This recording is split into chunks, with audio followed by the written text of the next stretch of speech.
HQ presents Every Little Secret by Sarah Clarke. Read by Katie Federman. Prologue. It's widely understood that unconditional love is reserved for a child. Not for your brother or sister, not your husband or wife. It's not even expected for your mother or father. Unconditional love is one way, and it can be a lonely journey. If you're not sure that your child deserves it. If they say hurtful things, make selfish choices, turn on the people who love them the most.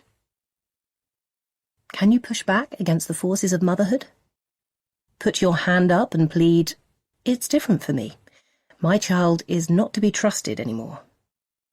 I choose to give my unconditional love to someone else." I don't know the answer to that question. Soon I will be tested, but not yet. Tonight I can look down at my sleeping child, so perfect and innocent in slumber, and still enjoy the miracle of motherhood. I can graze their forehead with my lips, tuck in the duvet, whisper that I love them, and mean it. Then I can close their bedroom door behind me, walk downstairs, and return to my husband. Chapter 1. Grace. 2019. Grace gives Marcus an imploring stare, but he's immune to her plea. "Just do it," his eyes say. No sympathy there. She stares around the room, but there's no option for escape either. She feels vulnerable, still in her pajamas, sleepy dust lurking in the four corners of her eyes, her body trapped by their increasingly unnecessary winter duvet. She takes a deep breath and surrenders to the inevitable. "Do you like it, Mummy?" Grace swallows the tepid liquid and tries to ignore its pallid tone and the suspicious brown dots floating on the surface. "It's delicious, honey. Best cup of tea I've ever tasted." Kaya smiles, relief etched into her face. She's always been like this, carrying the weight of an inbuilt urge to succeed. "I made a card, too." Grace takes the folded piece of cardboard from her daughter's proffered hand and sneaks a look at her husband, who's loitering behind the bed like a spare part. Perhaps that is his role today.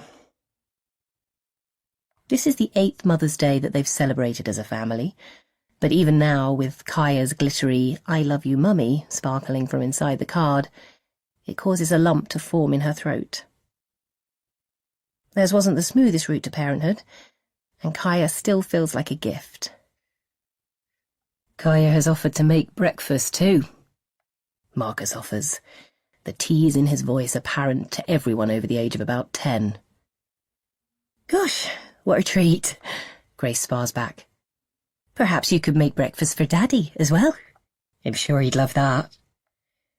He's avoided the milky cup of tea. She doesn't see why he should miss out on burned toast or stodgy pancakes too. "I'm not making Daddy's breakfast." Grace sits up straighter in bed. Kaya is usually such a daddy's girl. "Why not?" she asks.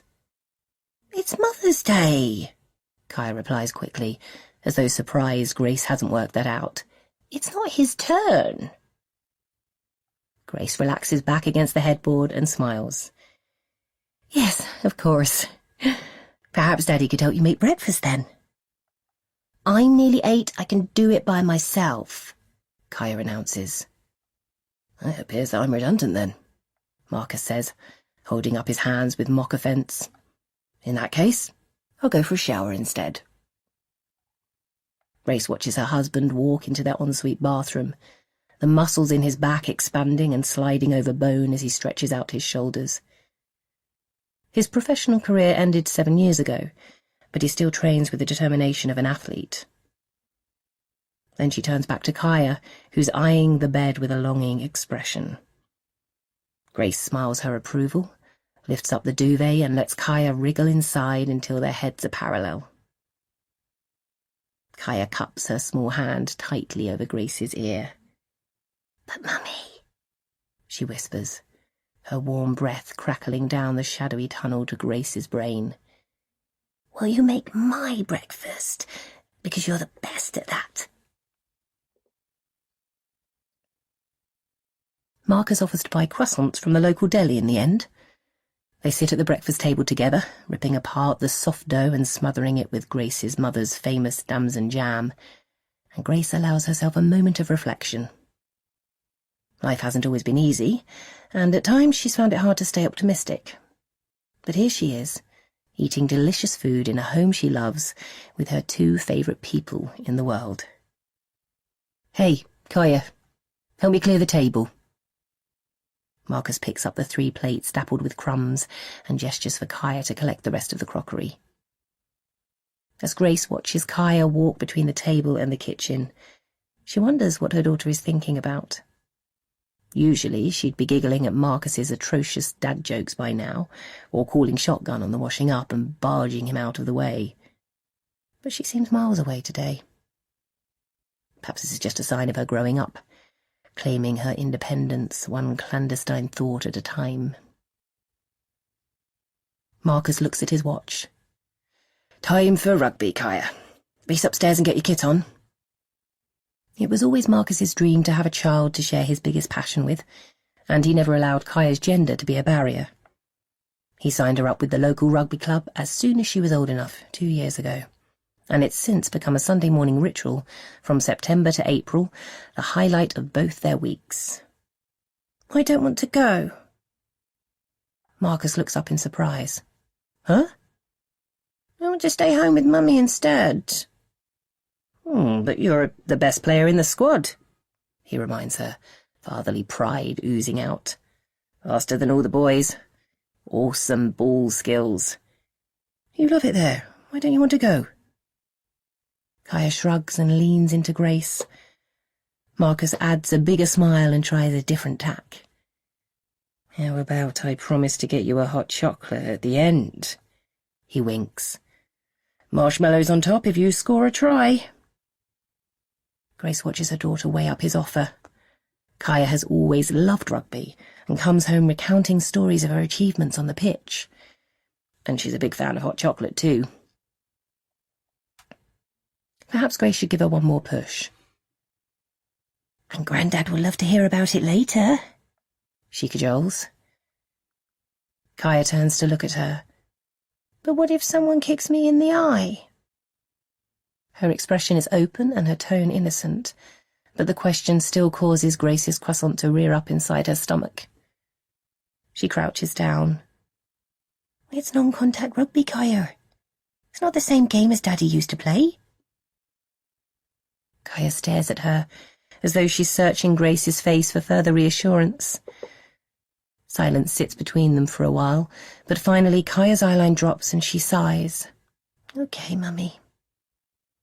Then she plods up the stairs and returns 2 minutes later in her Wimbledon rugby club strip. "Thank you," Marcus says, his low voice showing he hasn't fully recovered from Kaya's question, the arc of white skin next to his right eye a constant reminder of his own accident. He guides their daughter out of the front door, and the house falls blissfully silent. The air feels looser with them gone, and Grace sucks it in.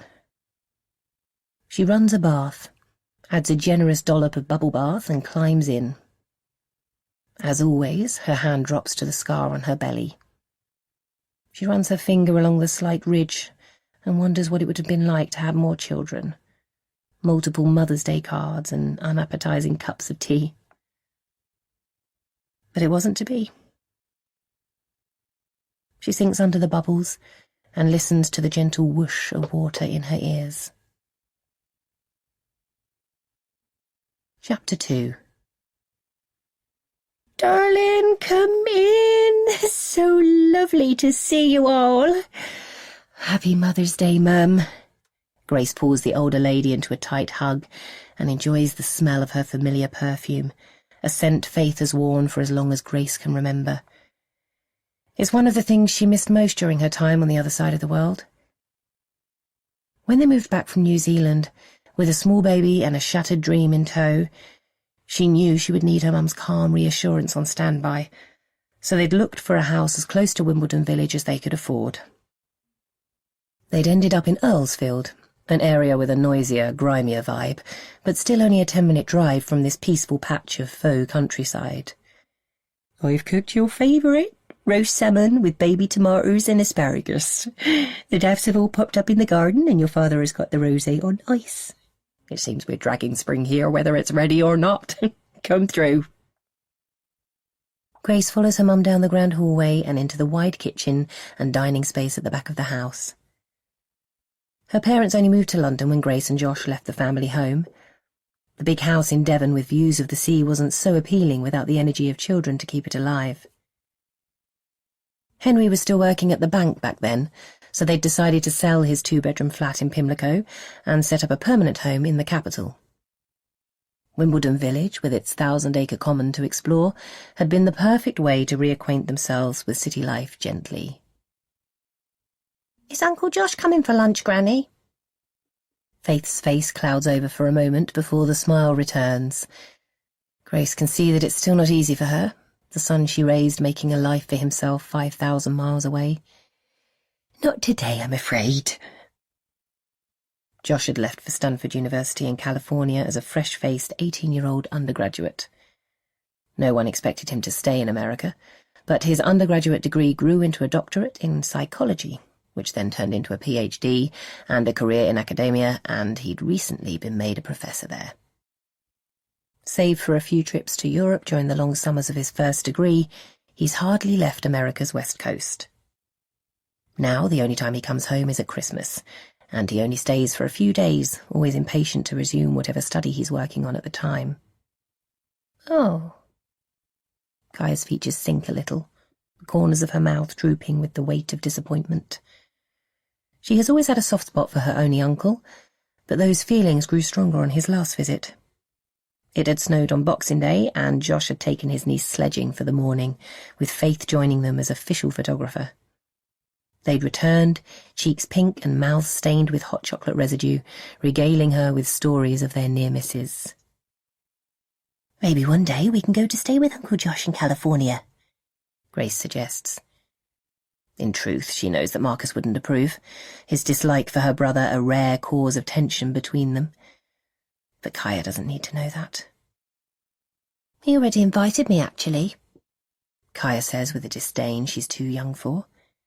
Grace turns to her mum to share a conspiratorial smile, but Faith is too busy putting the finishing touches to their meal. "Well, if it isn't my second favourite mother." A baritone voice sails across the room and Grace turns towards her father. While Faith is compact, like an expensive ornament neatly packaged away, Henry is a spreader of whatever emotion he's feeling at that exact moment. Luckily today he's emanating respect for the matriarchy, so Grace folds into his broad chest and feels the weight of his, wholly undeserved, workman's hands on her back.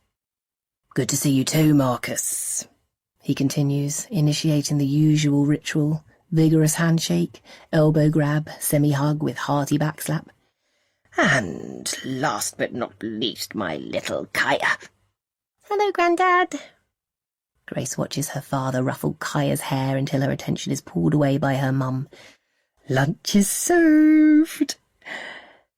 At Faith's instruction, they all move into the dining area.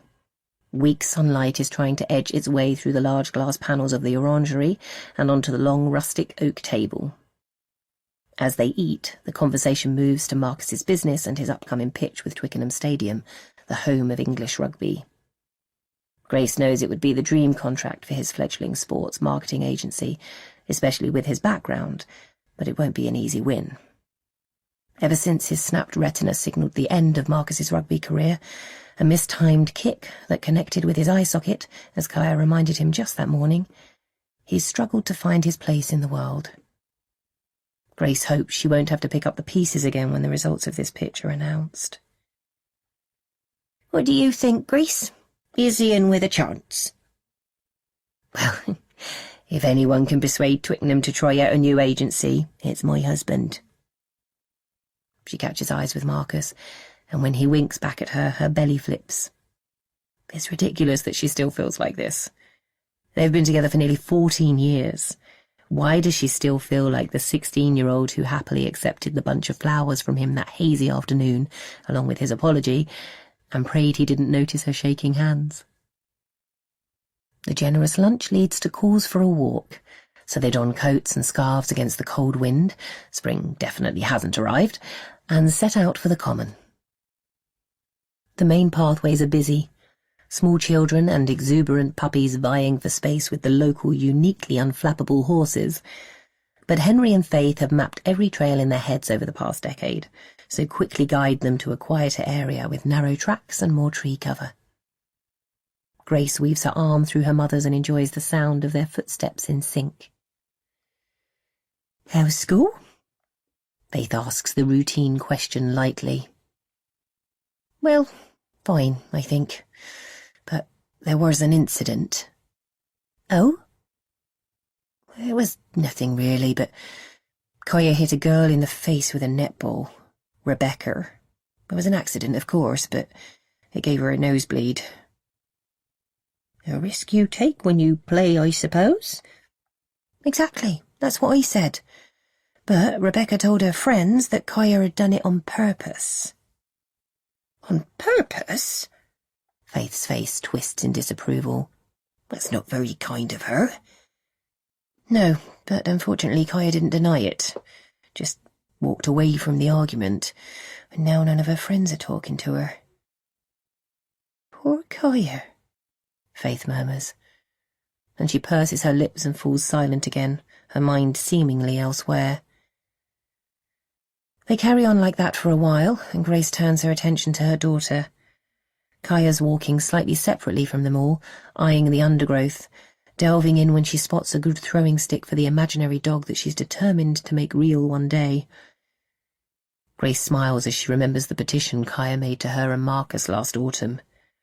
She'd lined up all her soft toys, the dog's centre stage, of course, and explained that the majority of the family voted in favour of a dog. Marcus had gone puppy-eyed too at that point. Grace had been the strong one, standing firm against the tide of Kaya's pleas, but it hadn't been easy, and her willpower is waning. Maybe a chocolate-brown cocker-spaniel, she muses. A few moments later, her idyllic thoughts are interrupted by Kaya's voice filtering through the trees. She's walked deeper into the woods. "Hey, Daddy, look what I found!" Marcus peers in her direction. "What is it?" "A perfect climbing tree." "Perfect, you say? I think I'll be the judge of that." Marcus laughs and follows her into the woods. Grace's heart beats a bit faster. She knows that kids need to explore, but climbing is the one pursuit that Grace struggles with, tainted by a childhood fall of her own. She can barely see them now, just their shadows moving through the leaves. She turns back towards her parents and tries to shrug off the sense of foreboding that sits between her shoulders. "Sounds like he's in with a good chance on this Twickenham pitch," Henry observes, looking towards the blur of his son-in-law between the branches. "He's worked really hard on it. I know he'd do a brilliant job." Grace can see them in her peripheral vision, two dark shadows swaying upwards towards the sky, the dull sound of rustling leaves. She blinks a memory away. "Well, we should all keep our fingers crossed. He deserves a break." Grace nods her head, takes a breath. They're high now. Too high. "Are you okay, darling?" Faith knows what Grace is thinking about, what's causing the sweat to form on her palms. "She'll be fine, you know. Marcus won't let her fall." "I know," Grace plans to say, but she doesn't have time. Not before the scream that twists her neck round allows her to see the shadow tumbling. Not before the thud of a small body hitting the ground explodes in her ears. Chapter 3. Grace stares at Kaya and wonders what the noise is, drilling into her head like an air raid siren. It's them, of course, she realises. The ambulance cutting a path through the southwest London traffic. Kaya's hand is hanging limply off the side of the narrow bed, and Grace picks it up, lets it drop into her own palm. With Kaya's head strapped tightly to a neck collar, and her body lying stiff against a spinal board, it's easiest to focus on her hand.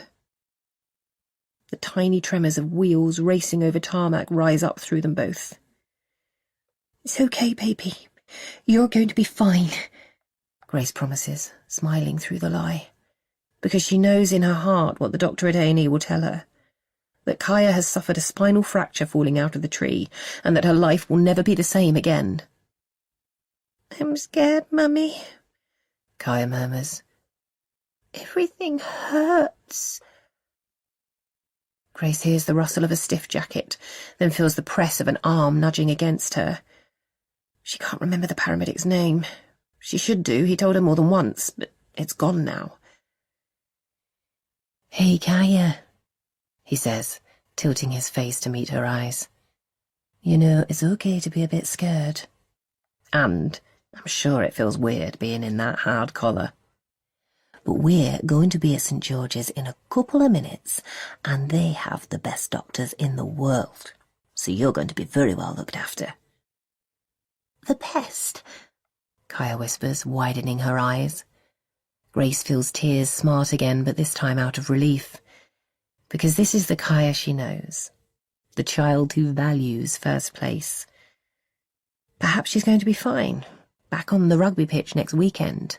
You gave us such a fright, Kaya. "Absolutely," the paramedic responds. Maybe he's called Lee, Grace thinks. "And I'm going to help you with the pain right now. Do you know what a cannula is, Kaya?"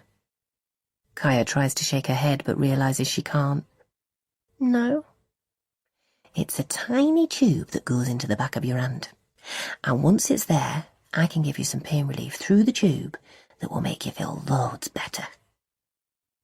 Lee smiles at Kaya, then turns to look at Grace. "May I?" Grace knows she must let go of Kaya's hand, but she doesn't want to. She has a strange sense that if she breaks their connection now, with Kaya strapped down, in pain, it will be broken for good. 7.5 years of construction knocked down in this one act. But that's crazy. All she's doing is hindering her daughter's path to pain relief. She drops Kaya's hand onto the bed and backs away.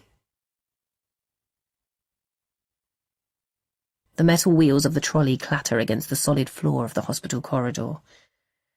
Grace has been to this A&E twice before, when Kaya's temperature spiked at 40 degrees as a baby, and again when she slipped off her friend's ancient swing and suffered a green stick fracture in her wrist.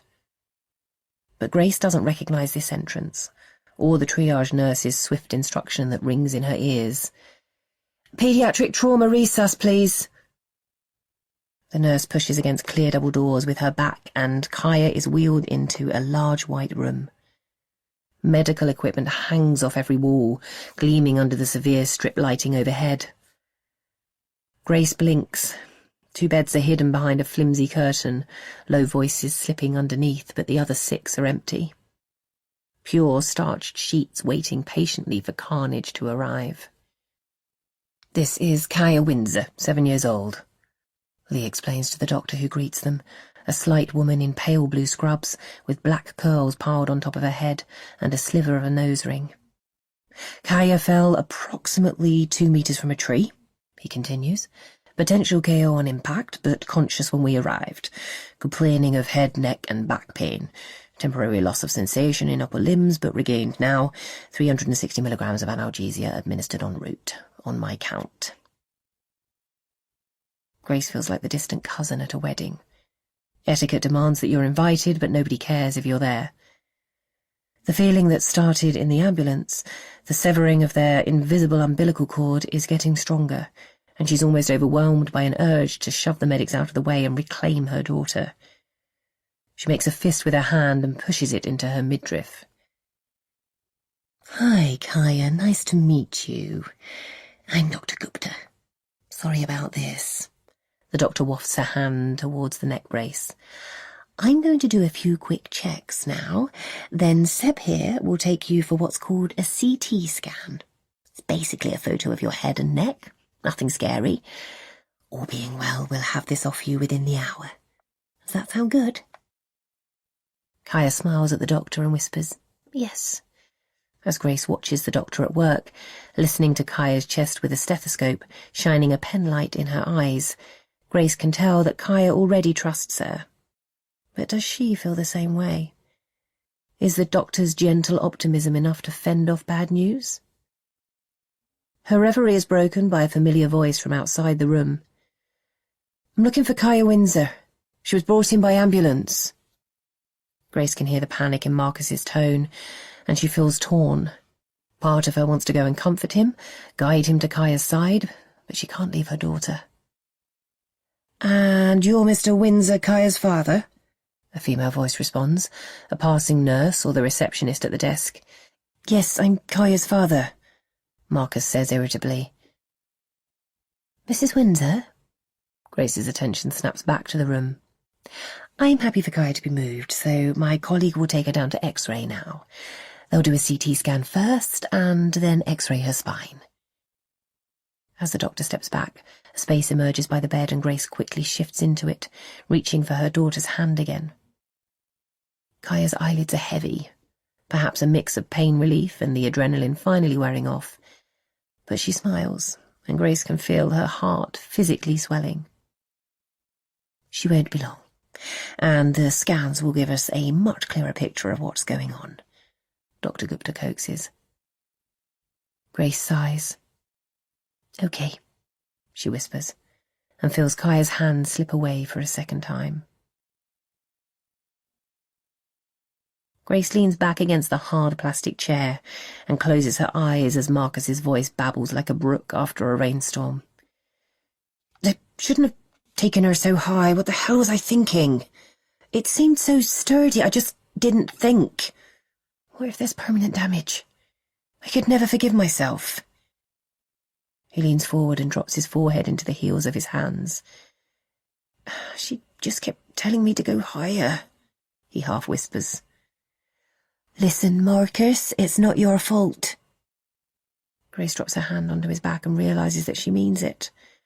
Yes, perhaps he did take Kaya too high, not think through the dangers. But hindsight is a wonderful thing, and she knows how dreadful he must be feeling right now. And she's going to be fine, she adds forcefully. She's got feeling everywhere. It's a really good sign. She'll be back from X-ray soon. We just need to be patient. Marcus lifts his head and looks at her gratefully. His eyes shine with a film of tears, but Grace knows they won't grow any bigger. Marcus never cries, not even when his lifelong dream was shattered and his eyesight was in question. I love you, Grace Windsor. I love you too. She leans against his wide chest and stares at the double doors, counting the seconds until they open. Eventually Dr. Gupta appears through them, but the easy optimism has gone from her face, replaced with a more serious expression. Grace's stomach lurches in response. She feels a crazy urge to run away, to twist out of her chair and slam through the fire escape. Mrs. Windsor, could I have a word? Grace senses Marcus stand up next to her and reach down for her hand. She's glad he's here. They've always been stronger as a team. Actually, could I speak to Mrs. Windsor alone? It will only take a moment. Grace looks across at Marcus, then back to the doctor. Is it bad news? Is she keeping it from Marcus to protect him, the father who let the accident happen? Oh, okay. Marcus shrugs, pretending not to mind, not wanting to argue with the woman currently in charge of his daughter's health. But Grace can see the tension in his shoulders. Maybe I'll get us a coffee from the machine, he says, but he doesn't move, and the three of them just stand there staring at each other. Look, I just need to know, he says eventually, how she is. Dr. Gupta's expression softens slightly. Sorry, of course you do. All the scans came back clear. We've taken the brace off. The clamp that had been holding Grace's heart in its grip bursts open and she gasps with relief. Oh, wow, thank God. So she's going to be okay. Can I see her? There's no damage to her spine, and yes, she's going to be okay. She's asleep at the moment. Of course, you can see her, but it would be good if we could have a quick chat first. Marcus lifts his hands in acquiescence, a wide grin spreading across his face. I'll get those coffees. Now I know she's okay, I might even drink it. Grace watches her husband lumber down the corridor. Then she turns to the doctor and looks at her quizzically. What did you want to talk to me about? Mrs. Windsor, Kaya has quite a large contusion on the side of her head, and she's been complaining of a headache. Grace's skin prickles. But she's okay. You said she's okay. And she vomited in the X-ray bay. What does that mean? Grace whispers. Headache, vomiting, tiredness. These are all symptoms of concussion, and the contusion backs up that diagnosis. Grace's shoulders relax a notch. Marcus suffered concussion plenty of times when he was playing rugby. A few days' rest and he was back on the pitch. But concussion heals, right? She asks, searching for eye contact with the doctor, impatient for the clinician to lighten her expression. It tends to have a more severe effect on children in the short term, as their brains are still developing, but yes, it heals. That's good news then, isn't it? Grace doesn't understand why Dr. Gupta couldn't have said all of this to Marcus too. The doctor sighs and leans against the wall, obscuring a poster on what to do if you suspect a stroke. Act fast. Concussion can cause confusion as well, and I'm trying to work out whether that's what's at play here. She's confused? What about? Kaya told Seb something on the way to X-ray. Then when I asked her about it, she repeated the story. She's showing clear signs of concussion, so she may well have just confused things in her mind.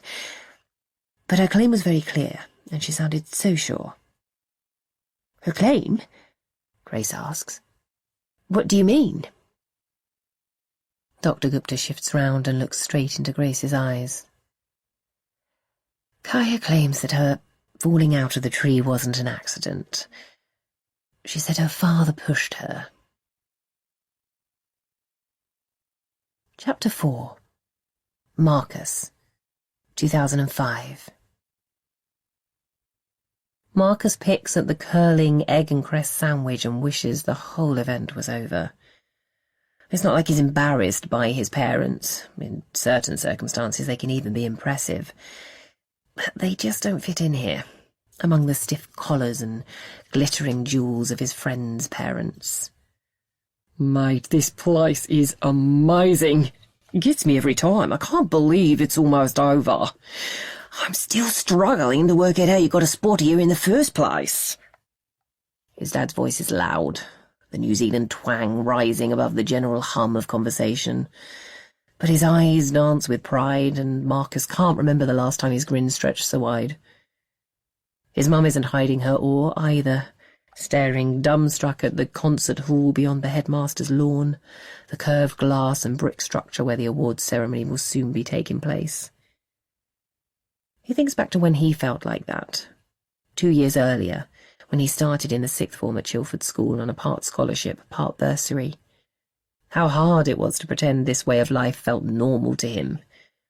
He should give them a break. I guess you could take some credit. For chucking a rugby ball at you before you learn to walk. And taking me to club on Sunday mornings. You didn't exactly give him much choice there, his mum interjects, her attention back with them. You'd be dressed in your strip before the two of us were even out of bed. She laughs then, but it's more like a titter, her hand playing with the high collar of her halter-neck maxi dress. His mum never wears dresses, and Marcus can tell she feels uncomfortable in the one she's bought, especially for today, its long skirt fluttering in the wind. He wants to tell her that it suits her, makes her look beautiful even. But she'd just laugh and slap the compliment away unimpressed. Her philosophy has always been that life's too short to bother about your appearance, and she spends most of her time in some kind of soft denim. "Mr. and Mrs. Stewart, good to see you again." Marcus watches the school's director of rugby shake hands with both his parents, his dad trying and failing to match the power behind Mr. Morgan's gesture, his mum taking a more pliant approach. The ex-Welsh prop forward weighs about 18 stone and claims a 100-inch chest, so his mother seems like the more sensible choice. "I'm going to miss your boy on the rugby field. He's been a great captain this past year," he says, fondness for Marcus shining on his ruddy face. "In fact, there's a rumour flying around that he's more talented than me." Mr. Morgan winks at him, and Marcus tries not to let the euphoria show on his face. Everyone knows he wants to be a professional rugby player, as well as his ambition to play as an international for the All Blacks in New Zealand, the world's best rugby team. But nobody can understand just how much he wants it, how fiercely the fire burns. "Just as well. Not sure he could do much else," his dad responds, chuckling at his own joke. It riles Marcus, maybe because it's true. While he was thrilled to be awarded a fully funded place at Chilford, it was always assumed by everyone, himself included, that he'd study for a sports B.Tech rather than attempt more academic A-levels. For all his rugby potential, he is a living, breathing one-trick pony. "I dunno. He's no bad at ping-pong either." His mum and dad both laugh in response, and Marcus feels his mood sink lower. A gong sounds in the distance. It's time to go inside. As captain of the first 15, he'll be required on stage to pick up a trophy for the team. But there's an award for Sportsman of the Year as well, and he knows he's in with a chance of winning that. As he walks inside the vast building, butterflies form in his belly, and his blazer suddenly feels tight across his shoulders. Like his mum craving her denim cut-offs, he wishes he was in his studs, kicking up turf on a rugby pitch, rather than here in his next suit and house tie. As the crowd of guests compresses inside the hall, he herds his mum and dad away from the most glamorous sets of parents and manages to seat them without the threat of further chit-chat. The academic awards come first, while the audience's attention is still fresh enough for a physics prize to sound interesting.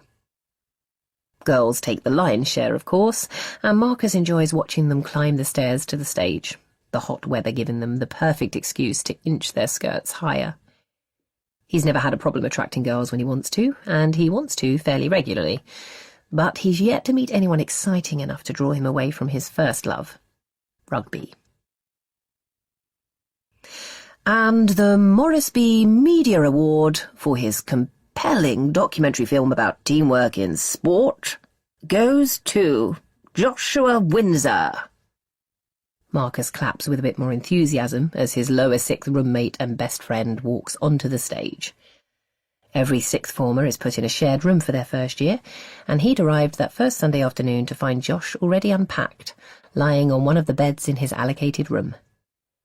Marcus hadn't been looking forward to sharing with anyone. 16 years with a fairly decent bedroom and a lock on the door meant that he'd got used to valuing his own space. But Josh and him connected pretty quickly. They must have been put together because of where they lived, adjacent villages on the South Devon coast, and it did give them some common ground initially.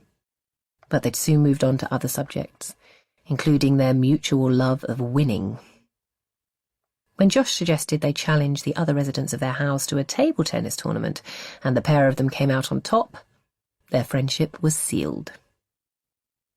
Marcus is pleased for Josh winning the media prize, especially as he had quite a starring role in Josh's film, but it still niggles a bit.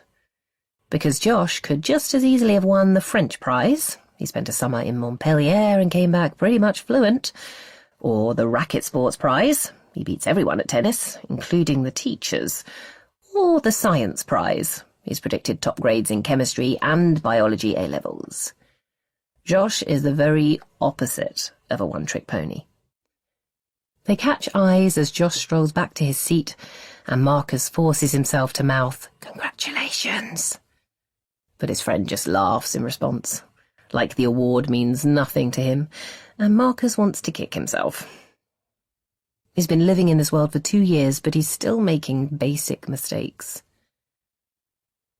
The stage is finally cleared for Act 2, and the head of sports struts onto the stage, his tracksuit-clad entourage lining up behind him with a mix of trophies in their hands.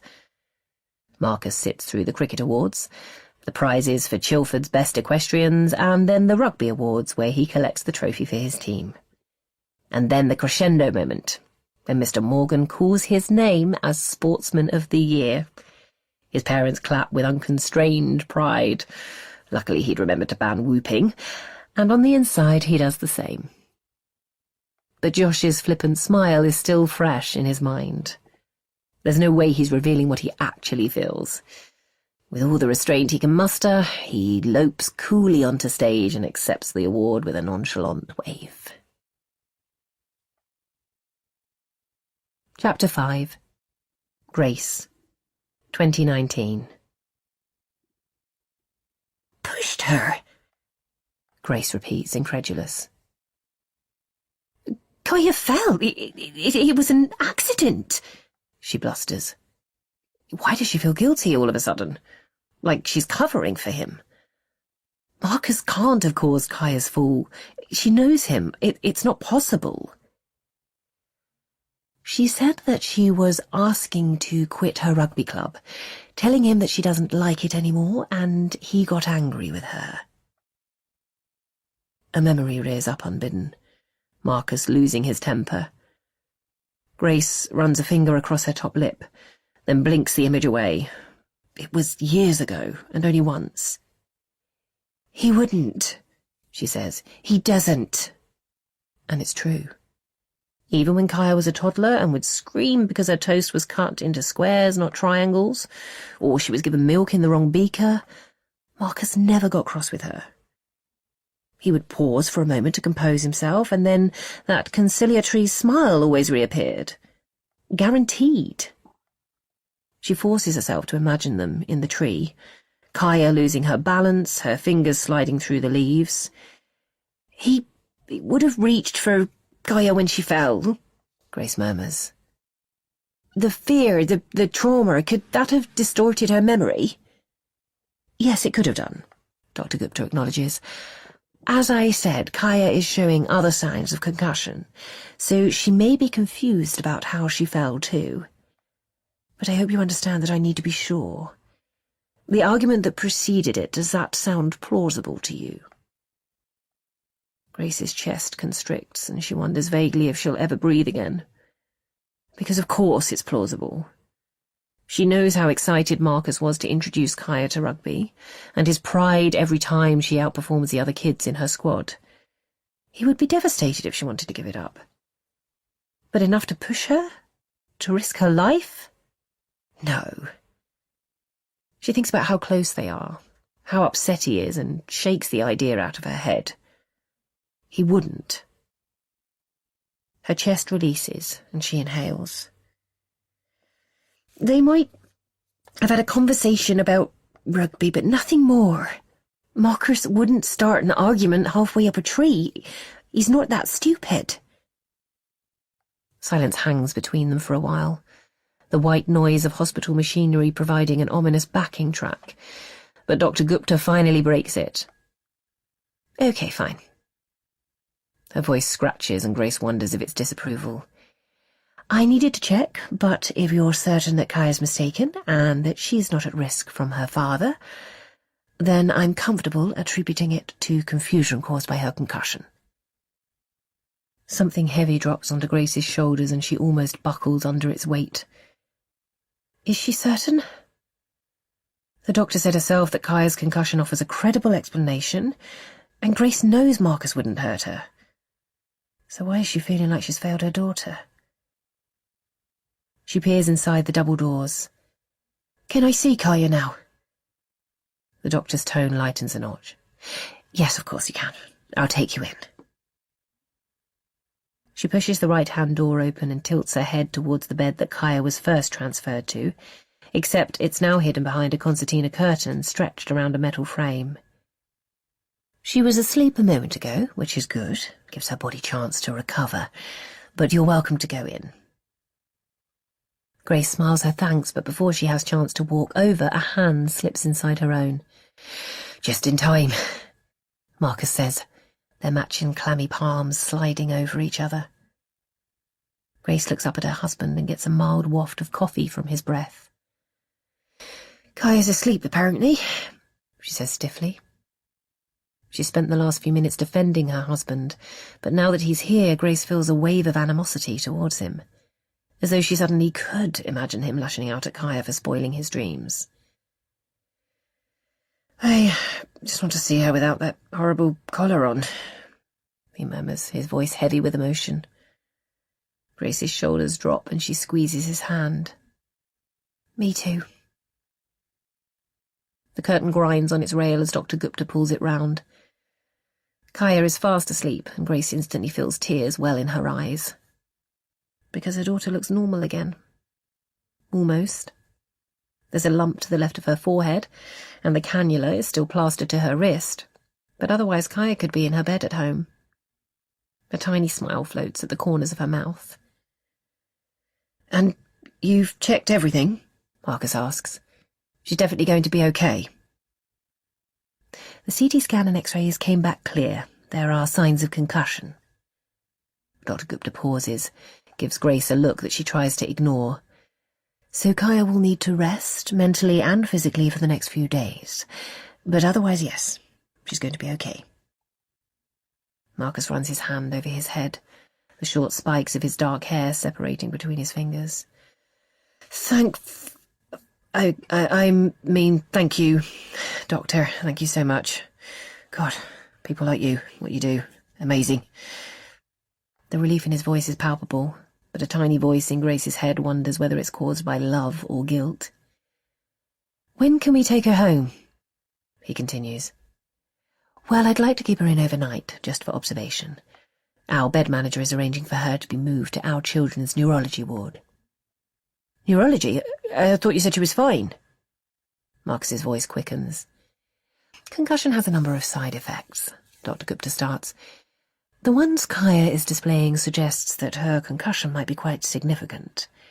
I'm still confident that she will make a full recovery, but I'd like to keep an eye on her for the next 24 hours, just to be on the safe side.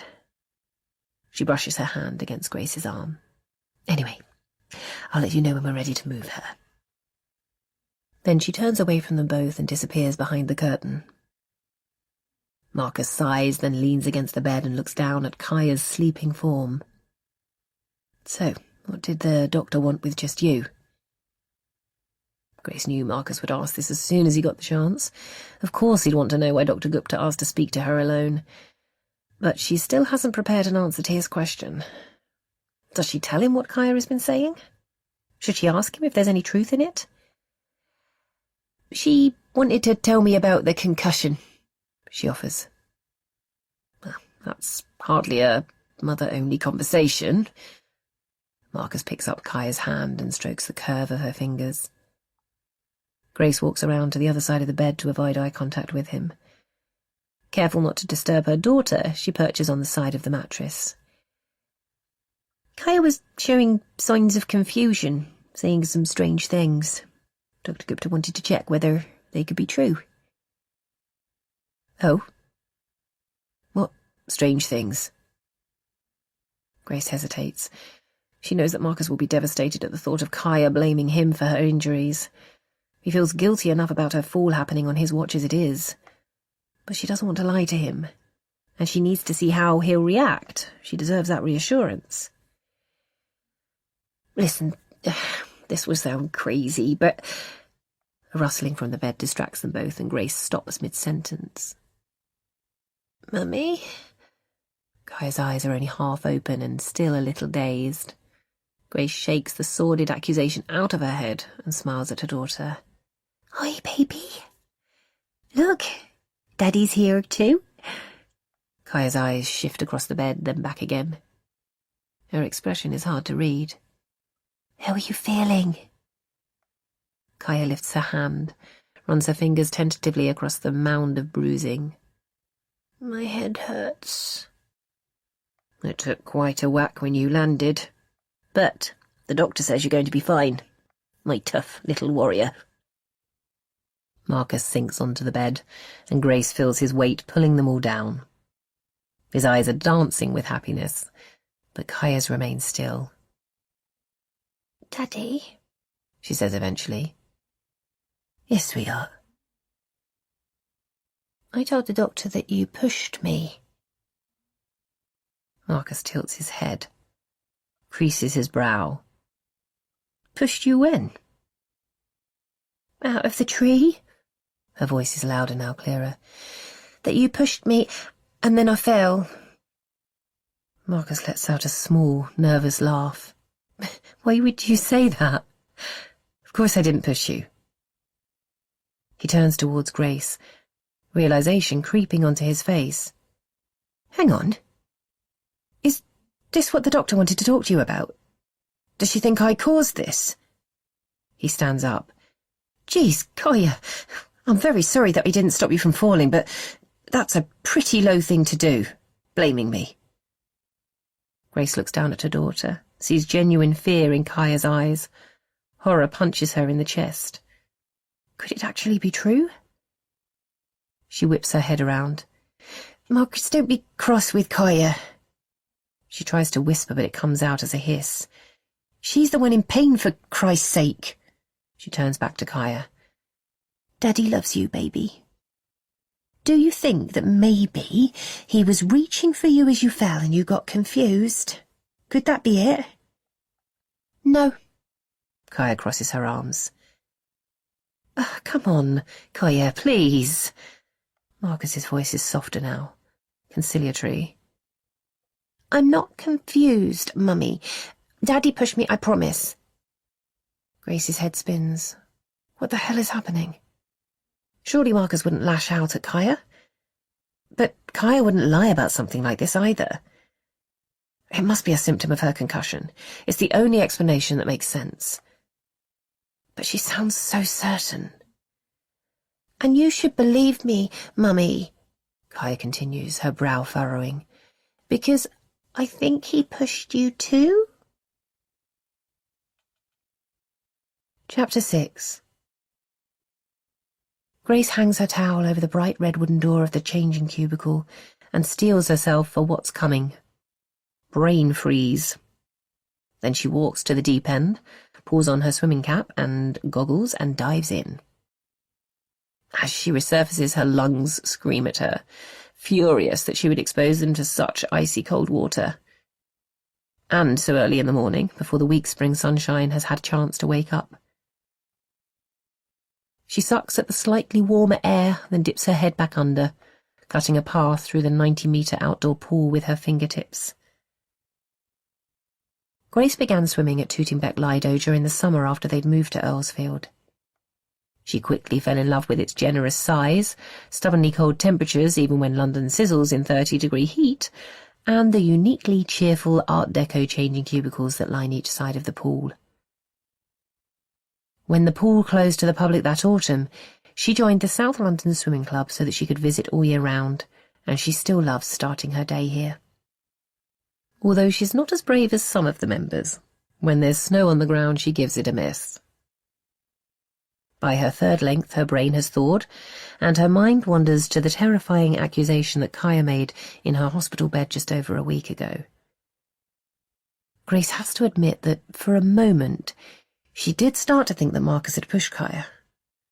That it was an impulsive reaction to their daughter wanting to give up rugby, mixed with the stress of his upcoming pitch. So when Kaya started talking about him pushing Grace as well, and she'd realised it was just the concussion talking after all, she'd felt terrible for even considering it a possibility. Kaya had been moved up to the ward after that and had quickly fallen back to sleep. The atmosphere between Grace and Marcus had been a little awkward at first, both of them preferring to watch the air ambulance land on the roof opposite them rather than discuss what Kaya had said. But eventually Marcus had apologised for handling it badly, and Grace had brushed it off as understandable, and they'd slipped back into the familiar groove of their marriage. After a while, the nurse had quietly asked Marcus to leave, and Grace had settled into the chair-cum-bed beside Kaya for the night. Kaya had woken up a bit brighter the next day and was discharged early afternoon with instructions to rest for a week. As her bruise moved from slate grey to purple, green and finally yellow, she'd slowly got her energy back. By Wednesday, she'd stopped sleeping in the daytime, and on Saturday Grace had even caught her bouncing on the trampoline. Kaya had stopped talking about Marcus pushing her, and if Grace didn't dwell too long on what was missing, she could believe that her daughter had fully healed. Grace checks her watch, a waterproof Apple Watch that Marcus gave her for Christmas, and calculates that she can fit in 5 more lengths before heading back home to drive Kaya to school. Her first day back after her fall. When they started thinking about Kaya's education, Grace had suggested the local state primary in Earlsfield, somewhere they could walk to, but Marcus had been adamant that the daughter should have a private education throughout. He explained that he didn't want Kaya to ever feel like he did, the state school kid gate-crashing a very exclusive party, and Grace hadn't wanted to argue the point. That it would be her income paying the fees was immaterial to both of them. She powers through her final length and enjoys the thud of her heart against her chest as she pushes out of the water. The air temperature isn't much higher than the water's, and she shivers as she jogs back to the tiny changing cubicle, nodding and smiling at other hardy swimmers en route. She rough-dries herself before pulling on her fleece trackies and trainers. Then she unlocks her bike from the railings, clicks her helmet tight, and cycles the 3 miles back home. Grace drops down one of the residential streets that links up with Webb's Road and parks at the bottom. Here we are. She watches Kaya unclick her seatbelt and slip slowly out of her car seat. The bruise on the side of her head is now a weak yellow, like corn scorched by the sun, but it's still clear enough for Kaya to earn kudos points from her friends. As Grace climbs out of the black Land Rover, Marcus called it his one indulgence when his insurance finally paid out, that thought reminds her of the conversation she had with Kaya's teacher the week before the accident. Feels like a lifetime ago now, and Grace hopes that the friendship issues she mentioned have been forgotten. Kaya will need her friends today. They walk hand in hand towards the converted church where Kaya's school is situated. With drop-off only moments away, Grace has a sudden urge to postpone it, to think of something vitally important to say that will keep her daughter close for a few moments more. We didn't have any cheese triangles, so I'm afraid you've got ham in your sandwich today. That's okay. And remember, no PE for another week. I know. Grace pauses at the school gates. Will you be okay, Kaya? You sure your head doesn't hurt anymore? Can I go inside now? Grace sucks at the air. The truth is that while Kaya has healed physically, something has changed inside her, as though her mind took the scarring that her body managed to avoid. Nothing too obvious, but where once she was warm and malleable, now she's become a bit cooler, more brittle. And while both of them have witnessed this change in her, it's Marcus who's suffered the most from her new indifference. A wave of frustration washes over Grace. You know, Daddy has missed hanging out with you when you've been at home. How about you do something fun together later? Kaya shrugs and looks away. Grace clenches her jaw and guides Kaya towards her line. Great, that's settled then.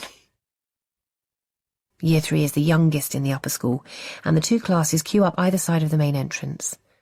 Kaya is in Miss West's class, a middle-aged woman with a short bob, perfect teeth and possibly borderline OCD, and she's waiting at the top to chaperone the children inside. Grace has already spoken to her about Kaya's particular needs on her first day back at school, so she releases her daughter to the end of the line and watches her walk inside. Grace is at her desk by 9 a.m. with a large bowl of mango covered in granola and Greek yogurt, and a pint-sized mug of piping hot tea.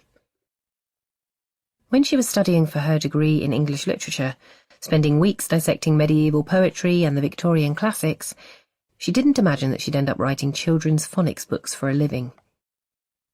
Turning primitive sounds into stories enticing enough to keep 4-, 5-, and 6-year-olds engaged. But she wrote one as a favour for a publishing friend when she was acting the rugby wife in New Zealand, and was quickly commissioned to write 10 more. Things really took off when her books were noticed by the US Department of Education in Washington, and now her Just Imagine book series is recognised by half the English-speaking families around the world. With Kaya off school, she didn't get much chance to write last week, so she'd been looking forward to starting a new story today, crawling into the mind of a young reader and seeing what adventure her main character Quinn might go on next. Tackle the Q sound early, the phonics expert had advised. But as she stares at her laptop, she realises that she can't settle to it. The only child she can picture in her head is Kaya, and she can't stop wondering where her warm and loving daughter has gone. In the end, Grace manages to answer a few emails. There's one from her literary agent discussing new markets, and an invite to talk at a publishing event. There's also one from her accountant, a statement attached with her earnings for the last quarter. Grace knows how many authors struggle to make ends meet, authors who write exquisite, award-winning prose but still have to supplement their income, so she finds it strange how much money a few heavily illustrated pages can make her. She spends the rest of the day Googling concussion, reading horror stories about children feeling isolated, sad, angry, unable to concentrate. It's addictive, though, so she's relieved when 2:45 p.m. arrives, and she's finally forced to close her laptop. But the feeling of relief is short-lived. As soon as she walks through the school gate, Miss West beckons her over, her perfect teeth hidden behind a stern-faced glare. Grace feels exposed as she crosses the playground, her heart thumping with each step. Kaya, go and play for a minute. I want to talk to your mummy about something. Kaya stares at her feet and twists on her toes. Grace wonders for a moment if she's going to resist, defy her teacher's instruction. But then she clicks her tongue, a small protest perhaps, and walks towards the school play area. Grace watches her go, then turns back to face the teacher. Miss Windsor, Kaya did something today that we're taking very seriously. The thuds inside Grace's chest grow louder. Oh? She grabbed the chair directly in front of her in tutor time and yanked it backwards. It was a miracle Lily didn't break her back. Jesus, slips out of Grace's mouth. Lily has been Kaya's best friend since reception. She takes a breath and settles herself. Is she hurt? Will she be okay? Luckily, the chair scuffed the desk, which broke its fall. Miss West explains with the air of someone slightly disappointed that the outcome wasn't more dramatic. It gave Lily enough time to twist herself free, but that doesn't reduce the seriousness of the incident. Of course not, Grace agrees through gritted teeth. I assume they argued, that Lily did something to upset Kaya first. She knows there's no excuse for such dangerous behaviour, but Kaya wouldn't have pulled Lily's chair without provocation, surely. Absolutely nothing. I was talking to the children about online safety, stranger danger and so on, and the next thing I know, Kaya is lunging forward over her desk and grabbing Lily's chair. Grace looks away. She can see Kaya now, staring through the fence that runs along the perimeter of the school, like she's searching for an escape route. Now, I appreciate that Kaya has been through a traumatic incident, but that doesn't excuse this kind of behaviour. Did she apologise? Grace asks, her tone clipped. To Lily? Unfortunately not. In fact, she didn't seem remorseful in the least, and when I asked for an explanation, she said something very strange. The skin on the back of Grace's neck tingles. She scratches it. Something strange, she manages. She said that her father made her do it, and that he'd also caused her fall from the tree. It's crazy, Grace whispers. Miss Windsor, I'm not suggesting there's any truth to it, just that it's an odd thing to say. The doctor said that Kaya's concussion could affect her memory, Grace offers weakly, and that she might do and say things out of character.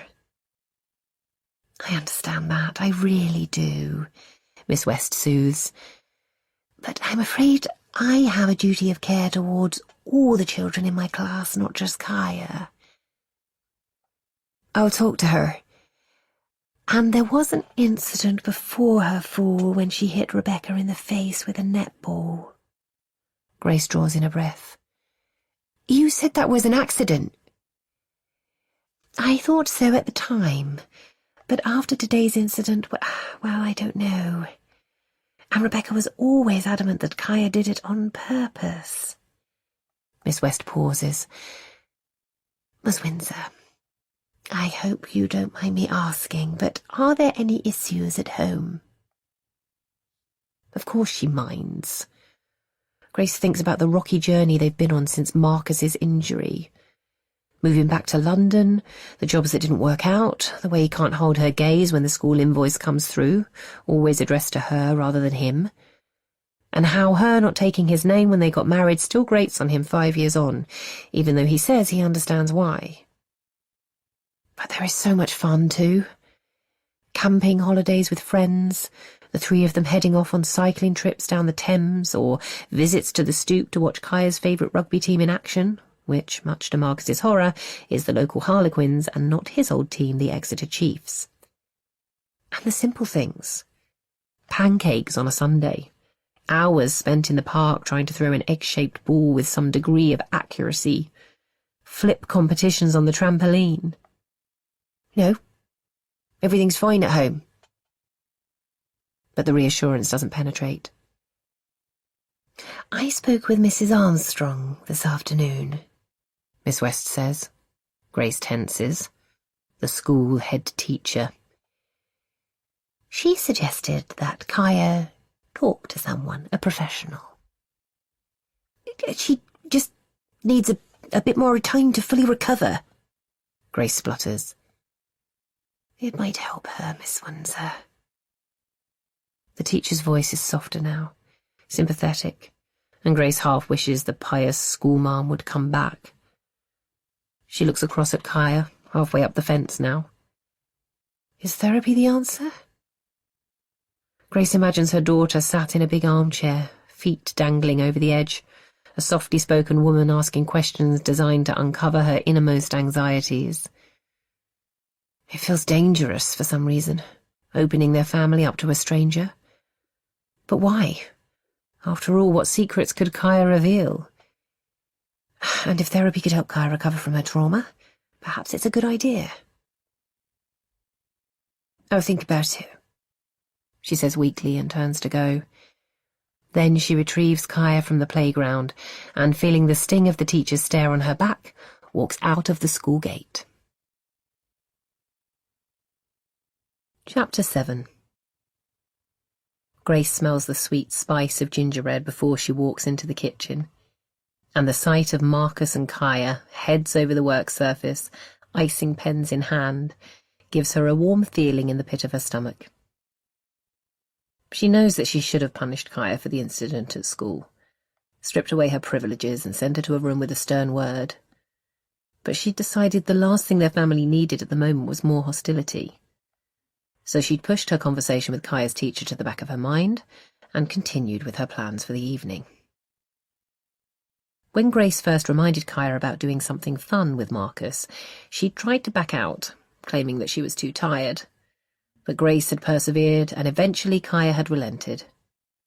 Of course, Marcus had behaved in the opposite way, jumping at Grace's request despite a busy day at work. She'd watched him don the family apron — their kitchen is only big enough for one head chef at a time — and challenge Kaya to a gingerbread man bake-off. "Mummy, look, this is you." Kaya holds one of her creations aloft, a dusting of flour shimmering on her face. Grace isn't sure the polka-dot skirt and kipper tie are entirely representative of her wardrobe, but she takes it with a grateful smile. "This is definitely the winner," Grace says, unilaterally appointing herself the judge. "Can I eat her?" "Yes, but head first," Kaya instructs. "A quick death is better." Grace laughs awkwardly at Kaya's logic. "Who else have you made?" "This is Granny and Grandad. Daddy is making Harry Kane and Owen Farrell. You can't eat Harry Kane. He's a national treasure, Grace warns. Marcus's head pops up. Good point. I'll make him Uncle Josh instead. He winks and smiles, but it doesn't stop the hairs on Grace's neck rising as she watches him sink his teeth into her brother. She turns to Kaya. Which one are you going to eat? I'm going to eat Daddy, she says solemnly, and yanks the brown-haired head off with her teeth. Ouch! Marcus cries in mock pain, then tiptoes over towards Kaya, chuckling, his fingers aloft in full tickling mode. There's relief mixed with delight spreading across his face, bonding with his daughter again at last. He reaches for her midriff. Kaya twists away from him and yelps. Then she loses her balance and her little body slams into the fridge. No, Daddy!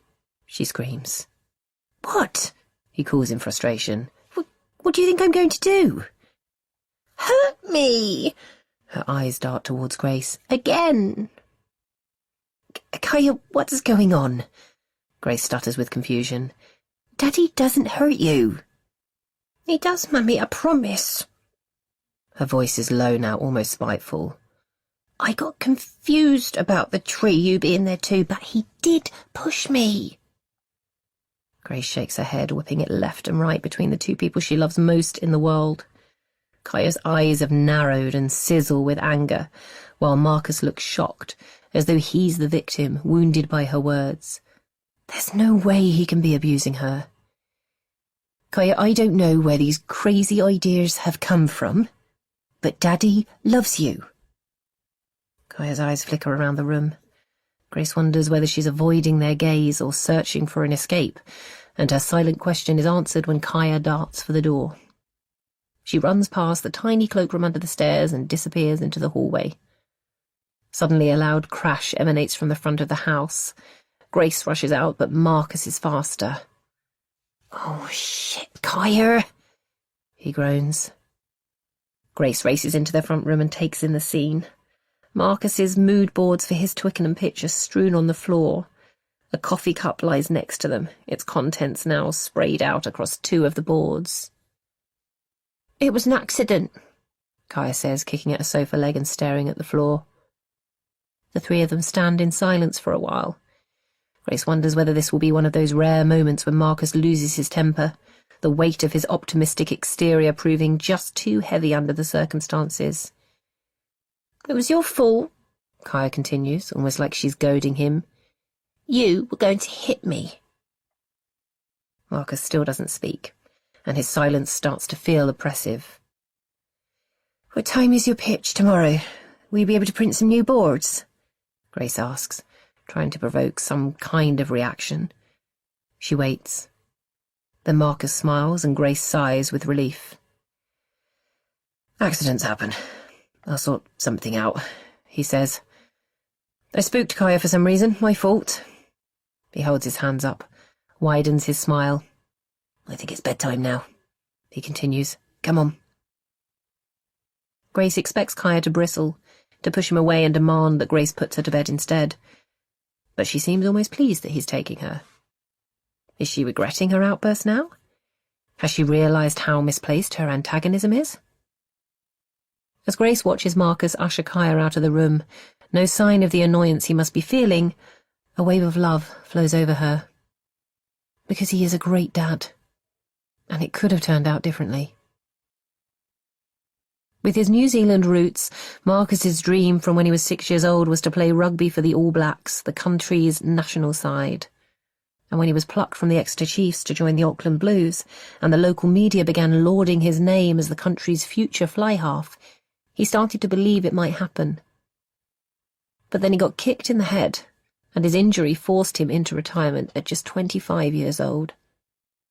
Kaya was only 6 months old when it happened, and Marcus was still adjusting to the sacrifices that parenthood demands. But instead of wallowing in self-pity, he focused on providing for his baby daughter, and has been trying just as hard ever since. So as Grace listens to their faint footsteps on the floor above her, she says a silent prayer that Kaya's behaviour, and this new animosity towards her father, will improve soon. Grace is cooking supper when Marcus reappears. He grabs 2 bottles of beer from the fridge, flicks the tops off and hands one to Grace. Then he closes his eyes and takes a long, hungry swig. Grace can see tiny beads of sweat glinting on his temples. "Are you okay?" she asks. "What's going on with our daughter, Grace?" She takes a sip. She knew this was coming. "I read about post-concussion syndrome today," she starts. "It can cause outbursts of anger, rudeness, anxiety. I think Kaya's suffering from it. That, mixed with her confusion about what happened last Sunday." Marcus sighs. "Does it also cause self-harm?" "What?" Grace gasps. "I've just caught her pinching her arm. Really hard, just above her wrist. I told her to stop and she did, but bruises were already forming. She wouldn't talk about it, but she had this weird smile on her face. Chilling, you know?" He takes another mouthful of beer, but lets it roll around his mouth before swallowing this time, like he's cleansing his tongue, flushing out the words that have just slipped off it. Grace remembers Miss West's words, her suggestion that Kaya see a therapist. "I spoke to her teacher today," she starts. "Oh?" "Kaya pulled Lily's chair over in class for no reason at all." "Shit." Marcus pushes the expletive out of his mouth with force. "I suppose that's a symptom of post-concussion syndrome too?" "Well, her teacher suggested it might even have started before. She brought up the netball incident, Rebecca's nosebleed, questioned whether Kaya did it on purpose." "What are you saying, Grace?" "She wants Kaya to talk to someone, a psychologist, maybe." Marcus looks up. "No," he whispers. "That was my first instinct too. But she's misbehaving at school. She's making up these accusations about you, and now she's hurting herself. We have to do something." "We can work things out between us." "This is serious, Marcus." Grace watches him stare into the blackness of their garden beyond their glass doors. "I get that," he finally says. "But what happens if she tells the therapist that I hurt her?" A spider of disappointment creeps across Grace's shoulders. "But isn't Kaya's well-being our first priority?" she asks. Seeing his conflicted expression, Grace softens her voice. "And therapists are trained to work out the truth, so they'll realise that she's making it up." She stares at her husband, looking for signs of discomfort or awkwardness, but there are none. "I don't know, Grace. Still feels like too much of a risk." He walks towards her, leans over until their eyes meet. "We're good parents. We can fix her." Grace sighs. "Kaya told her teacher that you pushed her out of the tree." Marcus runs his hand through the short spikes of his thick, dark hair. "It was after she grabbed Lily's chair. Miss West doesn't believe her." "You know it's not true, right? I would never harm her." Grace leans against him, breathes in his familiar smell. "Of course I do," she says. But as she closes her eyes, she can't stop the memory of a split lip seeping into her mind. Chapter 8. Marcus, 2005. "You're sure you don't want to come back with us now?" "Tanya, leave the kid alone. Of course he doesn't. Grab that boot bag, will you? My hands are full." Marcus watches his mum balance his rugby boots on top of the pile she's already carrying. All 3 of them are weighed down with his belongings, the life of an 18-year-old rammed into rucksacks and sports bags. He pauses to look around the single bedroom. Save for the remnants of Blue Tack, where he took down his Jonah Lomu poster, the All Blacks legend who defies the rules of physics on size versus speed, there's nothing to prove he's spent the last 9 months living here. "Are we sit?" There's an impatience in his dad's voice now. The Devon summer season is in full swing, and Marcus knows he'll be keen to get back to their bed and breakfast, check the guests are behaving themselves and not overdoing it at the Honesty Bar. "Thanks for taking my stuff home," he says, pushing the door open and waiting for his parents to walk through. "Josh can give me a lift home tomorrow, but he's got no space for my luggage." "You just behave yourself tonight. Pre-season training starts in 4 weeks, so don't go breaking anything. No drunken antics, okay?" Marcus smiles. However close they are, his dad has always failed to notice that they're not the same. Shane was born on the west coast of Auckland, raised by the waves of Pyre Beach, and he approaches life like he surfs. If something big comes along, he doesn't hesitate, just rides the moment without any fear for what might happen. But when things are calmer, he's also happy to float around, enjoy doing nothing. Marcus has promised himself he'll be different.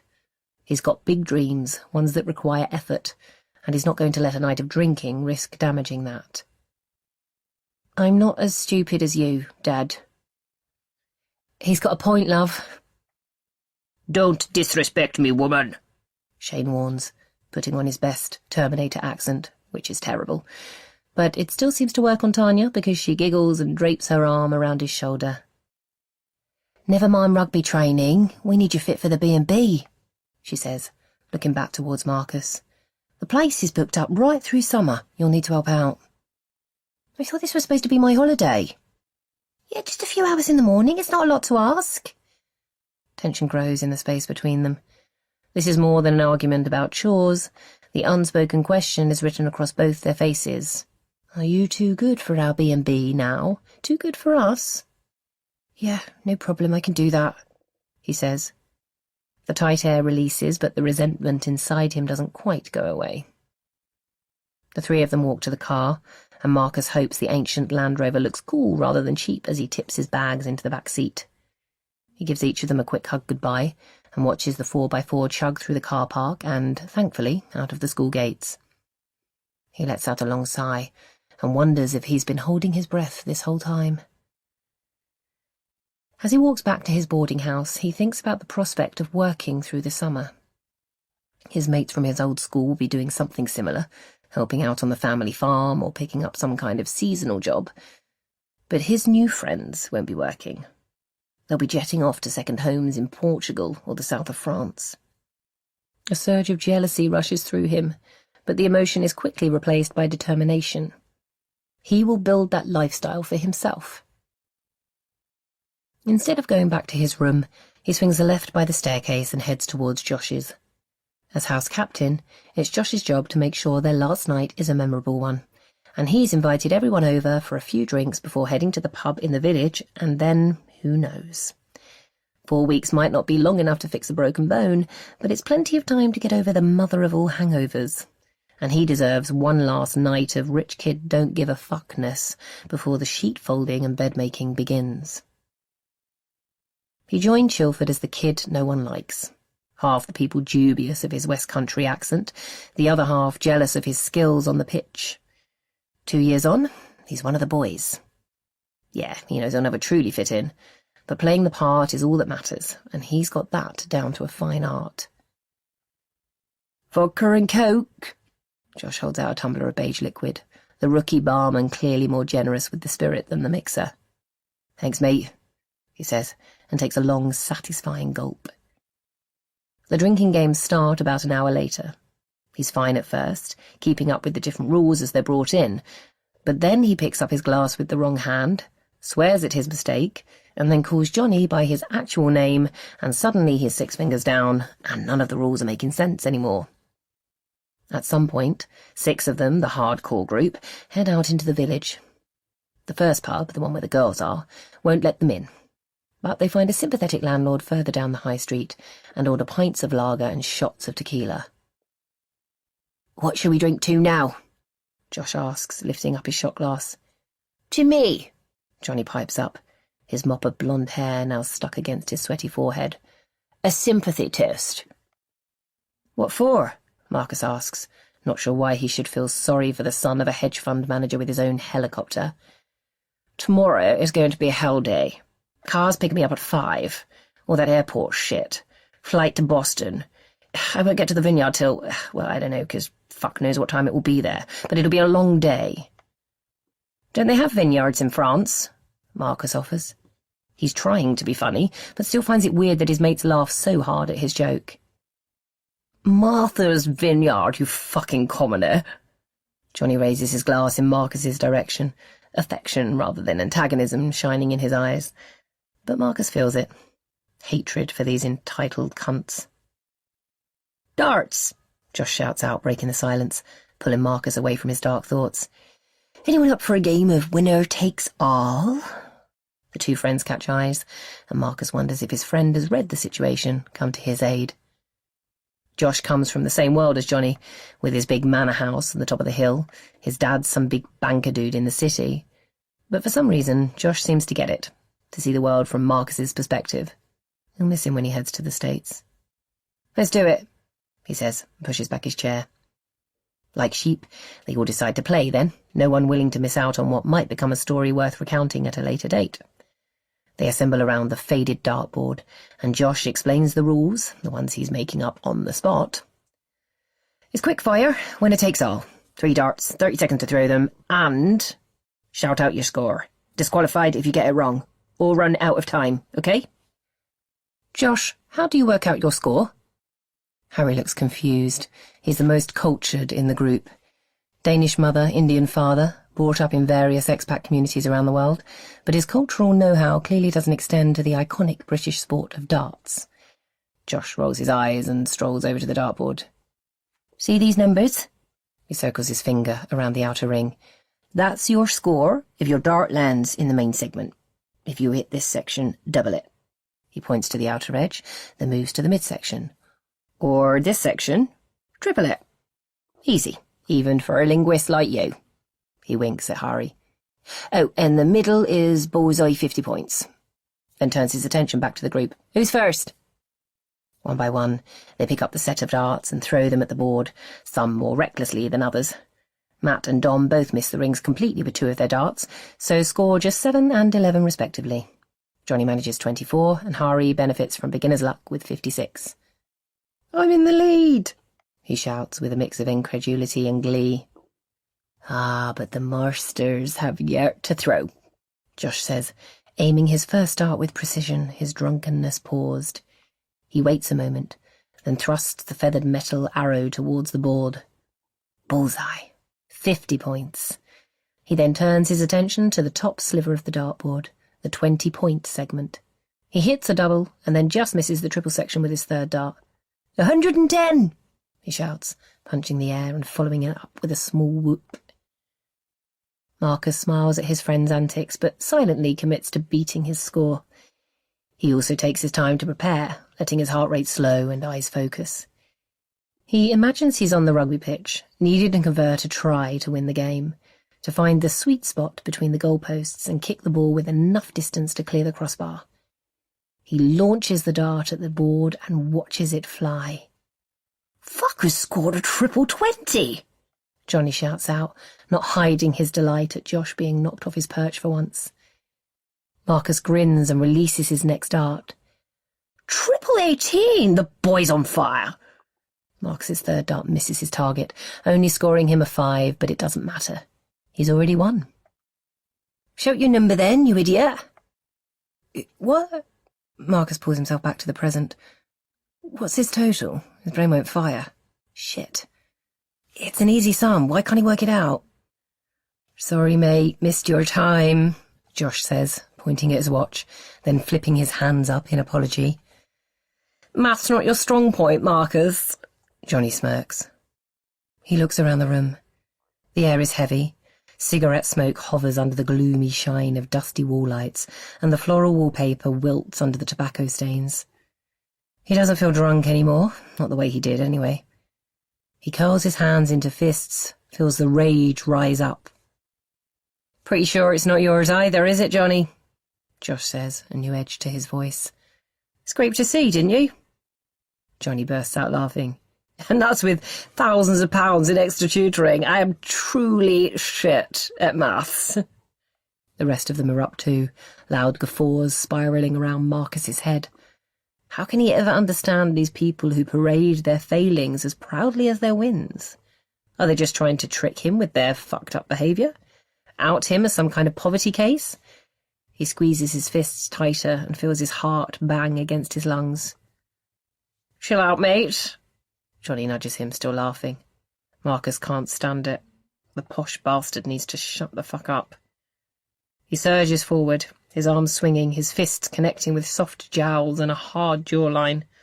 He loves the sound of his punches, Johnny's pathetic cries, the horror of the rest of them trying to pull him off. He's so strong, though, they can't touch him. Fucking losers. The barman gets him in the end, slings him onto the street and tells him he's barred. Well, fuck him. Fuck them all. Marcus rubs at the grazes on his knuckles and starts the long, dark stagger back to his room. Chapter 9. Grace. 2019. "Mummy, did you hear me?" Grace can't stop looking at Kaya's arm.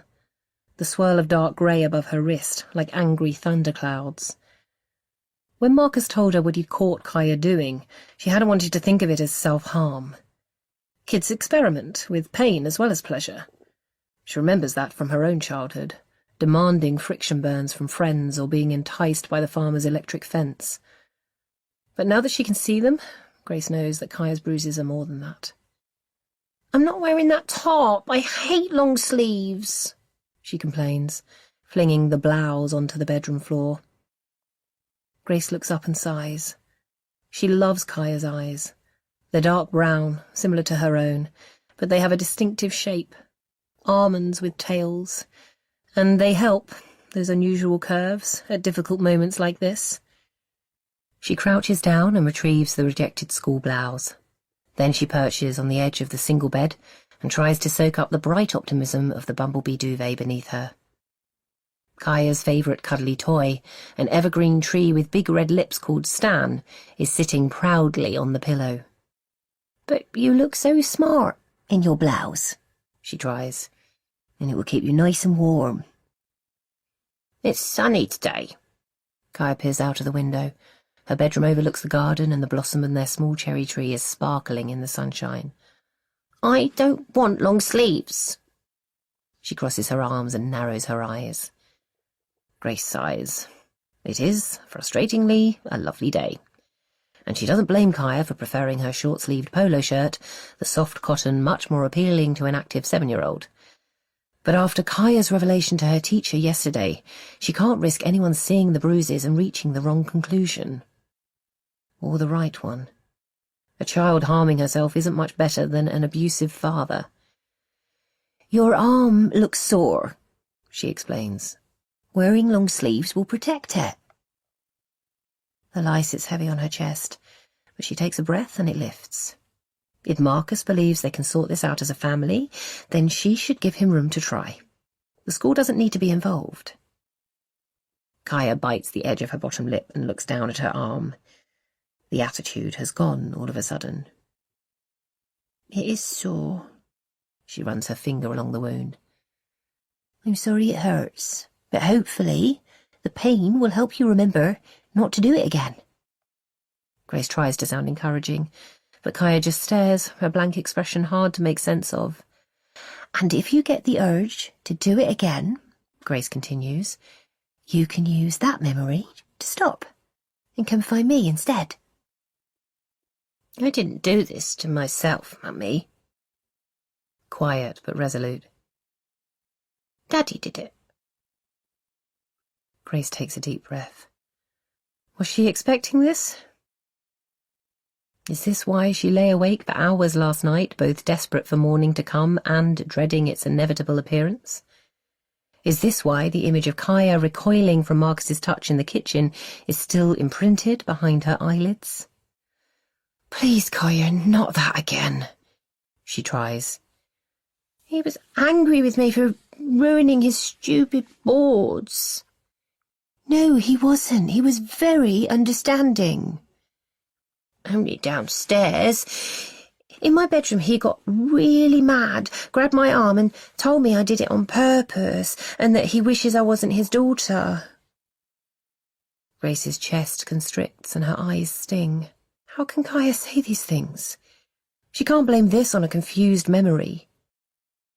She pulls her daughter towards her and strokes her hair. Kaya was strawberry blonde as a toddler, but the colour has already darkened. The untrained eye might call it mousy, but Grace can see a dozen different shades from ash to auburn as she runs her fingertips through the soft strands.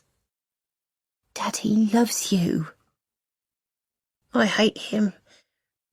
Kaya pulls the blouse out of Grace's hands and takes a step backwards. Kaya, can you stop?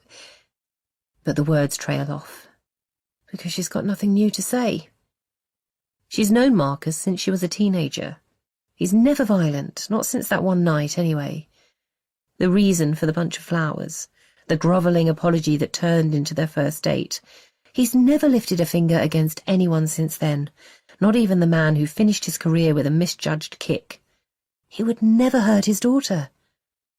But Kaya sounds so certain, and she did look petrified in the kitchen last night. It had been easy to dismiss her accusations about Marcus when she was in the hospital bed, her head bruised and tubes connecting her to various machines. Confusion caused by trauma, especially when she labelled Grace a victim too. But now? Can the 7-year-old fake fear like that? Ah, my two favourite ladies. Grace jumps at the sound of Marcus's voice and turns to see his head arcing round the door. Sorry to interrupt the party, but don't you have a school to get to? Kaya goes quiet and starts pulling on the blouse. The sudden compliance is jarring and her muteness stings the air. Grace feels an urge to fill the silence.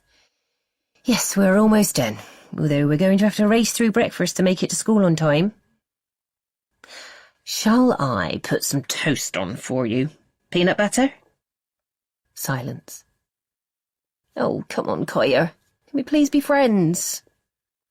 Grace can hear the hurt in Marcus's voice, but she can also see dark shadows pass across Kaya's face. The scene makes her heart break.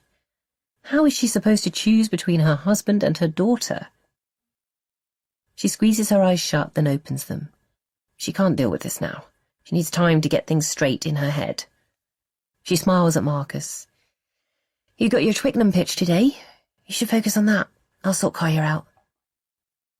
He waits by the door for a moment, and Grace knows he's hoping the old Kaya might resurface if he stands there long enough. Just kidding, Daddy. Please make my breakfast. I love you. But she just stares out of the window, and eventually he gives up. Okay, then. Well, I'll see you both later. He turns to go, his broad shoulders more sloped than usual. Good luck, honey. Grace calls after him, but his response is too muffled for her to decipher what he says.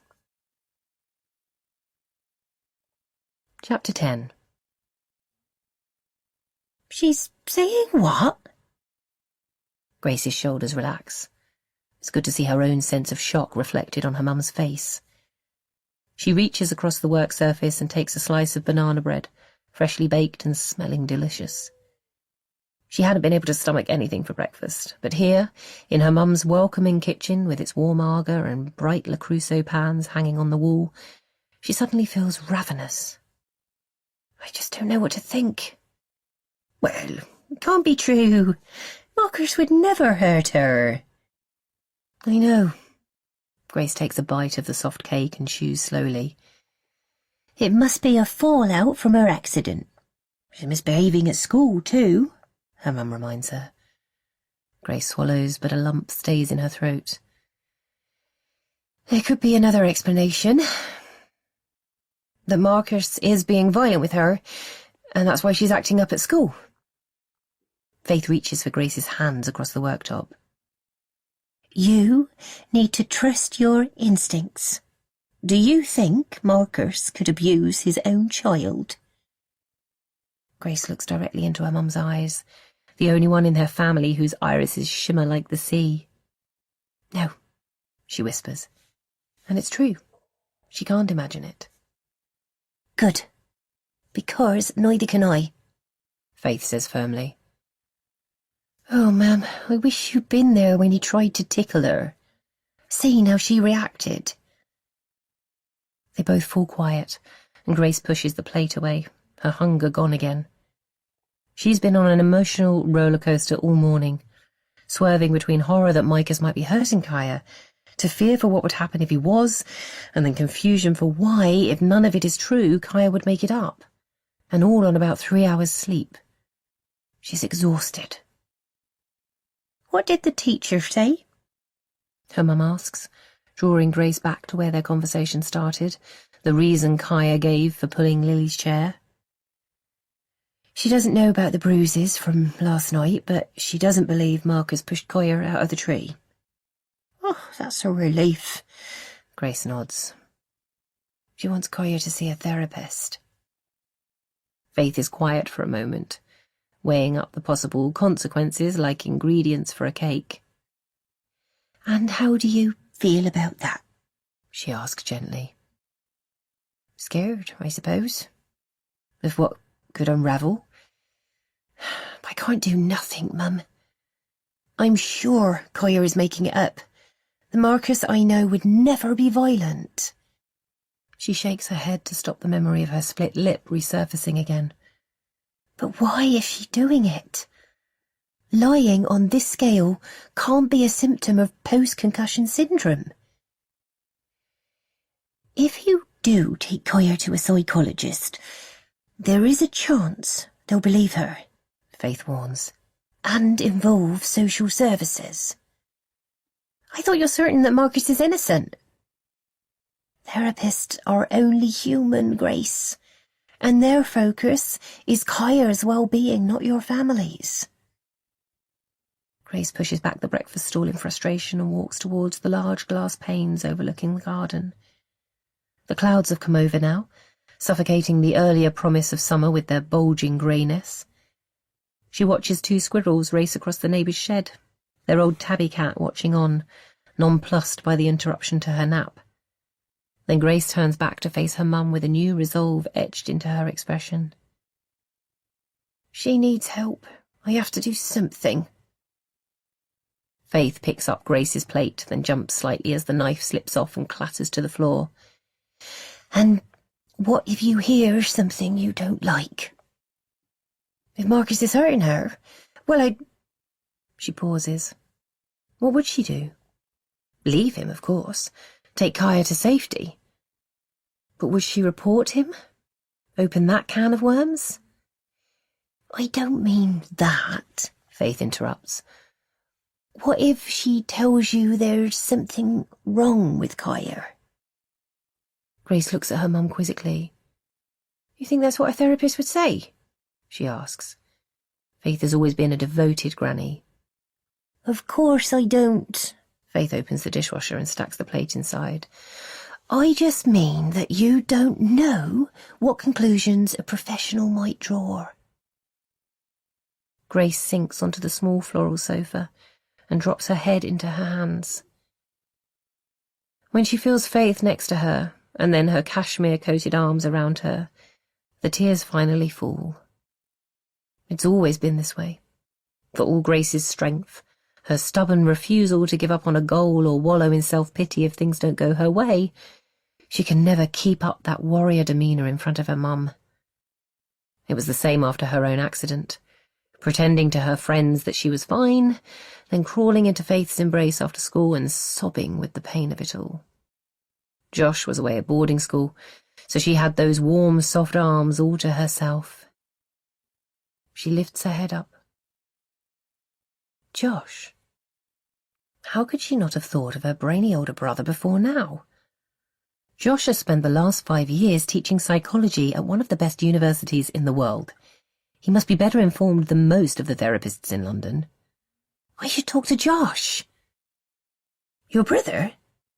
Faith sounds more surprised than enthusiastic. He's been studying the human psyche for over a decade. He must have some understanding of post-concussion syndrome and if it could be to blame.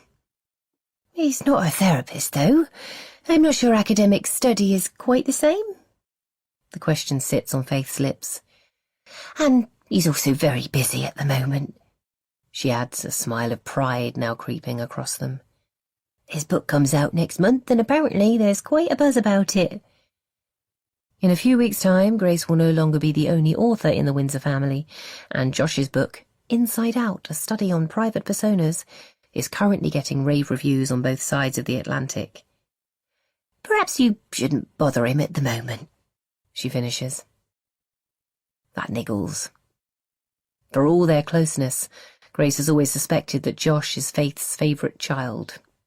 Even though their relationship was more distant, Faith placed her son on a pedestal and glued him in place. Grace is her confidant, but Josh, with his many talents, is her idol. No problem, Grace says, crossing her fingers behind her back like an idiot. I'll have another chat with Marcus instead. Her mum smiles. You've always been a good team. Now how about another cup of tea? Then she gently rises off the sofa and retreats towards the kettle. Once she'd thought of it, there was no way an impending book launch was going to stop Grace contacting her brother, taking advantage of his expertise. She checks the time in San Francisco. She needs to leave for school in half an hour, so she hopes Josh is an early riser. After 14 years on the West Coast, he'll probably be in the middle of a seaweed smoothie or a downward dog by 7 a.m. And sure enough, when he picks up on the second ring, he sounds wide awake. Gracie. His public school accent is apparent in that one word. It seems as though the longer he lives in the United States, the more British he becomes. Is everything okay with Mum and Dad? He adds, concern for his parents filtering into his voice. Yes, they're fine. Grace rushes to reassure him. I just wondered how you are. Really? For all their mutual fondness, they don't keep in regular touch. Separate boarding schools, and Josh, from just 8 years old when Grace was only 6, meant they grew up as holiday pals rather than codependents. Well, maybe there is something. Grace pauses, but there's only silence on the other end of the line. She sighs. Kaya had an accident on Wimbledon Common. She fell from a tree. Jesus, Grace, is she okay? The concern in his voice releases an arrow of guilt into Grace's chest. Why didn't she call him last weekend? Josh adores Kaya. She should have let him know. Yes, she's fine, Grace says quickly. Bump on the head, but nothing broken. The hospital diagnosed concussion, but she's much better now. Oh, thank God, you scared me for a moment. So how can I help? Grace leans into her desk chair and feels its rigid back dig into her shoulder blades. Well, her behaviour has changed since the accident. Deteriorated, I suppose you'd say. I thought with your psychology background you might know why. I teach the subject, I'm not a shrink, he warns, the Americanism sneaking out. I know, we're just not sure we want to try a therapist yet. A heartbeat of a pause, disapproval perhaps, and then he continues. So what's been happening? She takes a deep breath. There's no point keeping it from him, but it feels disloyal somehow. Josh and Marcus were best friends at school, but one spectacular falling out proved to be fatal for their friendship. She's seen Josh attempting to thaw the icy atmosphere when he visits at Christmas, and how impossible Marcus makes it for him. She pulled a girl's chair from under her the other day. Okay, was it towards the end of the day? Yes. That could be tiredness. Concussion takes a while to fully recover from. He pauses. How is she at home? Distant, especially with Marcus, Grace admits. She even accused him of pushing her out of the tree. Yeah, trauma can do that, mess with your memory. That's what the A&E doctor said, Grace whispers, tears starting to prick at her eyes. But it's more complicated than that. Oh? Since her accident, she's got it in her head that he's dangerous. Grace pauses. And she has some bruising on her wrist. Marcus says he found her pinching her skin, but she explains it differently, that he was angry and grabbed her. Grace's voice trails off, and the line goes quiet for a while. In the silence, her cheeks burn with a memory, and she wonders if Josh is thinking about the same thing. Last Christmas night. A sullen Marcus disappearing off to bed. She and Josh sharing the bottle of wine he'd brought with him from the Napa Valley. For years, she hadn't said a word about her and Marcus's secret. The two of them had promised not to tell a soul beyond Grace's parents, and had crafted a narrative that made such secrecy possible. But that night, oiled by red wine and festive joie de vivre, the story had tumbled out. Josh had listened without interrupting, given her the space to explain it all, and had joined the family pact to never mention it again. Grace had been wondering if that secret could possibly offer some explanation for Kaya's behaviour, but when Josh speaks again, he makes no reference to it. Well, self-harming is rare in children as young as Kaya, he says gently, but it does happen, and it's a growing problem.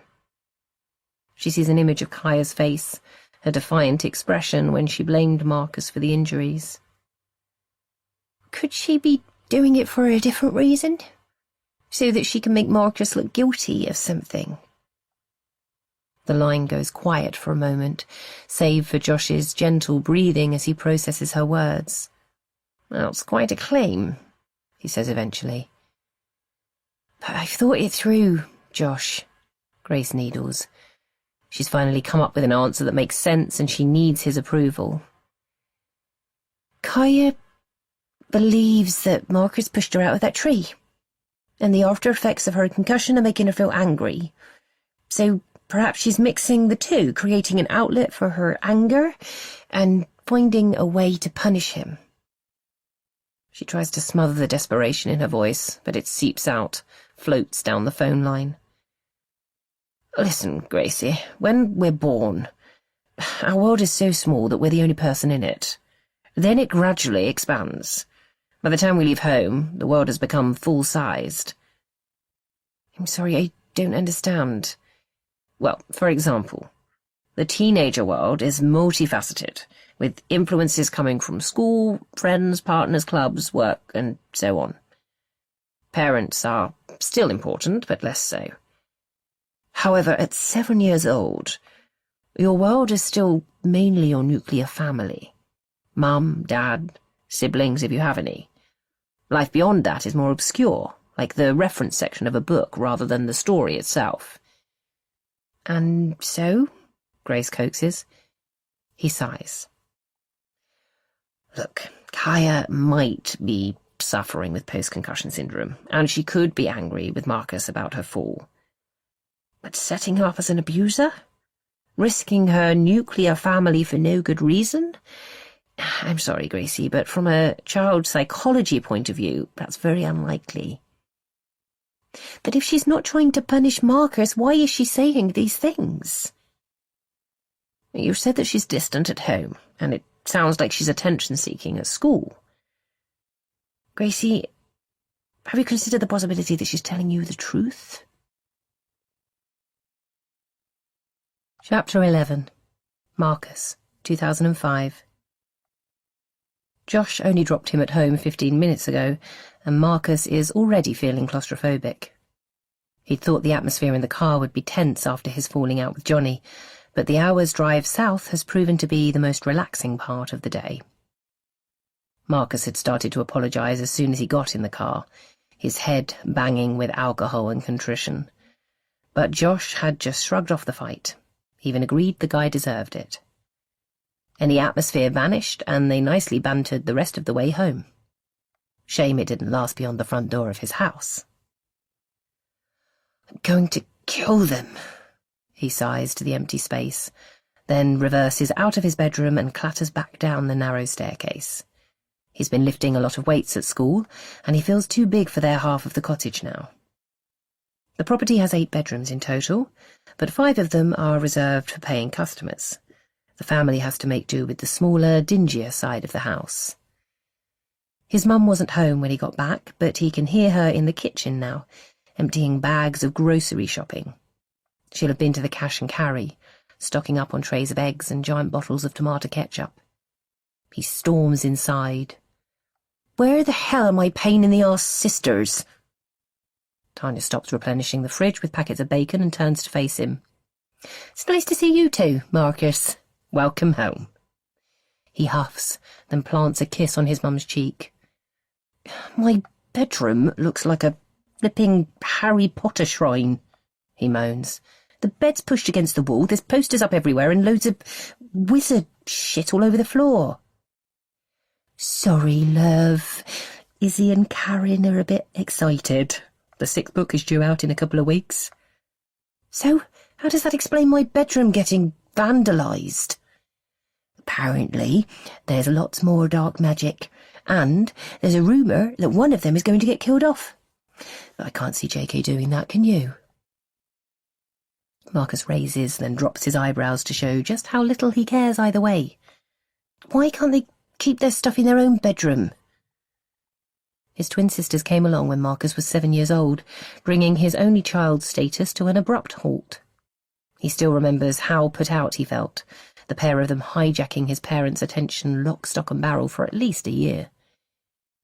He mellowed a bit when he discovered how much they adored him, and most of the time he tolerates them with something close to fondness. But he still has moments when he wishes they'd never showed up. Tanya rests her arms on the island unit and sighs. The girls share, and you've been away for 3 months. Our home isn't big enough to have empty rooms. Your bedroom has been commandeered as a kind of playroom. You could have mentioned it, Marcus grumbles, while silently cursing their small home. He can't imagine his school friends have to deal with siblings encroaching on their private spaces. Anyway, back now. I need to clear it all out. Where are they? They're at school, dimwit. State schools don't have the long holidays that you get, remember? Now you've got all this free time on your hands, maybe you could clear it out for them. It's not my stuff. He knows he sounds like a spoiled child, but he just wants to get his head down. Okay. Tanya draws out the last syllable, her set jaw showing her annoyance. Well, in that case, you can help me unpack the shopping. There's a load more bags in the boot. Marcus flops down into a pine kitchen chair. It wobbles beneath his weight. I just got back. Oh, sorry, Princess Marcus. Marcus knows his mum is only teasing, but it still annoys him.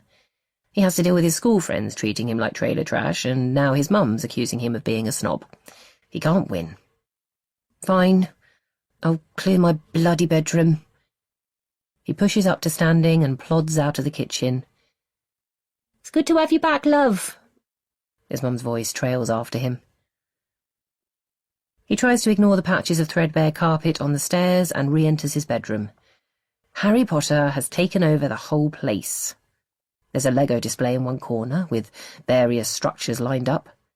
No Hogwarts castle or Hagrid's hut, those sets would have been too expensive for his parents' budget, but there's a carriage and a weird tree that looks vaguely familiar from one of the Harry Potter movies he's seen.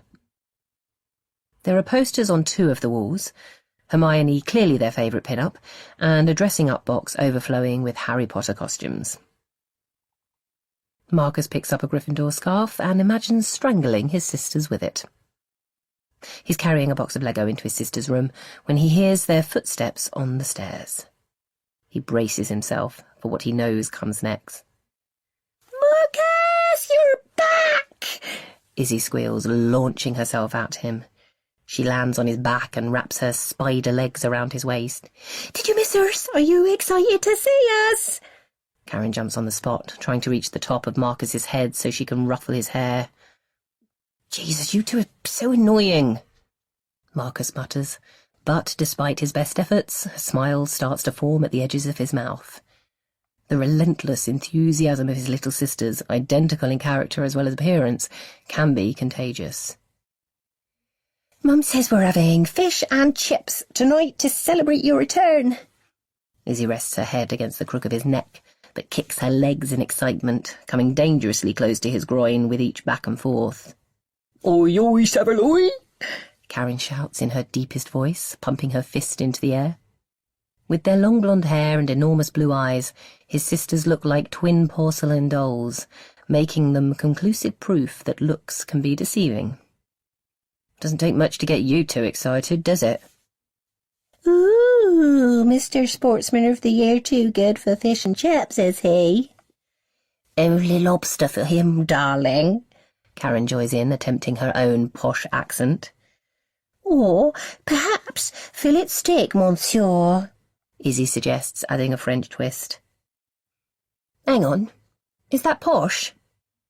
The two girls dissolve into a fit of giggles, Izzy sliding off Marcus's back and onto the floor. Marcus looks at them in their faded gingham school dresses, white socks scrunched around their ankles, and a wave of envy washes over him. His sister's dreams are so achievable. Fish and chips on a Friday night, a trip to Axminster to buy the latest Harry Potter book. For as long as Marcus can remember, he's had big dreams. Impossible, some might call them. His instinct is always to mock people who are willing to accept mediocrity, but maybe they're the clever ones. Able to feel content without a ladder of ever bigger achievements to hang off. Maybe he should try it. Plaice and chips, mushy peas, and a pickled egg for me, he says, counting the items on his fingers. Ugh, pickled egg, you're gross. And I'm going to breathe my eggy breath all over you. Marcus laughs as both girls start screaming, then jump off the floor in sync. They push him out of their bedroom and slam the door shut behind them, their laughter still escaping around the edges. He returns to his own room and sinks down onto his bed. The village road under his window doesn't get much traffic, and he soaks up the peace and quiet. The duvet is soft underneath him, and the sheets freshly laundered. He's still feeling the after-effects of last night's heavy drinking session, and his knuckles are sore from his run-in with Johnny. Maybe it is good to be home after all. He closes his eyes and starts to drift off. Marcus! He opens one eye. Hey, Marcus, come downstairs a minute. His mum has 2 volumes, normal and head-banging. What do you want? He hollers in response. He would never be allowed to behave like this at school. If he shouted to a mate from his bedroom, the housemaster would march inside and coolly explain that only the rarest of circumstances permit raised voices. But standards have always been lower in this house. Jesus, Marcus, get your ass down here! His dad has joined the party, exasperation clear in his voice.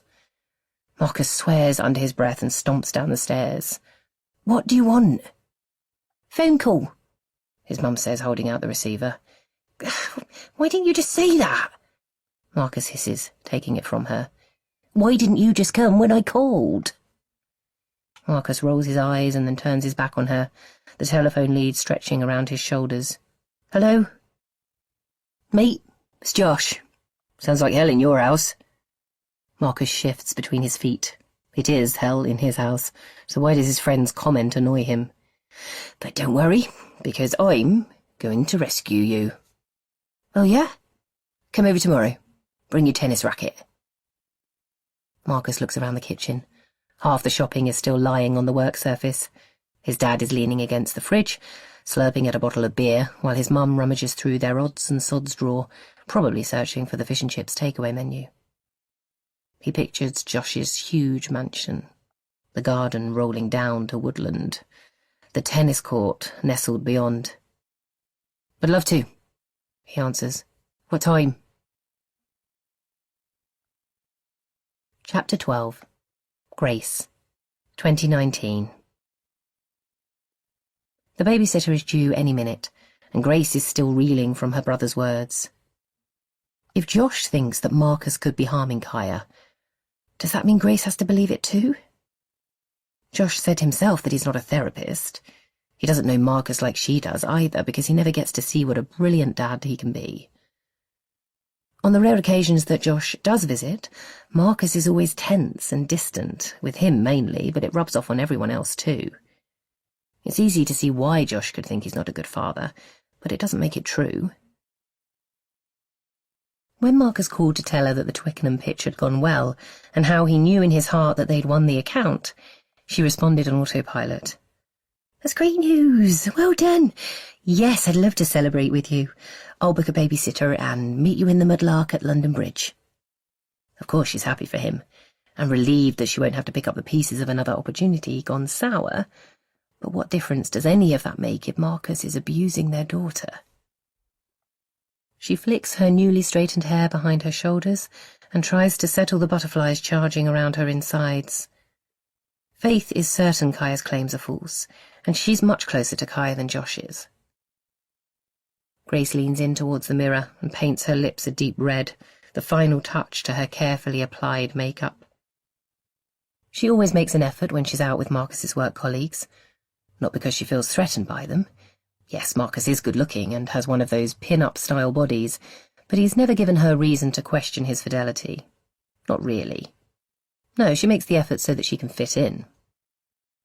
Marcus's colleagues spend their lunch break shopping on their phone, scrolling Instagram and Pinterest for the latest fashion tips, and ordering from Azos or Pretty Little Thing with a couple of clicks. That level of commitment isn't for Grace, but she's happy to pretend on nights like this. "Maisie is here!"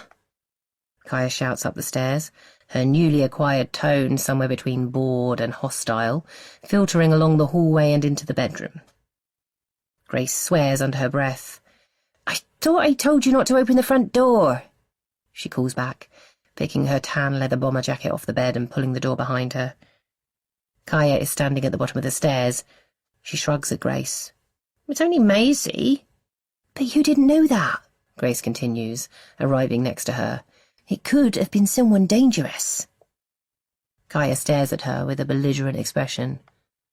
"Daddy's at work." Grace laughs nervously and drops her arm around Kaya's shoulders, with what she hopes looks like affection rather than constraint. Then she turns her attention to the 16-year-old girl with a Kanken rucksack hanging off one shoulder, hoping she wasn't listening too hard. "Thanks for doing this at such short notice, Maisie. Marcus only suggested it a few hours ago." "No problem." Maisie produces a polite smile, but it's forced. Her hearing must be good. Her eyes dart down towards Kaya, then back to Grace. "Is Kaya okay?" she whispers. Grace's chest constricts. Is this how it's going to be now? Explaining to everyone that Marcus isn't an abusive father, while silently wondering if he is? She looks at Kaya and tries not to let annoyance leak into her tone. "Kaya, go and watch some TV for a minute." She inclines her head towards the living room. Kaya stares at her for a moment, then swivels on the wooden floorboards and disappears behind the living room door. Grace turns to Maisie and tries to smile. "Kaya has been acting up a little since her accident," she admits. "She might tell you some things about Marcus. They're not true," she adds, her voice much clearer than the fog swirling around her head. "That he's dangerous?" Maisie asks, her eyes wide. It reminds Grace that she's only a child herself, really. Maisie lives 5 doors away and is in her final year of GCSEs at the local girls' school. "It's to do with her concussion." Grace forces her smile to stretch further. "She probably won't say a thing anyway. Now, we won't be late. You got everything you need?" Maisie looks a bit shell-shocked, but luckily her manners take over. "Oh, we'll be fine. You have a good night." Grace smiles her gratitude, pops into the living room to drop a kiss on Kaya's forehead, and slips out of the front door. But as she walks towards Earlsfield Station, she starts thinking about seeing Marcus. Being in a busy bar with lots of distractions must be better than the two of them alone at home, but she's not sure she can look him in the eye anymore. Is that because she suspects him of abuse, or because she feels guilty for considering it? Her head is so muddled. There are dozens of trains to Waterloo every hour, so she only has to wait a couple of minutes for one to arrive.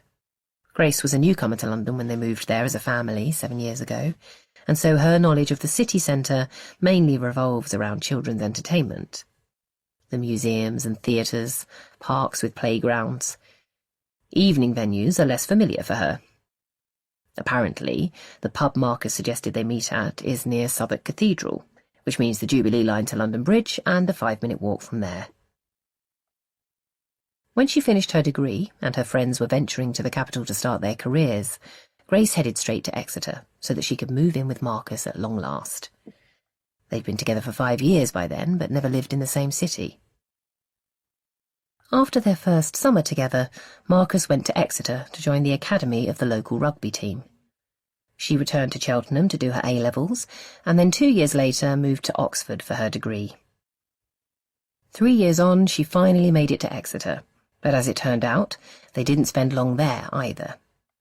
Marcus got the offer from the Auckland Blues, and within 6 months they were on a plane to New Zealand via a beach break in Thailand. As Grace walks down Tooley Street, her mind wanders to that holiday. Their last one before Kaya came along, and trips became altogether more family-focused. They spent their first 10 days in Bangkok, dashing from one tourist hotspot to another, then retreating to their air-conditioned hotel as quickly as their traveller scruples permitted. Then they headed south to the beaches of Phuket in time to greet 2011. The capital, Patong, has a party reputation, and it didn't disappoint on that New Year's Eve, although Lady Luck also played her part in making it a night to remember. At least the first few hours, anyway. Things got a little messy after that, and Grace can still remember the rambling, red-faced apology she was forced to make at 2 different embassies before they could leave the country. A shadow passes over her face for a moment. She takes a deep breath and shakes the feeling away. It's time to face her husband. She pulls open the heavy door of the Mudlark and walks inside. Chapter 13. Marcus, 2005. Marcus looks at the impressive front door and wonders what to do next. There isn't a doorbell, just a massive door knocker that will probably sound like a bomb going off if he raps it. He's been to the house before, but only with Josh, and now he can't remember how they got inside. He bangs his tennis racket against the back of his heel and ponders. Well, hello, gorgeous. A husky whisper drifts over Marcus's left shoulder. He looks up in surprise. A girl has appeared from around the side of the house, too young for the deep voice to be authentic. She reminds him of Medusa, which is weird because he doesn't usually use Greek mythology as a reference point. Maybe it's the green eyes. Sorry? Impressive muscles, wide eyes, a little unsure. Her tone has notched up a few levels, more soprano now. It's a sexy vibe. She sashays closer, only stopping when her face is a few centimetres away from his. He can see freckles now, faint dots across the bridge of her nose. And she smells good, like apples, or maybe grapefruit. He squirms, takes a step backwards. You must be Josh's friend, she says, still inspecting him. She's slender, like a vine, and almost matches him in height. Yeah. Do you know where he is? Follow me, she says, beckoning with a curled finger and swinging her hips as she walks away, her short summer dress wafting from side to side. Marcus doesn't move for a minute, nervous about following the exotic species anywhere, but also not sure how long he can languish on the driveway, even if it is big enough for 20 cars, and a small aircraft. But she soon bursts into laughter and turns back to face him. I'm just kidding with you. Josh is in the garden. Come on. She turns around again, but this time drops the stylized walk, and Marcus decides it's safe enough to follow. As he turns around the corner of the house, the only word that pops into his head is perfection.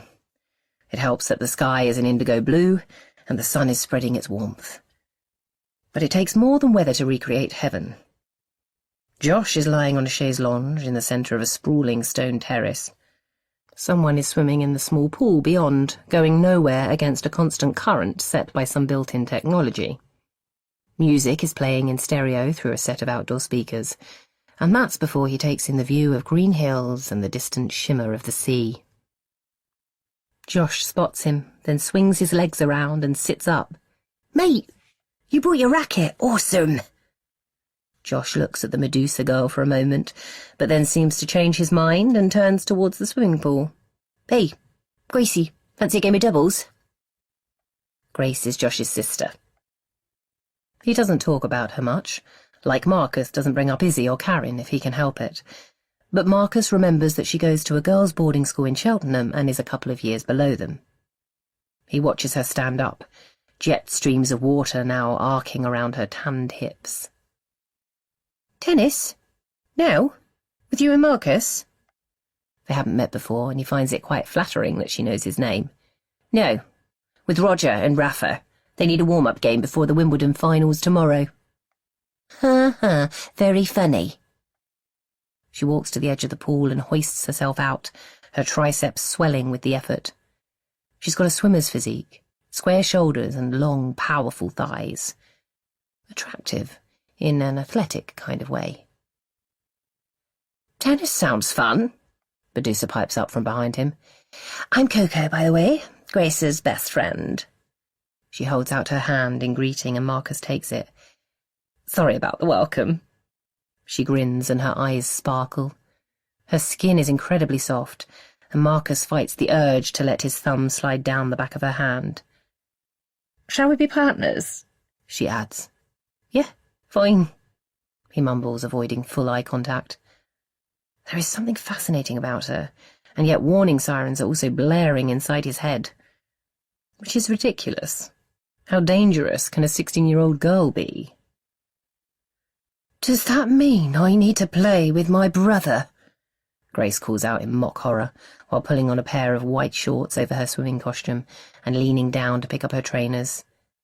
Who is also the best player here, remember? Josh retorts, while glancing in Coco's direction, clearly his way of pointing out she's made a dud choice. Personally, I don't care about winning. It's the taking part that counts, isn't it, Marcus? She takes his hand and intertwines her fingers in his. Shall we go and knock up? Marcus throws Josh a what the hell look, but doesn't resist as Coco leads him down the garden towards the tennis court, his friend's expression somewhere between smirk and sympathy.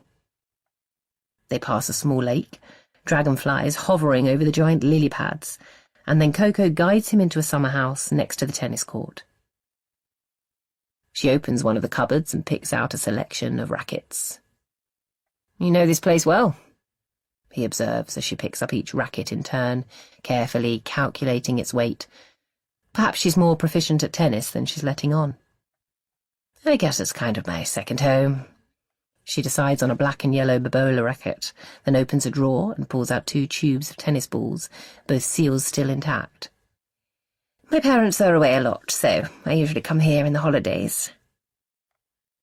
However much he moans about it, Marcus couldn't imagine being away from home during the holidays, missing that chance to totally relax. Do they work abroad? It's the only explanation he can think of. But she seems to find his question funny. Oh, David and Martina don't lower themselves to working. She giggles. We have houses, lots of them, and my parents don't like staying in one place for long. In the summer, you can usually find them in Marbella or Saint-Tropez. Winters, they split between skiing in Verbier and cruising around the Caribbean, plus trips to New York and Dubai, of course. It's hard to keep up.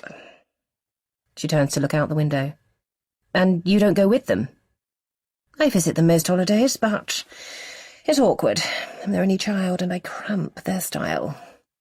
She turns back to face him and shakes her head, her long hair fanning out behind her. I prefer it here with Faith and Henry. I love this family. You and Grace must be close. We're like sisters. We do anything for each other. The gravity in her voice turns the air heavy, and Marcus starts to feel uncomfortable. He wants the sassy temptress back.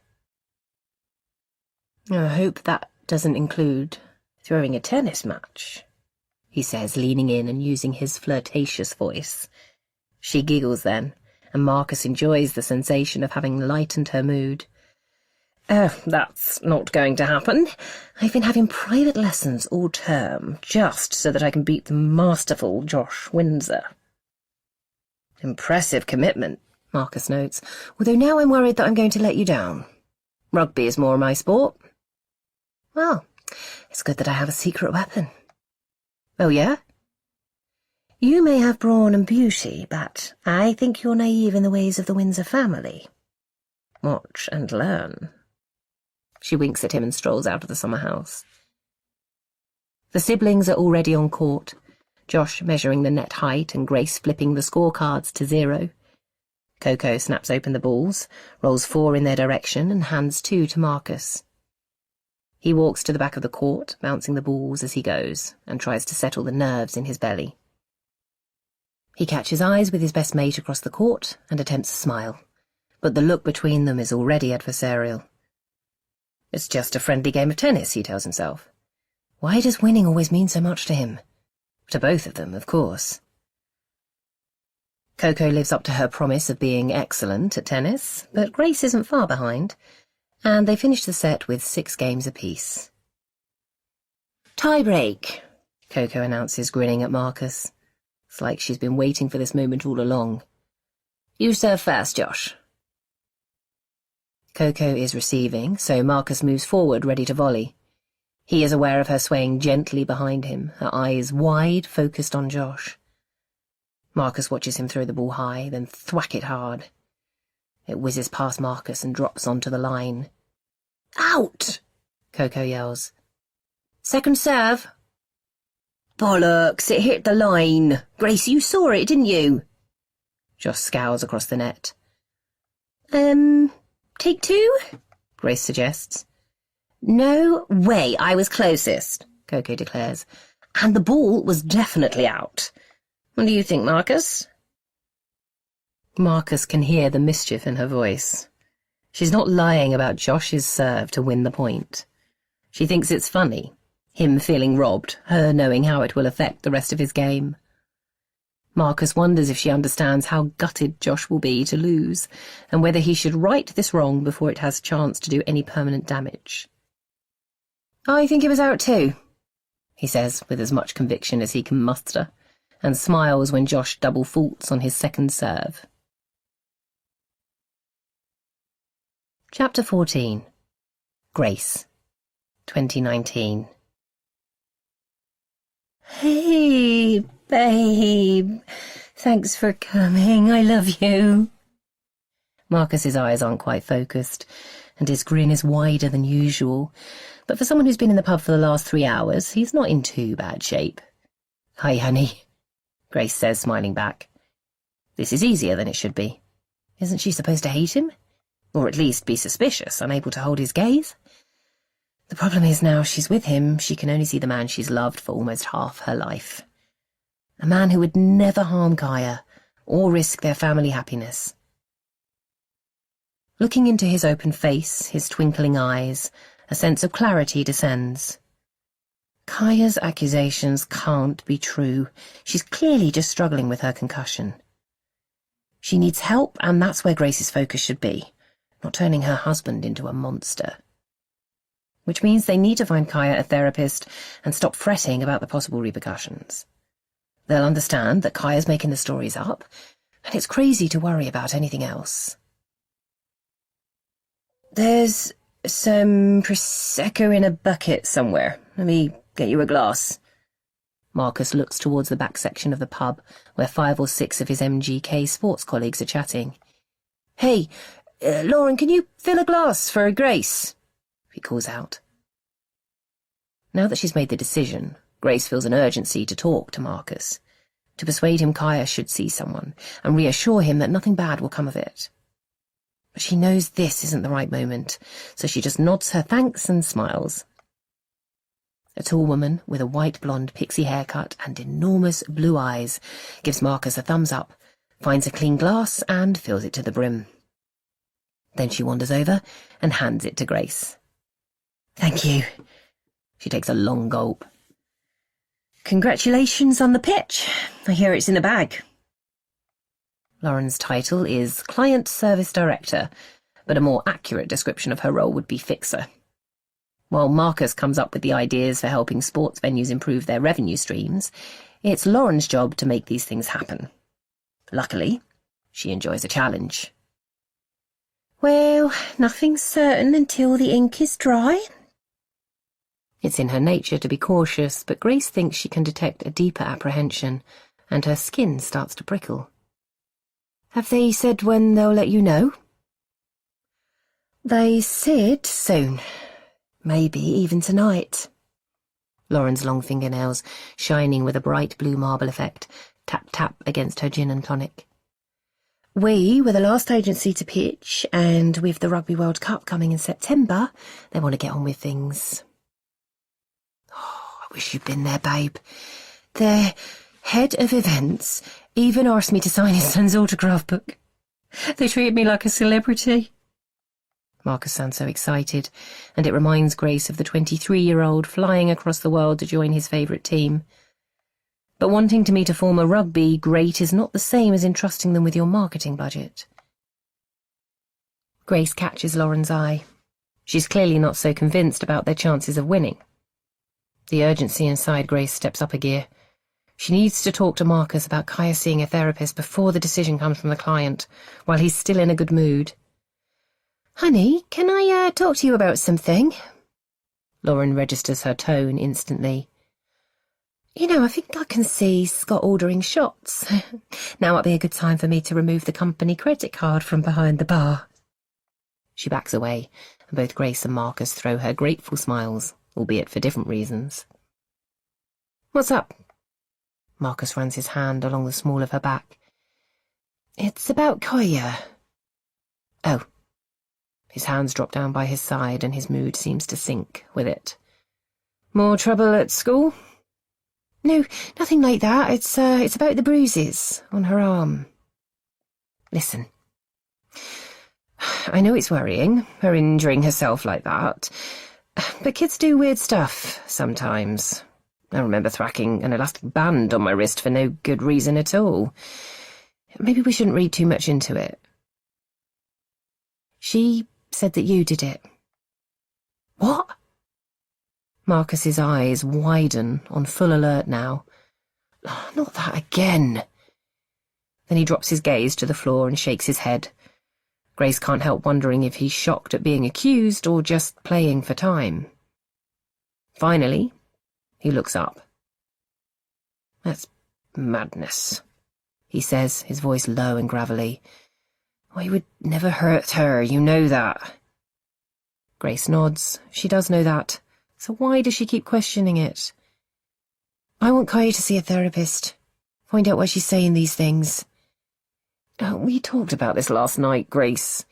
Yeah, but what if the schools start to believe what she's saying about you and involve the authorities anyway? And tell them that we refused to let Kaya see a therapist. What happens then? The school won't believe her. Out of the corner of her eye, Grace can see Lauren reaching for her phone, a look of concentration washing across her face. Then the client service director walks into a corner of the pub, the quietest area, and starts speaking into it. A wave of panic grabs Grace. She knows the call is from the Twickenham client. She needs to get Marcus on side now. You're right. The school don't believe her. She takes Marcus's hands in hers and looks directly into his face. But they do want her to see a therapist.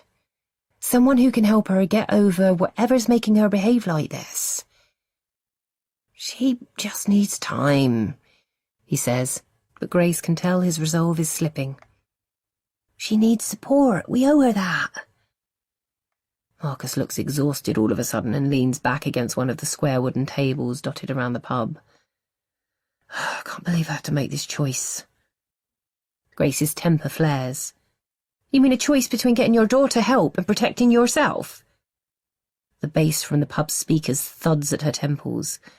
Why are you so reluctant anyway? She asks, hostility creeping into her voice. It's like you've got something to hide.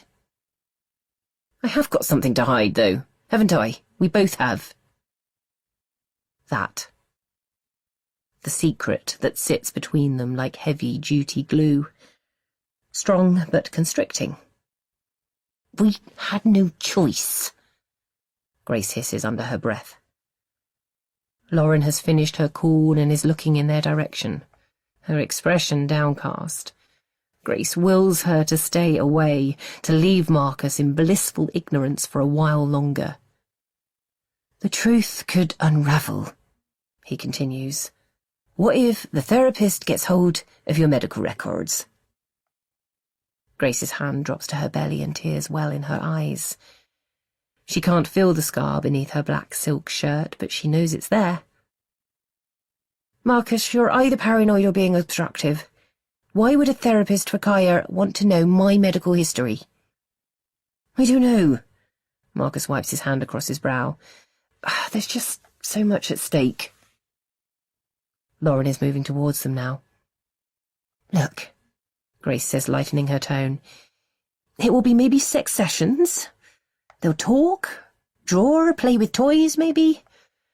Her only aim will be to get Kaya to open up about how she's feeling.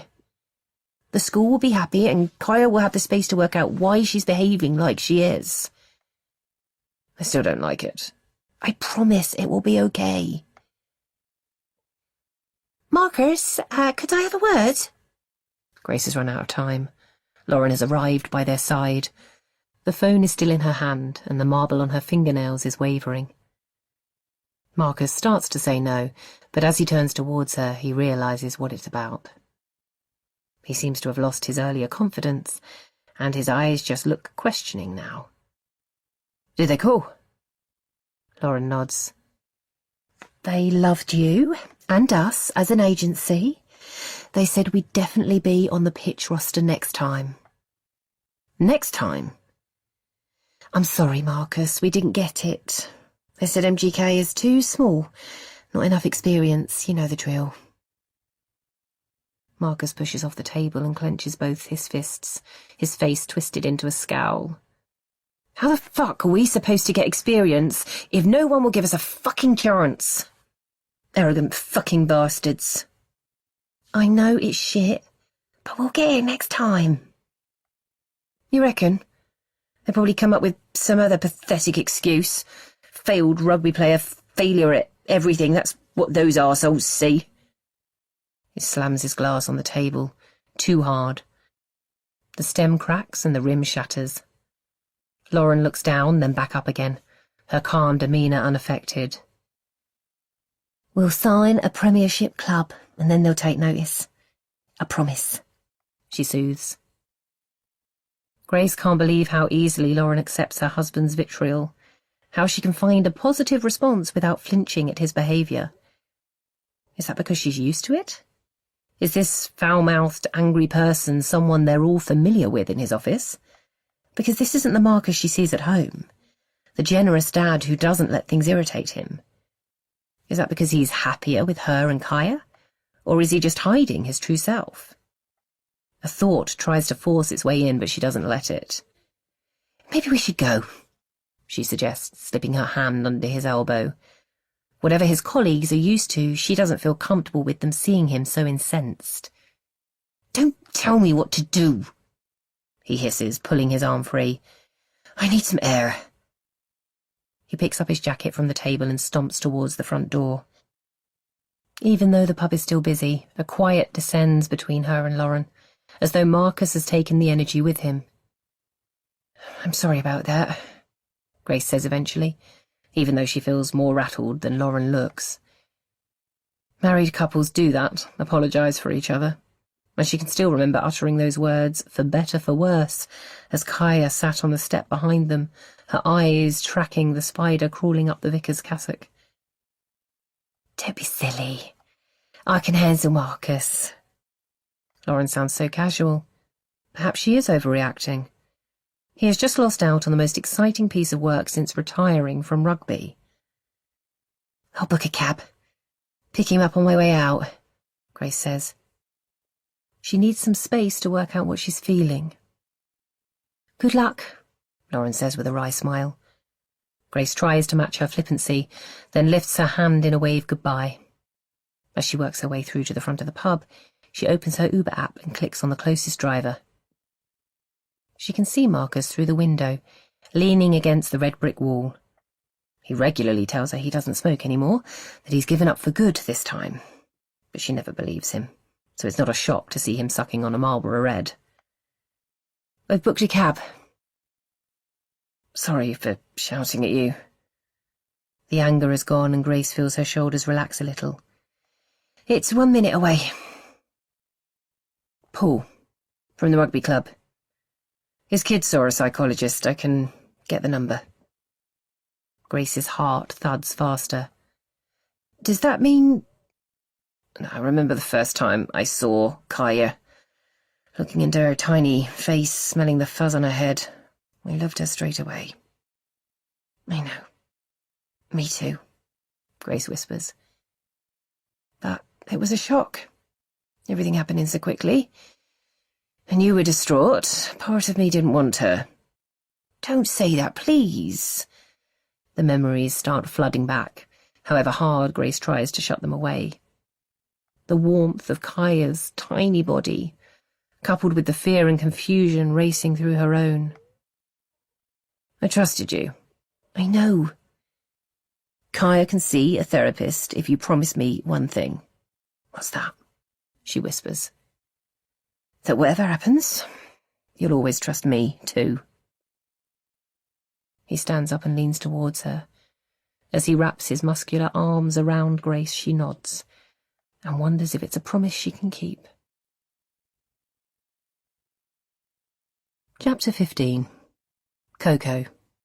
31st of December, 2010. Coco curls up like a cat on her faded beach towel and burrows her shoulders into the sand. This is her favourite time of day. The sun has dipped low enough to give the sky centre stage, and from behind her, probably fake, Ray-Ban aviators, she can stare into the endless blue without squinting. Wispy clouds hover over the languid waves of the Andaman Sea, while thicker ones collect over Cullim Hill to her right. She's been to dozens of beaches over the last 5 years, some exceptionally beautiful, others remote and peaceful.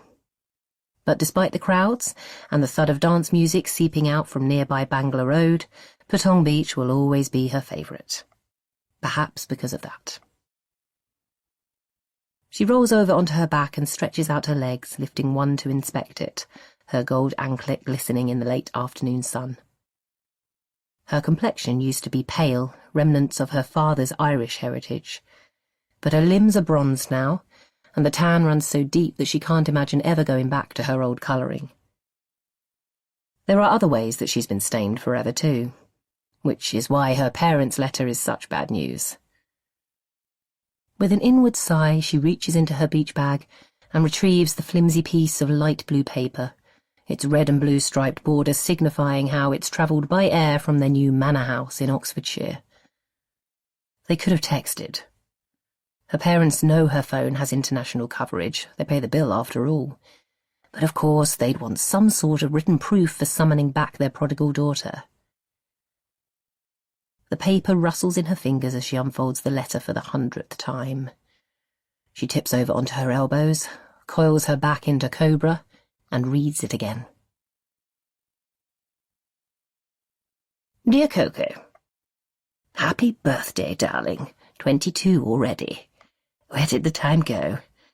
One day I'm buying baby's booties for you and Peter Jones, and the next you're a grown woman walking your own path. And what a fun journey you've had so far. Your father and I have loved your postcards, keeping up with your adventures. We thought you might stay in France when you got the job in that lovely bistro, but your appetite for hijinks got the better of you. No doubt you blame us for that. Now that you're unquestionably an adult, we've decided it's time for you to return home, to take responsibility for your future. It's not right for you to wander the globe perpetually chasing excitement. It will never be enough, darling, and then where will you end up? Perhaps we should have forced you to accept that sixth form offer from Rodion after all, not to let you disappear that summer with just a backpack and a wallet full of euros. We still don't understand why you went. Wanderlust, or just lust. We were never really sure. Or perhaps we should have been less generous with your monthly allowance ever since, forced you to stand on your own 2 feet. But it's all water under the bridge now. We've transferred money for a first-class flight back to Heathrow, and expect to see you in time for Christmas. And Coco, there will be no more money, so don't do anything stupid. We look forward to welcoming you home, Mum and Dad. Coco refolds the letter and puts it back inside her bag. She's had it for more than a month. The message hasn't changed, but she's still 5,000 miles from home. Being stupid is her raison d'etre, for fuck's sake. The letter had reached her at a hostel in Tulum. The vibe had been chilled there, and she'd been enjoying spending her time smoking weed under a canopy of floating lanterns with a bunch of idle travellers. But it hadn't felt the same after the letter arrived, so she'd said her goodbyes, avoided the hippie from Tasmania who'd called her a prick tease, and taken a bus to Cancun International Airport. She could have got a flight straight to the UK from there. Turned up at her new family home in the Cotswolds in time for Christmas lunch. In fact, she'd sort of planned to. But then she had a better offer.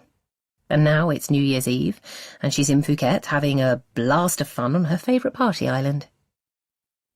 Her very final blast, she's promised herself, almost definitely. There's a DJ playing a special set on the beach tonight, and Coco watches 4 or 5 men, all dressed in black, put the finishing touches to the huge stage. She checks the time on her phone. It's nearly 6, which means time for a beer before she heads back to the hotel to get changed. She doesn't know anyone here, and that might have caused her vague concern once upon a time, but not anymore. A few drinks, a pill or 2. She knows she'll find her crowd pretty quickly tonight. She stands up, flicks the sand off her towel and stuffs it into her bag. She pulls her denim cut-offs over her bikini bottoms and slips her Havaiana flip-flops onto her feet. "Bottle of Singha, please," Coco asks, smiling at the bartender. He tips his head, then turns to the fridge behind him. When he hands her the drink, she gives him a 100-baht note and waves the glass away. She turns to face the sea and takes a long draw on the cold glass lip. Delicious. She's going to miss this. The terrace is packed, but she's happy to stay by the bar, watch customers arrive empty-handed and leave with jugs of lager and wider smiles. She stretches up onto a bar stool and lets her flip-flops drop to the floor. "Excuse me? Are you waiting to be served?" She turns to face the girl speaking, shaking her head. "No, I'm just—" Shit. Coco! She's mute for a moment, frozen. All she can do is stare.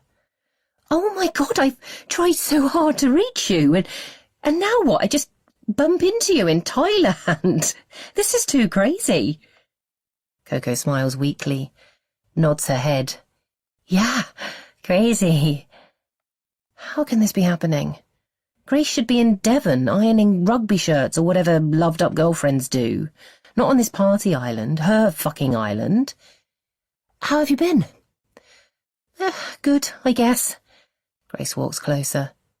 Even with the pungency of salt water and coconut sun cream, Coco can detect her old friend's unique family scent, and it's enough to bring tears to her eyes. "But I've missed you. Why did you leave like that? One text and gone." Grace's shoulders lift and drop. "I went to stay with my parents in Saint-Tropez," Coco says, her voice guarded. "I met this guy. I told you about him." "I know, some hot French guy. But you didn't say you'd be gone forever or that you wouldn't keep in touch. Did you go travelling together?" Coco smiles at a memory. She's only got one photo of their time together, but she's kept it with her ever since, dog-eared and faded. Something like that. "You know, I wondered if I'd done something," Grace admits. "We were having a fun summer and then you just disappeared." "You didn't do anything." She's genuinely shocked that Grace might think she did. "No one did anything. I went to see my parents, then took a trip from there, and it was cool, so I kept, tripping." Coco grins, relieved to see that she's got her mojo back, at least enough to disguise her hammering heart. "Anyway, what the hell are you doing on Patong Beach at New Year? Shit's gonna get crazy, she warns with a wry smile. "Oh, Jesus, Coco, I'm not—" Mother bloody Teresa. We've been here a few days, head back to Bangkok tomorrow. We? Me and Marcus? Oh, I guess you don't know we got together after you left. Coco shifts on the bar stool. There's no reason to tell Grace that she does know, or that she kept track of their budding romance from a distance. That's nice, she says, sounding deliberately vanilla. And holidaying together, she muses. Well, this is more of a stopover than a holiday. Grace pauses. We're moving to New Zealand. Wow, that's like a million miles from everywhere. Marcus signed a contract with the Auckland Blues. They're a rugby team, she adds helpfully. Best chance he'll get her playing for the All Blacks, so here we are. She shrugs in an apologetic manner, as though she realises that following her man halfway around the world isn't very 21st century. Love can be very life-limiting, can't it? I'm going to take up surfing. Yeah, that'll show him. Grace bursts into a fit of giggles, and Coco can't help joining her. She puts her arm around the only best friend she's ever had and breathes her in. I've missed you too. They smile at each other, and Coco has the sensation of her life rewinding. The aeroplane rides, the cheap hotels, the drug-fueled parties and brutal hangovers. They flood past at breakneck speed until she's back in the Windsor's garden, lying next to Grace in the hammock strung between two old oak trees, staring at the stars. We have tonight, she says. We could see in 2011 together. I'd love that, Grace whispers and kisses her friend's hair. Then she takes Coco's hand. Come and see Marcus. He'll be blown away that you're here. Coco stares out at the terrace. She thinks she can see him now, leaning back against the wooden chair, muscular legs stretched out, crossed at the ankles. It brings back memories. Are you sure? Grace pauses, lowers her voice. Of course I'm sure. Why wouldn't he be? Coco looks into Grace's trusting face. Then she takes a breath and lets herself be led through the mass of tables until they reach the edge of the terrace, and Marcus, looking out to sea. Look who I just bumped into. It's mad, isn't it? Small world proof, right here. Coco watches Marcus unfurl his broad frame and turn to stand up. Hello, Marcus. He lifts his eyeline, then takes a step backwards. Wow. You. It's been 5 years, Marcus, not 5 centuries, Grace remonstrates. You look like you've seen a ghost. She swats him on the arm, then slips her hand down to his waist. Perhaps she senses something. Just a surprise, I guess. He stumbles over his words. We should have a drink. To celebrate our reunion. Your reunion, I mean. I'll get them. He spins around and manoeuvres his way to the bar, his athletic body moving fluidly between the tables. Chapter 16. Coco applies the probably fake Burberry matte rose and rubs her lips together. It's the only shade she's got, but she knows it brings out her eyes. It's a combination that's proved successful enough over the years. She slips her flip-flops back on, only a fool would wear proper shoes at a beach party, and pulls the door of her hotel room closed behind her. She knows she looks hot tonight. The black teddy suit clings to her subtle curves, and the sheer white mini-dress doesn't leave much to the imagination, slashed in two by the black crossbody strap of her tiny handbag. If this is going to be her last night of proper fun, she's going to make it count. Bangla Road is heaving. Every bar is pumping out music and hundreds of people wander the street. Touts confront tourists with wide smiles and twinkling eyes, encourage them into the go-go bars or nightclubs with promises they'll never keep. The odd moped drowns out the music for a moment, its engine revving, then quietening as it disappears along the main beach road. Coco soaks it up. The noise, the stench of illicit sex and tomorrow's regrets. She belongs here, not in some stiff Cotswolds village. She once thought she belonged in an East Devon village close to the sea, but that feels like a lifetime ago now. She walks inside the Smiley bar and spots them straight away. As she slips onto the blue bar stool next to Grace, a waitress appears by her side. 3 Thai sabay, please, she shouts above the music. If we're going to make this a night to remember, she continues, turning to Grace and Marcus, it needs to include the local rum. I'm up for it, Grace shouts back, grinning. It's like fate telling us to get smashed. The waitress arrives with 3 cocktails, slices of lime and Thai basil leaves decorating the rim of each glass. Cheers, Coco calls out, and the 3 of them clink glasses. Marcus still looks a bit uncomfortable, as well he might, but hopefully a couple of drinks will loosen him up. Not enough to talk about that night, but she's confident he wouldn't do that. Not with Grace around. And anyway, tonight isn't about raking up the past. She just wants to hang out with Grace for one evening. Then the lovebirds will fuck off to New Zealand and she'll crawl back to her hell life with Mummy and Daddy, and there will be no ugly consequences. The drink is fresh and cold and sweet enough to slip down like fruit juice. The first one disappears inside 10 minutes and the second doesn't take much longer. By the time Coco has finished her 3rd cocktail, she can feel the release that alcohol brings. She checks her watch.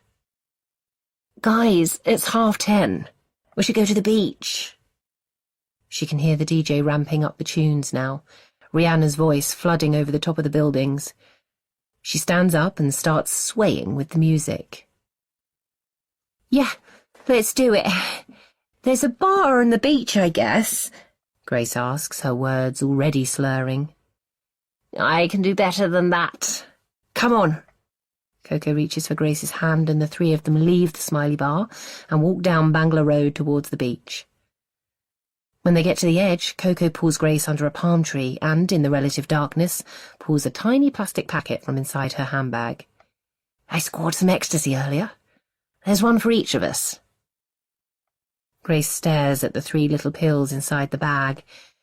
I've never done Class A's before. Coco, we're not doing that. Grace and I don't do drugs, okay? Coco watches her friend bristle at Marcus's words. Grace was always so independent at school, choosing how to pass her time on her own terms, making her own decisions. They were generally right, too.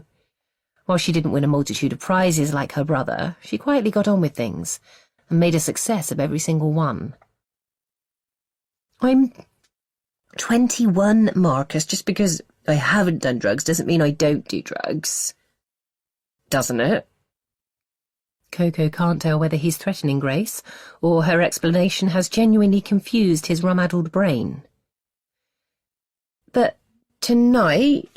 Grace pauses, the suspense causing Marcus to hold his breath. I don't want one. Thanks for the offer, though. Marcus sighs with relief, and Coco can see his shoulders drop. She wonders if things had panned out differently, whether he'd have ever felt the same level of concern for her. She pushes the thought away, then takes a pill out of the bag, shrugging at the pair of them. She places it at the back of her tongue, and a fizz of excitement squirms in her belly. She knows what comes next. The surge of euphoria, the endless energy. Fuck Grace and Marcus with their boring lives and pathetic morals. She feels sorry for them. I'm going to the bar, Marcus informs them, and heads to the makeshift beer hut erected for the night, his hands stuffed into the pockets of his navy cargo shorts. He's pissed off with you, Grace observes. He thinks you'll lead me astray. A wave of sadness washes over Coco before she can stop it. Even before she left for Europe, she carried the label of perpetrator, never victim or even bystander. She brought it on herself, slipping out of her dorm to meet a boy when she was 14, dealing hash a year later. It was only among her friends, but the school still threatened her with the police. Until her dad stepped in, and the new drama studio finally got built. And here she is, still the naughtiest kid in the room. The pill clearly hasn't kicked in yet, because Coco feels an overwhelming urge to sit down. Are you okay? I didn't mean to upset you. Coco smiles and lets the music seep through her pores. As the chemicals finally start to unleash their power, Nostalgia swells inside her and releases a burst of affection. She takes out her phone. Come on, let's have a selfie. She likes to record special moments with a photo, and this one deserves at least that. A what? Wow. Britain is so behind Asia. She puts her arm around Grace's neck and draws her in. Arm outstretched, she taps her phone, then checks the picture and smiles, satisfied. Come on, let's find Marcus. If I can't lure you with Class A's, then I'm going to make damn sure you're wasted by the end of the night. The closer they get to the stage, the more the music pumps inside Coco's chest. As the ecstasy rears inside her, she finds a spot to dance and closes her eyes. Her body feels like water, fluid and weightless, with an electric current of dance music pulsing through her. Grace is dancing with her now, beer spilling down her black dress, her sparkling clutch bag spinning around her head. Marcus is there too, a shadow in the strobe lighting, holding Grace up when she stumbles. The countdown begins, and in 3, 2, 1, it's 2011. Fireworks erupt in the night sky. Katy Perry screams through the giant speakers. Coco floats her arms above her head and tries to forget what the year ahead has in store for her. A minute later, or maybe an hour or two, who cares, someone grabs her by the shoulder and turns her around. It's Marcus. Listen, I need to take Grace back to the hotel. She's too drunk. Coco looks through the crowd. Grace is sat on the beach, head in her hands, an untouched bottle of water beside her bag. What will you do? He asks. Coco turns to face him. His tone has changed. It's softer, more vulnerable, and a worm of affection wriggles in her chest. I can help you get her back if you'd like. Thank you, he says, and Coco can hear the same relief he showed when Grace declined the pill. Is she the sensible one now? Will she be Grace's saviour for once? Together they walk back up the beach, both silent as they concentrate on navigating through the army of revellers. The DJ set won't finish until morning, and the sky is still black, a sign that the party is far from over. Marcus lifts Grace off the sand and wraps her arm around his neck. She's almost comatose now, and just groans some kind of greeting that neither of them understands. Coco takes her other arm and picks up her bag. Together they drag her up the beach, the artificial source of energy giving Coco the extra strength she needs. Luckily, their hotel is just one street over from Bangla Road, and they make the journey in less than 10 minutes. There are a few guests sitting around tables in the open-air bar, but the music has finished, and no one shows any interest as the three of them stagger past. Eventually they reach a corner room on the ground floor, and Marcus pauses. He pulls a credit card-style key from his pocket and buzzes them inside. The first thing Coco notices is how clean the room is. She's stayed in many beautiful places during her travels, seen views that have taken her breath away, slept in handcrafted beds, enjoyed open-air showers. But this room, with its polished stone floor, king-sized bed, and oak-panelled snug scattered with scarlet silk cushions, offers something else. Comfort. I might give her a quick shower. She's covered in sand. Coco nods and watches Marcus guide Grace into the bathroom. A moment later, she hears the rush of water. Her body is aching to move, to dance, but there's nowhere to go. She flops down on the bed, but her body keeps swaying, picking up the faraway sounds of music from the beach. She spots Grace's bag where she dropped it, and curiosity takes over.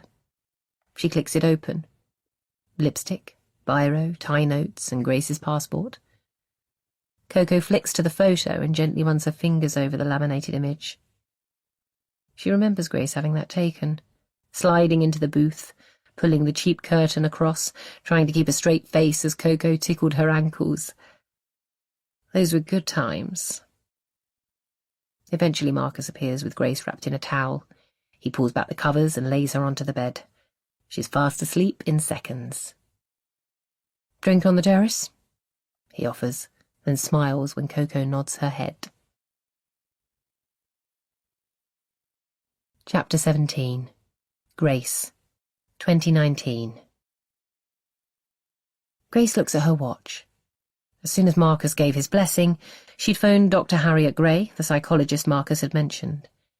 She didn't want to risk either of them changing their mind. The secretary she spoke to had explained that Harriet's diary was very booked up, that there was a supply and demand issue with children's mental health these days, but had eventually offered her an appointment at 11 a.m. on Wednesday, 17th of April. And if they're not careful, after waiting a week, they're going to be late. Kaya, where have you disappeared to? We need to leave in a minute. With a mid-morning appointment, Kaya could have gone to school for the first period, but Grace couldn't face picking her up in the middle of the school day, having to see Miss West up close again. Over the last few days, the teacher's demeanour has muted from sympathetic to hostile, as though she's decided the whole family are rotten. At least school is breaking up for the Easter holidays tomorrow, and Kaya will be away from suspicious eyes for 3 weeks. I'm coming. Kaya plods in through the sliding doors at the back of the house, trailing muddy footprints behind her. Where are we going again? She looks up at Grace. Her expression is more open than Grace has become used to lately, but it's apprehension rather than warmth that's woken up her face. To see a lady called Harriet, remember? She says gently. Kaya lowers her eyeline and nods. Why am I going? Grace and Marcus have been purposefully vague about today's appointment, but she knows she needs to give her daughter a bit more information now that the day has arrived. She tries to sound upbeat and nonchalant at the same time. Harriet is a really nice lady who you can talk to about stuff. She picks up her bag from the side and 2 freshly filled water bottles. Does that sound okay? Shall we go? She coaxes. What stuff? Grace pauses for a moment. It will just be you and Harriet for most of the session. What do you think you might want to talk about? She waits, poised for some comment about Marcus. Over the last week, Grace has tried to get Kaya to explain what's wrong, why she's shutting Grace out and demonising Marcus, but Kaya refuses to answer Grace's questions. She spends most of her time in the garden, throwing a ball against the fence or lying on the trampoline staring at the sky. The only time that she initiates conversation is at bedtime, when Grace kisses her good night and she responds by whispering in Grace's ear, "He did push me, Mummy." The mantra has spiralled around Grace's head constantly, when she's supposed to be working or sleeping or listening to the woes of her husband still coming to terms with the lost Twickenham pitch. "He did push me, Mummy." There have been no more injuries, thank goodness, but Kaya did accuse Marcus of getting angry with her when Grace went swimming on Saturday morning, and she announced that he ran the bath too hot for her on purpose that night. Marcus denied both these claims as vehemently as Kaya made them, and Grace hasn't felt any closer to working out the truth. "I know what I'm going to talk to her about," Kaya says, crouching down to pull on her trainers. Grace sucks in some air and feels her resolve slip. Is she doing the right thing? Or is she throwing Marcus to the wolves by involving a professional in their complicated family life? But could she live with herself if she didn't give Kaya this opportunity?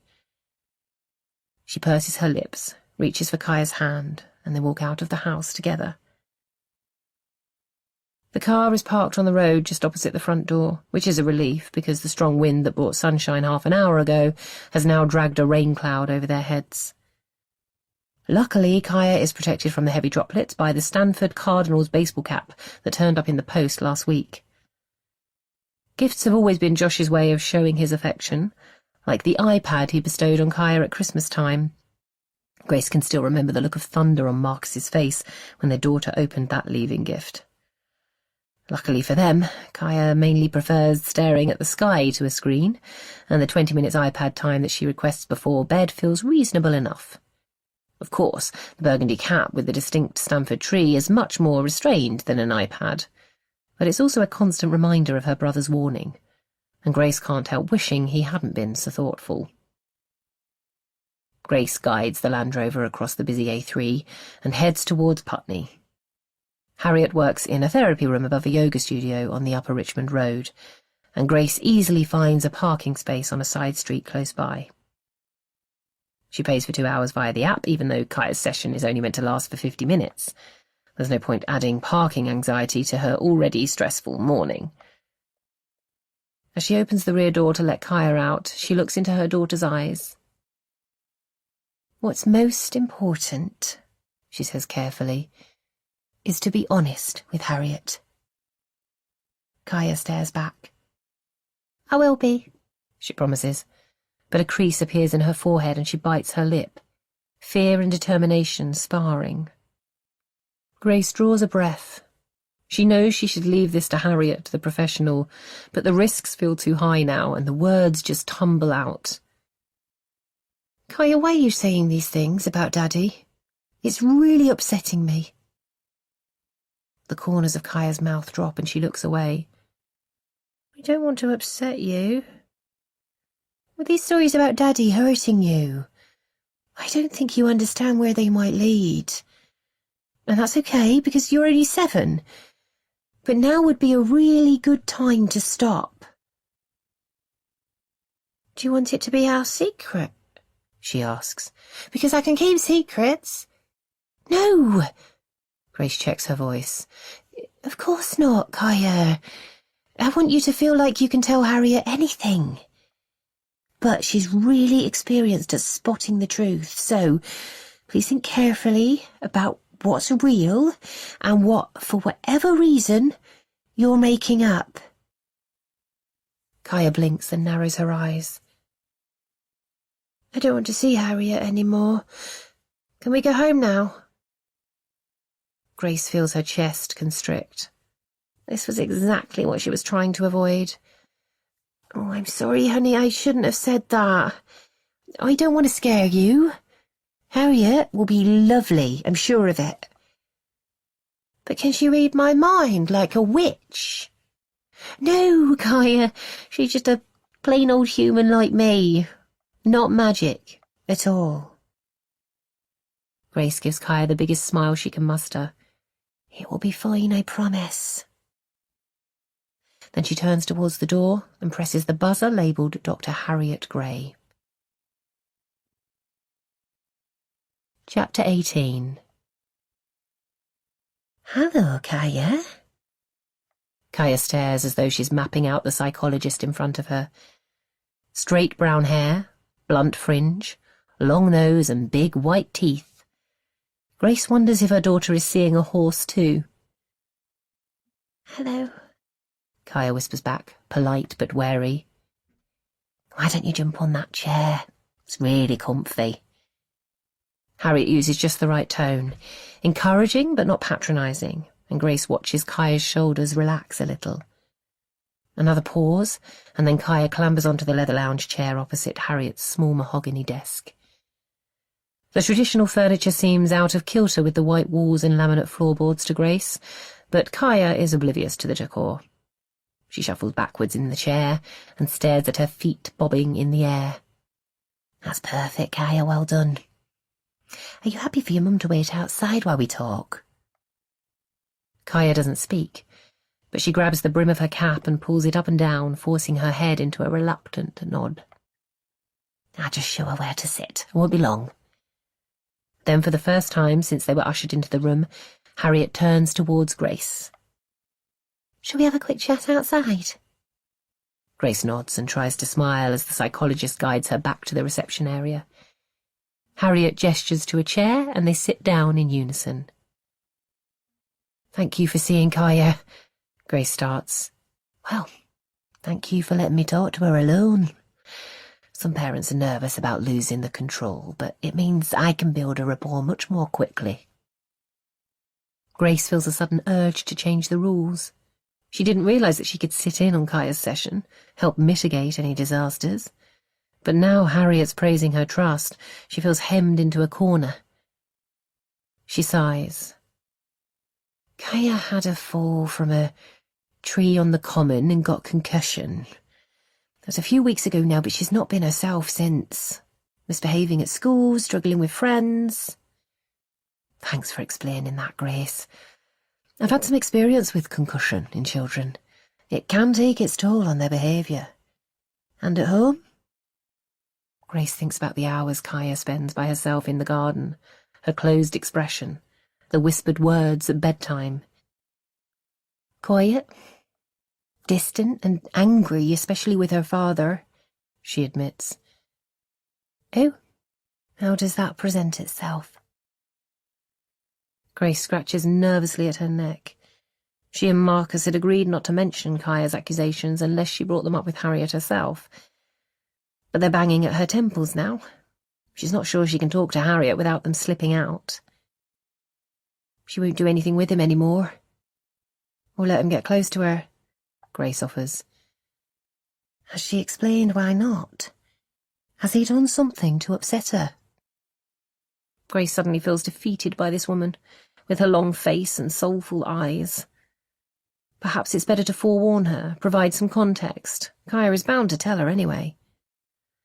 She's got it in her head that Marcus pushed her out of the tree. We don't know why, and she's made other accusations too. Grace's voice peters out. Obviously none of them are true, she adds. Harriet is the first person to not seem shocked, but she does change her body language. Like Kaya's case has become more interesting and she's keen to get back to her. She sits up tall and slides to the edge of the seat. That must be upsetting for you, she observes with a weight of sympathy and a streak of curiosity. But you're doing the right thing. Bringing Kaya here, giving her a chance to explain. I am sure together we can resolve this. Then she rises out of the chair, walks back to her office, and with just a brief look back towards Grace, pulls the door closed behind her.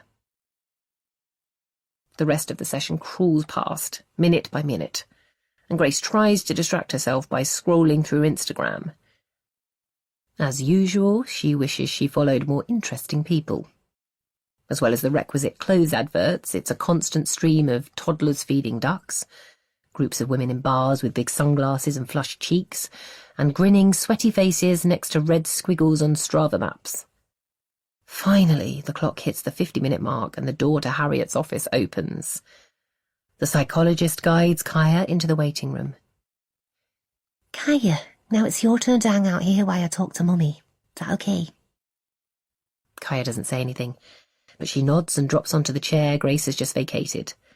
She sits on her hands and kicks her legs back and forth. You have an interesting daughter, Harriet says, once her office door is closed. She gestures to the chair that Kaya was sitting on moments before. Grace lowers herself down, her legs shaking with the effort. She feels like a criminal awaiting sentence. Harriet the judge, Kaya an unpredictable witness.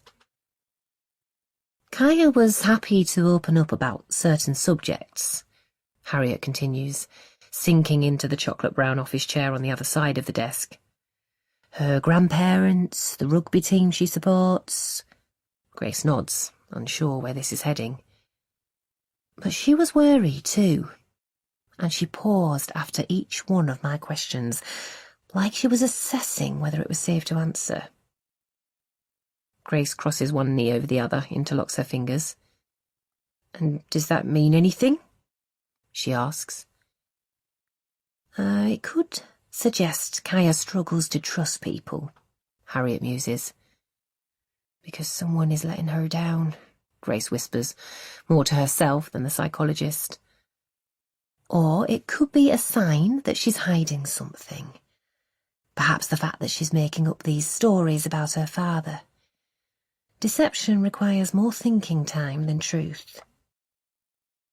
Harriet rotates a pencil between her fingers, then places it on the desk and smiles at Grace. It's early days. I'll need to spend a bit more time with Kaya to build a more accurate picture. Grace catches Harriet's eye and steels herself for the question she knows she needs to ask. And, did Kaya talk about her accident at all? In part. She told me about Dr. Gupta, what a brilliant doctor she was, and the helipad that she could see from her bed. And her father? Grace whispers. Harriet takes a sip of water, then carefully places the glass back on her desk. The waterline dips slightly, then levels. When you told me that Kaya blames her injuries on Marcus, you seemed very sure that she's making it up, that Marcus is the innocent one. Why is that? Grace's heart quickens its pace. I've been with Marcus since I was 16. She tries to sound authoritative. I know him. He's not the violent type.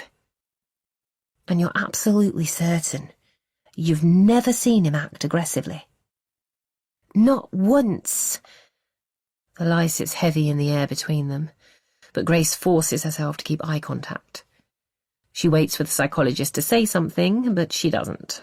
Grace needs to fill the silence. So, did Kaya say something about Marcus? Is that why you're asking me this? Kaya clammed up when I asked her how she got her injuries, and she didn't accuse her father of anything. She pauses. But she did say something that concerned me. Grace holds her breath. She said that you're being forced to do it. Do what? Grace whispers. That's all she said, so I'm afraid I don't know. Grace doesn't really remember leaving.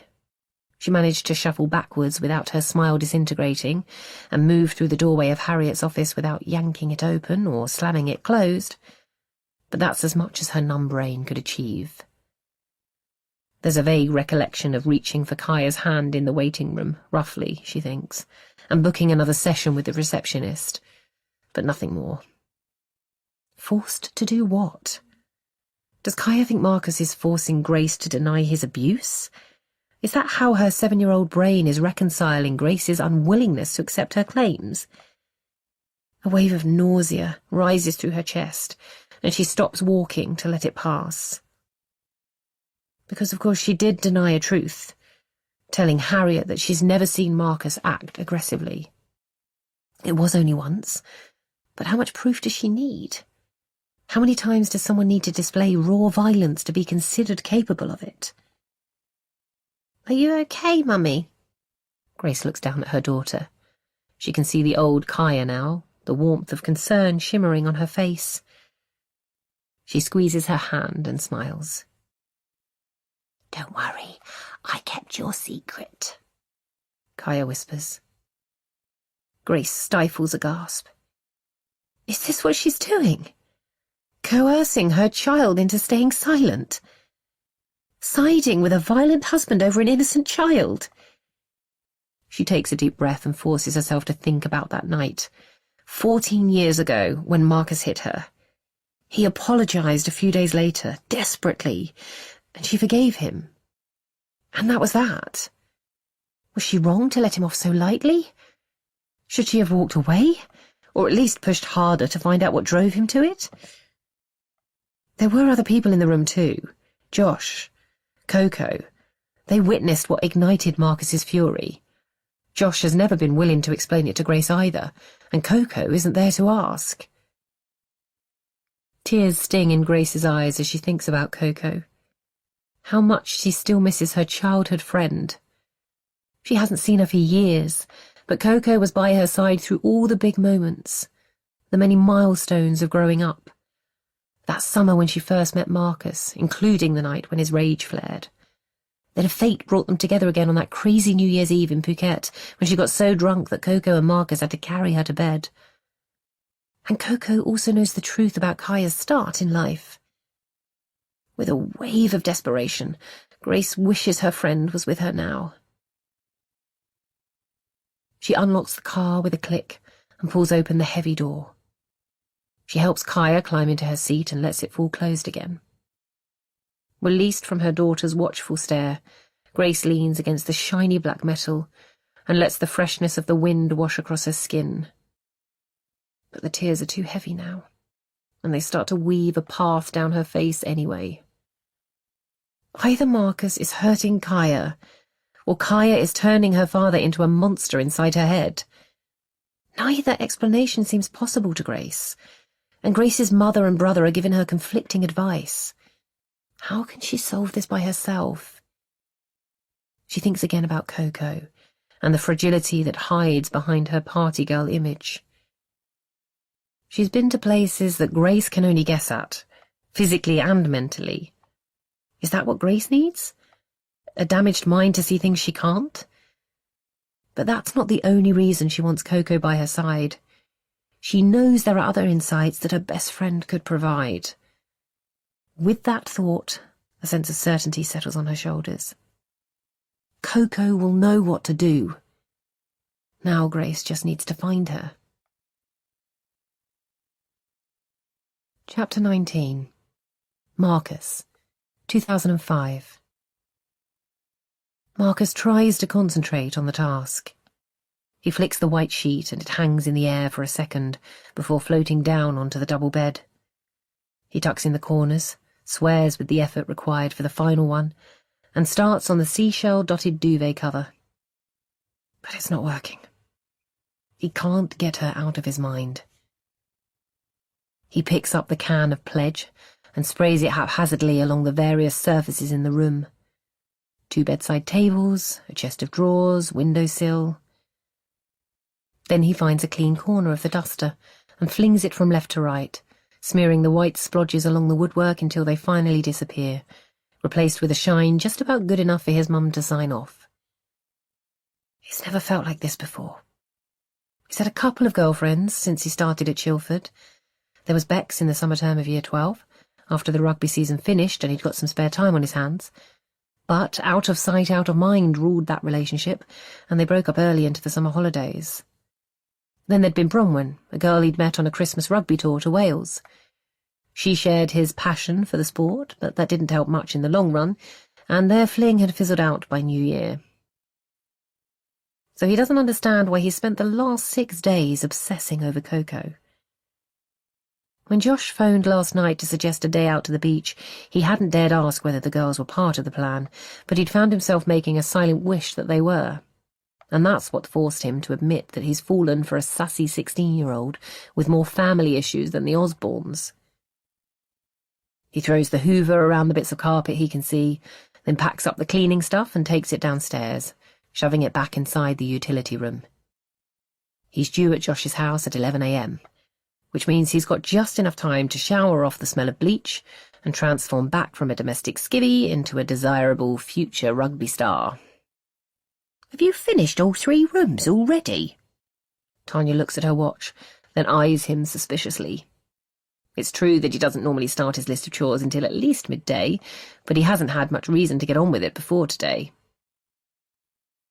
Other than his daily training session, sprints in the park plus a full bodyweights workout at home, he's spent all of his free time since Saturday either sleeping, playing FIFA, or moping around the house.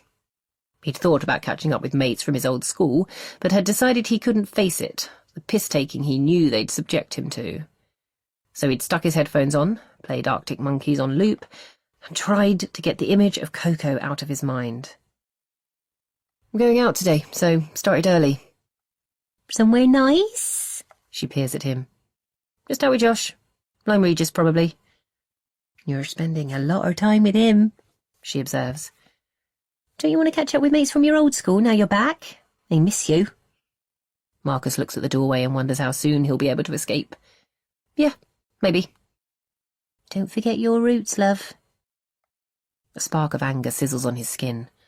Why is having big dreams such a problem in this house? Why send me to Chilford, then, if you don't want me to move on? Chilford was for your rugby career, not a personality transplant. Why the fuck can't you just be happy that I've got ambition? He juts his jaw forward and stares at her, but she holds his gaze. Because you swear at the woman who raised you. Then she twists on her heel and walks out of the room. 15 minutes later, the shower has done its job, and his mood has improved.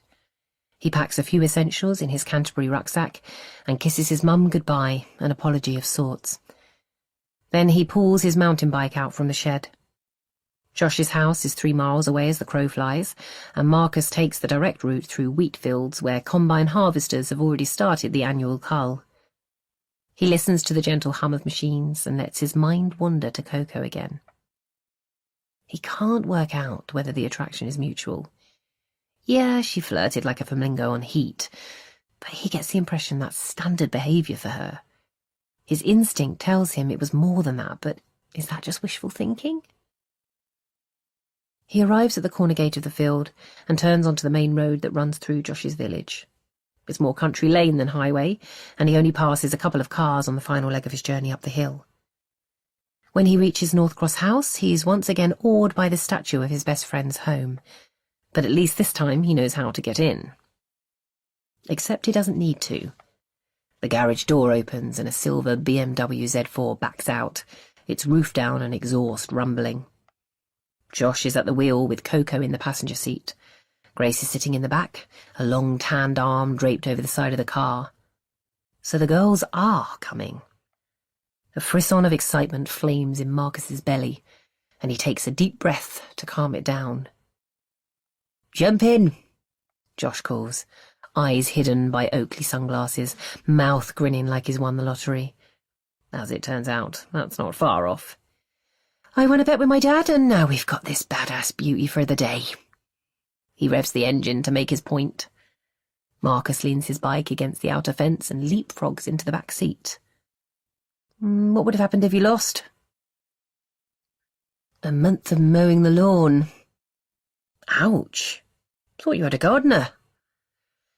"Irrelevant, my friend. This is Henry's way of teaching me about risk and reward." Marcus nods to Grace sitting next to him, and she smiles back, her white teeth sparkling in the sunlight. He hadn't noticed how generous her smile was before. He leans back against the plush headrest and feels the increasing wind on his face as Josh accelerates down the hill. "He lost the bet, though. Maybe your dad needs his own lesson in risk and reward." "Don't you dare insult the great Henry Windsor," Coco pipes up. "This is all part of his master plan." "Oh, yeah?" Josh asks, sounding like he's genuinely interested in Coco's observation about his father. "Think about it. This thing does 0 to 60 in maybe 3 or 4 seconds. Probably. How did you know that?" "Wandering around the paddock at Monaco Grand Prix every year, while your parents quaff champagne, you pick stuff up. Anyway, driving this car is the real game of risk versus reward. Do you push it to its limit? Take the thrill, but risk smashing the fuck out of it. And later, when I whip out my stash of vodka, do you enjoy the pleasure of drinking with me, but risk getting stopped by the police? It's mind games, Joshua. Henry is still the master." Josh laughs, seemingly unbothered by her warning. Marcus feels impotent in the back seat. Coco is flirting with Josh just like she did with him last week, and there's nothing he can do about it, not while he's stuck in the back like a child. He turns around to look at Grace again. She's tied her hair back now, a more sensible approach than the one Coco has chosen, whose long red tresses are currently whipping around her headrest. Marcus leans forward between the 2 front seats.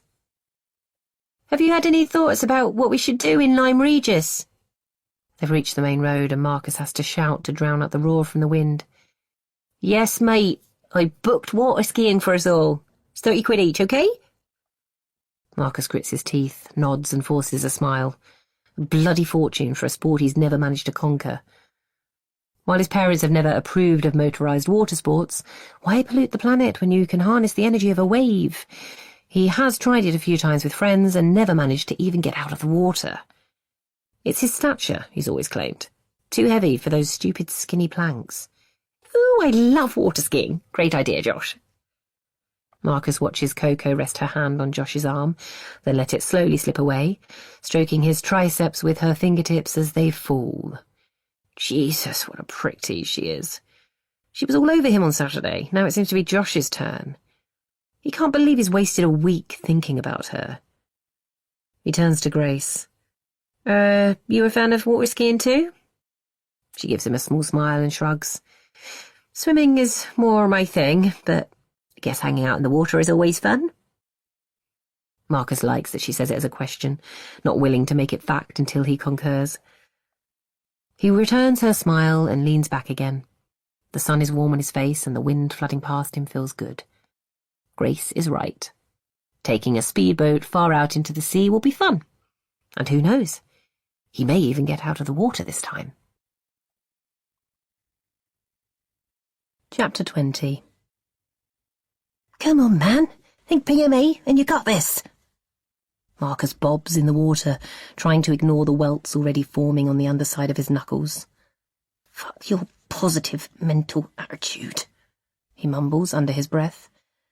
This is his 5th attempt at getting up, and positive thinking has done fuck all to help him so far. You can do it, Marcus, Coco giggles, her legs moving fluidly with the sway of the boat, while her upper body stays balanced. She's wearing an emerald green bikini, and there's the hint of a tattoo snaking down one side of her midriff. He'll have his own tattoo one day soon, he thinks to himself, as the water laps at his chin. A Maori symbol to mark his first cap for the All Blacks. He swears again, then drags his legs in front of him. No easy task with 2 inflexible planks attached to each foot. He pulls his knees into his chest and straightens out his arms, just like he's been taught, gripping the handle as tightly as he can bear. This time he's going to get the fuck up, he promises himself. The engine of the speedboat builds to a roar, and he can feel the familiar resistance in his arms. He stays curled and waits. Then, out of nowhere, the boat pulls him up. He's upright, and his feet are still attached to his skis. Suddenly he's flying through the water. He wills himself to keep leaning back and let the judder of tiny waves ripple through his knees. Josh waves from behind his video camera. Coco whoops, and Grace claps her congratulations. He beams at them all like he's just climbed Everest. Then he eyes the wake building either side of him. Fuck it, he can't just hang behind the boat all day. He takes a deep breath and leans to the right. His skis read the situation instantly and turn to face the mound of white water. Then he hits it. Boom. But the skis don't cut through like they should. They stop dead, the rope spins out of his hand, and he plummets headfirst into the water. Marcus, are you okay? Grace is the first to lean over the side of the boat as it circles round to pick him up. Yeah, fine, he grimaces, shaking the water out of his ears and trying to ignore the throbbing sensation where his head smacked the water. Luckily, his skis came off in the crash, so he doesn't have the embarrassment of manhandling them off his feet in front of everyone. He holds them aloft, and Josh reaches down to grab them. Then he pushes down on the back of the boat and swivels round to sitting. At least he has impressive upper body strength. Trying the wake on your first ski? Brave move, mate. Josh pats him on the shoulder like a stray dog. Right, me next, I guess. He dives into the water and gestures for Marcus to throw him the monoski. Of course, he's too good for 2 skis, just like the girls had been on their turns. Josh slips it on, gives the driver a thumbs up, and rises out of the water like some modern-day Jesus. After a minute or 2, he lifts his thumb again, and the boat goes faster. Suddenly, Josh leans hard left and whips across the wake. He takes one hand off the handle and lets it trail in the water before moving back across the wake, still at breakneck speed, and out to the far right of the boat. My, your brother is quite the skier, Coco purrs, dropping her sunglasses and peering out to sea. Especially when he's got an audience, Grace notes with a smirk. When the reward outweighs the risk, Coco muses. I must say, I find it a very attractive trait. Marcus lets out a disgruntled sigh and hopes neither of the girls notice. Luckily they don't. Ew, that's gross, Grace sniffs. He's my brother, remember? Coco erupts into laughter. I'm only joking, you idiot. Josh is practically my brother too. And there are many other gorgeous fish in the sea, aren't there, Marcus? What? This girl is messed up. He can hardly keep up. Gorgeous fish in the sea. I wondered whether you might have swallowed one. Grace snorts with laughter, then sucks it back in. Sorry, Marcus. But her face creases again, And despite himself, Marcus can't help joining in. By the time Josh signals for the boat to pick him up and they loop round to meet him, the three of them are laughing so much that they can't even catch their breath to explain the joke, and he looks a bit put out as he climbs on board. 10 minutes later, the driver drops him at the edge of the Cobb, a long stone jetty that doubles as the border for Lyme Regis Harbour. Coco hands him a sizable tip, then kisses his cheek and tells him it was the smoothest water ski she's ever had. Marcus watches the driver smile his gratitude and help her out of the boat like she's a Victorian-era aristocrat. There are 100 or so boats lined up within the harbour walls, their noses pointing out to sea, and as the four of them curl around the Cobb and make their way onto the beach, Marcus imagines owning one of the shinier powerboats one day. Marcus lifts up onto his elbows and stares out to sea. Then he shifts his eyeline to Coco's bum. It's pale and smooth, moulded into a perfect curve. She's lying on her front, her head resting on the back of her hands. Asleep, he thinks. "Caught you looking?" Coco lets out a low chuckle, then unfolds one arm and rests her hand on Marcus's knee. "No, I wasn't," he spurts out, horrified that she might think him a perv. "I don't mind, you know. It's a compliment." With her other hand, she reaches into her bag and brings out a plastic water bottle. "You want some?" she offers. Marcus is about to shake his head when he notices the glint in her eye. "Your stash of vodka?" Her smile grows, and he takes the bottle from her. Josh has got his headphones on, oblivious, and Grace is pounding some lengths out at sea. He takes a few swigs, the alcohol scorching a path to his belly, then passes the bottle back to Coco. She sits up, huddles close to him, and takes a few mouthfuls.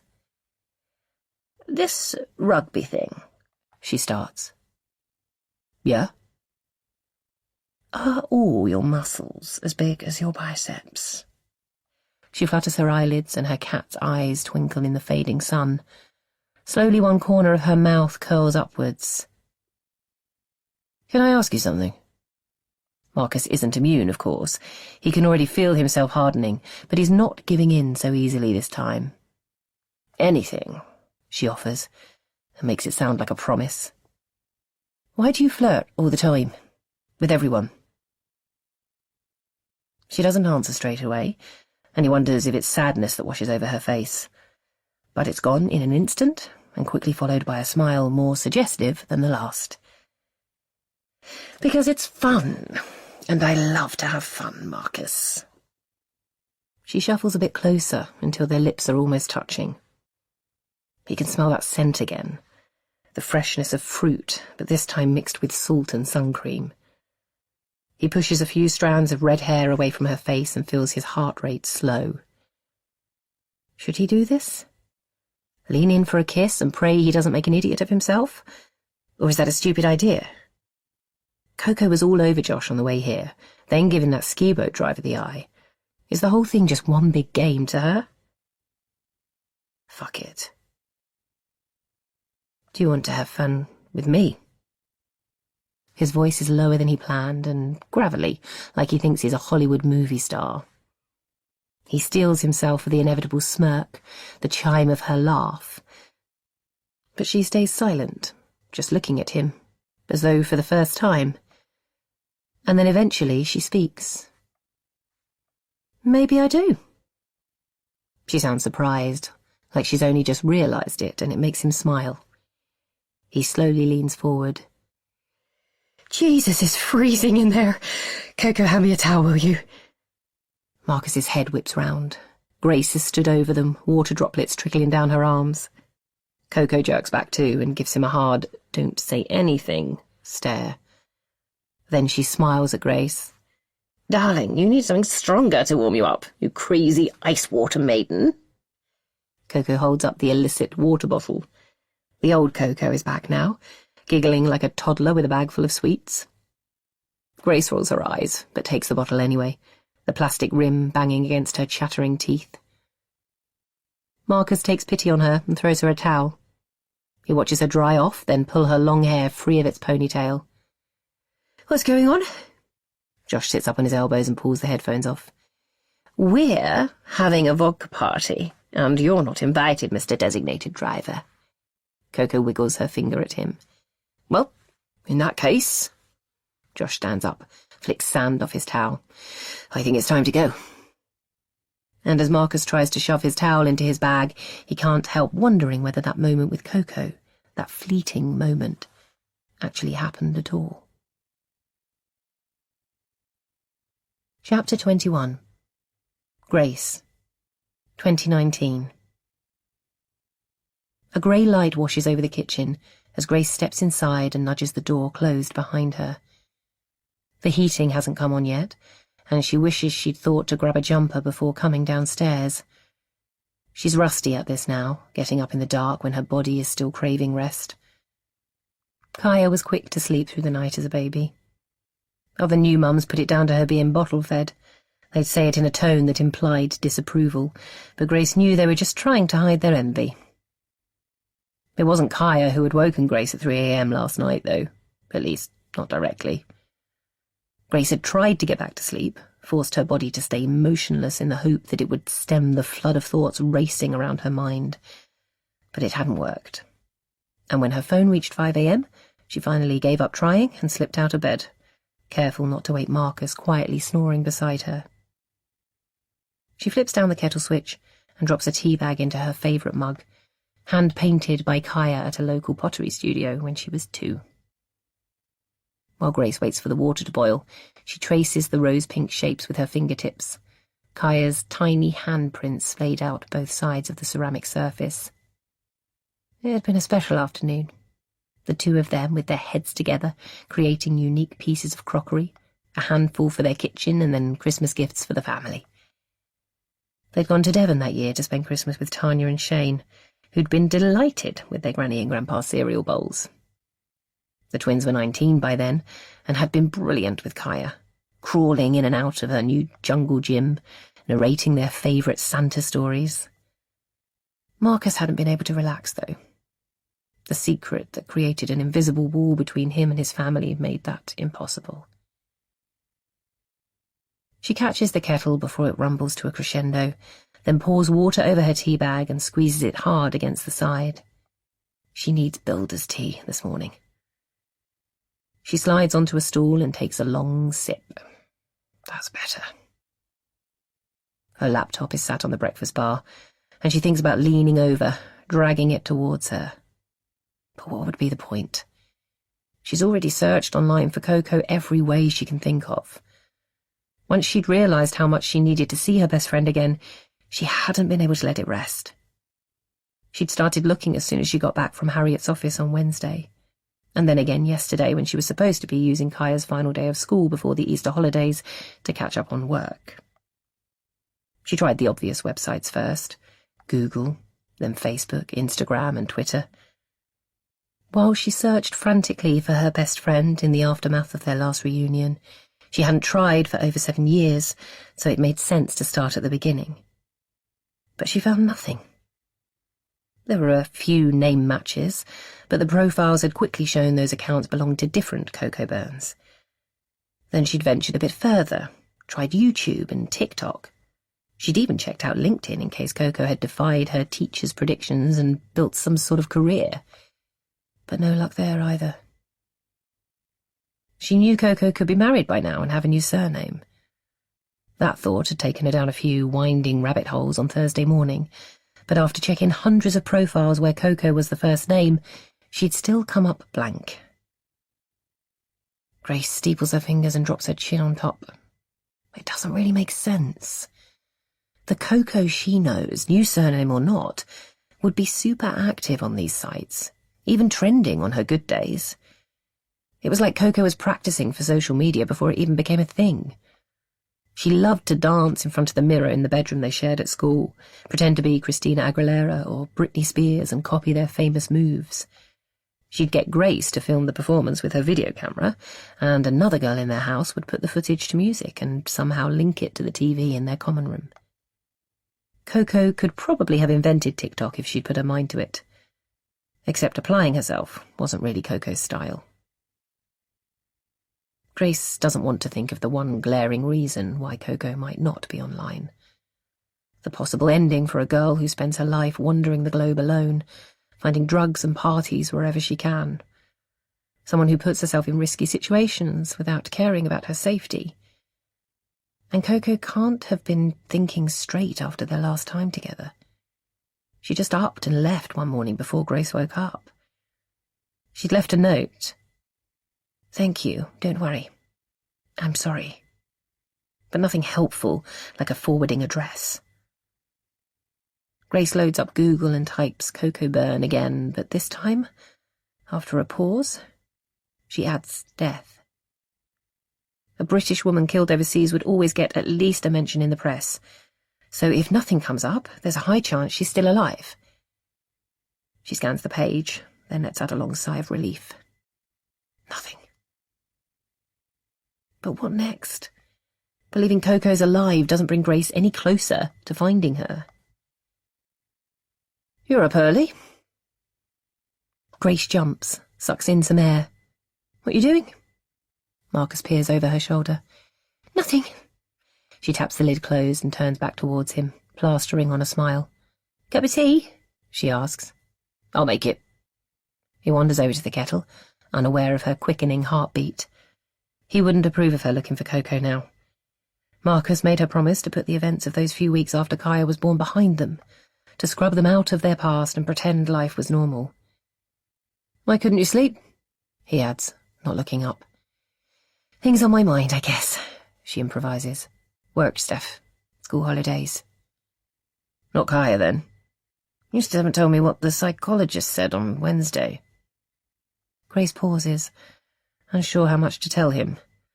That Harriet is suspicious of him? And that Grace lied to protect Marcus, and now that lie is sitting on her chest like a heavy anchor? She said Kaya seemed quite wary at times, she chooses.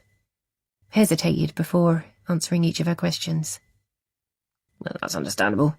A stranger in an unfamiliar setting." His voice sounds strained. "I hate that we're putting her through that."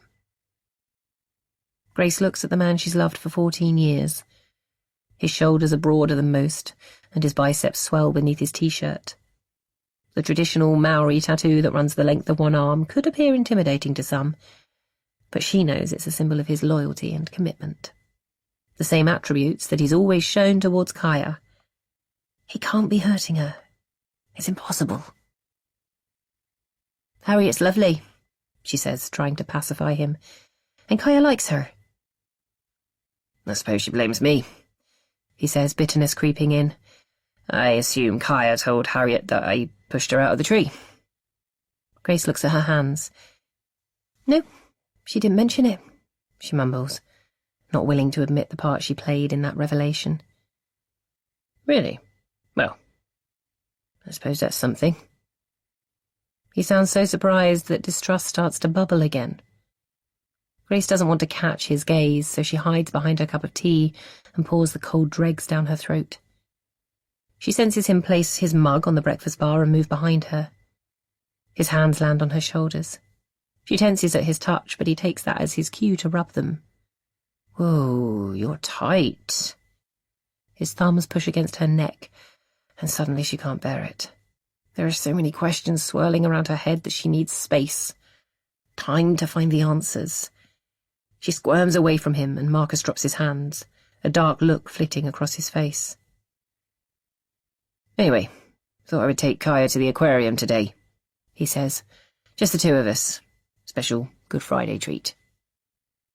Grace imagines them leaving for the day, Kaya's safety entirely in his hands. She can't do it. "Sounds great. I think I'll come too." "Really? I thought you'd relish the chance to go to the Lido for a swim." He pauses for a moment, and Grace watches his expression change. He fires out an acidic chuckle. "You don't trust me, do you?" "Of course I do." "You think Kaya needs protecting from me?" "I just want to spend the day with my family." She steels herself to look at him, and searches his eyes for clues.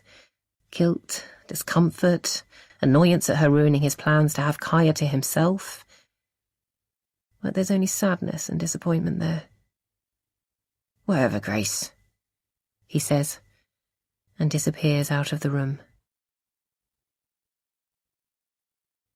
Chapter 22.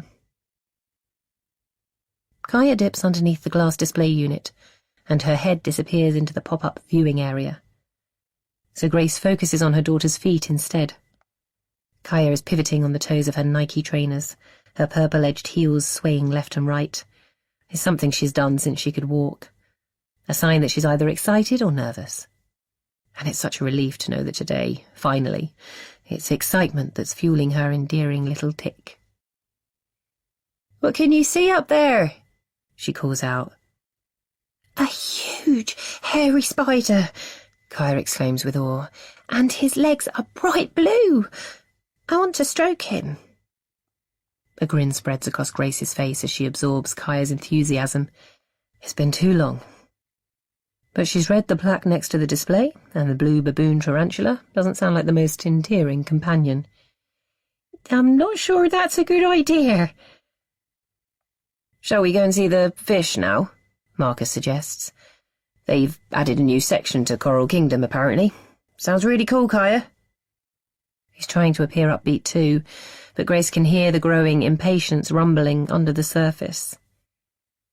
He'd suggested Coral Kingdom when they first arrived at the London Aquarium, and Kaya had responded by asking to visit the rainforest adventure instead. Marcus had tried to convince her otherwise, reminded her about the stingrays splashing in the open pool and the sharks prowling around the 3-story central tank. But she claimed that the poisonous spiders and red-bellied piranhas were more fun. Grace had solved the impasse by suggesting a half-an-hour limit in the rainforest and then moving on. They've now been there almost an hour, and Marcus is getting restless. "Daddy's mad with me," Kaya announces as she ducks back from underneath the display. "No, I'm not," Marcus responds, although his tone suggests otherwise. "Are you going to hit me again?" Marcus's eyes dart around the room. Small groups of people wander around, but they're just silhouettes. The lights are so low that they're almost in darkness, save for the glow from the displays. He grabs Kaya by the shoulders and pulls her towards him. "Stop saying that," he growls. "Why?" "I would never hurt you." "You're hurting me now." Grace looks at Marcus's hands. Even in the gloom she can see his knuckles whitening with the effort of holding on. "Let go of her," she whispers. Marcus looks down at his hands as though they belong to someone else, then releases his grip and pushes them in his pockets. Like he's neutralizing a weapon, Grace can't help thinking. Kaya takes a couple of steps backwards, but not towards her, Grace notices. Is this the price she's paying for not believing her daughter? Marcus turns to Grace next, his jaws set with anger. "Jesus, Grace, you're making out like I'm an abusive father now." "Well, are you?" The words just tumble out. She regrets them instantly. She doesn't want to have this conversation in here. But it's too late. He's staring at her, the few lighter flecks in his brown eyes flickering in the darkness. "No, I'm fucking not, Grace." It's a whisper, but he spits it out with venom. "I can't believe you'd ask me that. After everything I've done for you and Kaya." Grace looks around the room. There are a couple of other families in here, but they seem captivated by the creatures on display, not interested in a domestic dispute between a family they don't know. "It's not me saying it, though, is it? It's Kaya. So either she's a liar, or you're hurting her." Marcus turns away and rests his forehead on the thick glass pane of a display.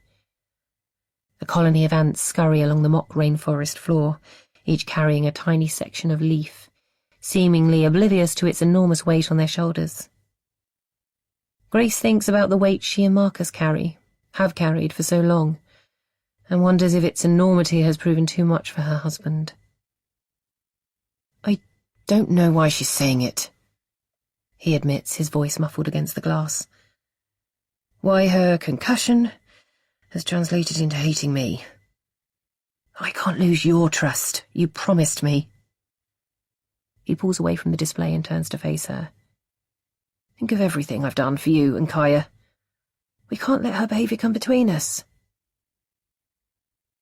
His words made Grace feel sick. Surely a child should always come first. It's their job to protect Kaya, not each other.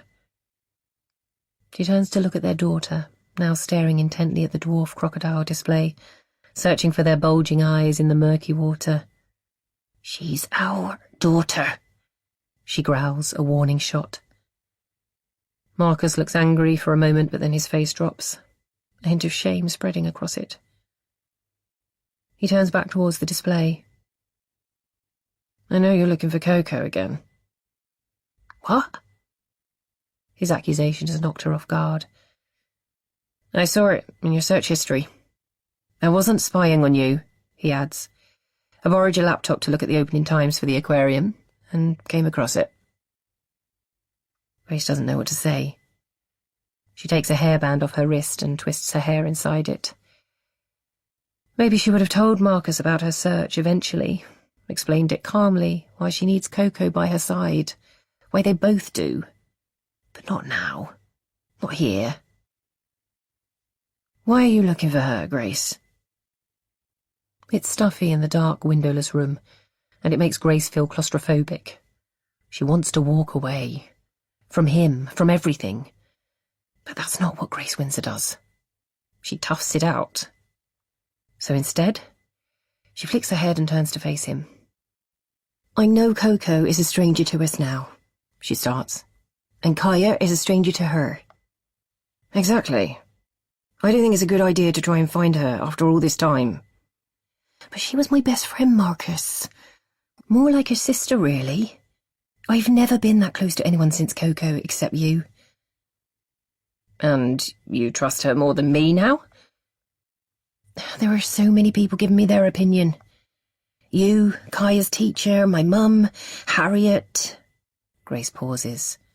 She can't let Marcus know she's spoken to Josh. And Kaya, of course. I want to talk to someone who's known me forever, and who knows you, too, she adds cautiously. You think Coco's going to have the answer? What will she say? Sure, Grace. Kaya's bound to be fucked up after her start in life, or yes, I always suspected Marcus was a child beater. Jesus, Grace. She hasn't seen us for over 7 years. Kaya was a tiny baby, for Christ's sake. How the hell is she going to make that kind of judgment? She was there, Grace whispers. That night you hit me. Marcus swivels away from her, pushes his hand through his hair. Shit, Grace. That again. How many times do I have to apologise? Promise it will never happen again. You split my lip. You took the flowers, accepted my apology. You agreed to go on a fucking date with me. Why are you bringing it up now? Why do you think? Grace spits out. If you're hurting Kaya, I'm not. And social services come for you. They won't. Then they'll come for me too, won't they? Everything we've done to protect our family, every lie we've told, it will all be for nothing. Because they'll ransack our life until they find out the truth. God, Grace, Kaya is making it all up. I don't know why.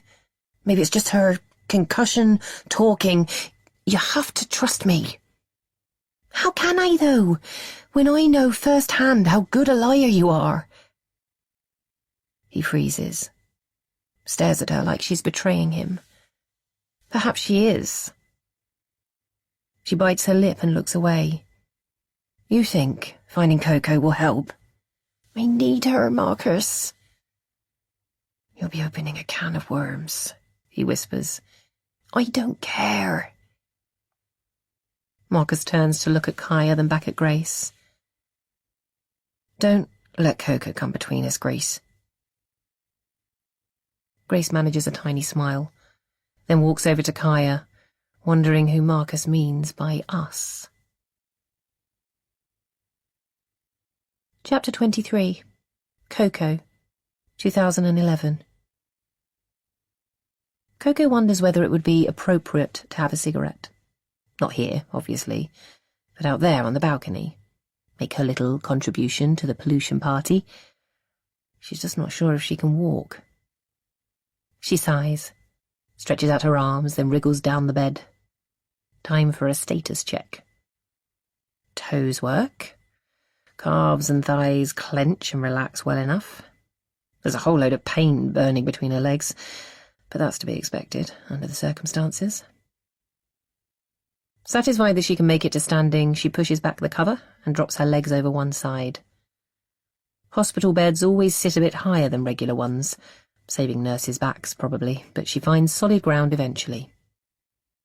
With the soles of her feet firmly planted on the cool tiled floor, she twists her upper body and drags it into a sitting position. A wave of nausea rises but quickly settles.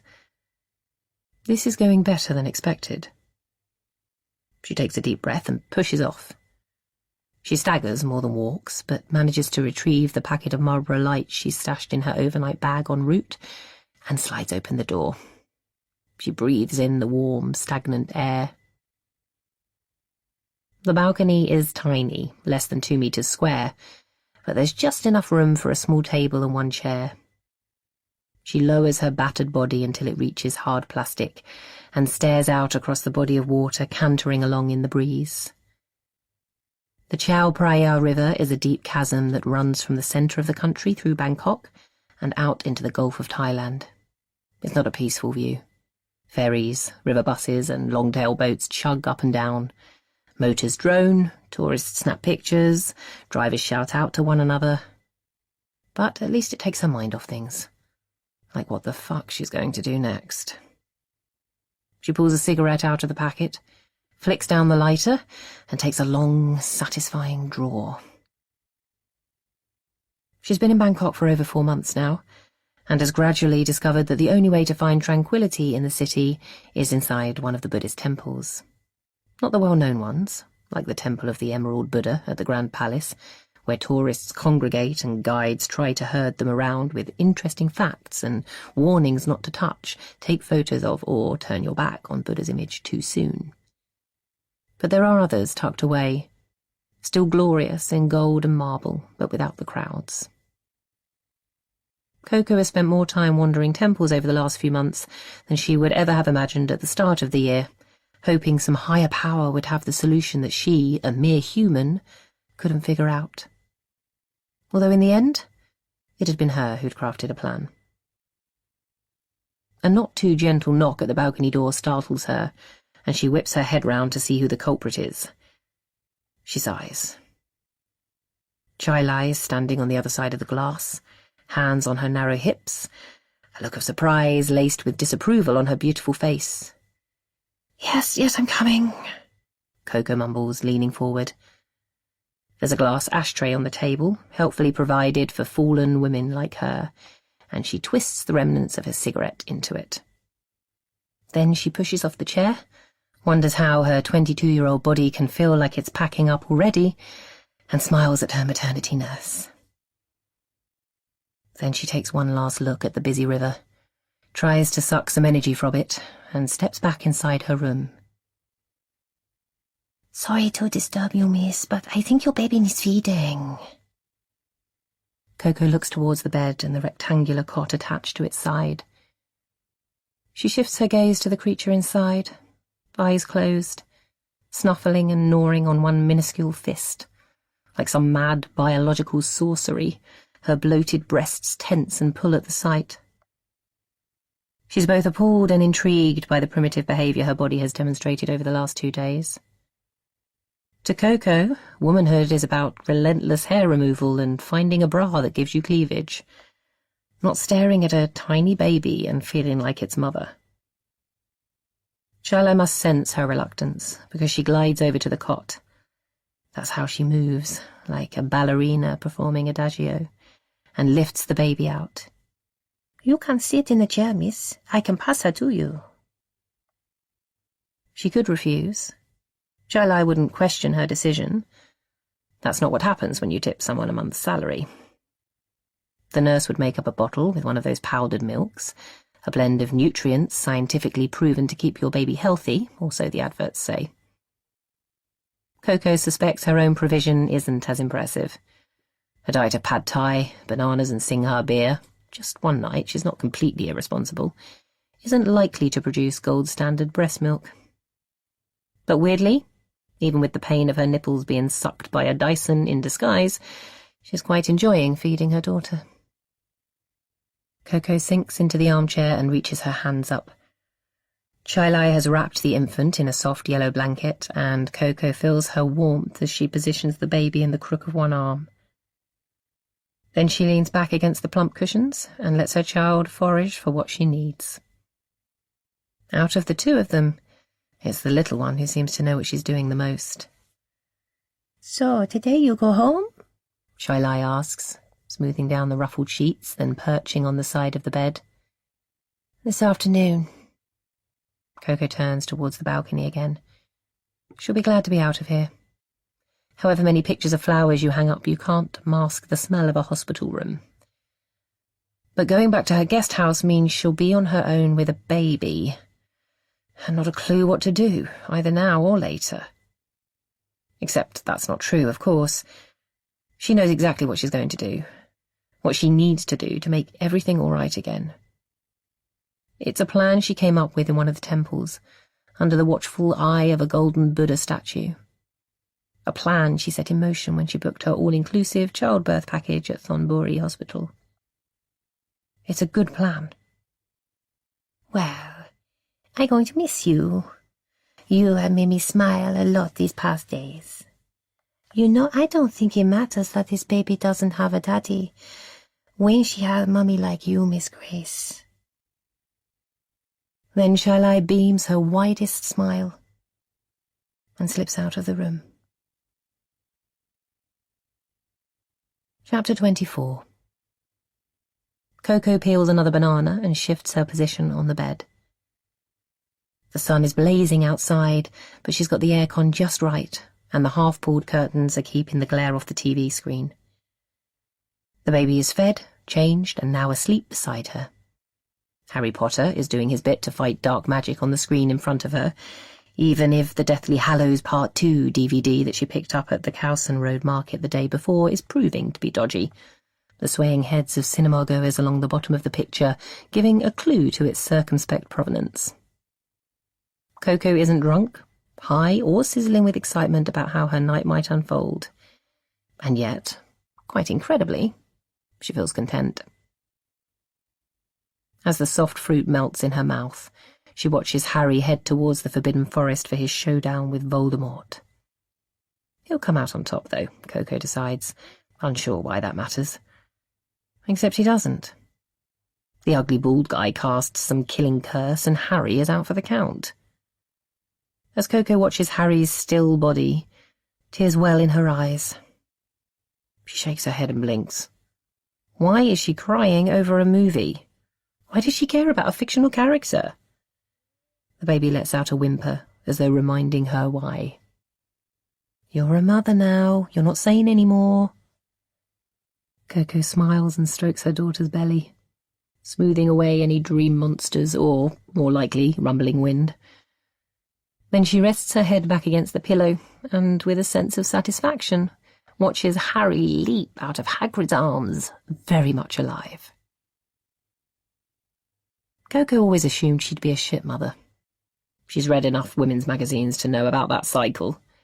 Abused child becomes abuser. Detached parents raise emotionally defunct kids.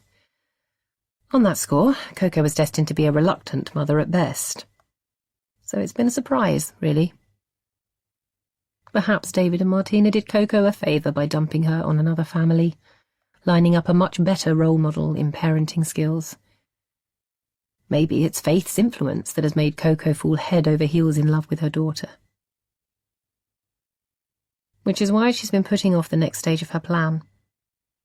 In that hotel room in Phuket at New Year, she had no idea about the curveball that life would throw at her this year.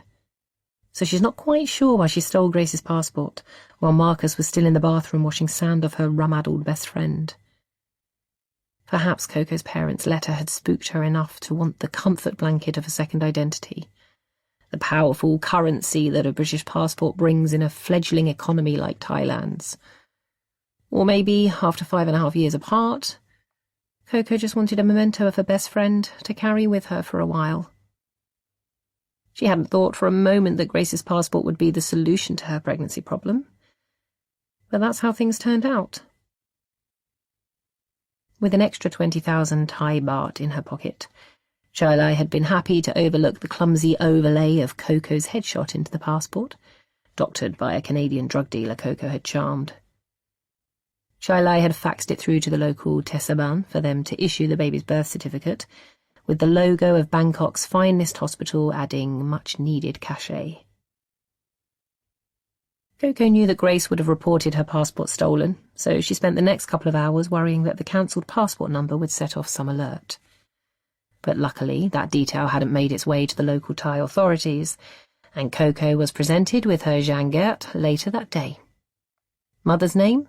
Grace Windsor. Father's name? Unknown.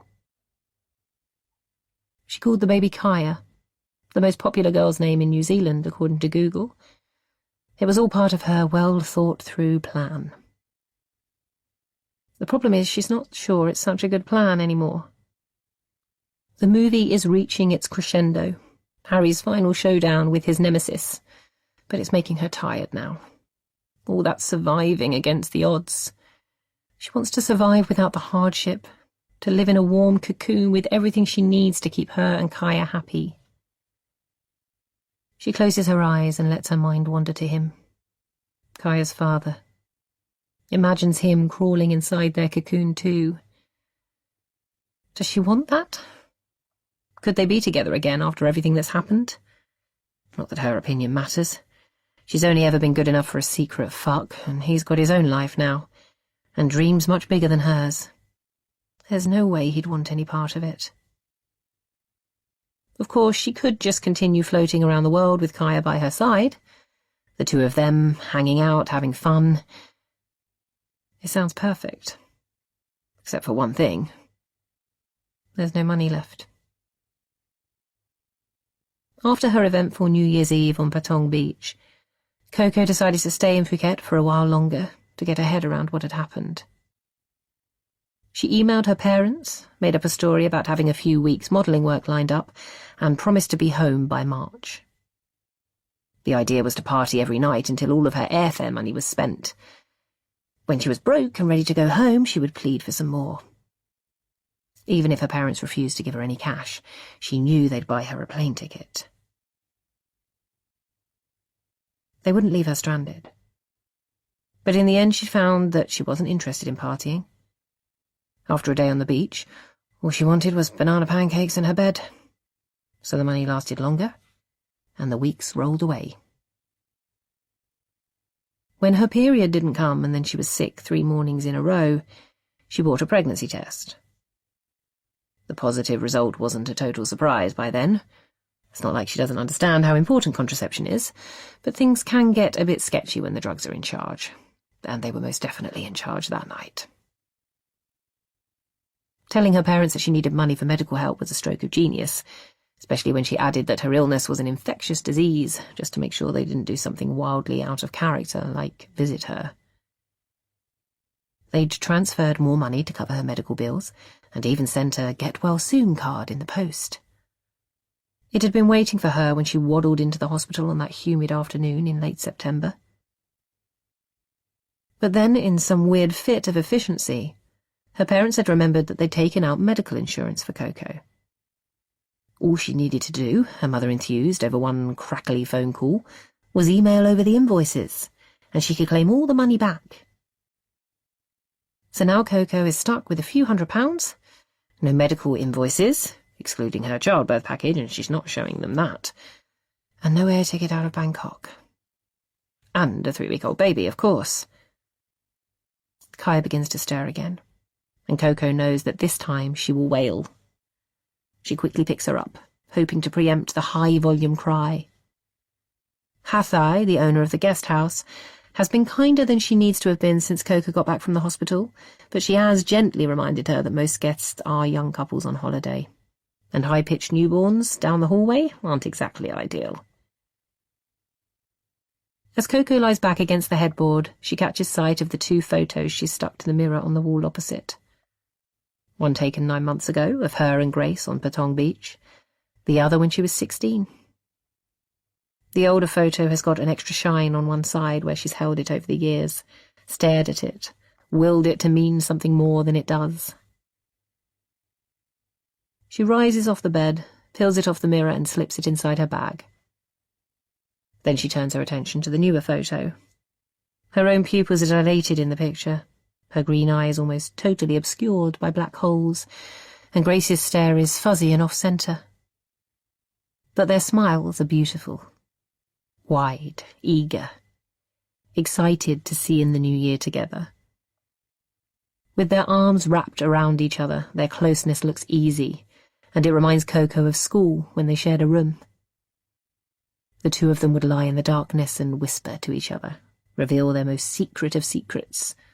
Or almost. Coco never admitted how much she wished Henry and Faith were her parents, how she dreamed of being a natural Windsor rather than the fraud who infiltrated their family every school holiday. That was a revelation too far. But she talked about her loneliness at home, the heavy weight of being an only and unwanted child. They were 15 when Grace told Coco her own secret. How she'd sneaked into a local farmer's barn with a friend from her primary school one afternoon when she was 8, and how they'd climbed the stack of hay bales inside. Except her friend had got scared and clambered back down to the ground. Not Grace, though. She'd embraced the challenge of climbing to the top. When she fell, she landed on a seed drill. Coco asked her to describe the pain, but she said she couldn't. That it was too crushing for words to make sense of it. Grace's friend had run full pelt to get Faith, who'd called an ambulance and then bounced across the fields in her Volvo estate to reach her daughter as quickly as possible. But Grace still spent nearly half an hour on her own, blood seeping out of her, thinking she was going to die. The doctors saved her life. The night that she told Coco about her accident, Grace had slipped out of bed to show her the scars. In the moonlight, Coco could just make out a tiny cobweb of faint white marks high up on her thighs, and a slightly deeper vertical one on her belly. It hadn't looked like life or death scarring, but Grace had explained that most of the stitches were on the inside, and that there had been so much damage that the doctors had been forced to remove her womb. It was that part of the story that was Grace's most secret of secrets. Coco positions Kaya over one shoulder and rubs her back. This plan isn't just about solving her own problems, extracting herself from the mess of being a single mother with no money, no job and zero sense of responsibility. Kaya is also a gift, the most precious gift she could ever give her best friend. Then her thoughts turned to New Year's Eve and what happened after Grace fell asleep. She's never believed in regrets. What's the point when you can't change anything? But she can't stop a sense of shame dropping on her like a shroud. Perhaps Marcus owes her this too, she realises. She closes her eyes, rubs her cheek against the soft fuzz of her daughter's head, and lets the tears roll down her cheeks. It wasn't supposed to be this hard, but she knows it's time. Coco leans over, picks up her phone and with shaking fingers scrolls down until she sees Grace's thumbnail image in her contacts. The mobile number originated in the UK, and she can only hope that it's still active on the other side of the world. It is. Hello? Grace, she whispers, her voice unsteady, sounding desperate is in the plan, but she doesn't need to act. Coco, is that you? She doesn't know which part of Auckland Grace and Marcus moved to. The conversation never reached that level of detail at New Year, but she imagines them near a harbour, with pristine white sailing boats shimmering in the distance, and a pool in the backyard filled with rippling blue water. I need you. Your help. What's happened? Where are you? It will be spring in New Zealand, Coco calculates. There'll be blossom on the tree. It will be a vivid pink, Pollution doesn't rub away at nature there like it does in Bangkok. It's the perfect place to raise a child. I can't do this. Can't do what? Coco, slow down. Help me understand. In that moment, Coco knows that her friend will come. That Grace will book an air ticket, leave Marcus in Auckland chasing his dream, fly to Thailand. That she will arrive at Coco's guest house, ask Kathai where she can find room 5, and the owner come receptionist come concierge will point at her door. I need you to come to Bangkok. What? Why? Now it's Grace whispering, her voice cracking. Because you're the only one who can save me. Coco will act the exhausted single mum on the brink of collapse. She will beg Grace to stay for a few days to help out with the baby.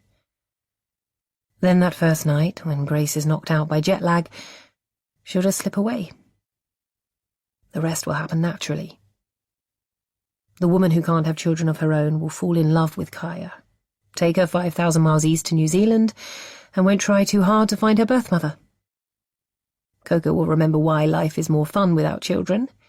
She'll use her last few £100 for a flight home, and then she'll start over. Get a job, a boyfriend. It will all be fine. Grace is silent for a moment, and Coco holds her breath. Her vision swimming with imaginary blossom petals floating into an imaginary pool. And then Grace speaks. I'm coming. How can I find you? Chapter 25. Grace. 2019. Kaya seems brighter today. Faith pushes back an errant bramble and walks deeper into the woods, forcing Grace to drop in behind her on the narrow path. But I suppose chocolate can do that. Grace smiles to herself. A rare event these days. Perhaps chocolate can do that too. I think it's more the contest that excites her than the spoils, to be honest. Henry sets an egg hunt for Kaya in their garden every Easter Sunday, and it's become a hallowed tradition now, something the two of them do together. It was a relief this morning, a bona fide excuse for Kaya to miss rugby, and an opportunity for Marcus to have a couple of hours pitchside by himself. And it means Grace can enjoy a walk with her mum without worrying about Kaya's safety. Yes, it's funny how she's inherited Marcus's competitive streak and his talent on the rugby pitch despite everything. Faith's voice trails off and silence fills the air for a while. Despite their lack of shared genetics, Grace knows what her mum means, despite him having no paternal rights over Kaya whatsoever. But with that thought, another more toxic one begins to scratch at Grace's temples. She rubs it away with her fingertips. As they continue westwards through the common, the pathway between the trees widens, and it allows Grace to move up next to Faith. She takes a deep breath. Parenting is hard, she observes. Of course it is, but it's also an honour. Perhaps it's harder for us because there's no biology to glue us together? Harder for Marcus, is that what you're asking? Hard enough for him to lash out? Maybe. As Grace thinks about her husband, multiple images come up, like a frenzied slideshow behind her eyes. She's witnessed 1,000 different emotions on his face, in his body language over the years. How can she ever know for sure which one represents him most accurately? Faith pauses for a moment and Grace follows suit. They've reached Caesar's Well, a centuries-old spring in the middle of Wimbledon Common. It's not as impressive as it once was. 12 simple stone slabs radiating out from its lip, the hole half filled with murky black sludge. But it used to gurgle with water from deep underground, and it's reputed to have served the Iron Age hillfoot that sits a few 100 metres southwards, so it deserves a moment of reflection. Kaya is my grandchild, Faith says, a new gravitas in her tone. And the unorthodox way that she came into our family makes no difference to me. I will always love her completely, do you understand? Grace is taken aback by the intensity of her mother's words, but she nods her head and feels a resurgence of gratitude. You never judged me for doing what I did.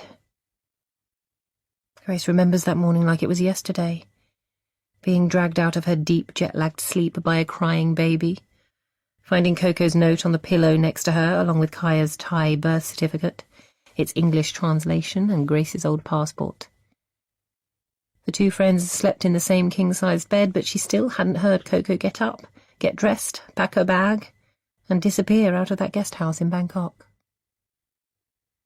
But I think it's worth recognising, her mum continues, that it's Kaya who's unknown to us, not Marcus. Genetically, she's the mystery. How can you say that? Biologically, she's Coco's daughter. The girl you practically raised from the age of 11. And I know that Coco had her issues. Smoking drugs at 15, multiple addictions, fragile mental health, caused by her phenomenally shit parents, Grace counters, not her genes. And we don't know anything about Kaya's biological father. The lifestyle Coco was leading at the time. It could be someone even more unstable than her. Faith slips her arm through Grace's and they continue to walk in tandem. The toxic thought is back, tapping at Grace's temples, but it's spreading across her skin now, slipping through her pores. It first appeared when she turned up in Bangkok that autumn afternoon and discovered that Coco had a newborn baby, 9 months after they last saw her. But it became lighter and flimsier over the years, almost to the point that it floated away completely. But it's back now, fueled by the other questions racing around her head. They reach Wimbledon Common's western edge, which is marked by Brotherly Brook, a narrow river that was once the official boundary of southwest London. The shallow water meanders down towards Richmond Park, and Grace watches a young black Labrador splash into it, chasing a stick. A heron perched nearby flaps its huge wings in disgust and flies off downstream. I didn't tell you how drunk I got the new year that we spent with Coco in Phuket. Grace starts, still not sure how far she's willing to let this conversation progress. It must have been exciting bumping into her like that.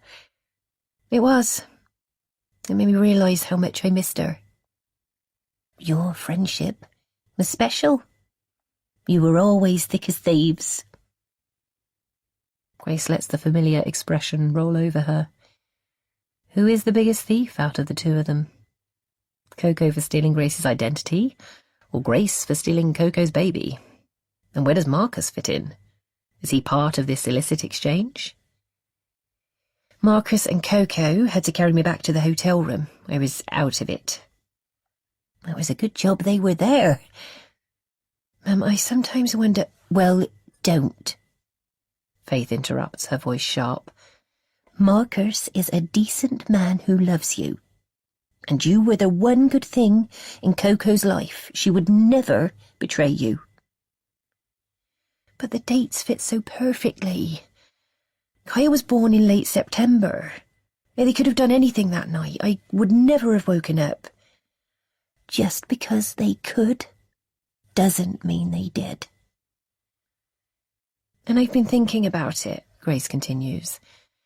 If Marcus is hurting Kaya, perhaps it's because they are genetically linked.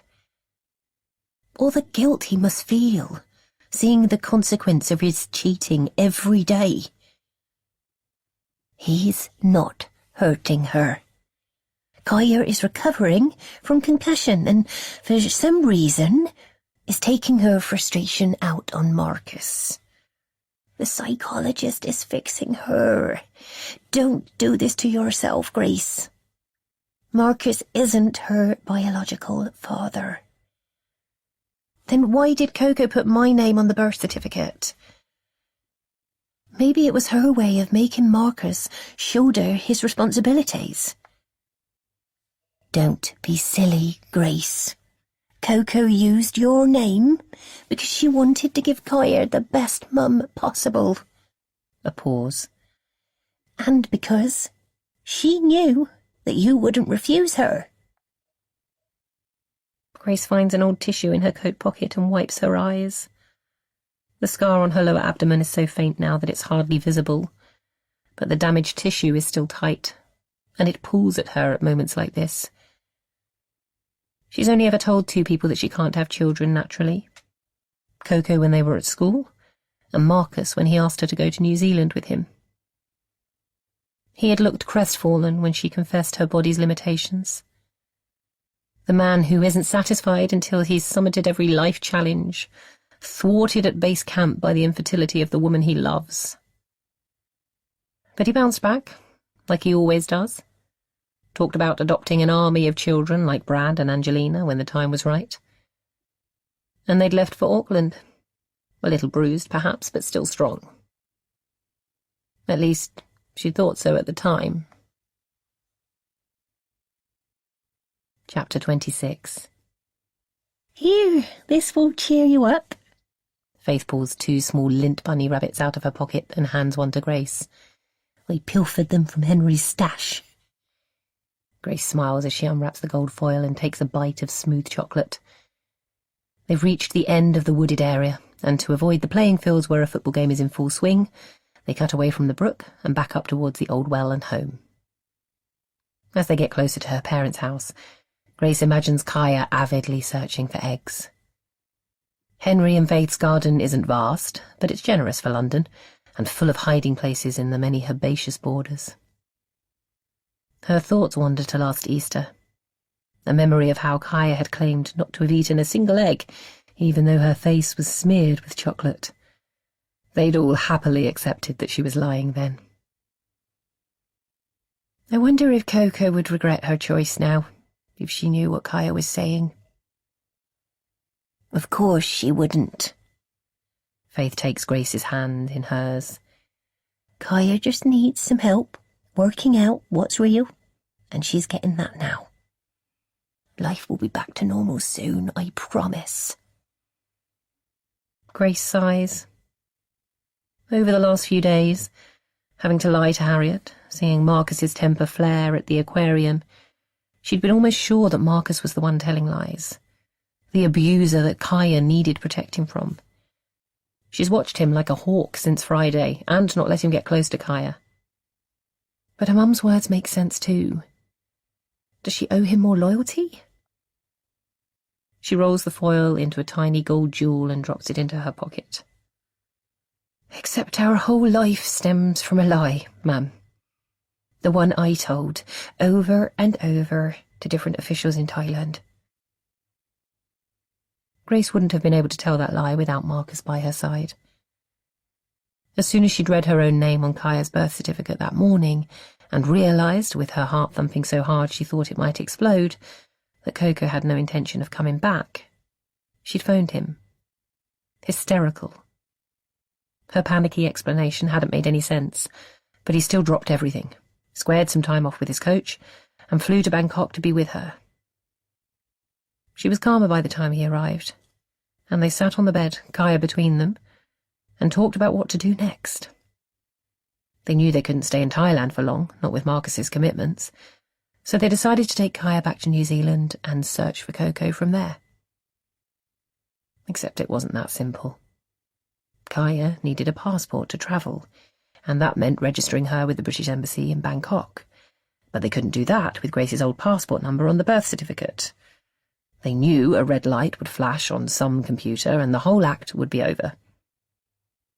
So their lies had started at Bangkok's district office, or the Tesavan, as it was called locally. When they were finally called to the front desk, Grace had presented both of her passports. Removing Coco's photo had been easier than she feared, and apologised for making a stupid mistake in the hospital. The officer had stared at the different bits of paperwork for a while, but eventually stamped a new yanget with only a slight touch of suspicion.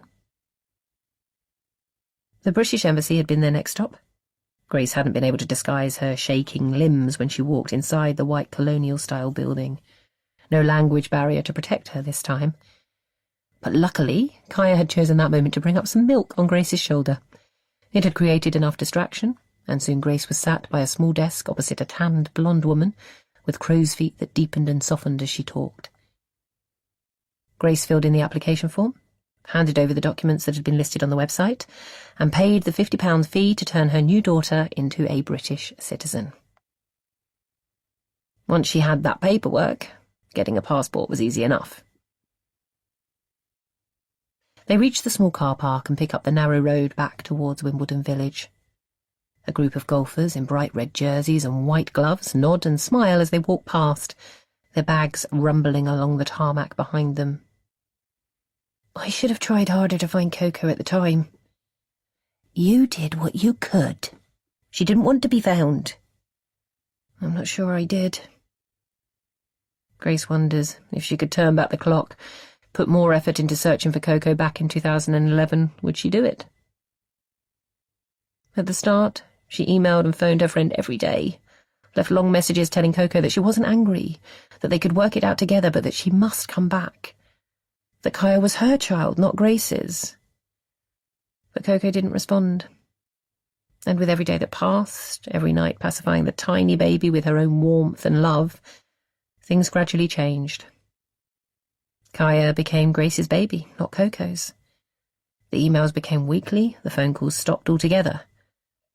And then one day, with a cool, southwesterly wind swirling around the Auckland Blues rugby stadium, Eden Park, the two of them watched Marcus get stretched off the rugby pitch. And finding Coco was no longer a priority. What more could you have done? You had a 5-month-old baby, and Marcus in hospital, not knowing whether he would ever get his sight back, his whole life's dreams shattered. You were a rock for both of them. Grace walks on in silence. It had been tough, juggling the needs of a small baby with trying to be there for Marcus. She'd listened to him question his purpose while her mind was elsewhere, calculating feeding times and whether Kaya's nappy rash warranted a visit to the paediatrician. When Marcus's doctor had explained how fragile his retina was following the operation to reattach it, and that he would never be able to play professional rugby again, moving back to England was the obvious choice. But it also gave them the perfect opportunity to present Kaya as their child. In New Zealand, Kaya had been explained as Marcus's sister's baby, who they were looking after for a while. But they hadn't had time to make any proper friends while they were there, so it was easy to cut ties when they returned to the UK and then introduce Kaya as their own. A happy accident. Friends had asked why there were no big announcements before the birth, pictures of Grace with a protruding belly on Facebook. And of course, Marcus's parents had been particularly upset to have a granddaughter sprung on them months after she was born. Josh too, to some extent. But Grace and Marcus had concocted a story about a complicated pregnancy, premature birth, and some time on the neonatal ward, and explained how they didn't want to tempt fate by publicising their news. They weren't forgiven straight away, but luckily Kaya's smile did a good job of helping everyone move on. And then, just this Christmas gone, Grace had finally spilled the truth to her brother over a bottle of Californian Red. It had felt good, confiding in him, absorbing his words of understanding. And she wonders how it must be for Marcus, with none of his family invited into their inner circle. I've started looking for Coco again, Grace admits, curious to know whether her mother will approve. Do you think that's a good idea? It's been a long time. I need her here to explain things to the authorities if it comes to that. And what if she wants Kaya back? What choice do I have? I've already ignored 2 calls from Kaya's head teacher. If the school decide to tell social services about Kaya's accusations, they'll quickly find out that Marcus has no legal rights over Kaya. How do you think that will affect their judgment? And if they dig any deeper, how long do you think it will take for them to learn that the child we described as our niece in Auckland miraculously became our daughter during a 30-hour British Airways flight to Heathrow? Faith is quiet for a while. They're nearly home now, and they both slow their pace. Perhaps you're right, she finally says. And did you find her? A frown creases into Grace's forehead. No, nothing. She didn't come up on any social media searches. And have you tried Coco's parents? Grace sighs. I've been putting it off. The way they treated Coco. How upset she'd get talking about them. And I know Coco kept her pregnancy a secret from them. After everything that's happened, I'm not sure I could look them in the eye. If you're serious about finding Coco, they're your best bet. I know you're right, and I suppose they'll be easy enough to track down, the amount of businesses David is involved in. Well, you don't even need to do that. Sorry? I have their address. You've kept in touch with them? Grace spurts out, reaching for the wrought iron gate that leads to Faith and Henry's front door, but leaning on it rather than pushing it open. How could you take that risk? We don't keep in touch, Faith corrects her. We exchange Christmas cards, that's all. I decided it would be more of a risk if I stopped, in case they wondered why. Grace sucks in some air. She can hear Kaya bouncing a ball in the garden behind the house. And do they ever mention Coco in their cards? We started exchanging them when you girls were still at school. So it would always be signed from Martina, David and Coco, written in that sloping way that left-handers write. And that continued even when Coco was off travelling the world. And then one Christmas, the card just said Martina and David. Tears prick at Grace's eyes and her chest constricts. When was this? She whispers. Faith takes her hand, looks into her eyes. Christmas 2011. Chapter 27. Grace peers at the digital screen sunk flush into the car's dashboard and swears. The sat-nav had told her to take the next right-hand turn, signposted Great Rollright, the name of Coco's parents' village, and she'd still missed it. Her mind is elsewhere, wondering how the hell she's going to keep her huge secret from showing on her face. She carries on towards Little Rollright and the Rollright Stones, and can't help picturing Mick Jagger atop some stone megalith, topless and sweaty, as she waits for the sat-nav to reconfigure her journey.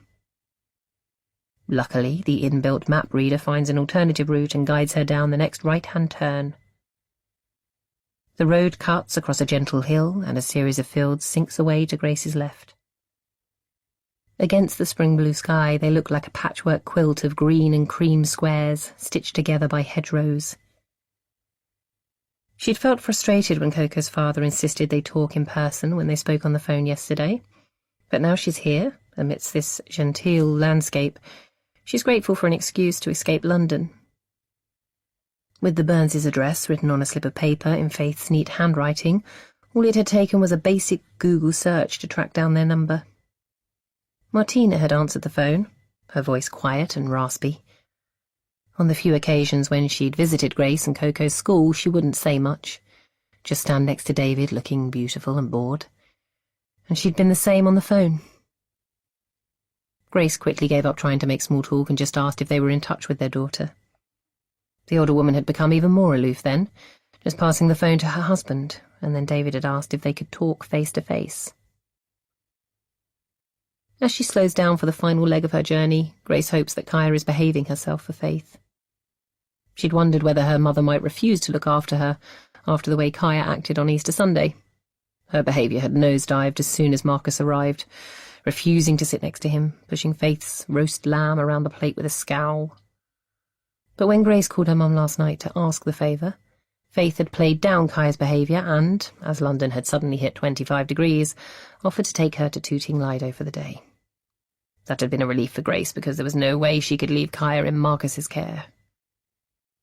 But she did decide to tell him about her visit.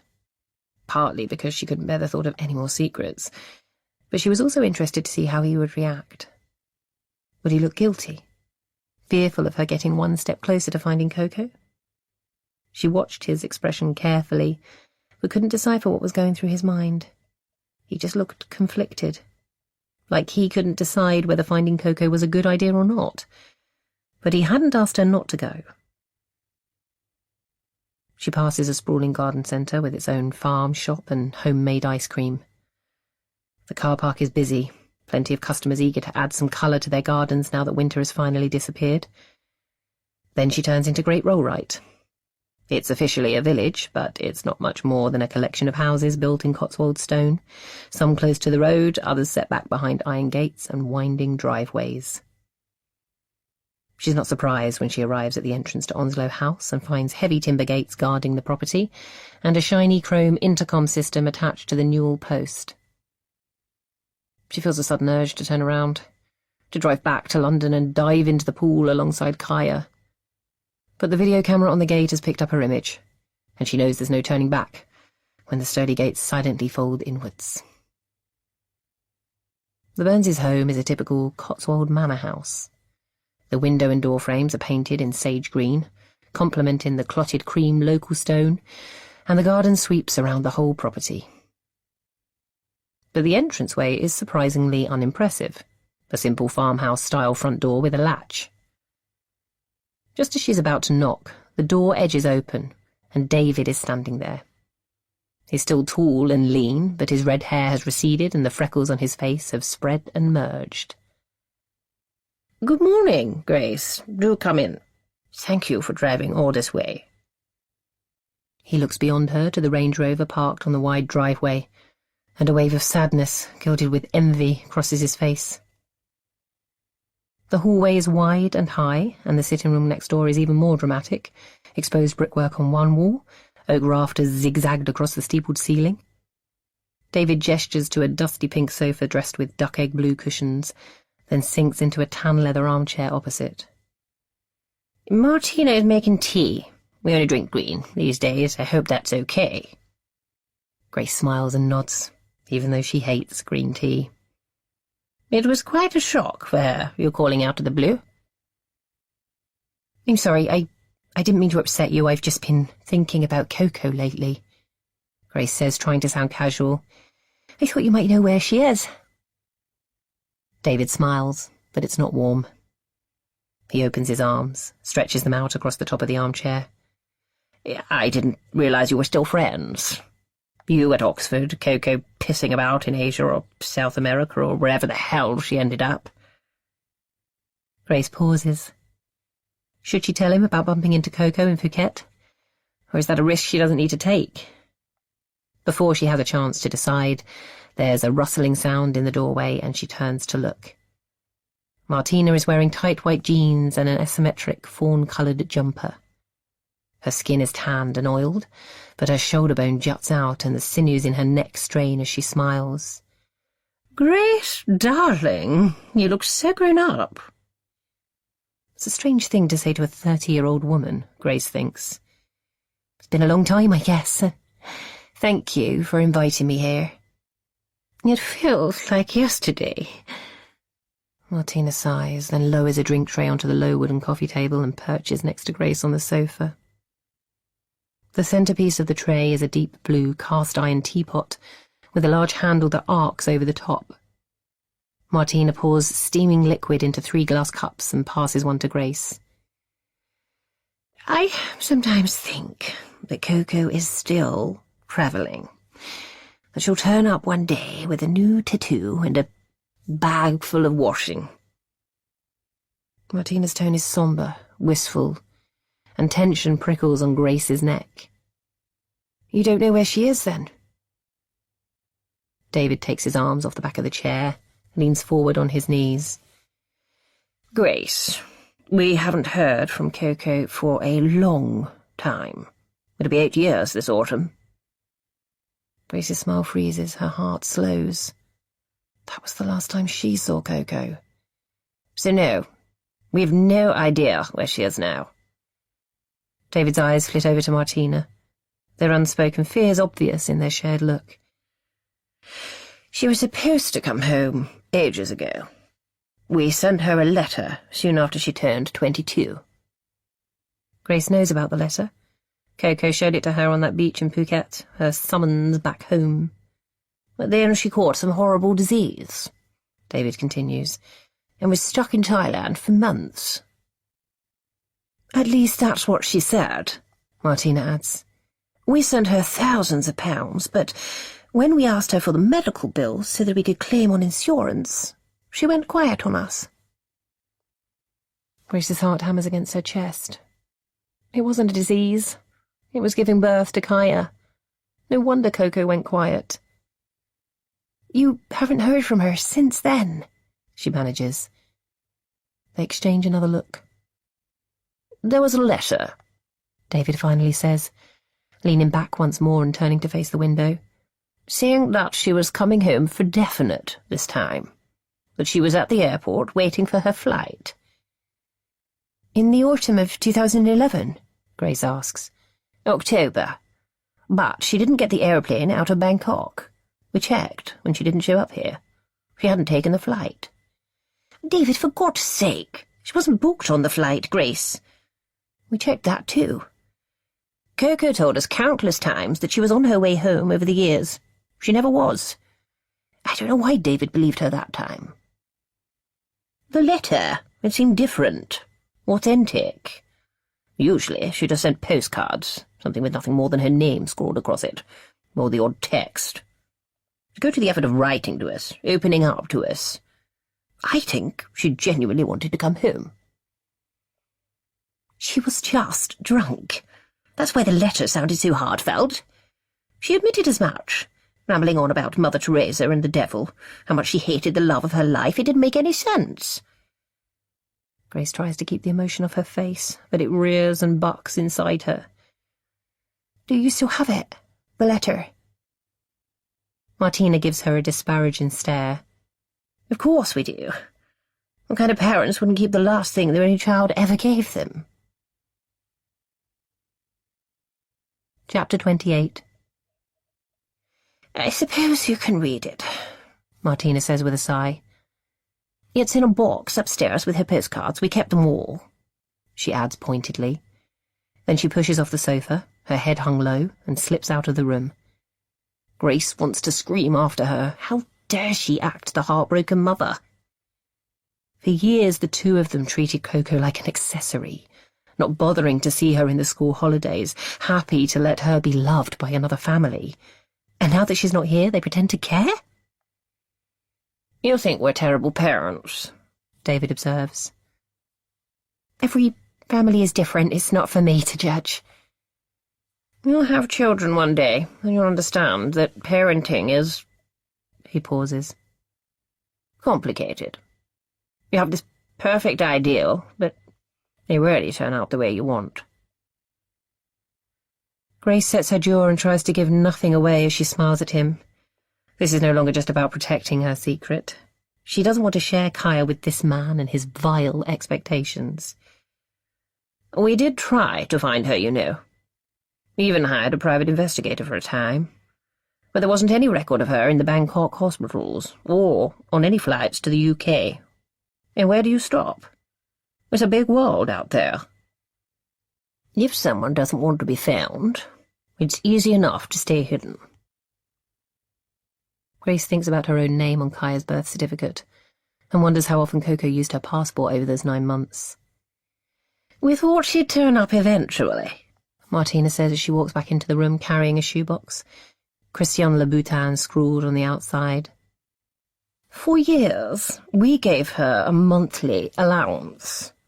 Other than during the year she waitressed in Montmartre, she relied on that money. We thought that by stopping it, we'd smoke her out. It didn't happen, though, David interjects. Months became years, and here we are. None the wiser. Martina holds the shoebox out to Grace, and with shaking hands she rests it on her knees. It's heavier than she was expecting, and when she opens the lid, she sees a handful of digital camera memory cards alongside the postcards. Coco always loved to take photos, saying it was for when she was old and senile, a way to remember all the fun she had. Grace can't help wondering if she'll live long enough to enjoy that moment.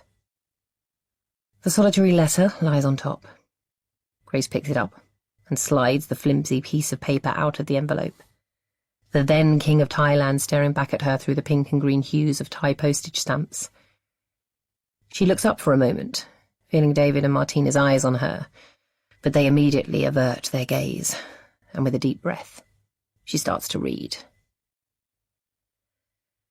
Dear both of you, I don't know why I'm writing this, really.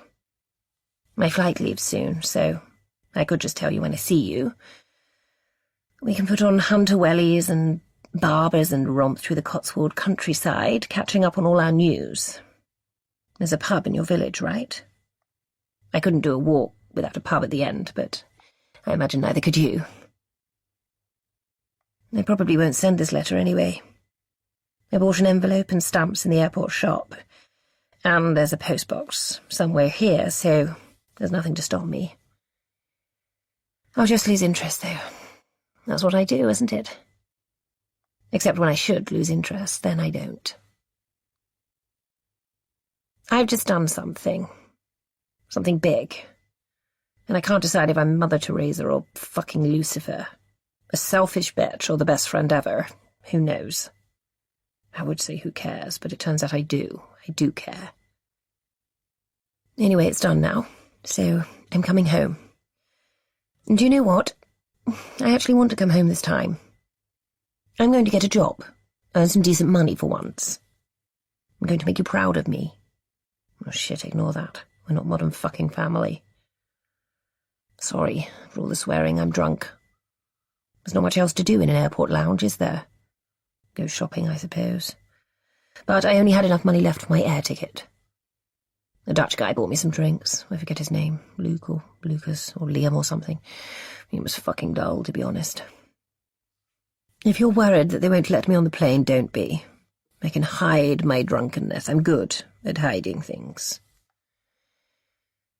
Like him, I hide how I feel about him.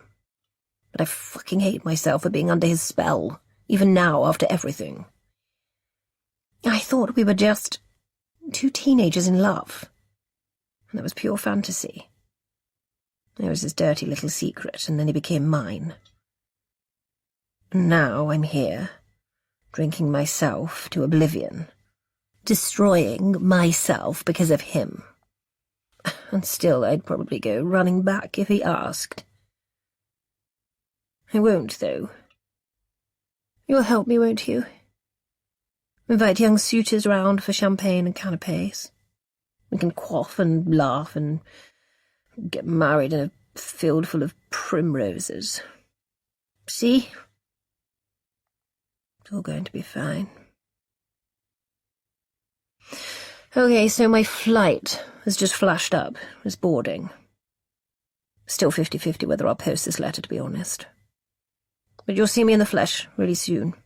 So stick the Dom Perignon on ice. The prodigal daughter is coming home. Love, Coco. Grace pushes her lips together. We were two teenagers in love.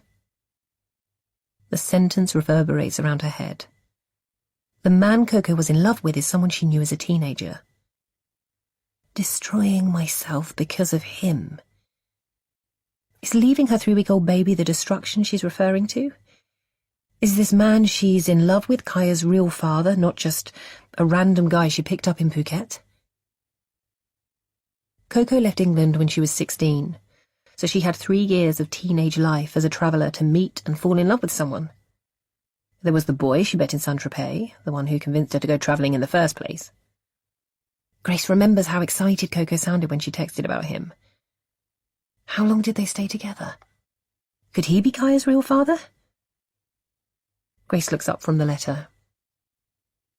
Do you know who she's referring to? The man she calls the love of her life? Martina purses her lips. No idea, I'm afraid. Could it be the boy she hooked up with when she stayed with you in Saint-Tropez? When she first went travelling? Grace tries to hide the hope in her tone. Perhaps, Martina muses. She was certainly acting like a lovesick puppy those few weeks, and she took her time getting down to us. We guessed there was some French boy involved, but she didn't introduce him.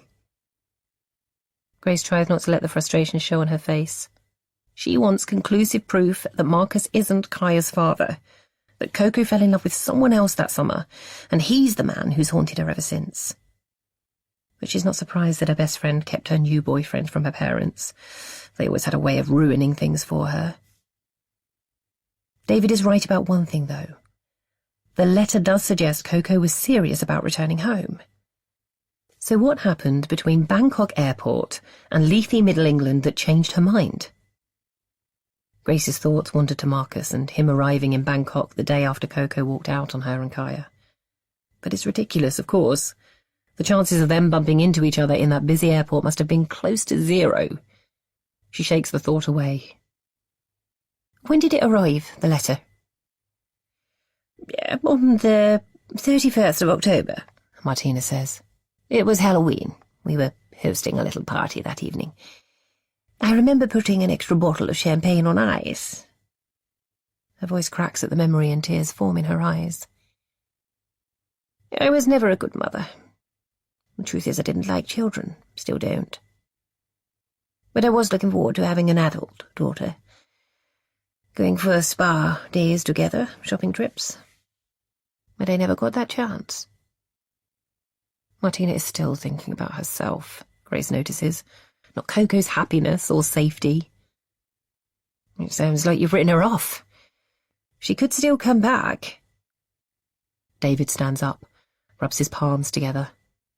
We can't spend our lives hoping for something that will likely never happen. As far as we're concerned, Coco is gone for good. Do you think she's dead? Grace asks quietly. Perhaps, David says, his voice almost businesslike. One risk too many, maybe. But the private investigator looked into that possibility too and came up blank. The truth is, I don't know where Coco is. Our door is always open, but other than that, we're getting on with our lives. He sighs, and his voice softens a notch. Listen, thank you for coming all this way, Grace. It's been good to see you. But you need to let Coco go. We all do. He walks to the door of the living room and looks at her expectantly. Grace doesn't feel ready to leave yet. Too many questions still hang in the air, but she knows her time is running out. She looks back towards the open box. The memory cards, have you looked at those? No clues there. All the photos are from her first few years of travelling, before we got her an iPhone for her 20th birthday, and the camera became surplus to requirements. We were two teenagers in love. Can I take them? Grace asks. There might not be any clues about Coco's whereabouts now, but these are her teenage years. Kaya's biological father might be on there. She thinks of her final years of study, A-levels in Cheltenham, degree in Oxford, the weeks that would go past without her seeing Marcus, his international rugby tours. But Coco met someone in Saint-Tropez, she reminds herself. Someone she fell for so deeply that he convinced her to leave her life behind. David shrugs. We'd like them back. They're all we've got left of her. I'll take good care of them, Grace promises, and drops them into her bag. Chapter 29. Marcus, 2005. Marcus looks at the heavy oak gates and swears loudly. Best laid plan shot to fuck. He leans his head back against the warm wood, wipes the dripping sweat off his forehead, and wonders what to do next. When they left Lyme Regis yesterday, Marcus had quickly accepted Josh's offer to drop him at the B&B. He was knackered after mixing vodka with his colossal effort on the water. But he'd forgotten that his bike was leaning up against the garage door at North Cross House. When he'd woken up with an image of it sitting there, it had seemed like the perfect plan to combine his morning run with picking the bike up. He'd assumed someone would be home, the Windsors are that kind of family, so hadn't bothered calling Josh first. But now, as he stares at the pair of locked main gates, a clear sign that nobody is in, he realises that was a mistake. He eyes the intercom and, with a sigh and heavy sense of futility, prods it. Hello? Coco's voice chimes through the speaker. Marcus straightens up. It's Marcus, he says, sniffing under each armpit and wondering why he hadn't foreseen this problem before setting out on a run in 25-degree heat. I came for my bike. Well, I'm in the summer house. Perfect spot for morning yoga. Or so Faith tells me anyway. Everyone else is out, I think. Why don't you come down? Coco's invite is followed by a small click and then the soft drone of the gates opening. Marcus stares at the vast drive and the rolling garden beyond the border of rose bushes. He can see his bike in his peripheral vision, exactly where he left it, but he ignores it. Instead, he imagines Coco lying on a thin mat in the summer house, wearing lycra yoga pants and a tiny vest top with Namaste scrawled across it. Stretching out in the sunshine with feline hedonism. He remembers her comment. Everyone else is out. Was that code for something? Trying to keep his pace to a languid stroll, and the bubble of possibility in his belly to a gentle fizz, Marcus walks through the garden and towards the small timber-framed structure next to the tennis courts. He sees Coco before he reaches her, sitting sideways on a double swing seat, her legs sunk into the plump cushions and crossed at the ankles. No tight yoga gear, but she looks hot enough in a short white sundress covered in tiny lilac flowers. "All right," he says, awkwardness taking over now he's reached her side. "Good to see you, Marcus. Take a seat." Coco swings her feet onto the floor and pats the now empty cushion. Marcus eyes the space but feels himself hesitate, a danger sign flashing somewhere in his subconscious. He flicks his head back up towards the house. "None of the Windsors around, then?" he asks. Grace has gone completely mad and decided to try wild swimming in the River X. Coco starts pulling her legs under her and scrunching her nose up. Faith is meeting a friend in Exeter, and Josh and Henry have gone for a run. They'll be back soon then, I guess.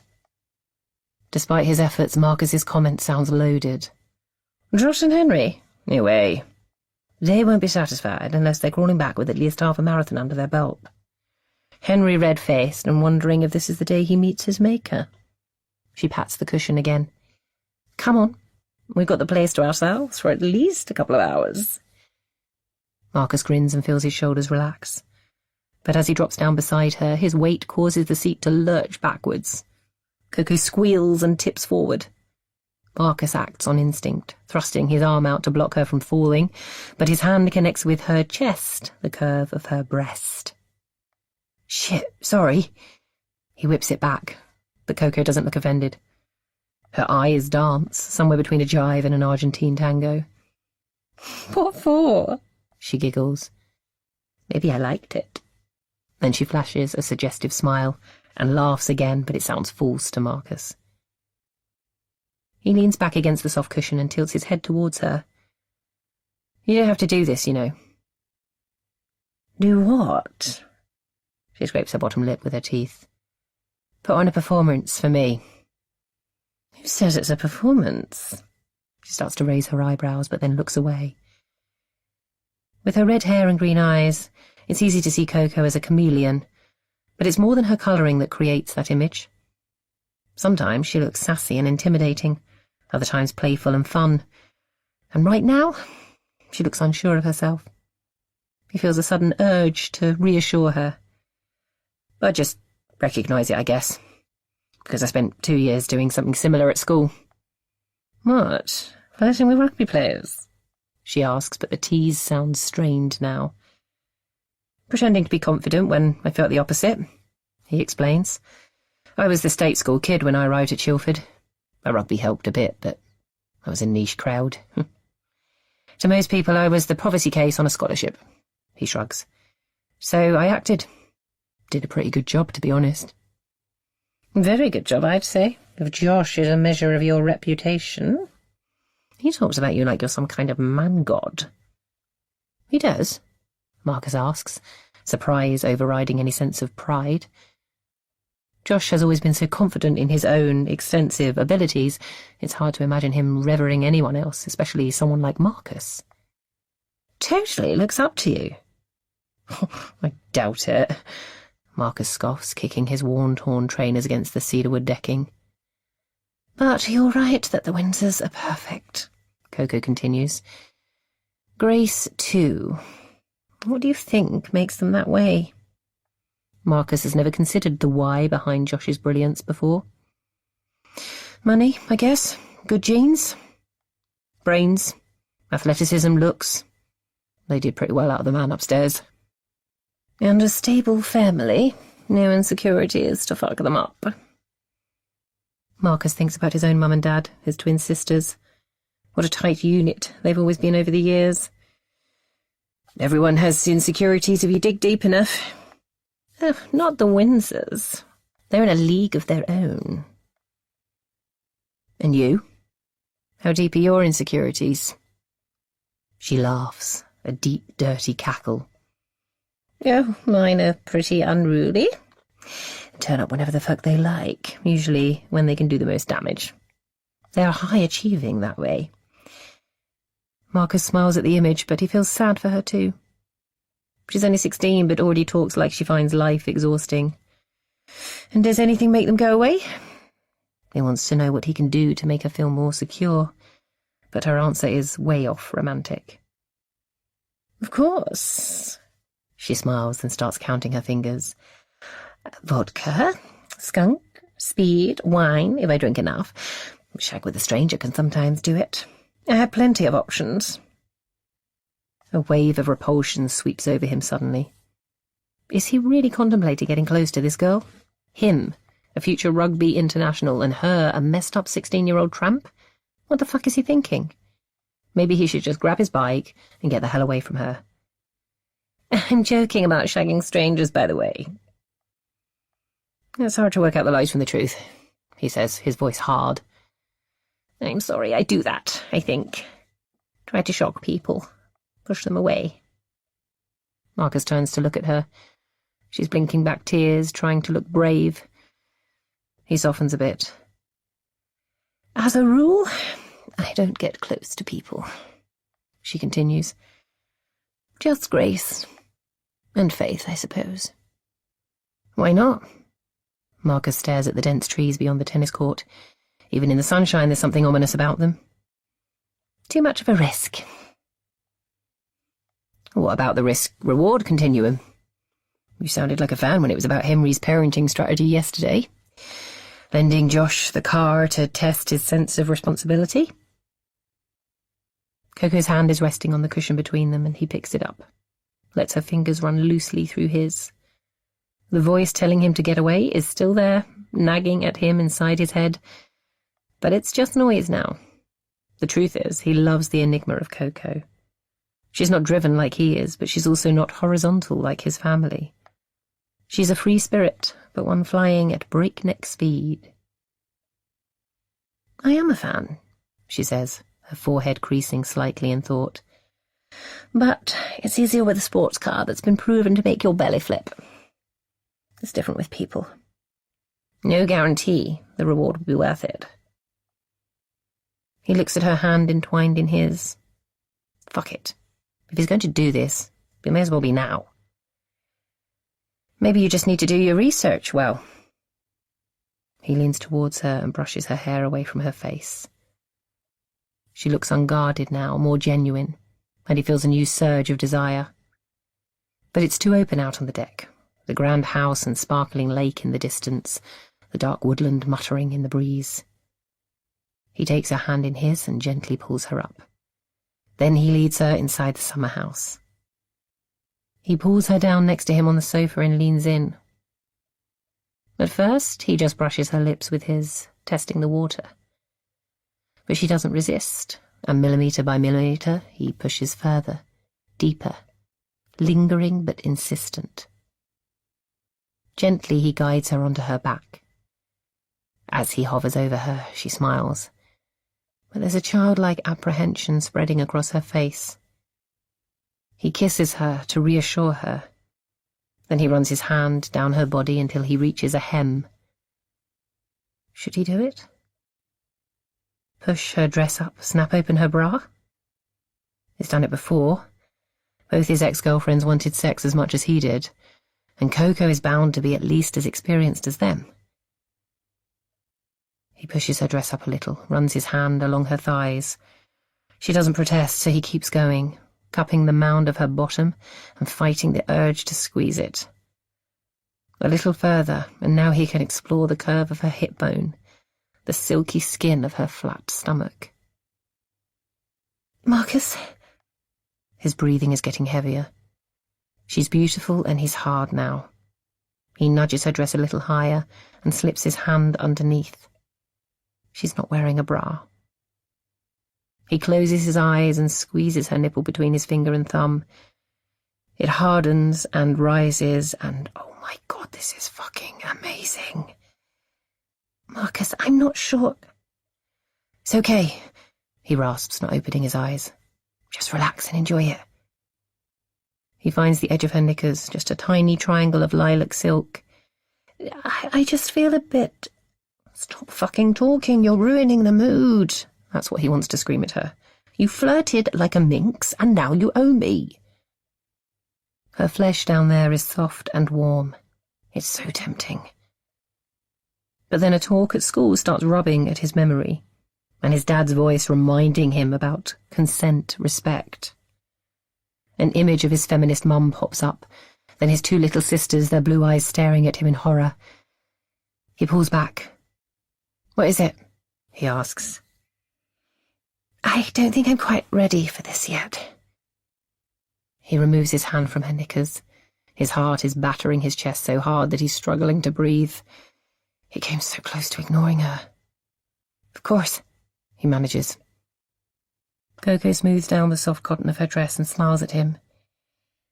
I'm really sorry, Marcus. I thought I wanted to, but I feel a bit exposed here, kind of tense. Maybe I just need a few drinks inside me.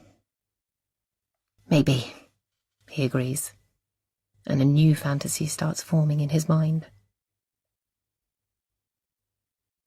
Chapter 30.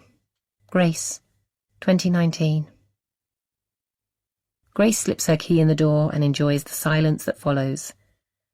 Faith will be dropping Kaya off soon, and then Marcus will be back from work, but for now she has the house to herself.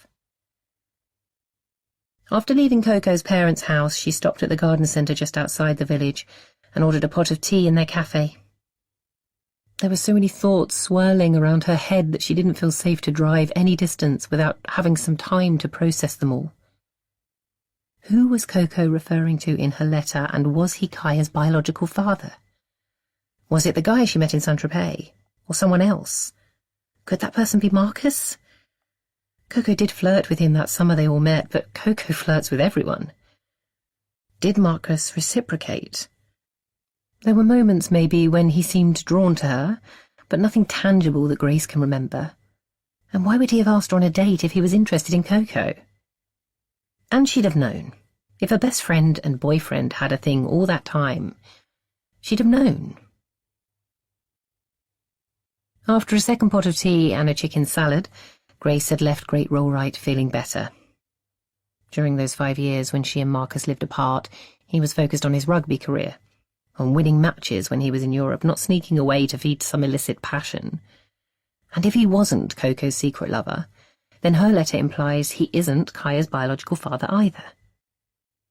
With that new certainty, she suddenly felt impatient to check the camera memory cards that David let her take with her, because they might hold some clues about who is. If Grace could somehow track Kaya's real father down, then he might know where Coco is now. Perhaps they're even still together. Grace knows it's a long shot, but at least it gives her something to focus on, another avenue to find her friend. With the house empty, Grace heads straight upstairs to her small office overlooking the street. When they bought the house, the estate agent had described the space as a single bedroom, which was stretching the truth. But Grace doesn't mind its bijou size. A desk, ergonomic chair, and enough shelves for her books. That's all she needs.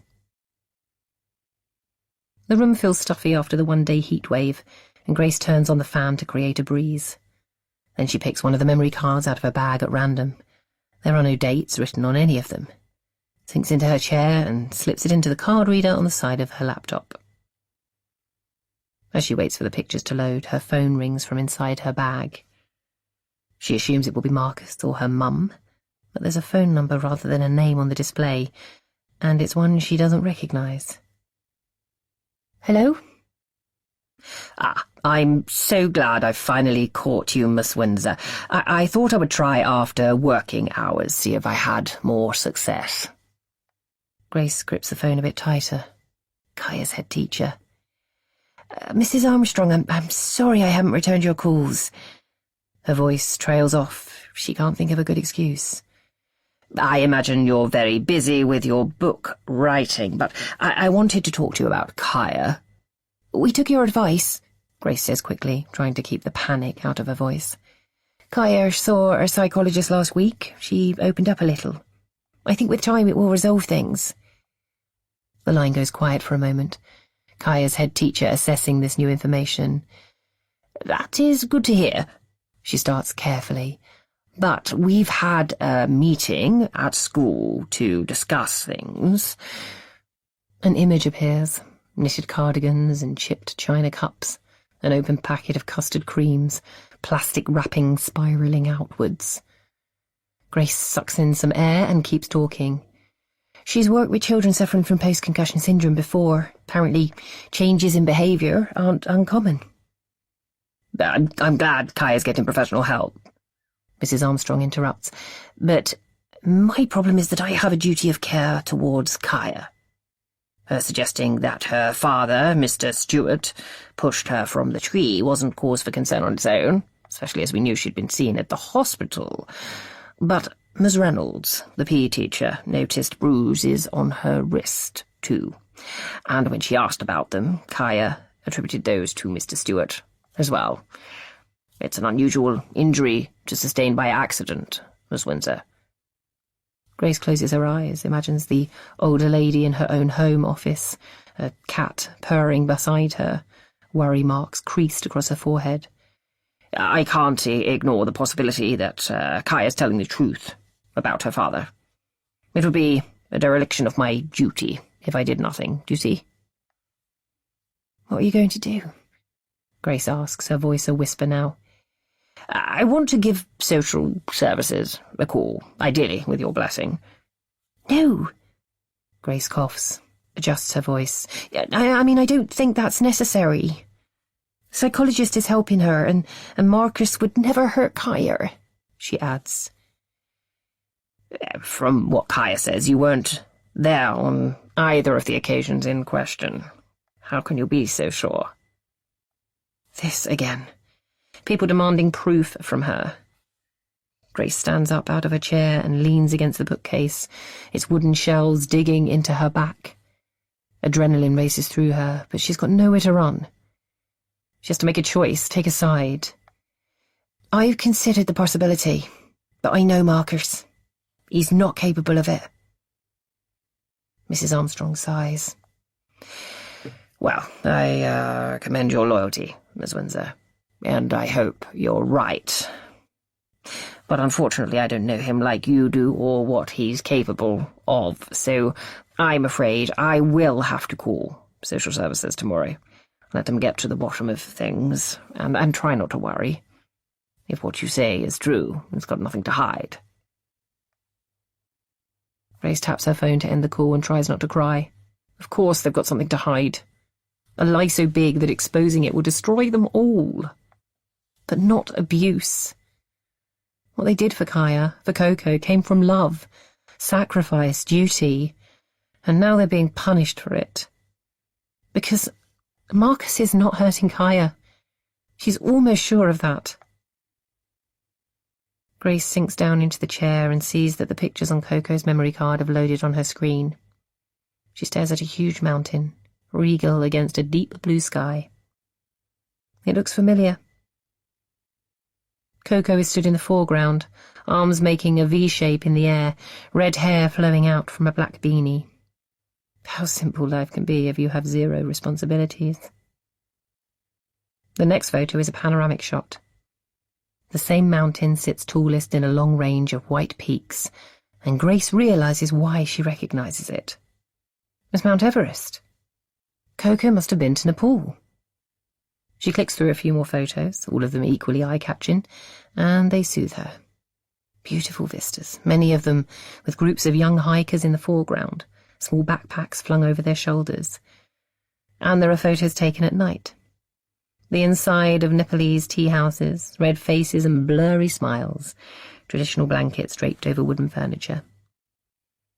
Grace right-clicks on one of the images and discovers that the photo was taken in July 2006, a year after Coco left Devon and normal life behind.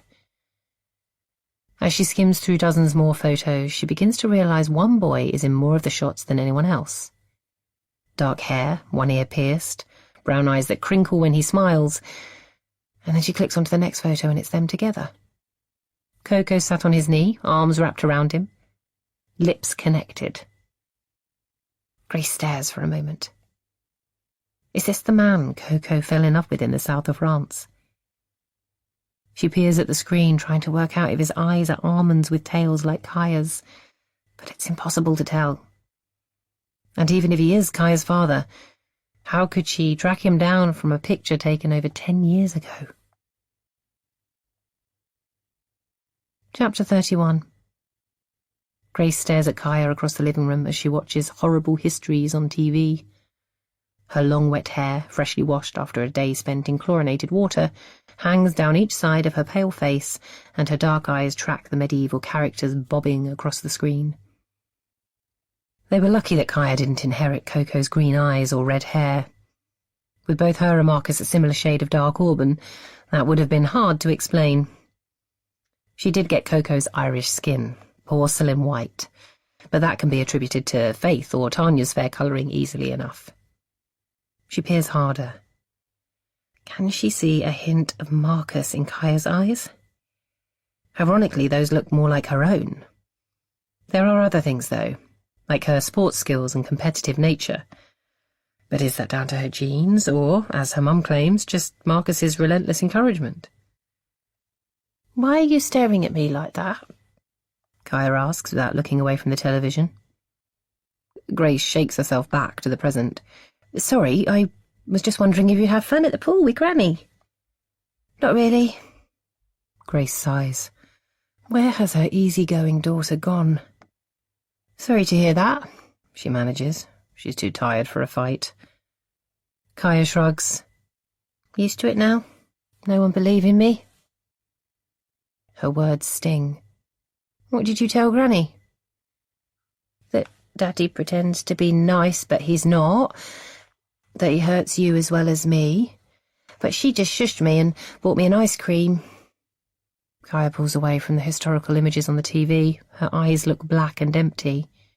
"She's a bitch for not believing me." "Kaya!"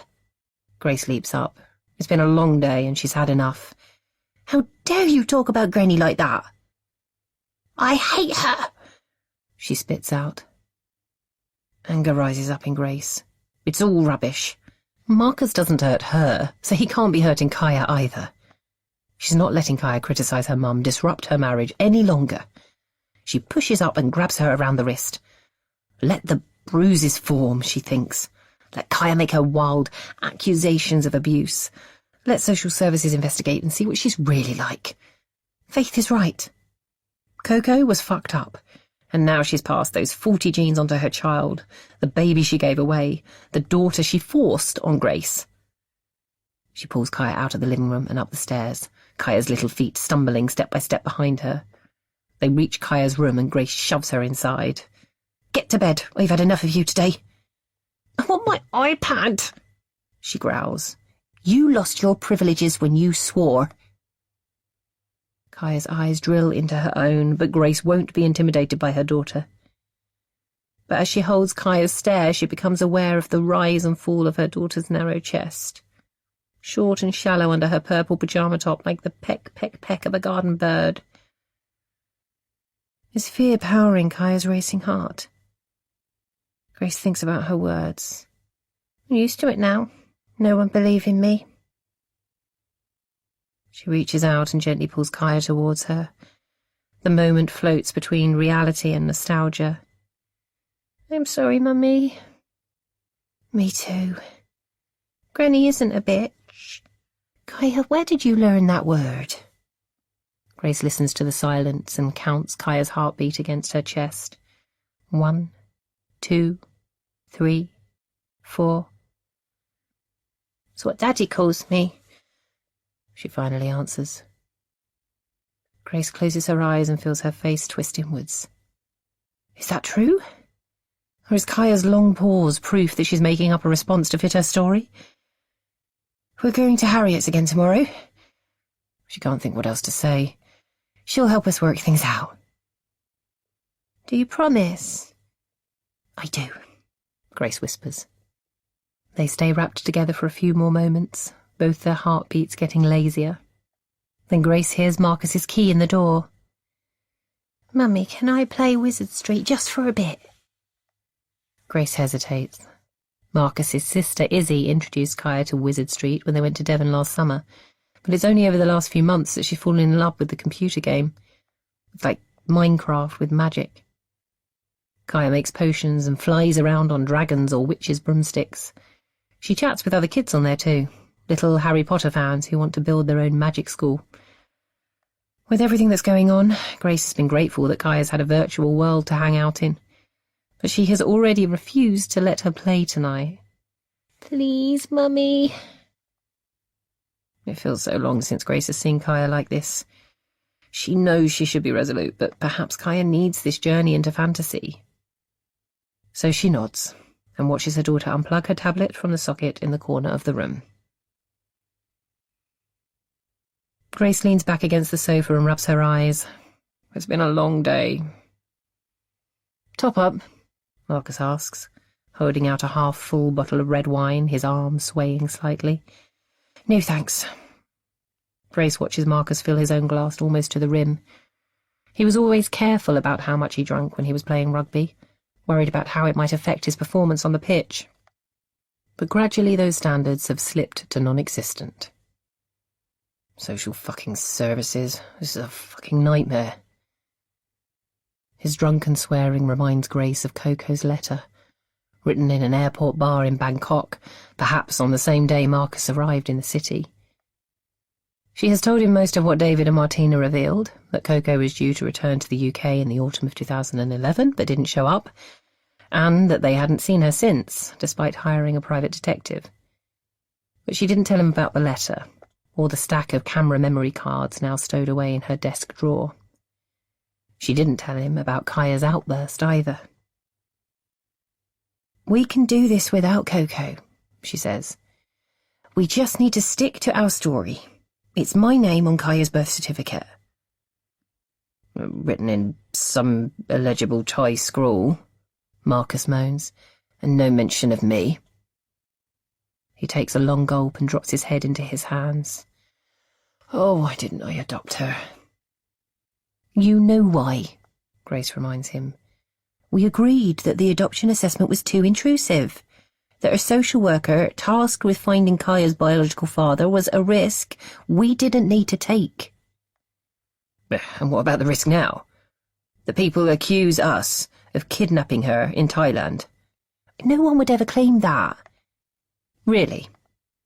With the biological mother missing from exactly the same time? Grace sighs, rests her hand on Marcus's shoulder. We're scared because we know the truth. But look at us.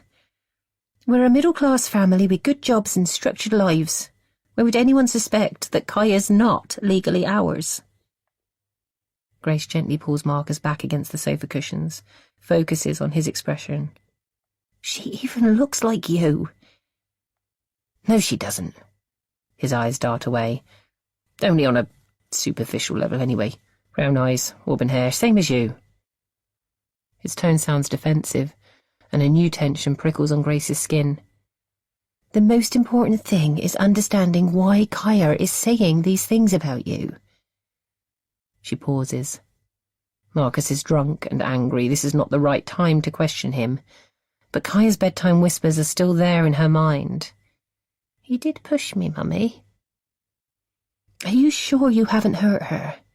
Got angry, lashed out in the moment? Marcus slams his glass down, red liquid splattering over the coffee table. For fuck's sake, Grace! How many times do I have to plead my innocence with you? As he stares, his eyes full of fire, his wide shoulders leaning over her, Grace realizes she feels scared. But is that fair? Once he's hit her, and in 14 years he's never raised a hand to her since, not even a flinch. But still, she's going through a difficult phase, she whispers. I would understand. Fuck you, Grace, Marcus growls. He stands up, runs his hand through his hair. It was you who wanted to keep her, your friend who caused this mess. I went along with it all for you, Grace. And now what? I'm the bad guy? He snaps his fingers like he's just thought of something. Maybe you want me to leave? It's your money that makes us a middle-class family after all. You who creates this wonderful, structured life. Maybe I'm surplus to requirements now. A failed rugby player who beats his child. Marcus walks over to the fireplace and slams his fist against the mantelpiece. It trembles under the impact, and a glass vase, bright with red tulips, rocks. Any moment it will fall, Grace thinks, shatter against the hard wooden floors. She watches, mesmerized, waiting for the crash. But it's a different noise that makes her jump. She stares at her phone, the screen lit up and handset buzzing.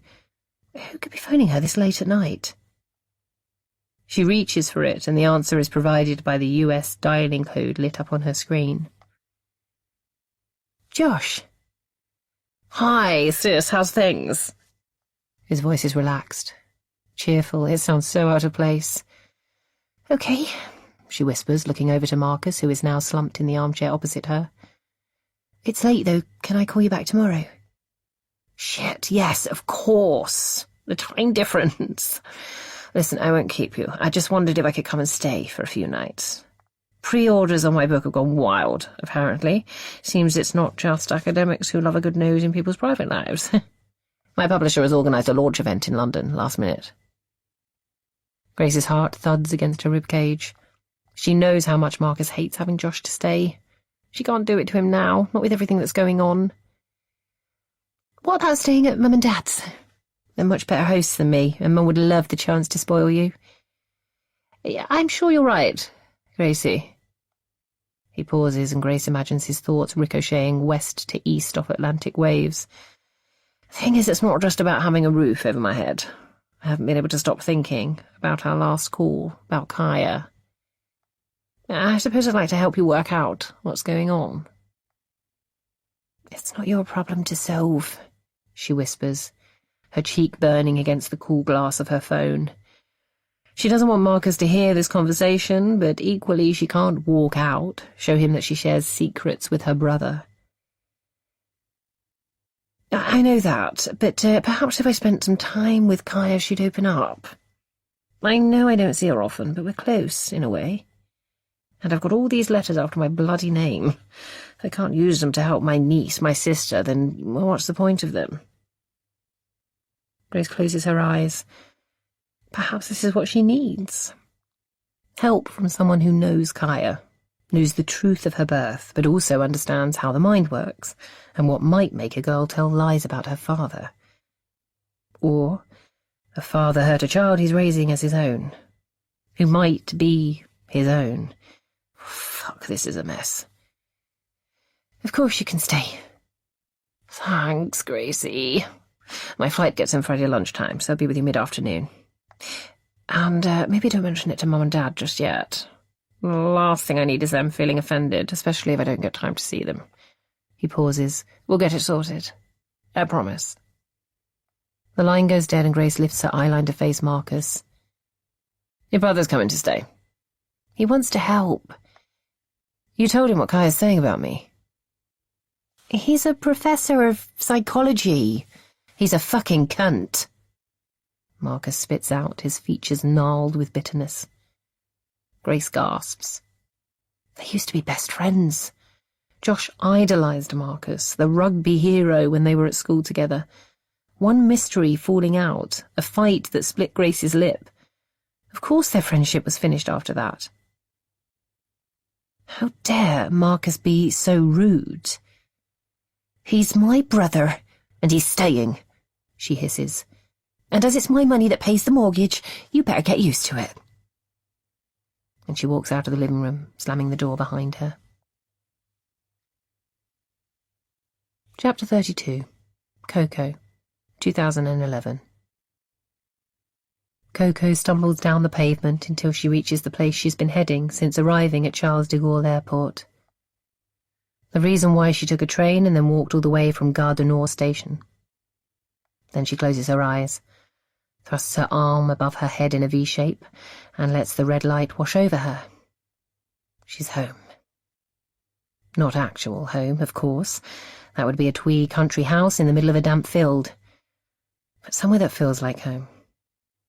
The huge letters glowing crimson against the night sky, and the iconic red windmill on the roof. The fucking Moulin Rouge, baby. Paris. She lowers her arms until they're shoulder height, then reaches them out to the sides. She kicks her legs, high as she can, one at a time, and wishes she was wearing a corset. Fishnet stockings and high heels, not some tie wraparound dress and dirty Converse trainers. That's not what cabaret girls wear when they're performing the can-can. People are staring at her. The air is still warm, some strange Indian summer they're having in Paris, and the streets are busy. Tourists who think they're edgy because they've come to the red light district. Locals who know if they really want edgy, they should head east to the 19th arrondissement. Let them stare, she thinks. Let them judge her. The devil woman who abandoned her child. But it's not long before her lack of fitness forces her to stop anyway, to lean against one of the giant red plant pots and catch her breath. As she looks out across the wide boulevard de Clichy, listening to the thrust of motorbikes rumbling up and down, she spots somewhere even more familiar. The real reason she's come to Montmartre. Without checking for traffic, she saunters across the road, through the ornate central reservation with its tall trees and old-fashioned lampposts, and across to the bistro on the other side. It's been 3 years since she was last here, but it hasn't changed. Powerful downlighters send swathes of fire across the red canopy. Young people drink and smoke around the small outside tables, and the same upbeat jazz music sprinkles out of hidden speakers. She hesitates for a moment, then pushes on the door handle and walks inside. "Can I help you, madame? Do you have a reservation?" The heavy French accent of the maitre d' doesn't hide his reproachful tone, but he's professional enough to keep smiling and not grimace at the smell of someone who's been on a plane for 12 hours and in an airport bar for an indeterminate amount of time before that. "Is Julienne here?" At least she doesn't sound drunk. She can act professional too sometimes. "Of course," he says, as though it would be preposterous to imagine his manager ever having a night off. "And whom shall I say is asking?" His English is better than hers. "Tell him it's Coco. I was just passing, wanted to say hello." That's not really true. She was planning on booking a flight to London, even told her parents that she had, but when she saw there was one to Paris just an hour later, she decided it must be fate. That she was destined to come here one final time, just for a night, back to where it all started. A memory sweet enough to keep drawing her back to this city. "I used to work here," she adds, hoping that information will warm up the maitre d's face. It seems to work. His eyes crinkle. "Ah, yes!" He snaps his fingers. "I thought I recognized your face."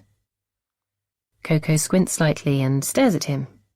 High cheekbones, bald head, dark skin. None of these features are familiar to her. "Did we work together?" she asks, more disbelieving than embarrassed. It's hard to humiliate Coco these days. He smiles, and she adds perfect white teeth to his list of features. "There are lots of photos on the wall in Julien's office. You are in 1 or 2 of them, I think." Coco's mind wanders back to her year working in the bistro, the friends she made. Julien would get them all to huddle up after closing time, shout "Wistiti" at his camera. For weeks she thought it was a rude word. It had that kind of ring about it. But Julien finally explained that it's a South American monkey, so no more offensive than shouting cheese. There were some group photos she missed, those times when he came to Paris, Kaya's father. Then she would go AWOL from work, suspend her life, submit herself to him. Of course, he never stayed long. She would feel abandoned when he left, but then Julien would throw a party and she'd remember who she really was. Discarded daughter, toxic wild child, everyone's favourite party girl. She'd get wasted, shag a stranger, and normal life would resume for a while. "You can wait at the bar, order a drink to patron. I'll let Julien know." A drink on the house. With no more money left, that's exactly what she needs. She walks over to the bar, climbs onto a stool, and orders a large cognac on ice. The barman nods at the maitre d', quick instructions in French, and then free pours from a bottle of Courvoisier over a glass of ice, and slides it in front of her. "Merci," she offers, wondering, as she always does, how she managed to work in Paris for a year and only pick up the very basics of their language. As she sips the drink, enjoying the sensation of it both burning and cooling her throat, she thinks about her cash flow problem and tries to focus on how the hell to solve it. When she checked the flight prices from Bangkok to Heathrow, she'd been relieved to see that there was enough money in her account to cover it, and hadn't worried that it left her flat broke. She knew that when she was back under her parents' control, they'd look at the dark circles under her eyes, her post-pregnancy sagging skin, and forgive her for the misplaced hospital invoices. An allowance of sorts would kick back in for a while, long enough for her to get her life on track at least. But then she'd seen the flight to Paris on the departures board.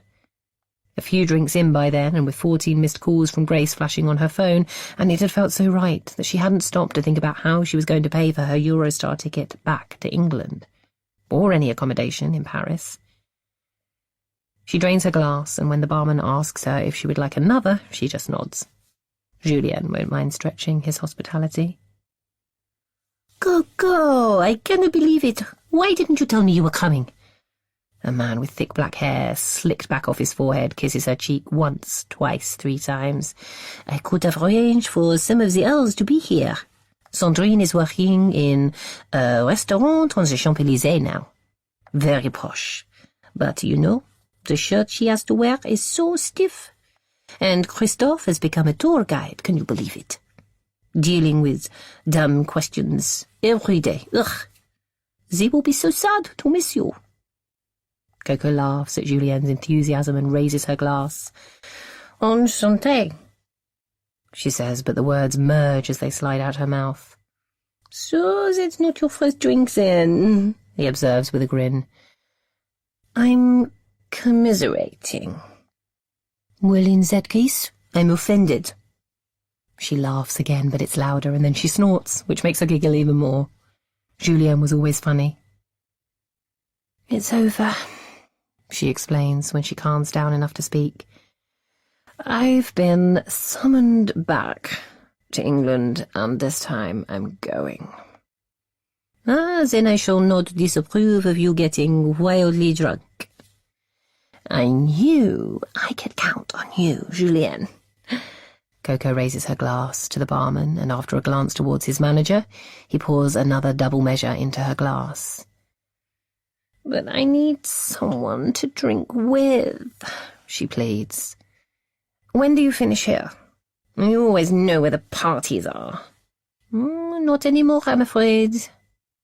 "Don't be silly. You're a bad boy, Julien. I remember that." She reaches out, runs her fingernail down the edge of his shirt until she finds a button.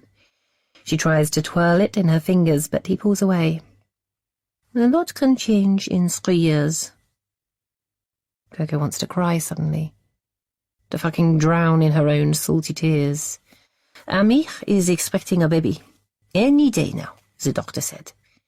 I need to get home as soon as I finish here." The words swirl around Coco's head, and she thinks she might be sick. She grabs onto the bar and swallows the acid forming in her mouth. "That's wonderful," someone says. Maybe her. "Thank you. I'm I'm a little nervous, but also excited.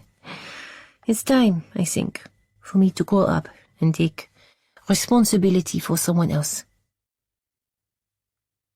Coco raises her glass to hide her watery eyes and gulps at the amber liquid to burn away the acid. Congratulations, Julienne. I'm so happy for you. He beams, then checks the clock on the wall behind her. Sorry, I need to get back to work now. She flicks her hand in the air, plastering on a smile. Of course. I just wanted to stop by, say au revoir one last time. She wishes he would just fuck off now. She can't keep the act going forever. He hesitates for a moment, concern creeping onto his face, but then he shakes it away, kisses her twice more and disappears between the tables. She watches him go, and it's like a slice of her is dying. Excuse me, miss, is this seat taken? As another slice is born. Coco slowly pivots on the bar stool and tries to focus on the man with the American accent. He's older than her, 30 at least, and has got that golden boy look about him. Blonde hair, blue eyes, face too round to be handsome, but good enough for cute. Not her type, but she's not feeling fussy tonight. Go ahead, it's yours. He smiles like he's won a prize, and she has a sudden urge to punch him. But that might be a missed opportunity, so she raises an eyebrow instead and lets the corner of her mouth turn upwards. Then she winds a strand of hair around her finger and giggles. Even this drunk, she can play him like a fucking puppet. You know, I'm in the mood for champagne, but I can't drink a whole bottle by myself. Wimp, Coco thinks. She could drink a whole bottle of champagne while she puts her makeup on. I'm always up for sharing, she purrs. I'm Coco, by the way.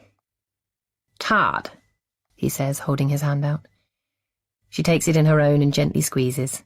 His skin is softer, warmer than she was expecting, and she's surprised to feel a touch of fondness for him.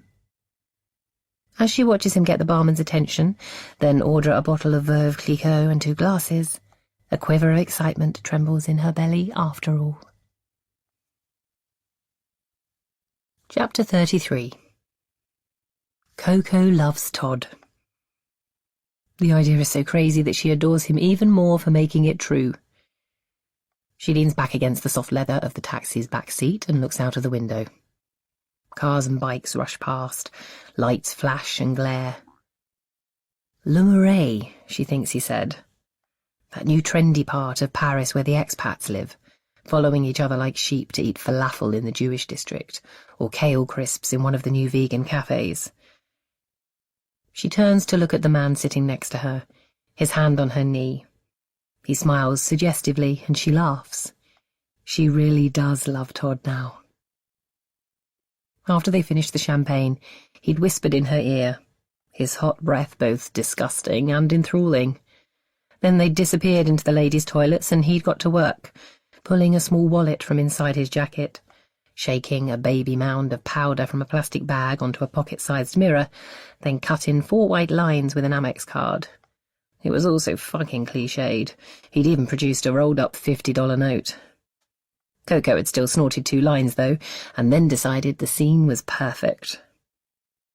That's when Todd told her about the party at his boss's place in Le Marais.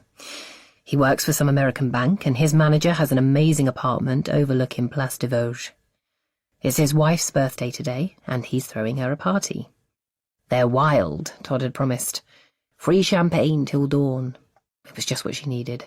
Somewhere to hang out overnight. She might even convince Todd to give her the money for a Eurostar ticket back to England tomorrow. So they'd left the bistro, Coco dancing between the tables and ignoring the look on Julienne's face. Fuck him, she'd thought.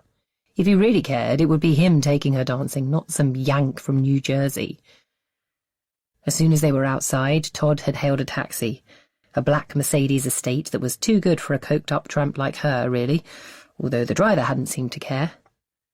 Monsieur et Madame, nous sommes arrivés, the driver says, bringing the car to a stop and nodding his head towards a striking apartment block on their left.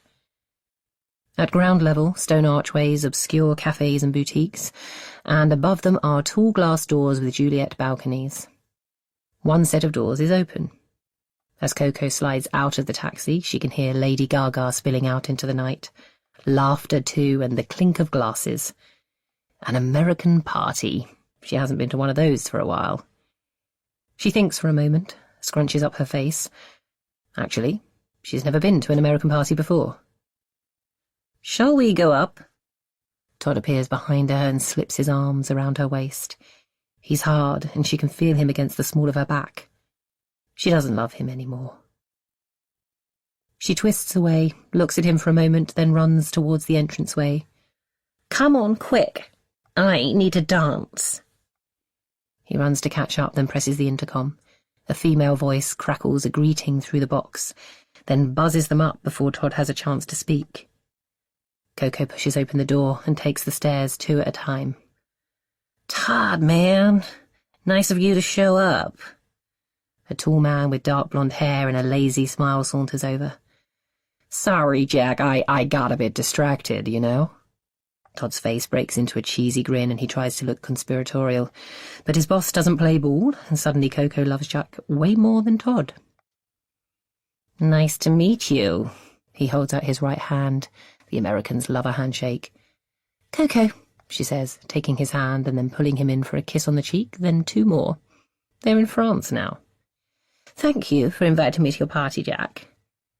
The cocaine has done its job and she sounds almost eloquent now. "There's drink, food." He floats his hand around the huge double-aspect living space. "Please help yourself to whatever you need." He winks and smiles again.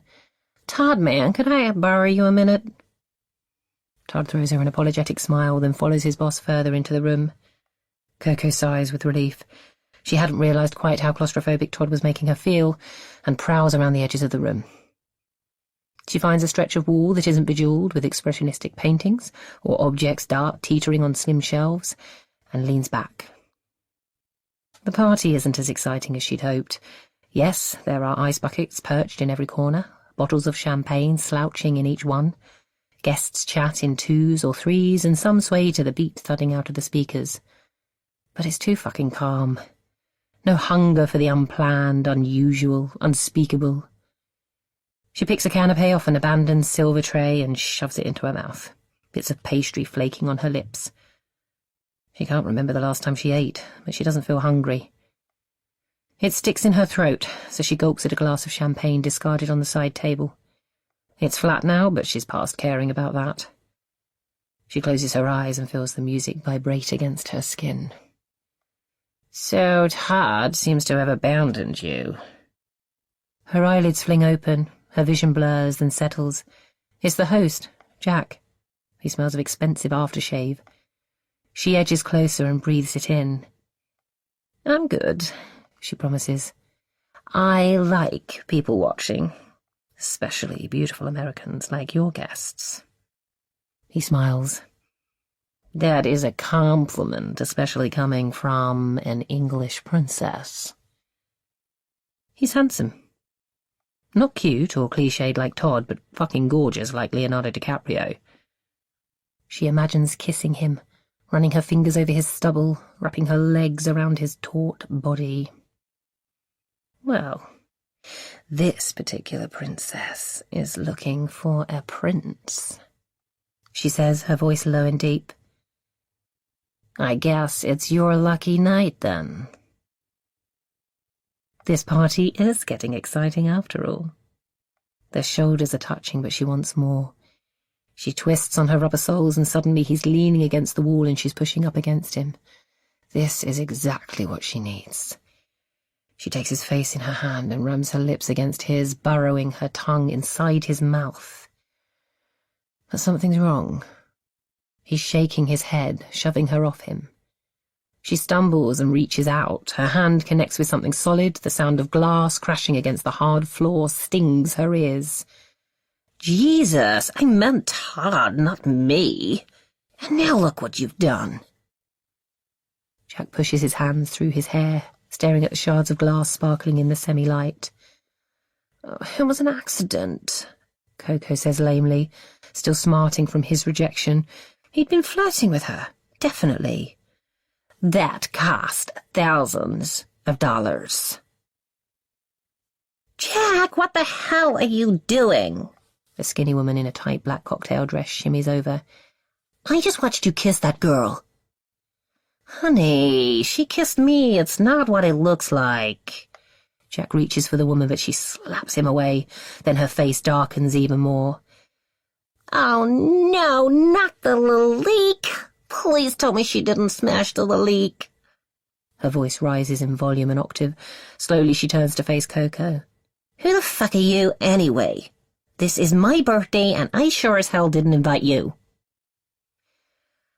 Listen, I'm sorry about the vase, but it was just an accident, okay?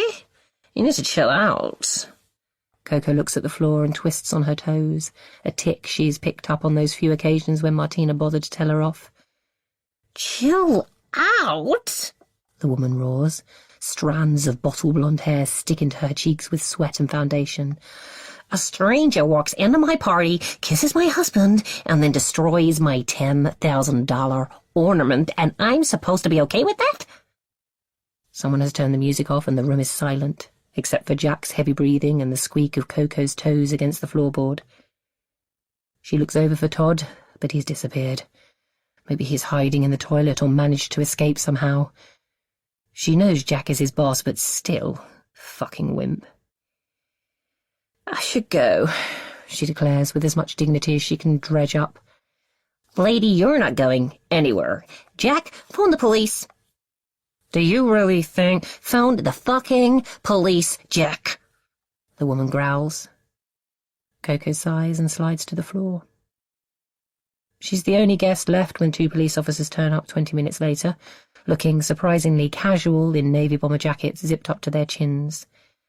They don't seem happy to be there, caught up in an argument between capitalist pigs from countries other than their own, and Coco wonders if they might direct their annoyance towards the hosts for wasting police time over a fucking accident. Maybe even force them to apologise to her. But it's wishful thinking.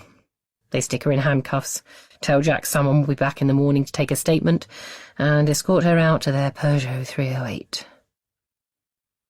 It only takes them 5 minutes to get to the station, not even long enough for a power nap, which is a shame because Coco is hell tired now. It's been a long day, or week, or whatever it's been since she last had a full night's sleep, with her daughter in a basket at the foot of her bed. As the car door opens, a moan escapes from her lips and her face collapses inwards, but no one cares. She shuffles along the seat and twists herself out onto the road. The short policeman, the one that looks like a bulldog, ushers her towards the building, but behind the fog of tears, she can't see where she's going. She stumbles on a loose paving slab and falls to her knees.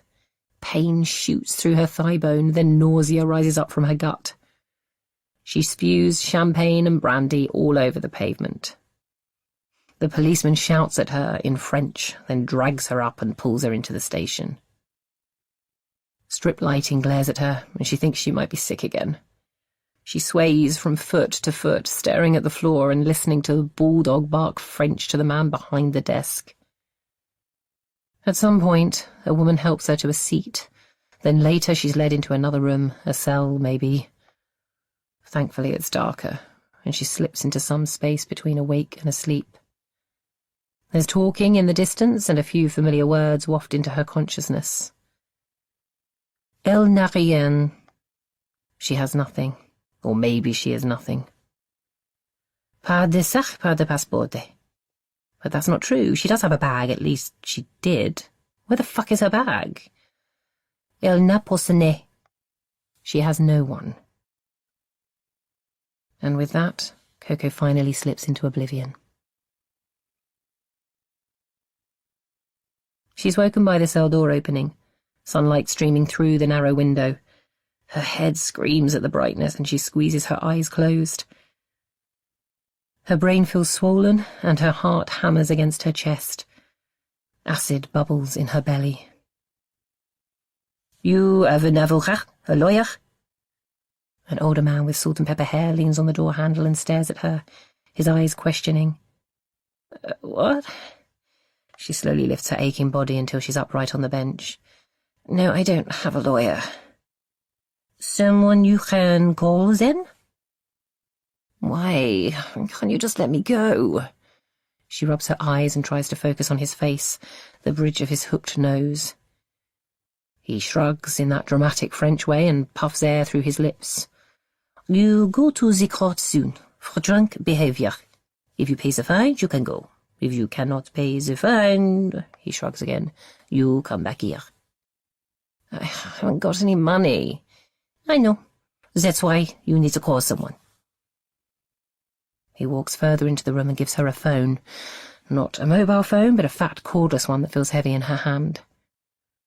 She thinks about phoning Julien, but how could she possibly face him now? She could contact her parents. She pictures them answering her call, the pursed lips and rolling eyes, the tuts of disappointment, even though this whole fucking mess started with them. Then she thinks about him. Should she call him? He owes her, and if he doesn't realise that yet, she'll enjoy telling him. Then he'll transfer the money for her fine without criticism or judgment. She stares at the matrix of digits in front of her, and then slowly taps his number in. Chapter 34. Grace. 2019. Grace stares at the blank sheet of paper and tries to concentrate. Usually, sharpening a pencil, clearing her mind with a few doodles, is enough to get her started with a new story for her Quinn Adventures series. But it's not working today. Every time she tries to imagine Quinn with his magic scooter and uniform of navy shorts and pink wellies, she sees Kaya instead, being led away by social services. She puts down her pencil and gets up from the kitchen table, her makeshift desk during the school holidays so that she can keep an eye on her daughter. The good weather has held for another day, and Kaya is in the garden. Grace filled the paddling pool first thing, imagining Kaya splashing in and out, trying to create some tableau of happy family life. But the water has remained still all morning, and Kaya is lying on the trampoline again, chewing her hair and kicking her heels against the netting. Grace walks outside and tries to get her daughter's attention. Uncle Josh will be here soon, she calls out. Why don't you come inside? Kaya rolls onto her side. A rare smile spreads across her face, and she slides along the taut fabric and jumps off the trampoline. Grace wishes she could feel the same enthusiasm about her brother's impending arrival. In some ways, she can't wait to see Josh. A friendly face in all this mess, and someone whose opinion she trusts. Social services haven't been in contact yet, but it's only a matter of time. Grace knows she's got another fight on her hands, and that's fine. She's fought before, but not without knowing whose side she's on. And Josh can help her figure that out.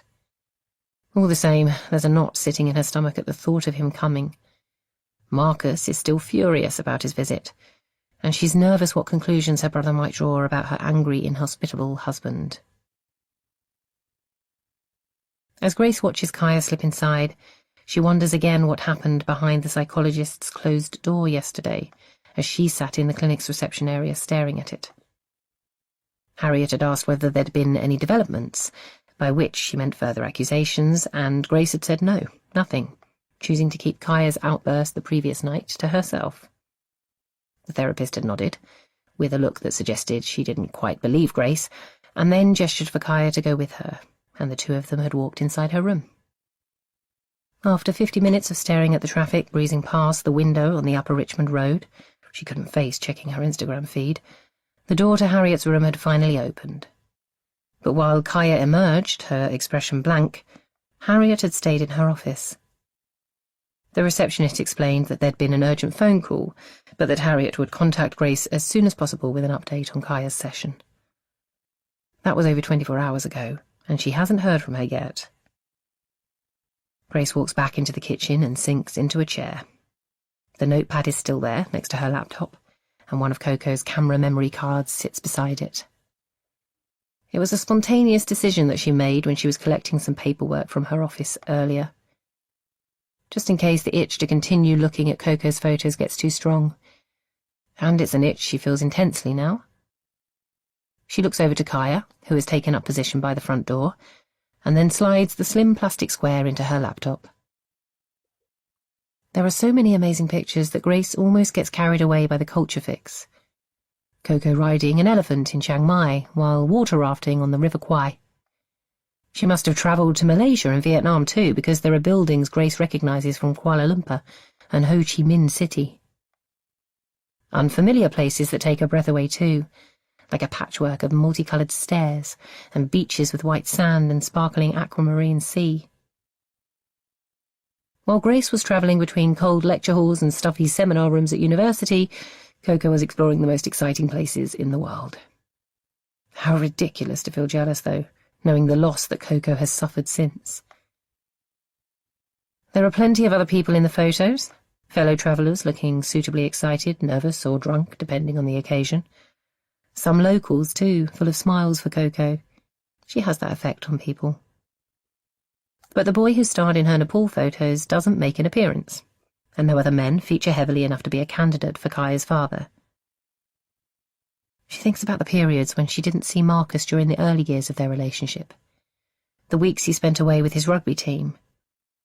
She can't help feeling relieved that he isn't on Coco's memory card either. She flicks through to the final photo, ejects the card from her laptop and cranes her neck to check on Kaya. She's found a half-full plastic water bottle on the windowsill and is now flipping it on the floor, over and over. Grace sighs and sticks a new memory card in her laptop.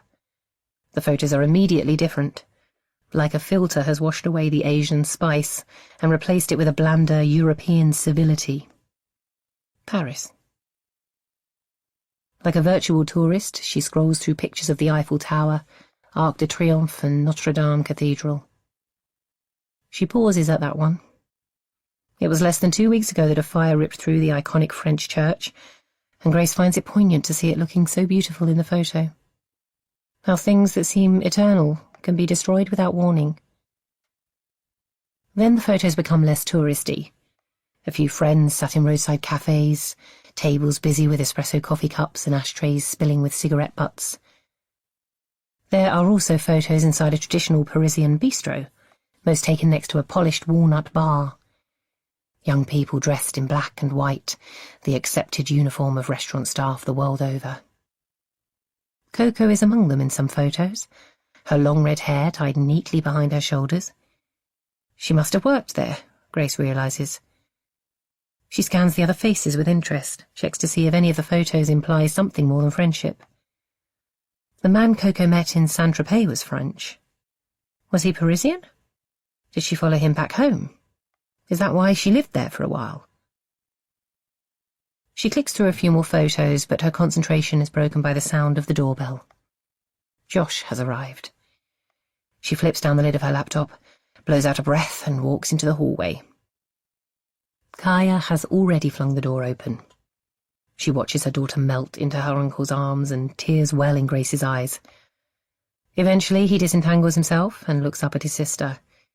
"Hey, Gracie." He walks closer and places his cabin suitcase on the tiled hallway floor. "How are you holding up?" The sympathy in his voice is too much. The dam breaks, and she frantically rubs tears off her cheeks so that Kaya won't see her crying. Josh gently pulls her towards him, and Grace sinks against his solid chest. "Oh, sis, what a nightmare this must be for you," he whispers. His frame is more slender than Marcus's and his muscles less obvious, but she can feel his athleticism beneath the coarse material of his sage-green sports jacket. "I should know what to do. Who to believe? Isn't that what a mother's instinct is supposed to be for?" she whispers in Josh's ear. Josh takes a step back but keeps his eyeline focused on Grace. "Listen, the one certain thing is that none of this is your fault." Grace smiles weakly. She wants to say more. Even if Marcus is hurting Kaya, and I'm letting it happen, am I innocent then? But she can't express these thoughts with Kaya stood beside them, so the words sit in her throat, choking her. Josh seems to pick up on her growing claustrophobia. "You know, if you wanted some space to figure it all out," he says in a low voice, "I could help you. Find you somewhere to stay for a while." She looks down at Kaya, who seems unwilling to meet her eye. Is this her fault? Her lies threatening to break up Grace's marriage? Or is Marcus the rotten one? Giving some space is a good idea of Josh's, but the thought of leaving Marcus after all this time feels overwhelming. Her phone is on silent, but it buzzes suddenly on the kitchen table. She watches it until it double jolts, voicemail left, and finally falls still. She looks back towards her brother, who's teetering on the edge of their kitchen. "You must be thirsty," she reflects. "Would you like a drink? Water, tea, juice?" She checks her watch. It's almost 5 p.m. "Or a beer, glass of wine?" He doesn't seem offended that she's ignored his offer of help. "A cup of quintessential British tea would be amazing. It's a bloody sad thing to admit, but I think it might be the thing I miss the most from my native country." He looks at Kaya. "Present company accepted, of course." Kaya smiles and reaches for his hand. While Grace makes the tea, Kaya leads her uncle into the garden. They're chatting like old friends, and a wave of relief washes over Grace. This break from the norm is good for Kaya, and Josh will have some good advice for her. As the kettle reaches its crescendo, Grace hears the scrape of a key turning. This was inevitable, Marcus coming back from work, but it still causes her heart to race. She turns on her heel and goes to meet him. Chapter 35. Marcus prowls around the kitchen table looking like death. It hadn't taken him long to disappear last night. A curt acknowledgement of Josh's arrival was as much as he could manage before telling Grace that he was heading to the rugby club for a few beers, and that she shouldn't wait up. Grace wishes she'd found out why Marcus still dislikes her brother so much after all this time. They used to be such good mates. But with Josh living so far away and his visits limited, it's been easier to just let the animosity fester. But now Marcus is making his hatred glaringly obvious. "So, when's the big book launch?" he growls, reaching down and grabbing the carton of orange juice off the table. "Tomorrow morning." Josh makes a point of sounding friendly, pretending not to notice his ex-best friend's belligerent tone. "At the London Review, Bloomsbury Square." Wow. Grace can't help feeling a niggle of jealousy herself. She's written over 50 books and has never had a book launch. And if she did, it would probably be held in a soft play centre or farm park, not a highly respected literary bookshop. "Can we come?" "I'd love that, Gracie, but apparently the invite list is rigid. Academics and book bloggers only. Although it will be fun watching them trying to find some common ground. Science versus scandal." "Revealing people's private personas," Grace muses. It's strange that we're so intrigued by what people do behind closed doors. She looks over towards her husband, his dark expression of fist squeezing the carton of juice. "But I'm free today, so I wondered if I could take Kaya to the park? Give you both some time off." Josh looks knowingly at Grace. He wants the chance to talk to Kaya alone. There wasn't much opportunity the night before. Kaya had quickly become tired after the initial excitement of Josh's arrival. So much so that she hadn't even wanted to play Wizard Street, usually a must-do element of her bedtime routine. Grace had put her to bed, and then ordered a Deliveroo for her and Josh to share. He'd asked if she wanted to talk about Kaya and her accusations, but Grace had pleaded for a night off, and instead listened to Josh's stories about life in San Francisco, the house he's been single-handedly renovating next to the rugged expanse of parkland, Edgewood Park. "Don't worry, mate," Marcus answers, accentuating the last word to show how far away from friends they are now. "I'm taking Kaya to the park this morning." Kaya gives him a dark look. "I want Uncle Josh to take me." Marcus puts the juice carton back in the fridge and slams the door closed. "He doesn't know the park like I do." "I don't want to go with you." Marcus closes his eyes, then whips them back open. "It's not up for negotiation, Kaya. You're coming with me." "I won't." Marcus slams his fist against the work surface. "You'll do as you're fucking told." Grace gasps in horror. Josh stands up on instinct as though he might need to protect Kaya from Marcus's temper. Kaya's lip drops. "Marcus, apologise," Grace hisses. "Stop treating me like a child," he hisses back. But he looks around him, at Josh, as though he'd forgotten he was there, and then to his daughter. "I'm sorry, Kaya." "You scare me." Marcus drops his head into his hands. "I shouldn't have sworn at you," he says without looking up. "But you shouldn't be scared." She pauses, takes a breath. "Stop hurting me, then." Marcus lifts his head, rubs at his cheeks. His eyes are bloodshot, and he stinks of stale booze and fags. Grace feels a sudden wave of disgust for the man she's supposed to love. Maybe that's just it.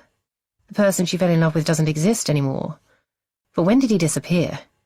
On a rugby pitch in New Zealand? Or before in a hotel room in Phuket? "I think Josh should take her," Grace says, trying to sound measured, in control.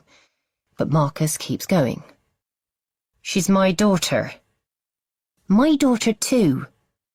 Grace wants to add that it's her name on Grace's birth certificate, not Marcus's, and that he has no legal claim to her. But she would never say that. At least not in front of Kaya. "I don't want to cause a fuss." Grace turns to look at Josh. His voice is the calmest in the room. "I thought it would help, but I seem to be making things worse." He turns to Kaya. We can do something together this afternoon instead. Kaya looks from Josh to Marcus, and her eyes droop a little. She pauses for a moment more, then nods her head. "Okay, fine." But Marcus's eyes are still burning with the injustice of having to haggle for Kaya's company. Grace can't allow this hungover, angry man to be alone with her daughter. "I'll come too," she says. She's supposed to be Kaya's protector and has been letting her down for weeks. "No, I'm taking my daughter to the park," Marcus shouts. "On my own. You can stay with your precious brother. Come on, Kaya." Marcus grabs her hand and she yields to his grip, trotting on her toes to keep up with his strides. Grace races after them. "You're not taking her, Marcus. You asked me to trust you, but I don't. Not anymore." "I'm brave, Mummy. I'll be okay." "Brave? What the hell are you talking about?" Marcus erupts again. "I'm not the flipping enemy." He grabs his jacket off the line of coat hooks in the hallway, throwing his arm back. A half-empty packet of cigarettes falls on the floor. He quickly retrieves it and shoves it back in his pocket, swearing under his breath. "Please don't take her, Marcus," Grace warns, but the words don't penetrate the dense air. "Come on," he says through gritted teeth. Then he swings open the front door, half-drags Kaya through it, and slams it closed behind them. Grace stares at the shuddering door frame rooted to the spot. Why didn't she stop him? What's he going to do to Kaya? "Don't worry. He won't hurt her now." Josh's voice is deep and smooth. She looks at her older brother, now standing behind her in the hallway. There are still signs of his youthful charm, the chestnut eyes that shone with high spirit, but they're now overlaid by a maturity, a sense of worldly wisdom. "Because they're in the park?" she asks. "You'd be amazed what people choose not to see. I need to find them." "Listen," Josh goes on, reaching for Grace's arm. "I get that a man of Marcus's stature would be intimidating to call out. But anger comes in waves, building to a crescendo and then receding. Marcus has hit that peak already, in here, when he swore at her. He'll only be feeling remorse now." Grace shakes her head scornfully. "You think his anger is only verbal? Did you see how fired up he looked?" She pulls away from him, then yanks her trainers from the shoe rack and sinks onto the floorboards. "Have I been letting it happen?" she asks, pulling at the laces. "Under my own roof and doing nothing?" "Listen, Gracie, I've seen for myself that Marcus can be aggressive, but show me a rugby player who doesn't have that fire. Abusing his own child is completely different." "But Kaya's not his own child, is she?" Grace says, looking up at her brother. "He's raising Coco's child." "Could that be causing this?" The weight of it. Josh stays silent for a moment. Who did Coco put as Kaya's father on her birth certificate? He eventually adds. No one. Father unknown. Grace pushes off the floor and reaches for her jacket. She needs to find her daughter, protect her, but the comfort of being here with Josh is slowing her down. That must be difficult for Marcus to look at. Even Kaya's passport causes tension. They're different surnames. I keep it in my desk drawer in my office so that Marcus doesn't come across it by accident. Lack of legitimacy is difficult, especially as children get older and push boundaries more generally. That's why the adoption process is so lengthy, because it can be harder for non-biological parents. Unless she is his biologically, Grace spurts out. It's too hard keeping her fears to herself. What do you mean? Grace leans her forehead against the front door and closes her eyes. I never told you this, but Marcus and I bumped into Coco in Phuket on our way to New Zealand. It was New Year's Eve and I got blind drunk. Coco and Marcus carried me back to the hotel room. I blacked out, and 9 months later Coco has a baby. You think Marcus is Kaya's real father? Incredulity sparks off Josh. I know it sounds crazy. And that he's been keeping the truth from you all this time. Do you think he's capable of that? Perhaps not, but isn't that the point? She whirls around to face her brother. He drinks too much, smokes even though I beg him not to. It used to take a huge amount to make him angry. Now it seems the smallest thing can set him off. Maybe he can't cope with all the lies and that's why he's hurting Kaya. Josh blinks and scratches at his neck. Then he locks eyes with Grace and his expression says it all. A chill skitters down her spine as she pushes open the front door. Chapter 36. Marcus. 2005. Marcus stretches up as far as he can, then twists his racket and thumps the ball over the net, his eye tracking it to the inside corner of the opposite service box. But he's overdone it. The ball bounces just beyond the white line. Just out, mate, Josh calls, spinning his racket as he waits for Marcus to set up his second serve. Fuck you, arsehole, Marcus murmurs as he bounces another ball, knowing Josh is well out of earshot. He should have suggested they do some weight training, or sprint sessions. But Josh challenged him to a game of tennis and, like a mug, he accepted. Now he's 3 games down and serving to stay in the set. He uses less force on his second serve, and Josh returns it with ease. They trade a few shots back and forth over the net, but as Josh's hits go deeper, Marcus knows it's only a matter of time before he fucks one up. And with that thought, he slams a backhand into the net. That's my game, I think, Josh calls from across the court. Of course it's your fucking game and set, Marcus responds under his breath. He needs to stop talking to himself. He raises and lightens his voice. I think that gives you the win, mate.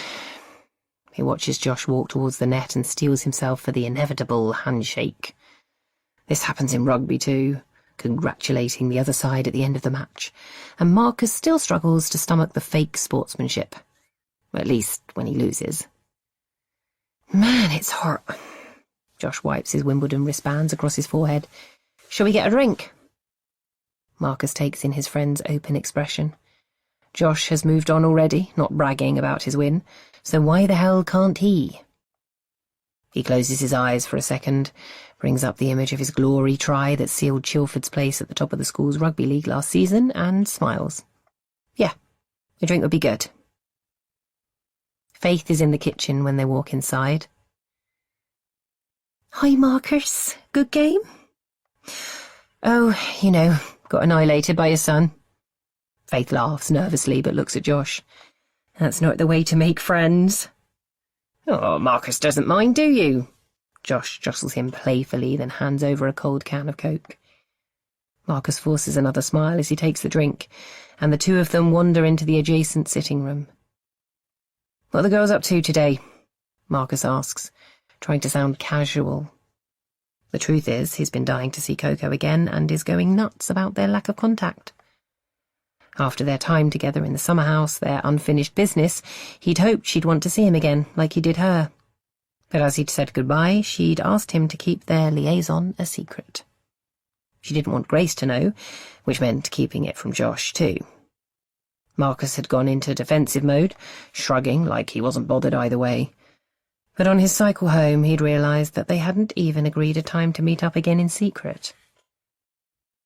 It hadn't helped that Josh then went to London for the weekend to see Dom. Not only was Marcus peeved to not get an invite, his fight with Johnny had evidently lost him a place on Dom's appropriate friend list, but also hasn't had an excuse to visit the Windsors' house for 5 whole days. "Dunno, they're upstairs, I think," Josh answers, disinterested. "Shall we play FIFA?" He drops to his knees in front of the TV and scrabbles amongst the wires. There's a load of expensive gaming kit in front of him, Marcus notes, and he's treating it like cheap spaghetti. Marcus twists in his seat. "Nah, don't really fancy it. Maybe we could see if the girls want to do something." Josh looks up. "You want to hang out with Grace and Coco?" Marcus shrugs. "Just a thought." "You fucking pedo. They're only 16, Josh says, smirking. "Legal?" Marcus can't help pointing out. Coco is only 2 years younger than him, for God's sake. Josh sits up straighter. "That's my fucking sister." Marcus realises that the conversation has taken a wrong turn, but he can't explain that he's referring to Coco. He promised to keep his mouth shut. "I was just making a point," he says, lifting his hands palms side up. "I don't want to shag your sister. I'm just saying that legally I could." Shit, that's not what he meant to say either. Josh stands up, walks over to the sofa and hovers over him. For a moment, Marcus thinks his friend is going to punch him. Maybe he wishes he would. Marcus is much stronger, more powerful, and he's had enough playground scuffles to know how to fight. Not like Josh with his soft public schooling. This is one challenge he knows he can win. He curls his hands into fists and stands up slowly, nose to nose.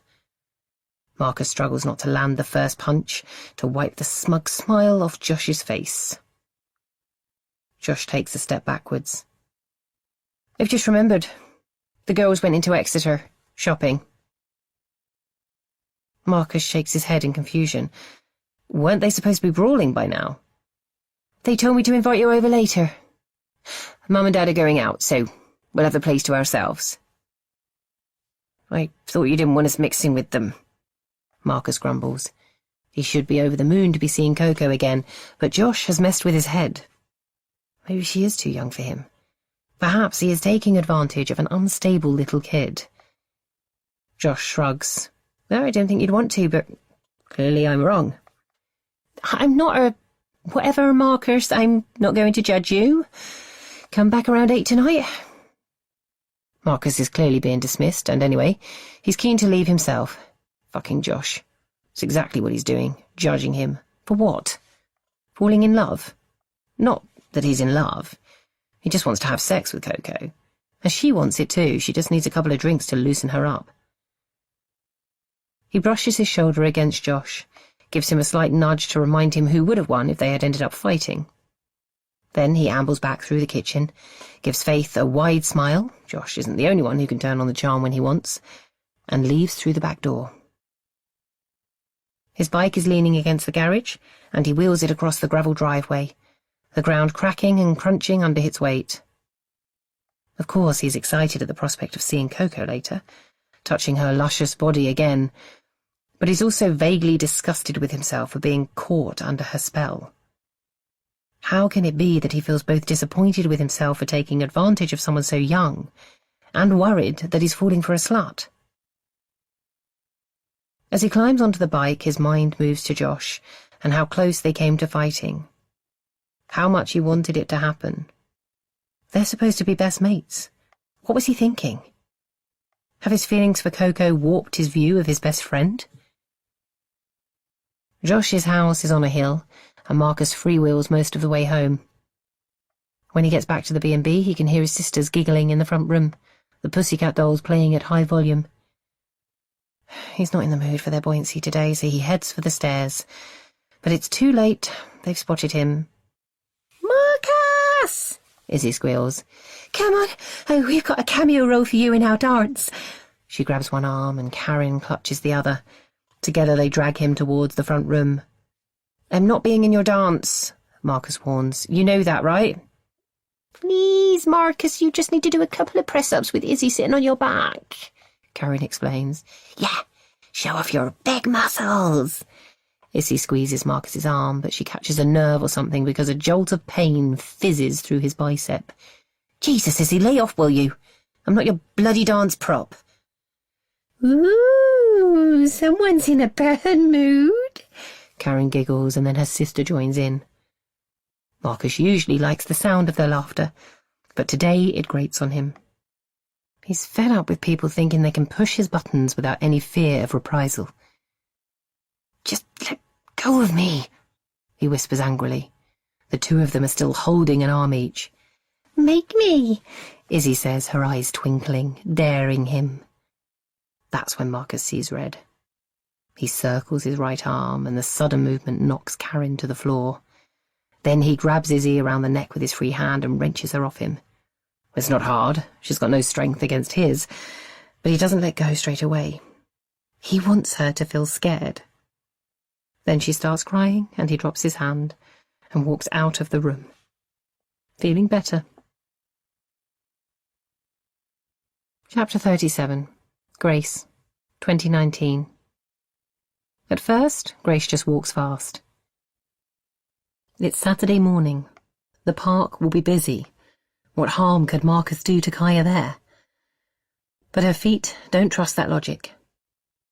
They lift and lurch forwards, and soon she's running down her street and then zigzagging through the heavy traffic on Garrett Lane. She races past St. Andrew's Church with its newly planted garden. She can see the park up ahead, a small grassy area on one side and the typical range of swings, slides, bars and climbing frames on the other.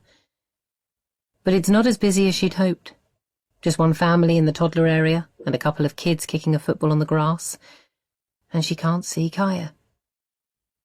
A few dozen steps more, and then she swings open the heavy gate and scans the playground. A jet of endorphins races through her as she sees Kaya in the far corner, hanging on the monkey bars. She's halfway along with only her fingers curled around the smooth metal, her face twisted with the effort of holding on. Marcus is sunk down on a park bench, arms crossed, eyes closed, oblivious. A memory of that ambulance ride, Kaya's little head strapped down, flashes in Grace's mind. "Kaya!" she shouts and surges towards her. Marcus looks up from the bench he's sprawled on, sees Grace first, then Kaya. But he doesn't move, just watches the drama unfold, a smirk playing at the edges of his mouth. "It's the monkey bars, Grace. It's designed for kids to fall from." Grace can't stand his mocking tone. She puts her arms around Kaya's torso and lowers her down, then crouches to find eye contact. "Are you okay?" Kaya pushes her lips together. It reminds Grace of those times when she tells Kaya a secret. A present she's bought for Marcus's birthday, or a surprise dinner she's cooking.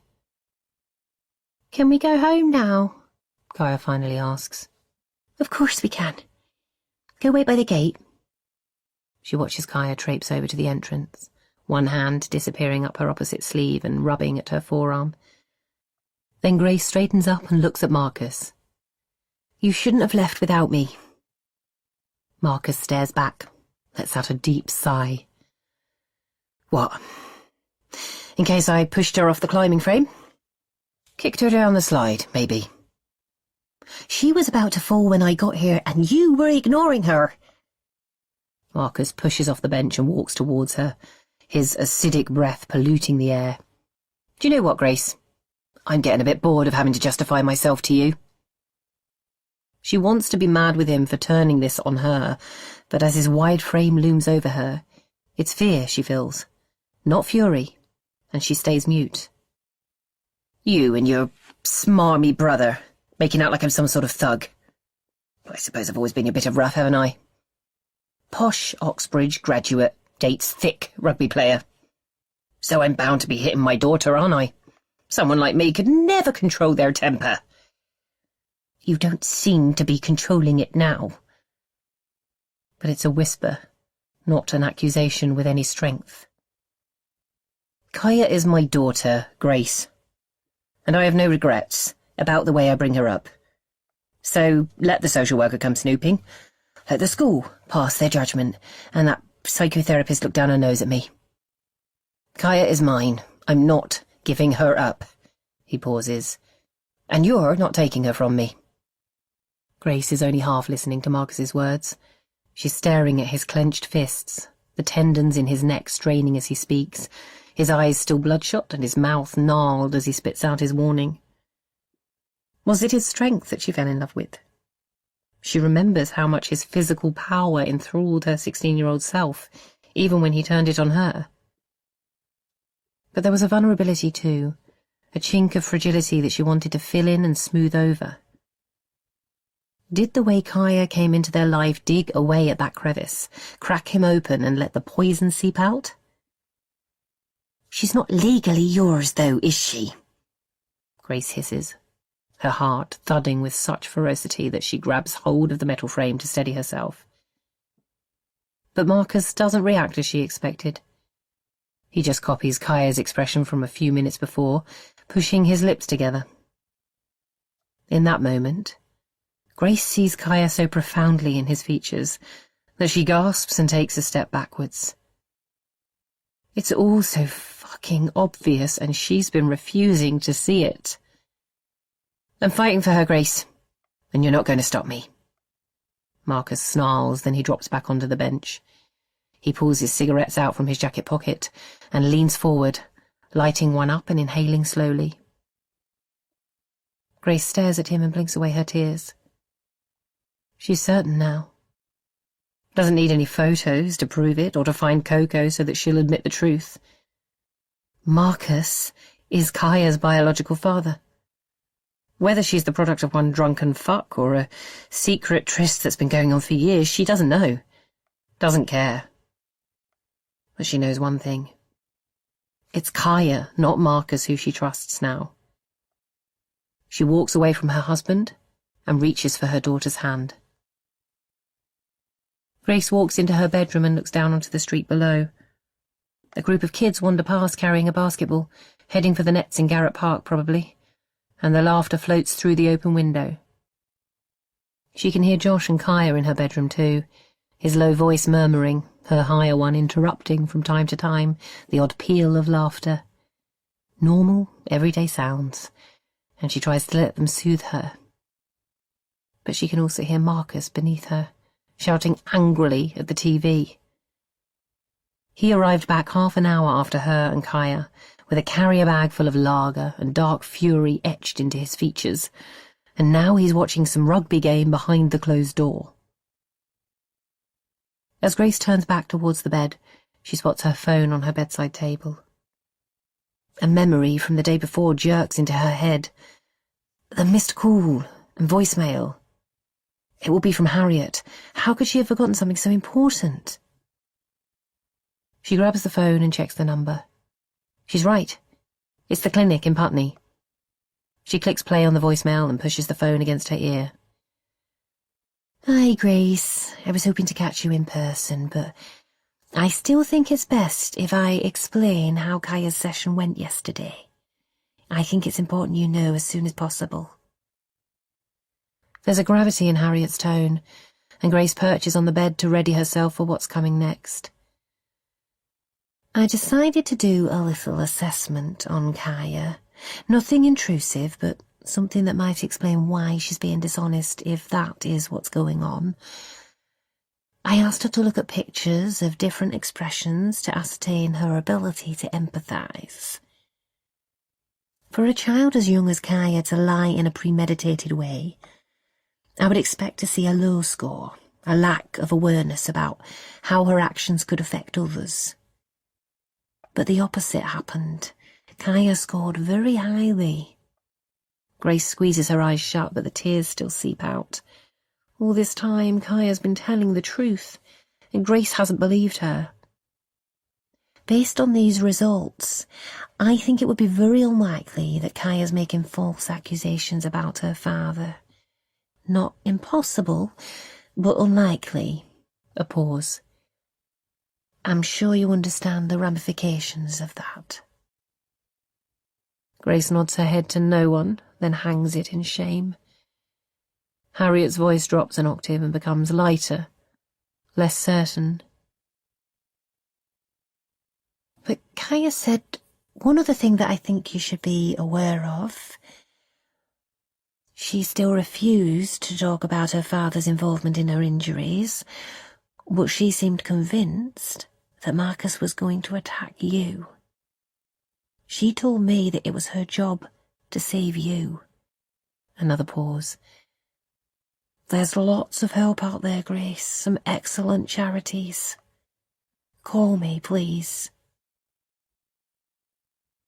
The voice message clicks to end, and the phone slips out of Grace's hand. While she's been labelling her daughter confused or a liar, Kaya has been trying to protect her. It's not surprising that a child with high levels of empathy would make that leap. If her daddy is hurting her, then it stands to reason that he must be abusing her mother too. How could she have failed Kaya so badly? Perhaps because they don't share blood. Because she's not a proper mother, just a stand-in, a fake, incapable of truly loving her child. They call it unconditional love. But where was hers when Kaya put it to the test? Chapter 38. A rap sounds on her bedroom door, lifting Grace out of her quagmire of guilt. Hello? The door swings open. Josh is stood there, his hands on Kaya's shoulders.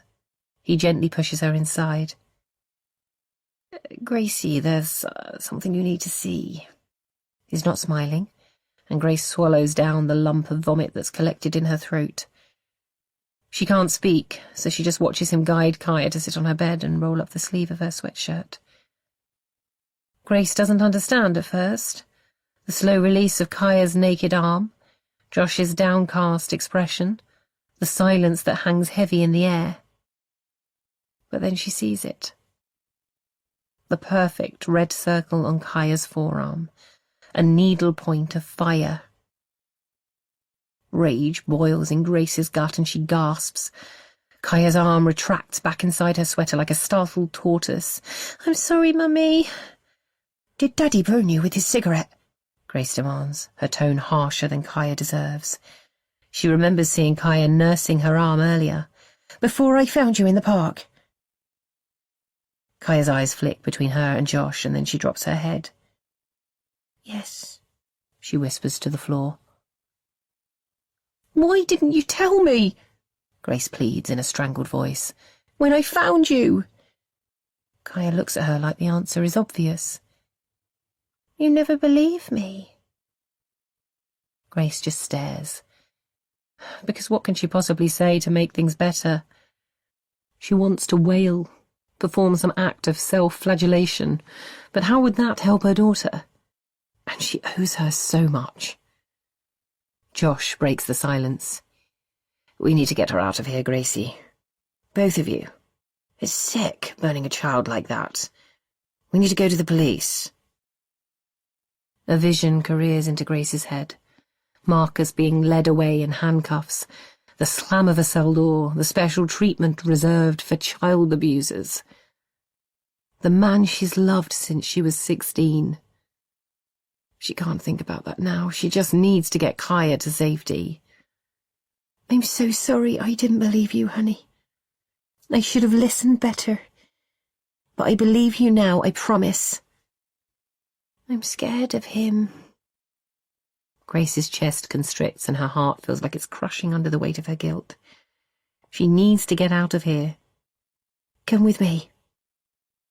She takes Kaya's hand and carefully guides her back to her own bedroom, aware that Josh is a few steps behind them.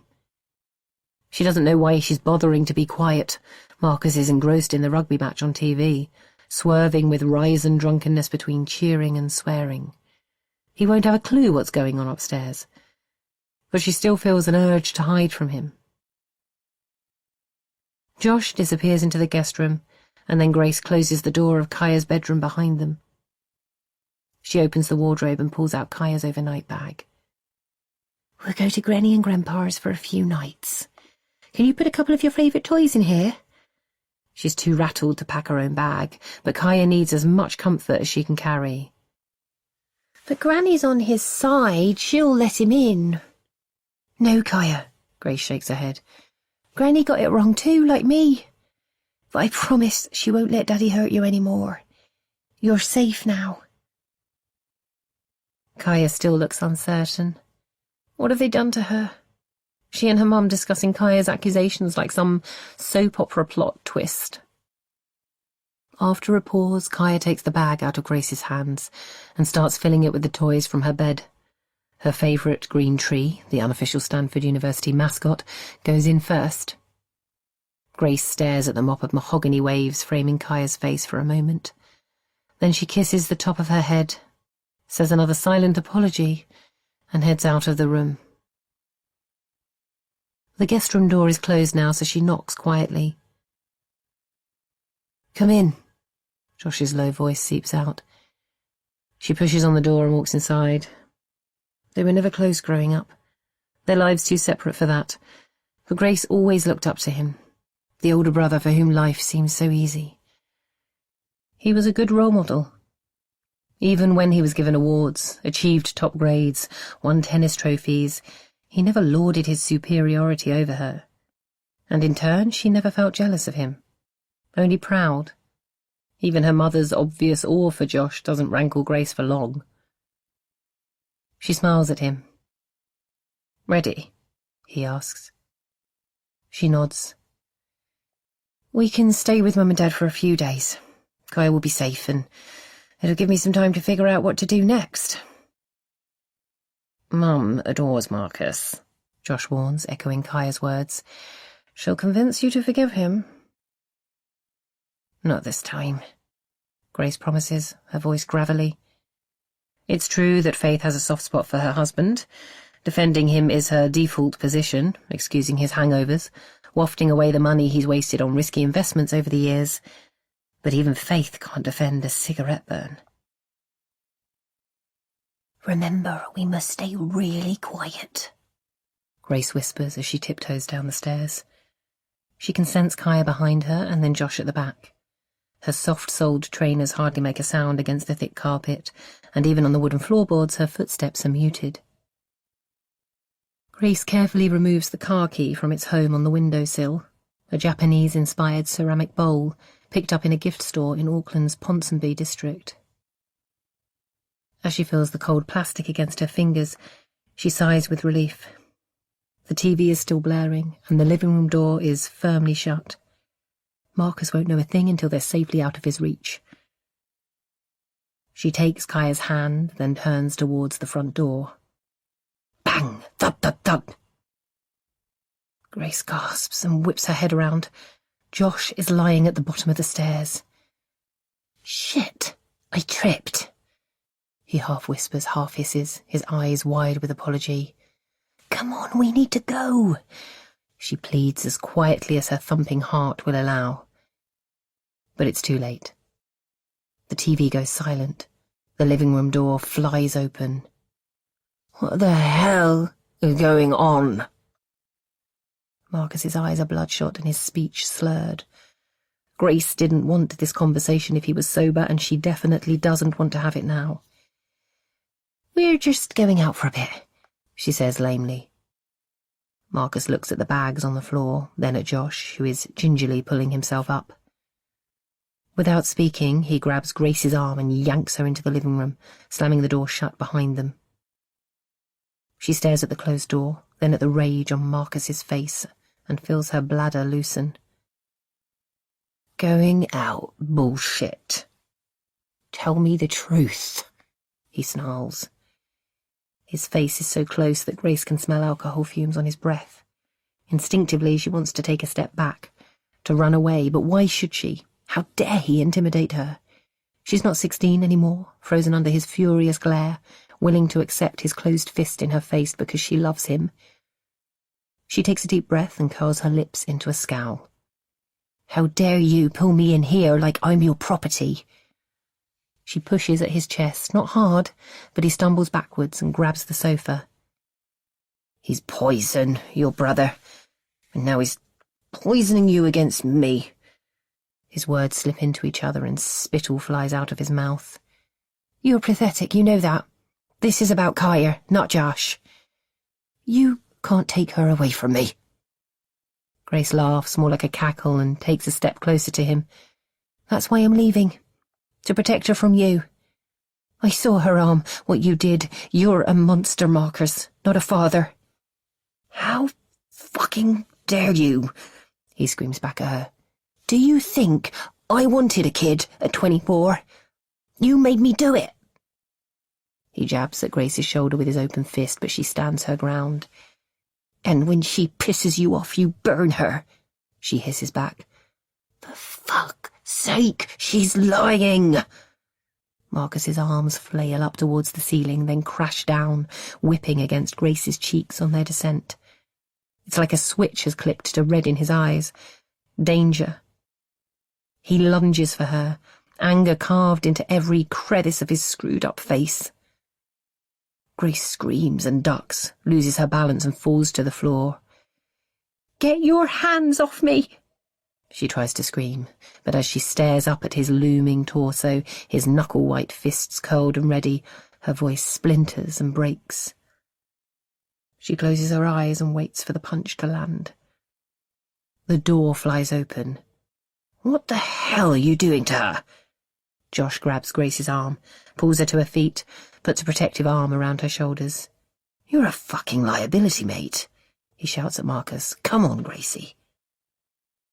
Then Josh pushes her out of the room, out of the house, and into the car where Kaya is sat, thankfully oblivious to it all. Chapter 39. Coco, 2011. Coco blinks in the bright morning sunlight. After 2 nights in a cell, she knows she stinks. Of course, her antics during the 36 hours before being arrested played their part too. Her day's drinking in Bangkok airport, followed by an overnight flight to Paris, then her disastrous evening with All-American Todd and his wanker-banker friends. She's still wearing the wraparound dress that she slipped on in the dark in that Thai guest house as her baby daughter and best friend slept. A lifetime ago now. But the pale yellow has turned a tired shade of grey, and the hem has frayed where she's pulled at it. She looks how she feels. Coco increases her pace to a scurry. It's the only way she can keep up with the determined stride of the police officer who swung open the cell door a minute ago and beckoned for Coco to follow her. A short woman with spiky hair that shines under cheap gel. She climbs the stairs and quickly arrives in the main reception area. There's a man dressed in navy jeans and a tight white t-shirt at the front desk, signing some paperwork. A pair of 1A sunglasses hang down his chest. As she gets closer, he looks up, then down, like a farmer appraising a new cow. "You're Coco Byrne?" he asks with a strong French accent and a hint of disappointment that she's not used to. "Quickly, my car is on a meter." She looks at the police officer stood next to her, who seems unmoved by the fact the man escorting her out of the station appears to be a stranger.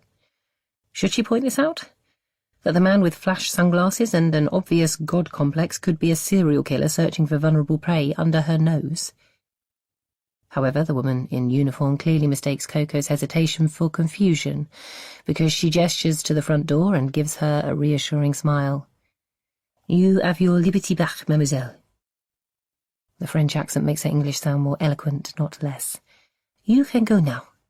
She nods at Mr. Flashy Pants. "This man cleared your fine at the courthouse, and also," she continues, reaching her arm around the desk, "your bag.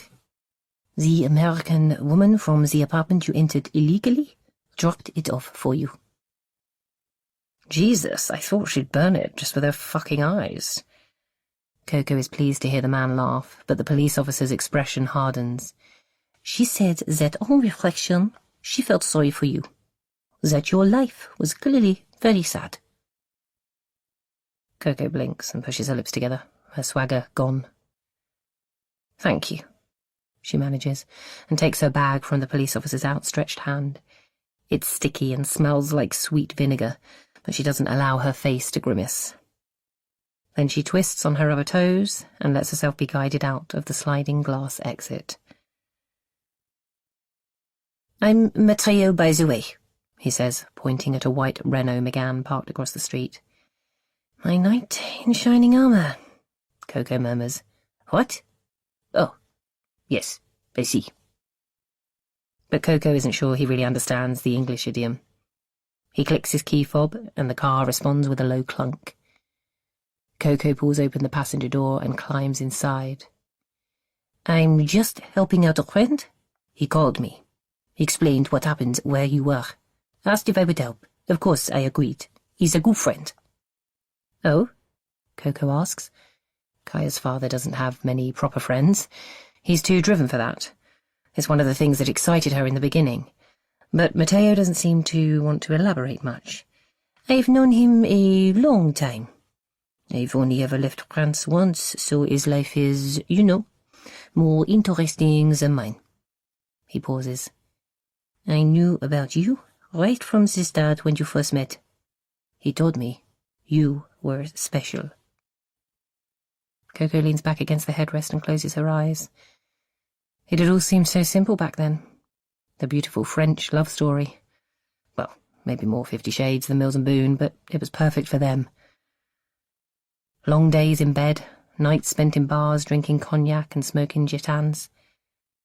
Croissants for midnight feasts and champagne for breakfast. She thought it would go on forever. How stupid she was. I wondered if he might come himself, she says vaguely, staring out of the window as the high white buildings of the 4th arrondissement roll by.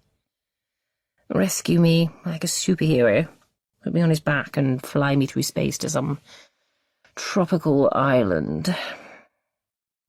Matteo spits out air, the French symbol for derision. From what I hear, I think you've made that very difficult for him. Maybe you should be grateful that he is willing to help at all. Coco turns her head slightly and stares at the man driving her. She still doesn't know where they're going. She's too tired to ask. But she does wonder how much he knows. How much her secret lover was prepared to tell him. Not the whole truth, she's almost sure of that. Like how their romance started. It should have put her off him for good. If she was a different kind of girl, it would have done. If she was a feminist like those hairy girls at school, or had principles like Grace, or some level of fucking self-respect, maybe. But she didn't say anything. Just let it all happen to her. And she even let herself fall in love with him.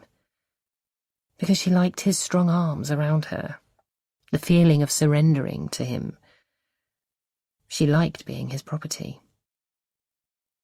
And that was when he dropped her. For the first time. They've reached the outer part of Paris now, and the vista has changed a lot. The buildings appear almost fake, tired white walls that look thin enough to collapse if you blow hard enough. Small concrete parks with soccer goals at each end. A man in a puffer jacket and black beanie leans against a doorway and stares as they drive past. She doesn't know this part of Paris, and a taste of fear washes up into her mouth. Where are we going, anyway? She asks, trying to sound casual. Does it matter? He responds. Surely anywhere is better than jail. He laughs again, but the noise isn't pleasant anymore. It revolves around the small car and makes Coco feel claustrophobic. She eyes the passenger door, but even if it was unlocked, that would be a crazy idea. They're on an A road now, and Matteo must be doing at least 70 kilometers per hour. She's trapped in here, just like she was by those strong arms all those years ago. Look, I'm grateful that you paid my fine and everything, she starts, but I can sort myself out now, if you could just drop me here. He doesn't want you to go back to England. His voice is commanding now, his French accent arrogant. What? Well, that's where I'm going, Coco blusters, but a ribbon of fear twists in her belly.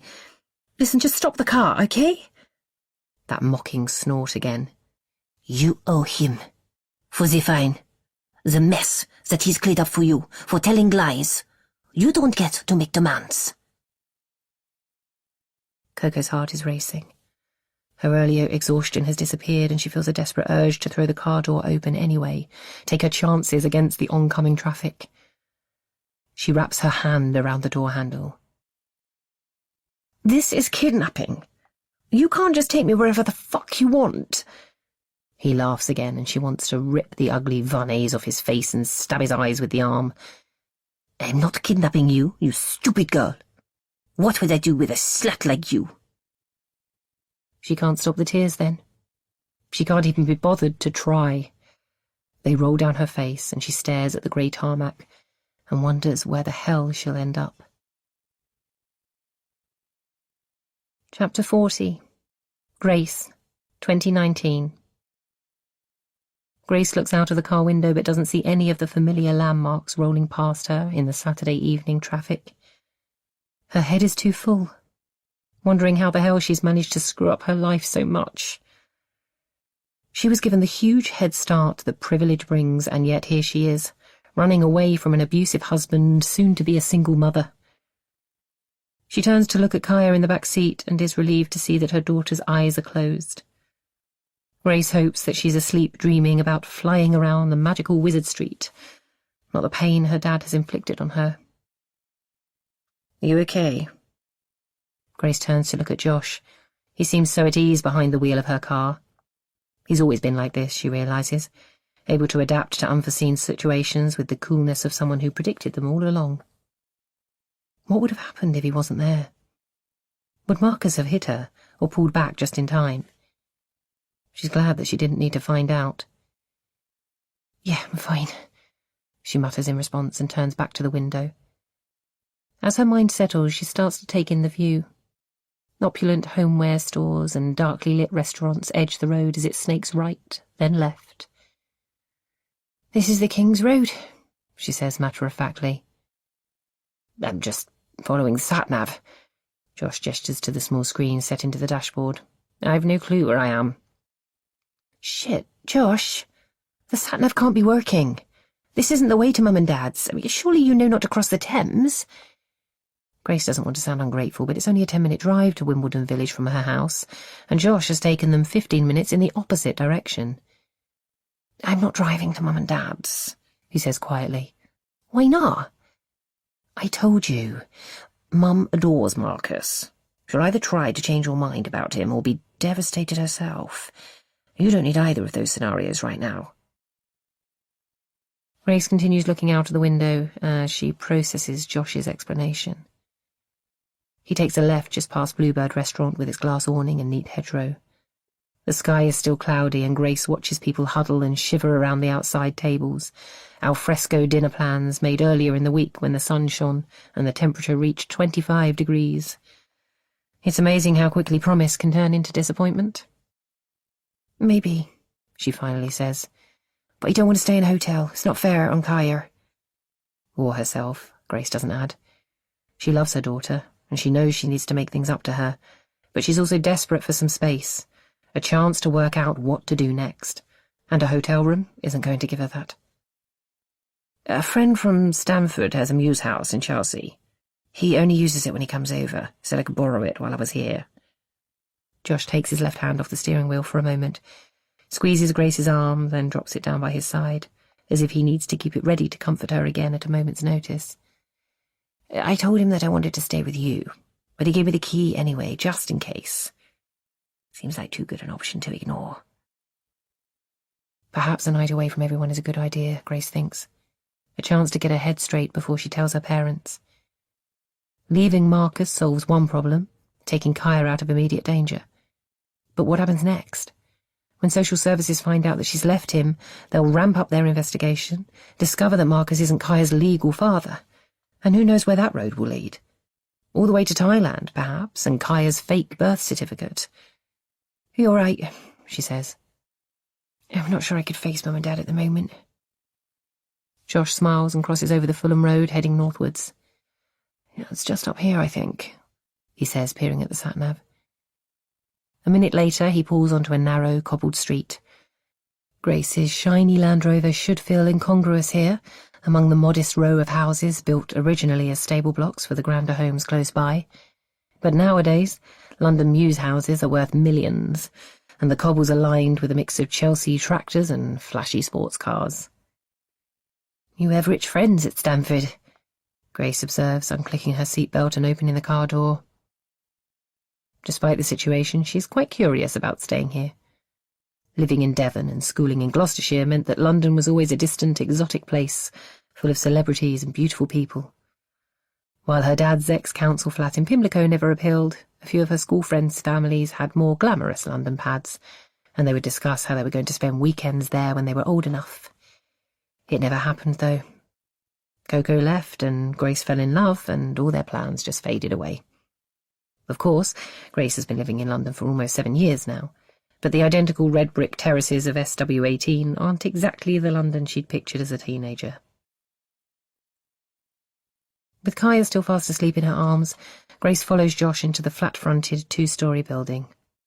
Some of the houses have kept the original stable door, but this one has been replaced with a 6-panel window. Josh pushes open the shutters and the last of the evening light filters into the living room. Grace looks at the array of pastel-coloured cushions on the sofa and feels an urge to sink into them. It must show on her face because Josh comes over and takes Kaya from her. "You look exhausted. I'll put Kaya to bed upstairs and pour us a glass of wine. Charles promised there'd be a bottle in the fridge."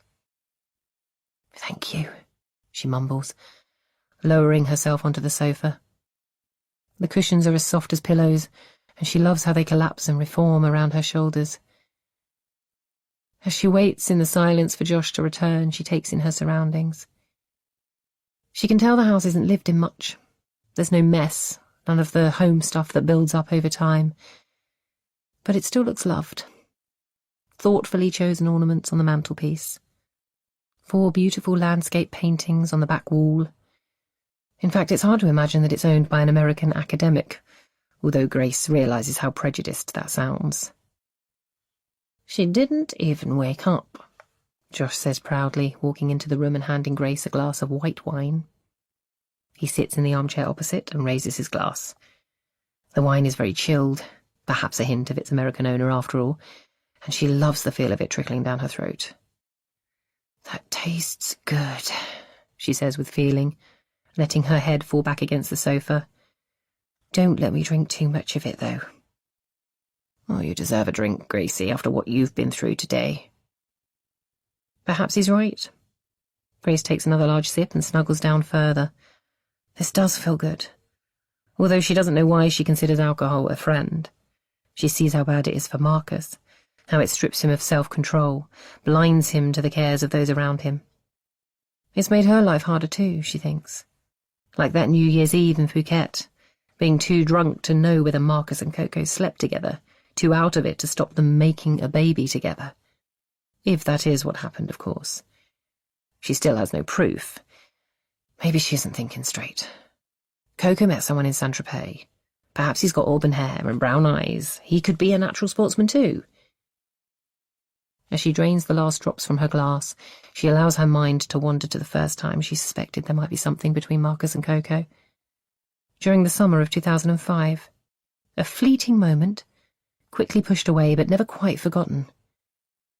As the memories start rippling back into her mind, her smarting eyes, Marcus's fury, the taste of blood, she wonders if she does need another drink after all. Just one more, she promises herself, to help her sleep. She holds out her glass for a refill. Josh leans forward and pours.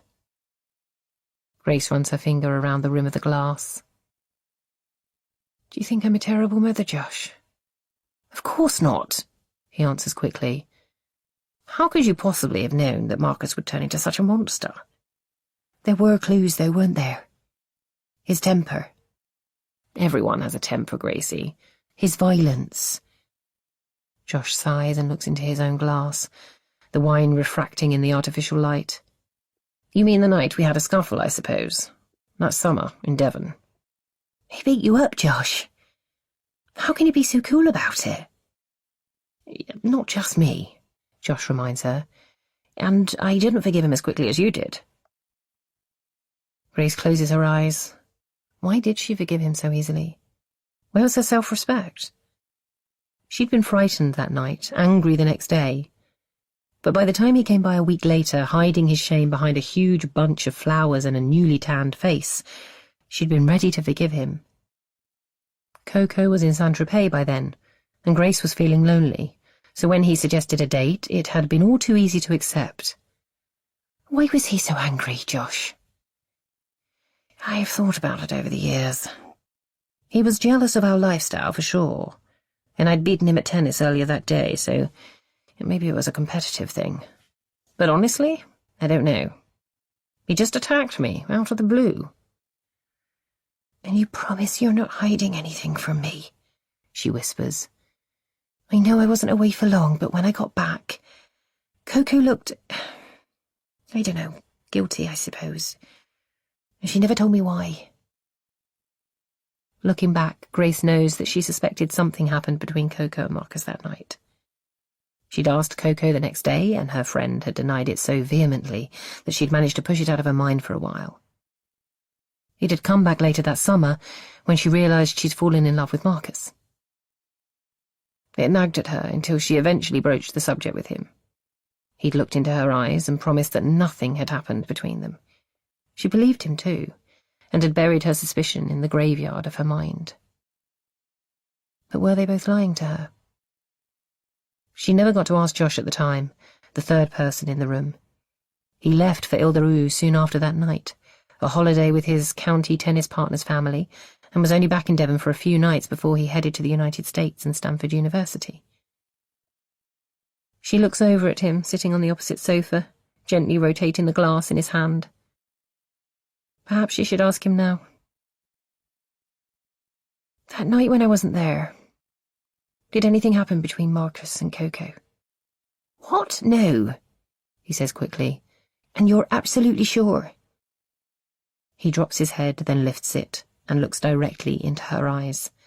I'm absolutely sure, Grace. That should be enough. Coco, Marcus, and Josh have all denied it now. Except Grace can read her brother's face, and she knows he's lying. She holds out her glass and watches Josh refill it. Chapter 41. Marcus, 2005. Marcus smiles stiffly. He's already necked a couple of vodka and cokes and doesn't want Faith to notice. For some reason her approval is important to him. She's that kind of mother. He wouldn't usually drink by himself before a night out, but he needed something to take the edge off after that run-in with his sisters. He probably went a bit far, throttling Izzy like that. He just couldn't help himself. Yeah, he does struggle to contain his anger sometimes, but they did provoke him. Good evening, Marcus. Henry and I are just on our way out. The others are in the garden room. You okay to make your own way down there? Of course, Mrs. Windsor. Thanks for letting me come over, he says, carefully enunciating each word. His efforts pay off. Oh, please call me Faith, she says, wafting her hand in the air. And you're welcome any time. I imagine it's quite hectic at the B&B this time of year. Marcus is vaguely aware that she means well, but it's still fucking patronising. That's really kind of you, Faith. Another wide smile. Then he slips out of the French doors and walks down the garden, a light shining from inside the summer house to guide him down. Josh is standing just inside, attaching an iPod to a docking station. He looks up as Marcus walks inside, and the speakers above the sliding doors come to life. Hey, mate, looking pretty hot tonight. Josh leans in, takes a deep sniff. My God, you smell gorgeous. I assume all this effort is for me. Josh winks, then laughs to himself. I've made a punch. Want some? Marcus looks at the bowl of bright blue liquid sitting on the dresser at the side of the room. He half expects to see it bubbling, a toxic waste sign stuck to the side, but he nods his head anyway. When Josh hands him a glass, he discovers that the mystery drink tastes pretty good. Drinking alone? He asks, the most subtle way he can think of to find out where Coco is. Girls were here a minute ago. Coco dragged Grace down to the woods. Girl talk or something. Marcus feels his back stiffen. He wonders what Coco is telling Grace. About him, maybe? And if so, what is she saying? That she had an amazing time on that very sofa and can't wait for the next instalment? Or that Marcus went too far, that he's a predator who doesn't know when to stop? He bloody hopes it's the first, because he's been fantasizing about having sex with her ever since that morning. Fuck it, maybe he should just come clean with Josh, too. Tell his mate that he and Coco are having a thing. A bubble of laughter permeates through the open doorway of the summer house. Coco and Grace appear, walking arm in arm. Coco spots him, releases her friend, and sashays over with a wide grin on her face. She looks gorgeous, as always.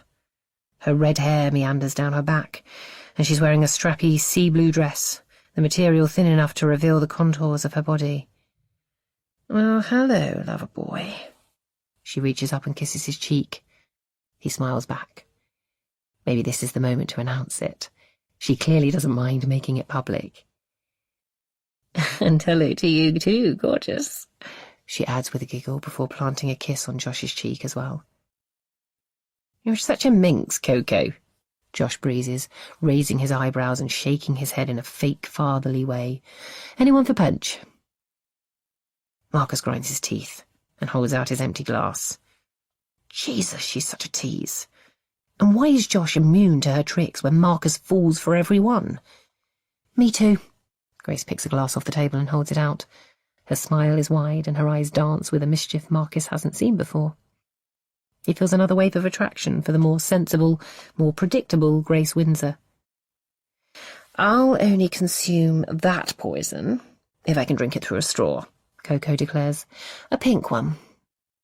Josh raises his eyebrows again. "I think there are some straws somewhere. Hold on a minute." Marcus watches Josh walk over to the dresser and yank open a couple of drawers until he finds a box of straws. He clearly decides she's worth the effort after all, because he then spends ages making Coco's drink look like an exotic cocktail. Marcus bristles and throws Grace a smile. Why should Coco get all this special attention? Then he watches the chameleon sink down onto the sofa and curl up her legs. Her dress is so flimsy that he can make out the darker flesh of her nipples underneath the fine material. Despite his annoyance, he feels himself harden at the memory of her body. Why does she have this power over him? He snatches the full glass of punch from Josh and necks it. "Let's play Truth or Dare," Coco suggests. "Come here, Marcus. Sit next to me." "I'm up for it." Grace drops onto the sofa, leaving a space for Marcus, and returns his smile with a wider one. Dropping down between the girls, he realizes that his head feels nicely woozy. The girls must be wearing the same perfume because a spiced, citrusy scent is spreading from both sides of the sofa. He leans back a bit further and lets it float over him. "I'll go first," Coco offers, snapping her fingers for no obvious reason.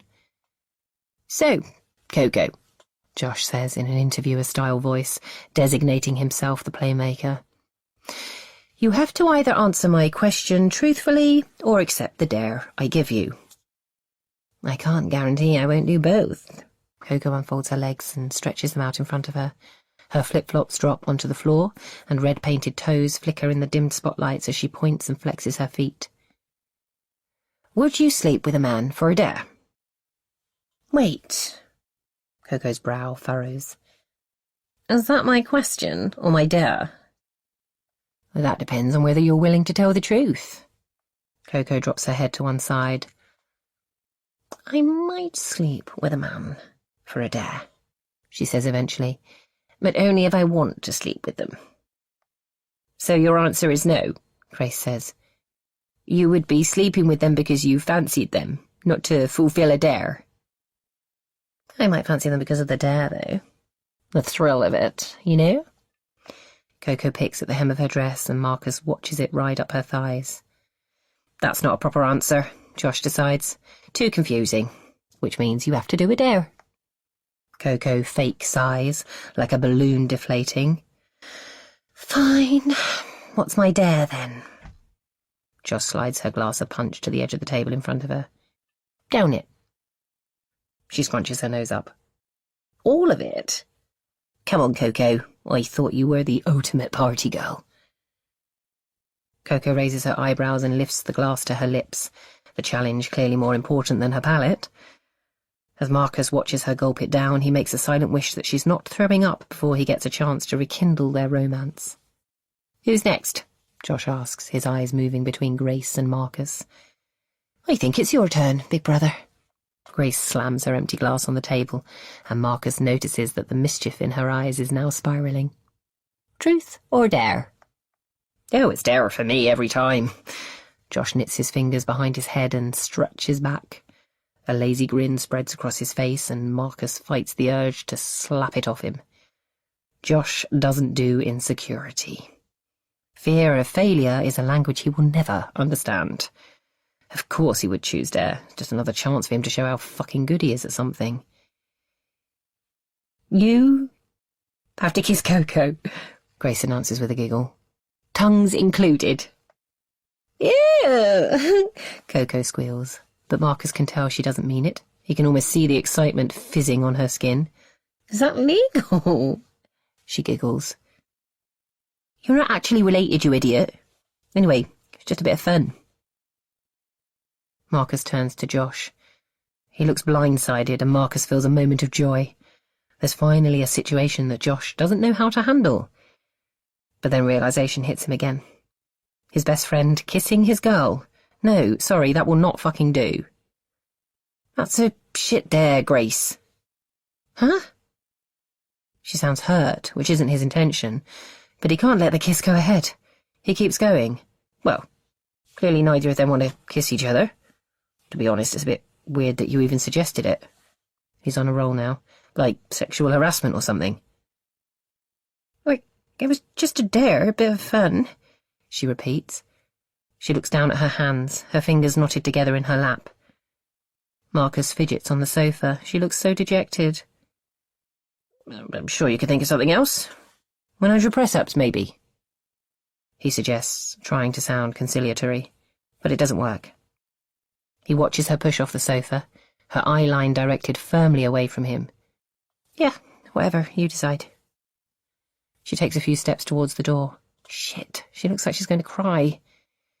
"Grace, I didn't mean to offend you," he starts, rising up to her level. "I just don't think—" "No, it's fine. My stupid idea. Forget it. Yeah, I'm just going to get some air." Then she slides the door open and walks out into the night. Chapter 42. Grace, 2019. Grace wakes up in a panic. She pushes up onto her elbows and looks around the room. As the unfamiliar furniture comes slowly into focus, the events of the previous day start to replay in her mind.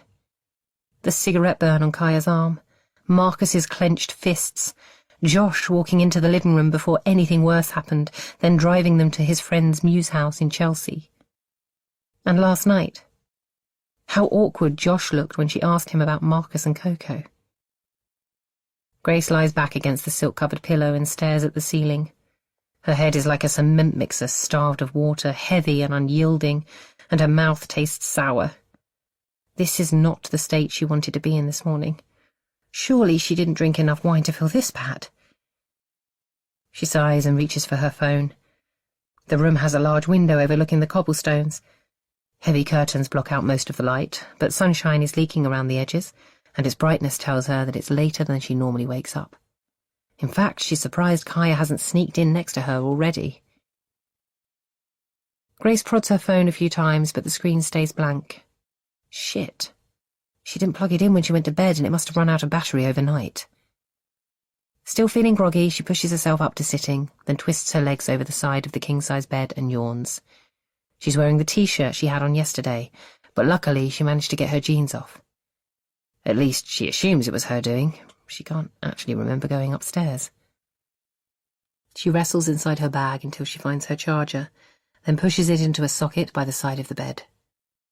She waits impatiently for the faint outline of an empty battery to disappear, and finally her home screen springs into life.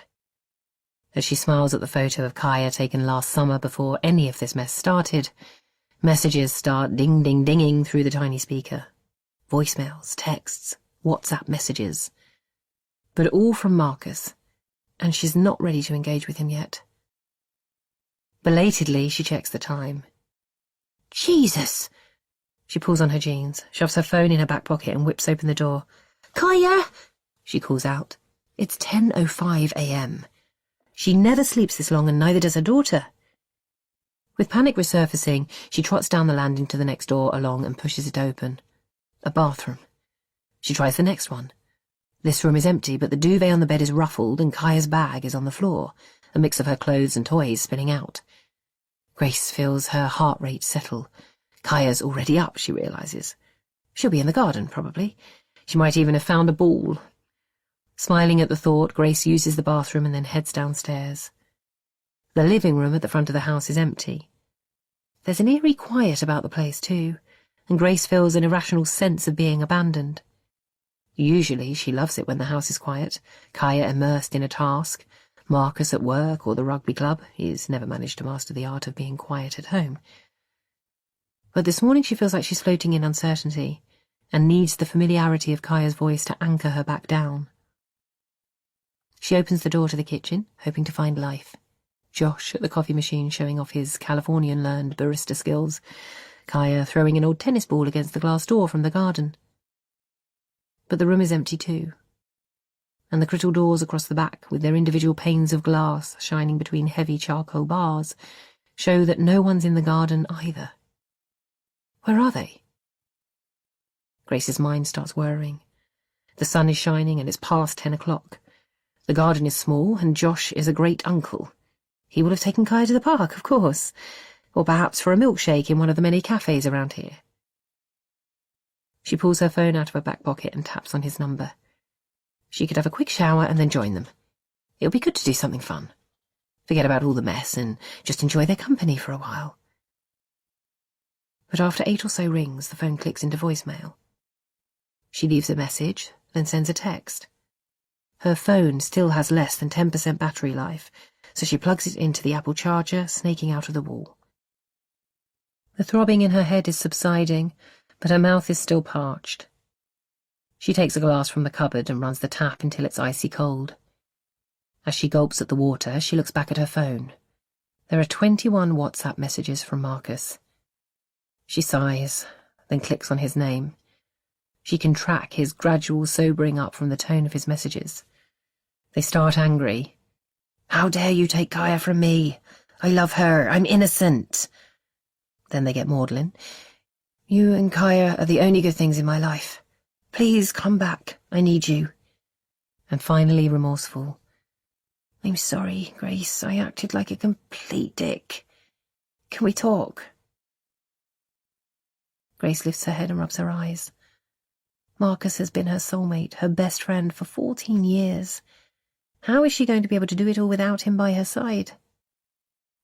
She forces herself to remember the anger on his face yesterday, the burn on Kaya's arm, and then she takes her mind much further back, to that summer of 2005, when his anger toppled over into violence, and how it started.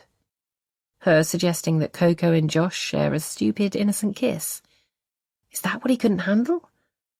Was he so obsessed with Coco that he couldn't bear to see her kiss someone else? Grace pushes off the work surface and walks to the back of the room, opening the back doors. The garden might be small, but it's bright and vibrant. Flower beds run down each side, and a collection of different-sized pots on the patio burst with colour. The owner must have a gardener, she surmises as she twists round and rests the back of her head against the glass. And then she forces herself to continue joining the dots.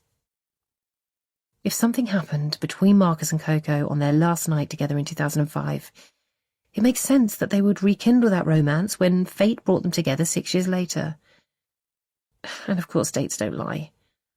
Kaya was born on the 27th of September 2011, almost exactly 9 months after their night together in Thailand.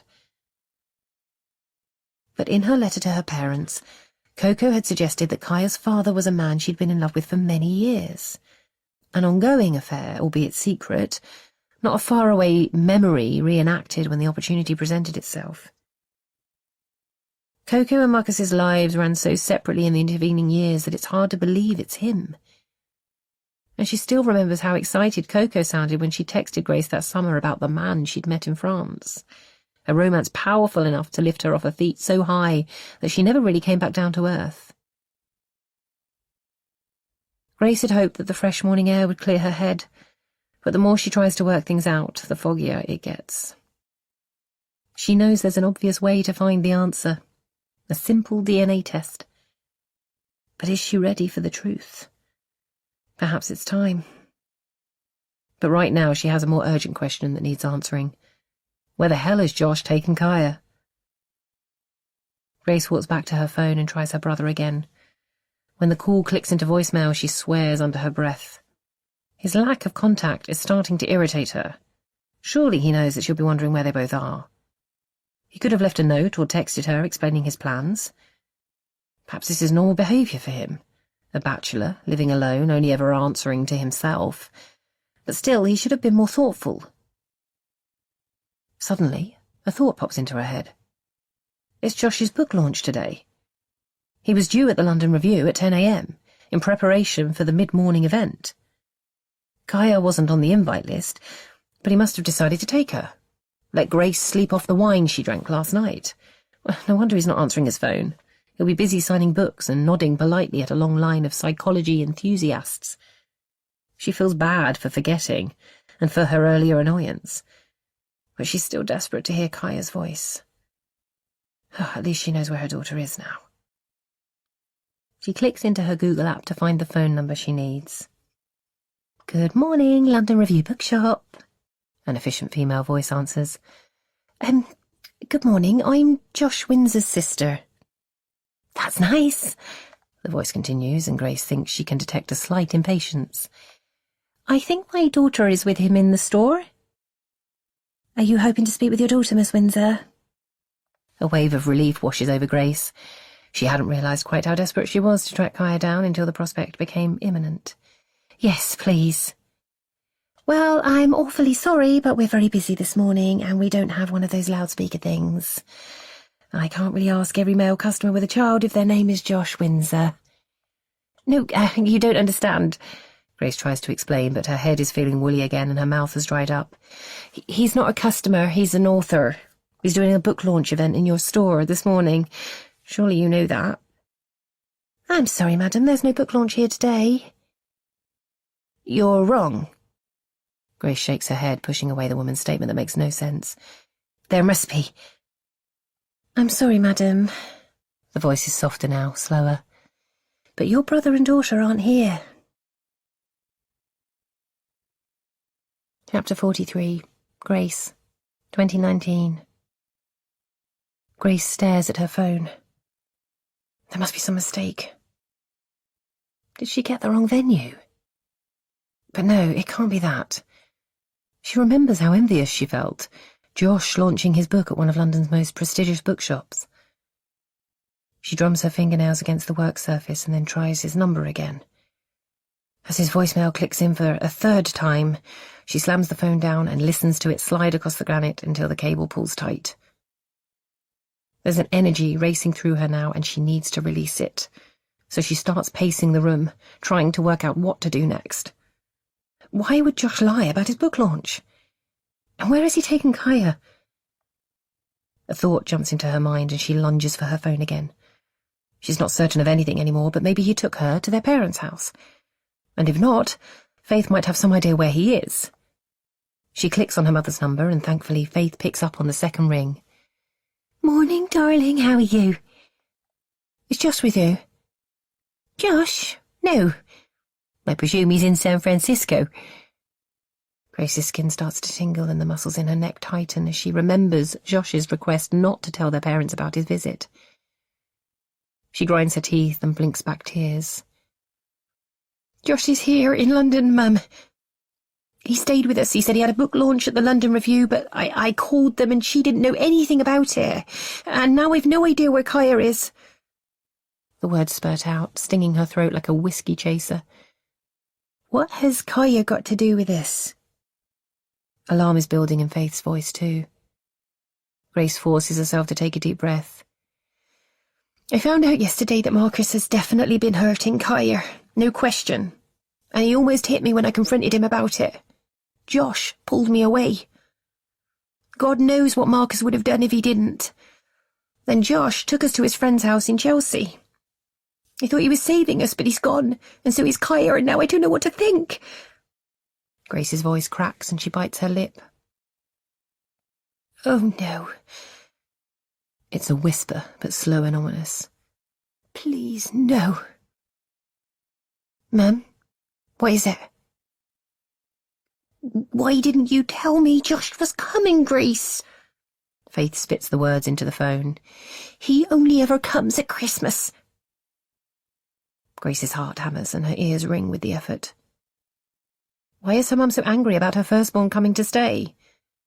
I don't know, he thought you might be put out, him staying with us and not you. And I've had so much on my mind. Why does it matter? Grace shakes her head in confusion. Faith is usually so reverential when she talks about Josh. You need to track him down, Grace. Get Kaya back.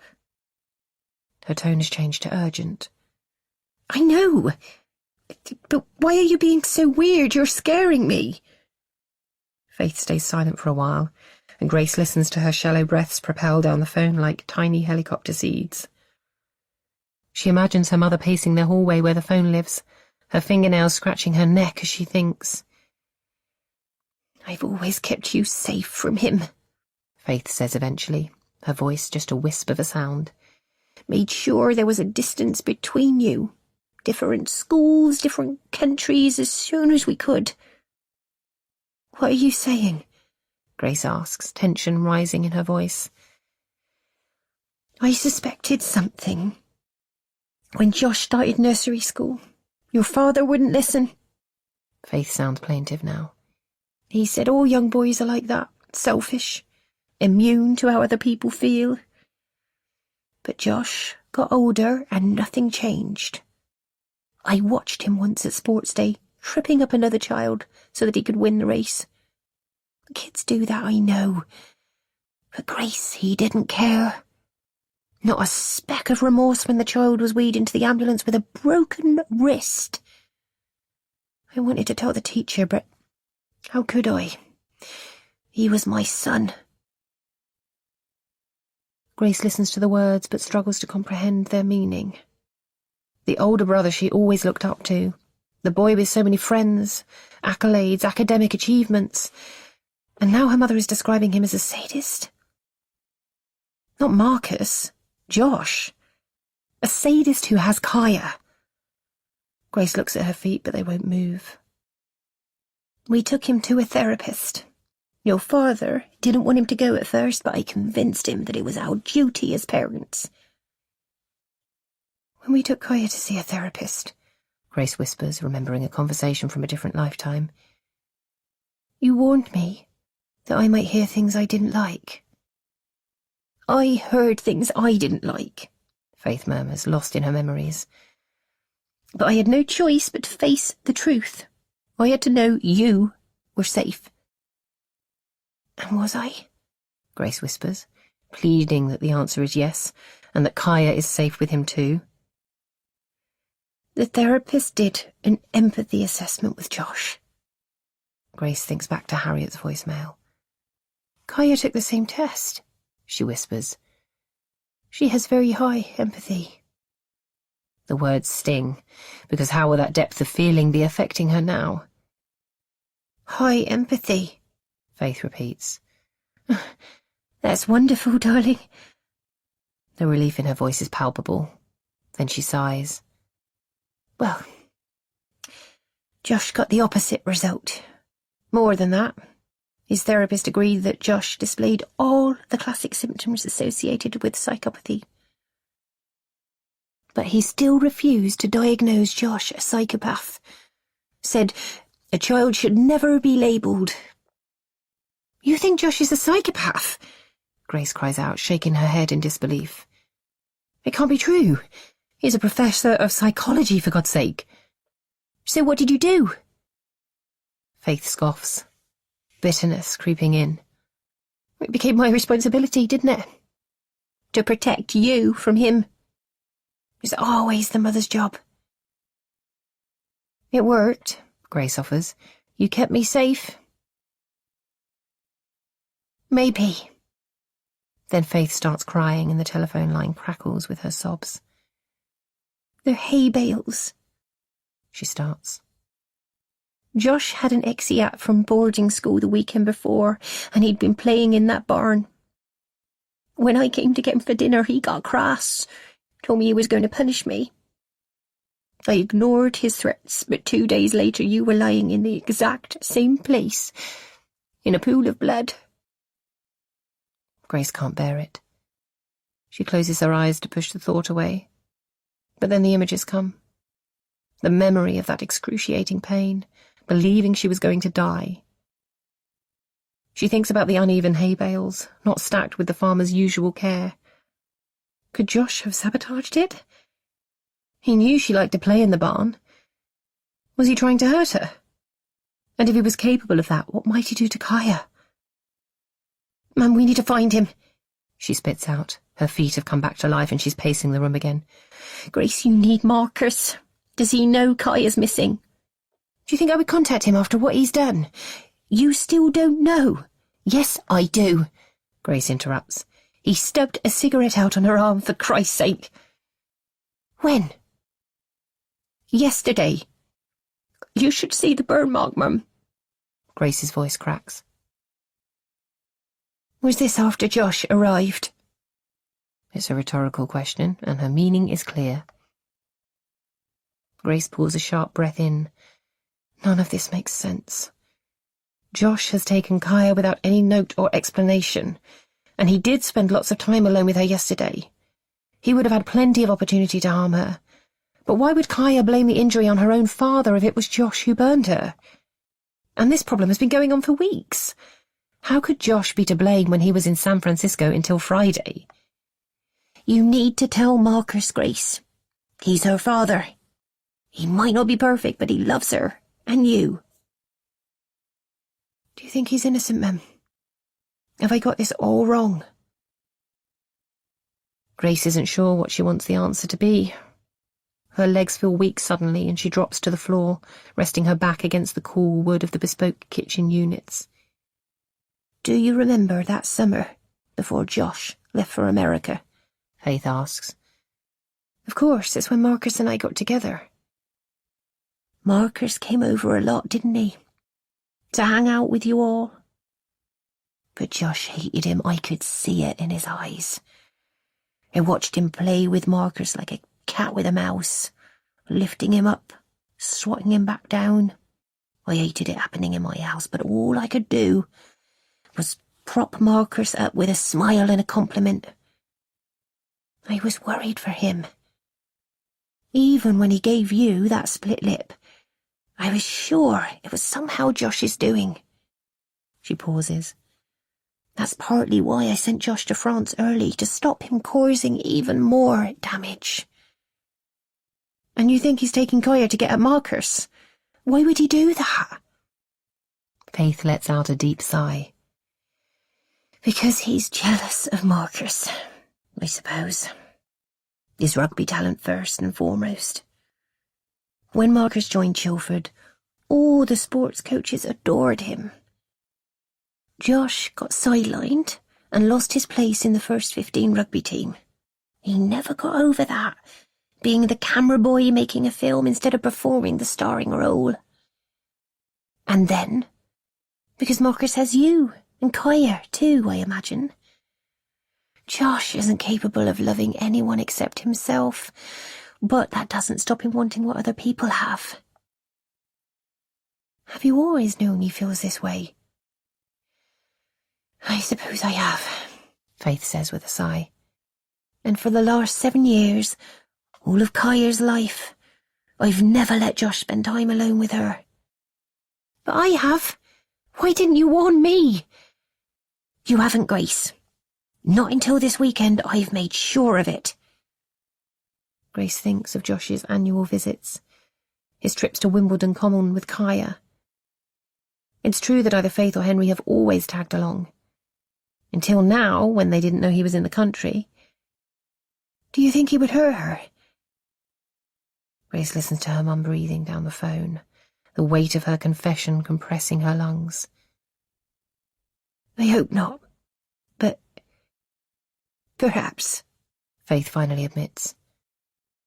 Josh is capable of anything.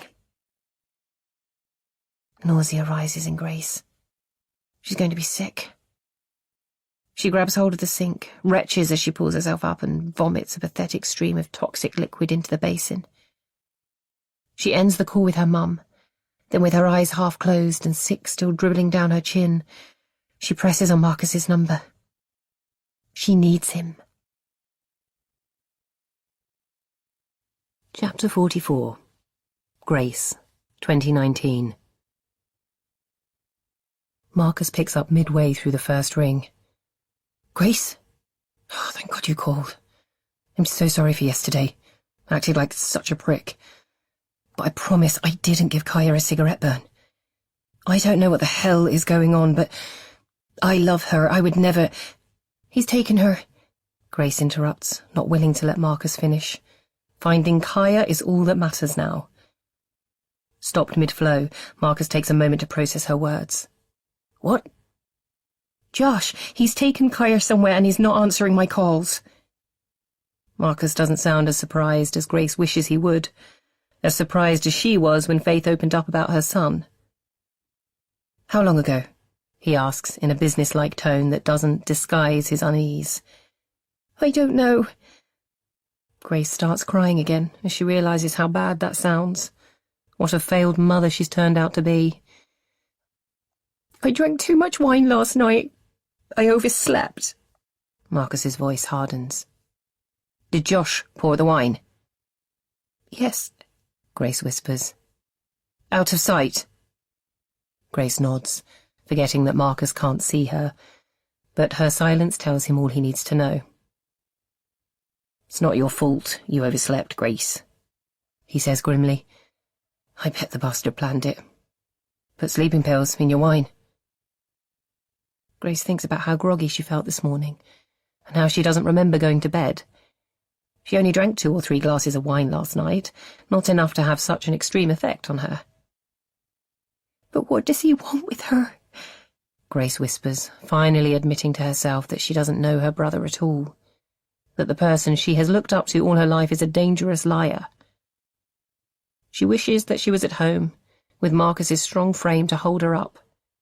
Not here, in some stranger's house. She takes a few steps out of the kitchen and stares at the front door. To punish me, Marcus says. To take what's mine. Grace thinks she can hear him crying. Tension squeezes between her shoulder blades. Marcus never cries. She thinks about her mother's words, and how similar Marcus sounds. She shakes her head. How do they both know what Josh is really like when she's been completely in the dark? Why have they kept the truth from her? Why didn't you tell me? She asks, anger beginning to seep in. Warn me about him, what he's capable of. I tried to keep you away from him. But he's your brother, your idol on some level. I couldn't destroy that. Marcus pauses. And I never thought he'd sink low enough to take my daughter. My daughter. The words fly into Grace's head, like a lightning bolt, lighting up a memory with vivid intensity. The confession she made to her brother last Christmas. That Marcus isn't Kaya's natural father, and that his name isn't even on her birth certificate. Did Josh spot an opportunity to hurt Marcus? To take his most precious thing, knowing how difficult it will be for him to demand her back? And if it is just a game, what would he do with Kaya now he's won? Oh God, Marcus, I did something terrible. This isn't your fault, Grace. That's what he does. Twists things, makes you feel like you're to blame. Listen! She screams into the phone.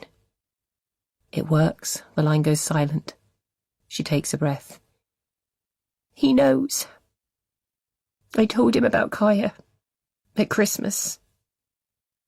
What? The line crackles with new tension. That we're not her biological parents. How could you? Tears roll down Grace's face. I'm sorry, but Marcus, you can't be innocent in all of this. Kaya is petrified of you. It can't have been Josh who did those things to her. Even an evil bastard can't reach across the Atlantic to pinch her skin or push her out of the tree. I don't know how he's managed it, but it's him, Grace. He's twisted her mind somehow, turned her against me, convinced her to do those things to herself. Surely he's not that cruel or that clever. But even as the words slip out of her mouth, Grace grasps that he is both those things. There's a muffled thud, and she imagines Marcus sinking to the floor, dropping his head into his hands. She trusts him completely. His voice cracks with the realization. She'll do anything he asks. We need to find her, Grace shouts. They could be anywhere. We need to call the police. Hang on. Wait a minute. Mum called him a psychopath. She even thinks he might have caused my accident. He's dangerous, Marcus. I know he is. But we can't call the police. Not now he knows our secret. He's so manipulative. He'd persuade them that I'm the one that needs arresting. I know he would. Well, what then? How can she push back against Marcus's warning? She's been under her brother's spell for 30 years, and it's her fault that Josh has the power over them. Has he taken the car? Of course, the car. If it's still outside, maybe he hasn't gone too far. Grace whips open the front door and looks out, hoping to see their Range Rover parked on the cobble street. But the space where Josh left it last night is empty, and she doesn't remember him giving her back the keys. He's taken it, she sighs. I'll call you back, Marcus suddenly barks at her, and then the line goes dead. Grace stares at her phone, now just an inert black screen. Why did he cut her off like that? She closes the door and slips into the living room, sinking down onto the sofa. She thinks about Josh, the years they spent living in Devon together. Except they weren't together very much, she realises now. She was only 6 when Josh left for boarding school, and his holidays were always jam-packed with sports camps, ski trips and exchanges to France or Switzerland. She remembers feeling envious of his adventures, but also proud of her worldly wise, accomplished older brother. She never considered that it was because he was too dangerous to have at home. She pushes off the seat and prowls around the small living room, tapping her phone as though she's sending Morse code through to Marcus. Call me back. There are 4 identically sized pictures lined up on the back wall, and something about them draws her gaze. It is the same scene painted 4 times, showing the different seasons. She looks closely at the spring picture. The colour palette is mainly pastels, blue, yellow, green and pink. The fresh-faced innocence of new life. Grace remembers when Kaya was new, holding the tiny baby in her arms for the first time. She had no idea then that Coco's child would become her own daughter, but still, looking into those big eyes, feeling her tiny fingers curl around Grace's thumb, she'd fallen in love anyway. And now her daughter is gone. Taken away by a psychopath while Grace slept. Even though she's been waiting with every muscle taut, Grace jumps when the phone starts ringing. She swipes at it and relaxes a notch as she hears Marcus's voice. I've found them. What? Where are they? Grace's heart hammers against her chest. Hillingdon. Grace's mind clatters through its internal filing cabinet to work out what she knows about the outer West London borough. Exactly nothing, she realises. Are you sure? I subscribe to this app. Secure Tracker, it's called. I can use the vehicle tracking system to find out where the Range Rover is. Grace's face stretches into a smile for the first time today. And it's in Hillingdon? Yeah, exactly. Not moving, so it must be parked. But why would he take her there? I've just got the postcode. I'm looking it up now. A few seconds pass and Grace finds herself staring at the pictures on the wall again. The bright colours of summer, the tired warmth of autumn, and the sparkle of winter frost. All with a countryside view that she seems to recognise. Rolling hills and patchwork fields. But it's not Devon. Oh, fuck, shit, no. Grace whips her eyes away from the artwork. Marcus's words sting her ears. What is it? Grace. The Range Rover is in a car park. And? Grace asks, wondering why the revelation is so terrible when he'd already worked out that the car is parked. It's the short-stay car park in Heathrow. Grace gasps. Heathrow is the UK's biggest airport. Every minute of the day a plane takes off, escaping this country and flying somewhere new. It's where she and Marcus began their new life in New Zealand, and where they returned 15 months later with Kaya in tow. Grace thinks about the Southeast Asian country they visited on that trip, twice, almost exactly 9 months apart. But she can't let herself be drawn into that now. Who Kaya's biological father is isn't as important as finding her, and quickly. Because Heathrow is also the airport that Josh flew into only Take this brief pause. from San Francisco, 5,000 miles away. Is he leaving? Is he trying to take Kaya with him? Grace sways at the thought. She can almost feel the blood draining from her face. She pictures Kaya's passport in her mind, and the surname she shares with her uncle. Kaya Windsor. Another thing that distances her from Marcus. A conversation comes into focus too, telling Josh where she keeps Kaya's passport. Marcus, she says, her voice low and strained. Check my desk right-hand drawer. What for? I need to know if Kaya's passport is in there. I'll call you back. As she listens to the silence on her phone and the dull thump of her heart banging against her chest, she looks again at the 4 pictures on the wall. Chapter 45. Marcus, 2019. Marcus takes the stairs 2 at a time. Adrenaline surges through his veins, fear and anger screaming at him. Kill the bastard who has taken your child. Marcus knows he needs to stem the flow, to control his thoughts and actions, but it's hard. Especially as his head pounds with the memory of too many beers drunk the day before as he watched his family leave him. Then, sitting in the dark until the early hours staring at his phone, willing Grace to respond to one of his messages. Sleeping fitfully until she finally got in touch, but with news that he could never have predicted. He whips open the right-hand drawer of Grace's desk and dives in with both hands, pulling everything out and scattering it across the floor. Notepads and pens, hair ties and loyalty cards, rubber bands and paper clips. But no passport. Josh must have taken it. He should act, Marcus thinks. Call an Uber. Tell the driver to put his foot down and race to Heathrow, run along the concourse and scream for his daughter. Except she's not his daughter. At least not legally. And now Josh knows that too. Marcus sinks onto the floor. Perhaps it's not surprising that Josh would take Kaya away once he knew the truth. A scalding hot lie to prod Marcus with. He's known since that summer how much Josh hated him, and how far the bastard was willing to go to prove it. Before that night, he'd really thought that Josh was his best mate. How could he have been so gullible? Looking back, it was obvious that Josh spent the whole time toying with him, undermining everything Marcus valued. But that was 14 years ago. Does he still hold a grudge strong enough to steal Marcus's only child? With his eyes tightly closed, a pointless attempt to shut out the guilt and shame, Marcus thinks back to that New Year's Eve in Thailand, to what happened between him and Coco after Grace fell asleep from too much booze. Could Coco have seen Josh again after that night?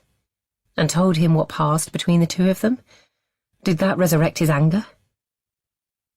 But even if Josh wanted to punish Marcus for a second time, why would he choose to take Kaya to San Francisco with him?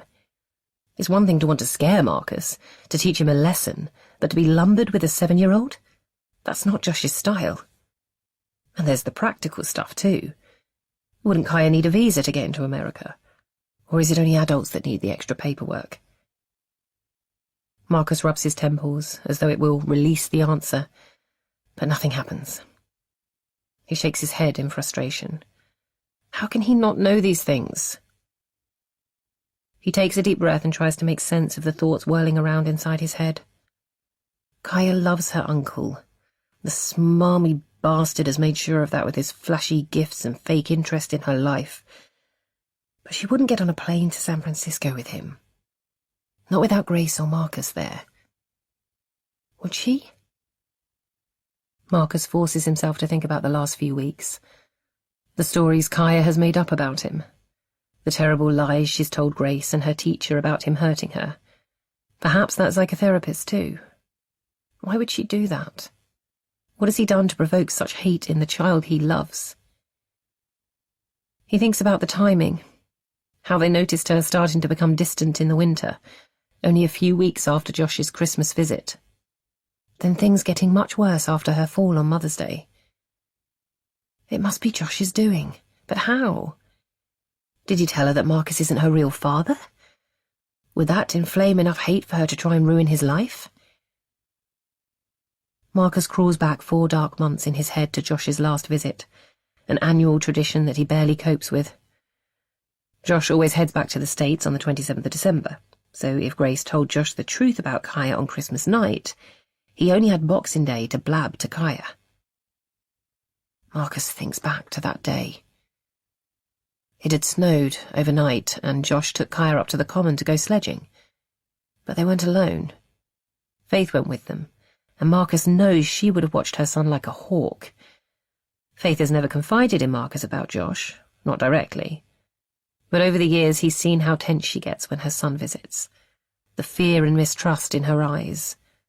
Grace thinks it's awe, but she's wrong. She's always been wrong about Josh, just like he was before his supposed best mate showed his true colours that night. Marcus remembers that they spent the rest of Boxing Day together as a family. A long walk followed by a late lunch. They were thick as thieves, but he's sure Josh didn't spend any time alone with Kaya. And then he left the next day. It was an evening flight out of Heathrow, but he spent most of the daytime shopping. Stocking up on Britishness, Marcus remembers him saying. He was only back long enough to pick up his bags and distribute a couple of extra gifts. Thank you presents, he'd called them. The arrogant motherfucker had even bought Kaya an iPad. A fistful of comprehension explodes in his belly. Oh, fuck no, it can't be that. He pushes off the floor and runs out of the room, along the landing and into Kaya's bedroom. He knows he needs to get to the airport to find Kaya before she disappears out of the country. But he can't go without understanding what's going on, to know what he's up against. Stan, the Stanford University mascot, another gift from Josh, isn't sitting on her pillow, and a few toys are gone. But otherwise Kaya's room looks normal. She must have packed light when they fled the house yesterday. He checks under her bed, and then inside her matching IKEA chest of drawers and wardrobe. Glittery star stickers brighten up the white laminate panels, and their simple optimism threaten to overwhelm him. He blinks and continues searching. But it's not anywhere. He runs his fingers through his hair in frustration. Where is it? Did she take it with her after all? He twists round and sinks onto the bed. Then, despite the gnawing fear and the pulsing anger inside him, Marcus laughs. In the opposite corner of the room, by the plug socket, Kaya's iPad winks at him. Hiding in plain sight, he whispers to himself as he snatches it away from the charger and brings the screen to life with a tap.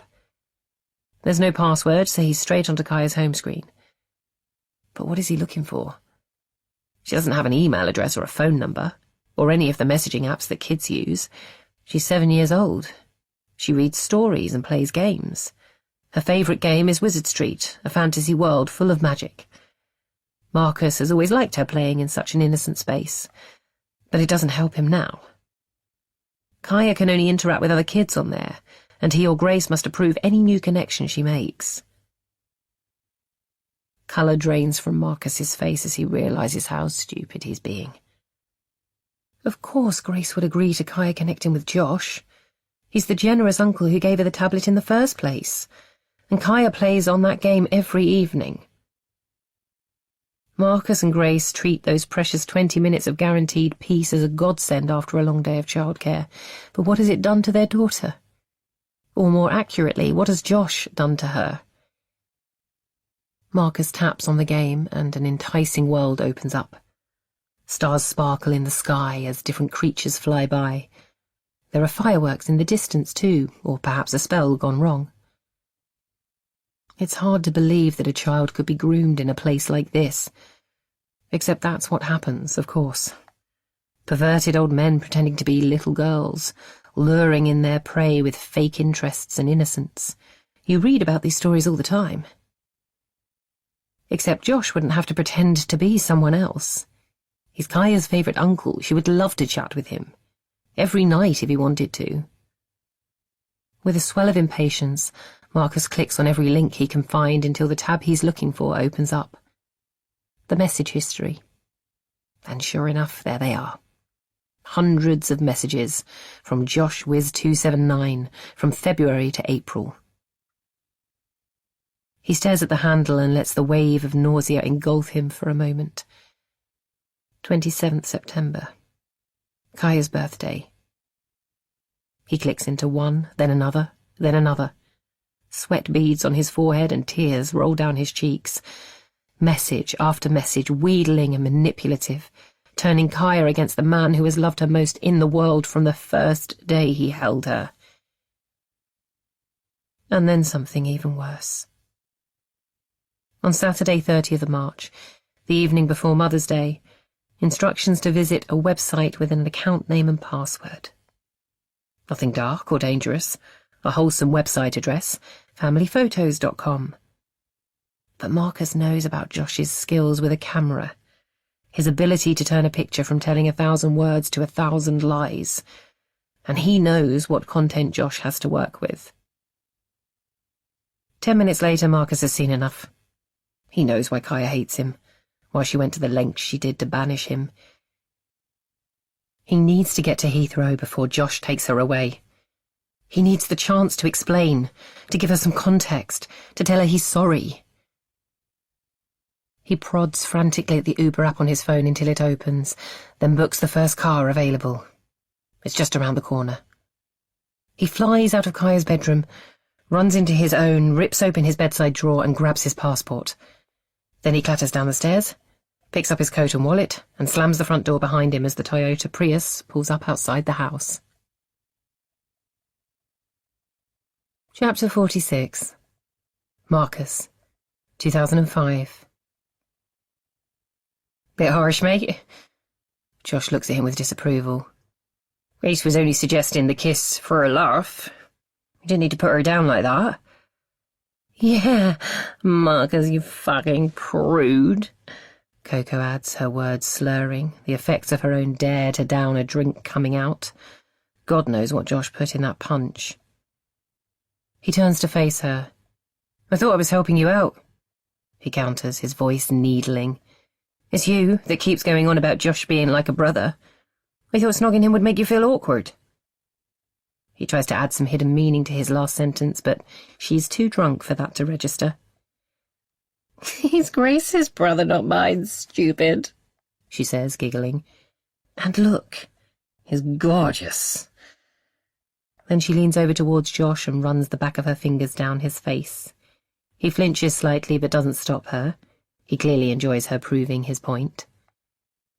Look, I think you should go after Grace, Josh says after a pause. Apologise for being an arse. Marcus looks out of the large glass panes of the summer house's sliding door. The patio outside is lit up, but nothing more. He can just make out the tennis court in the distance, the crisscross of the fence surrounding it, and the light and shade of the lines on the court. But Grace isn't there. She must have walked further away, into the woodland beyond their garden. It'll be pitch black in there, easy to get freaked out even if you do know it well. And she's been drinking Josh's punch too. If she's in as bad a state as Coco, she really shouldn't be out there on her own. He should go and find her, say sorry. He knows it was his own jealousy that made him call her out, so not Grace's fault at all. She deserves an apology. But that means leaving Coco and Josh together. He turns back to look at them.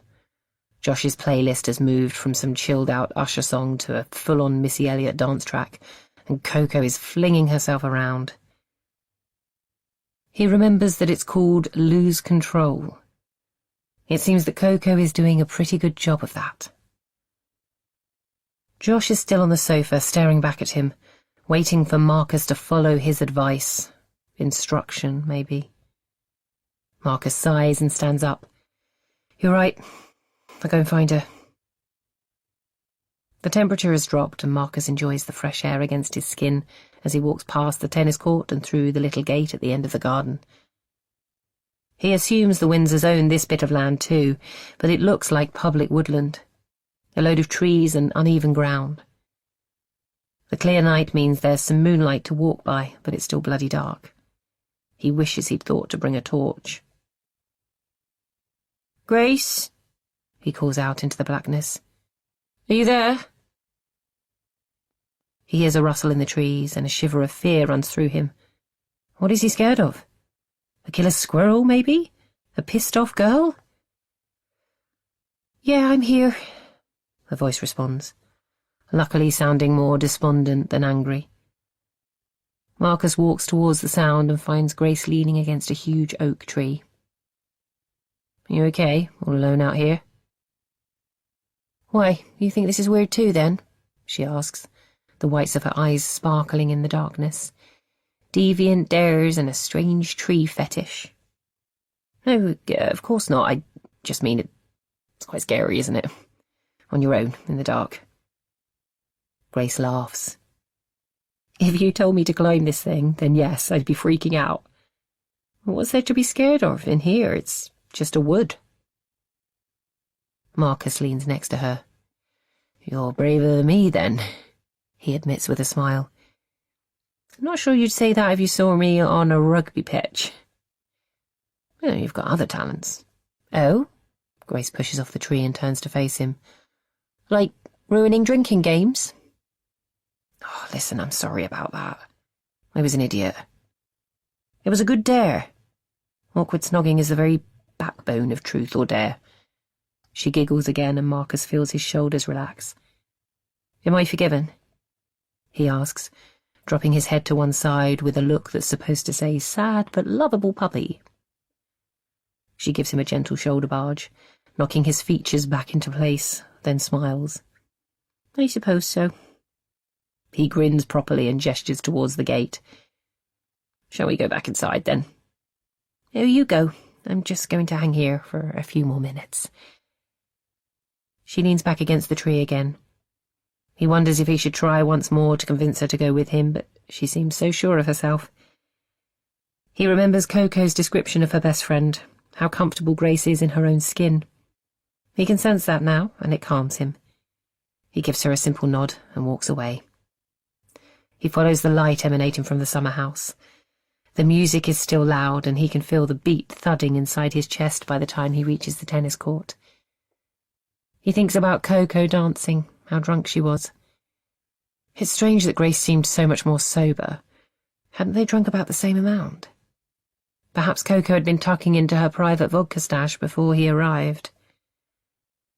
Josh had brought a cheap disco light back from London with him, and its glittery colours are now bouncing off the glass doors.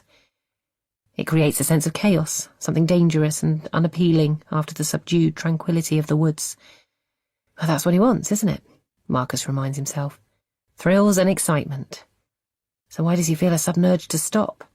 To turn around and lean against that tree with Grace again? He sighs and keeps walking. Perhaps the booze is catching up with him too. He slides the door open. What the fuck?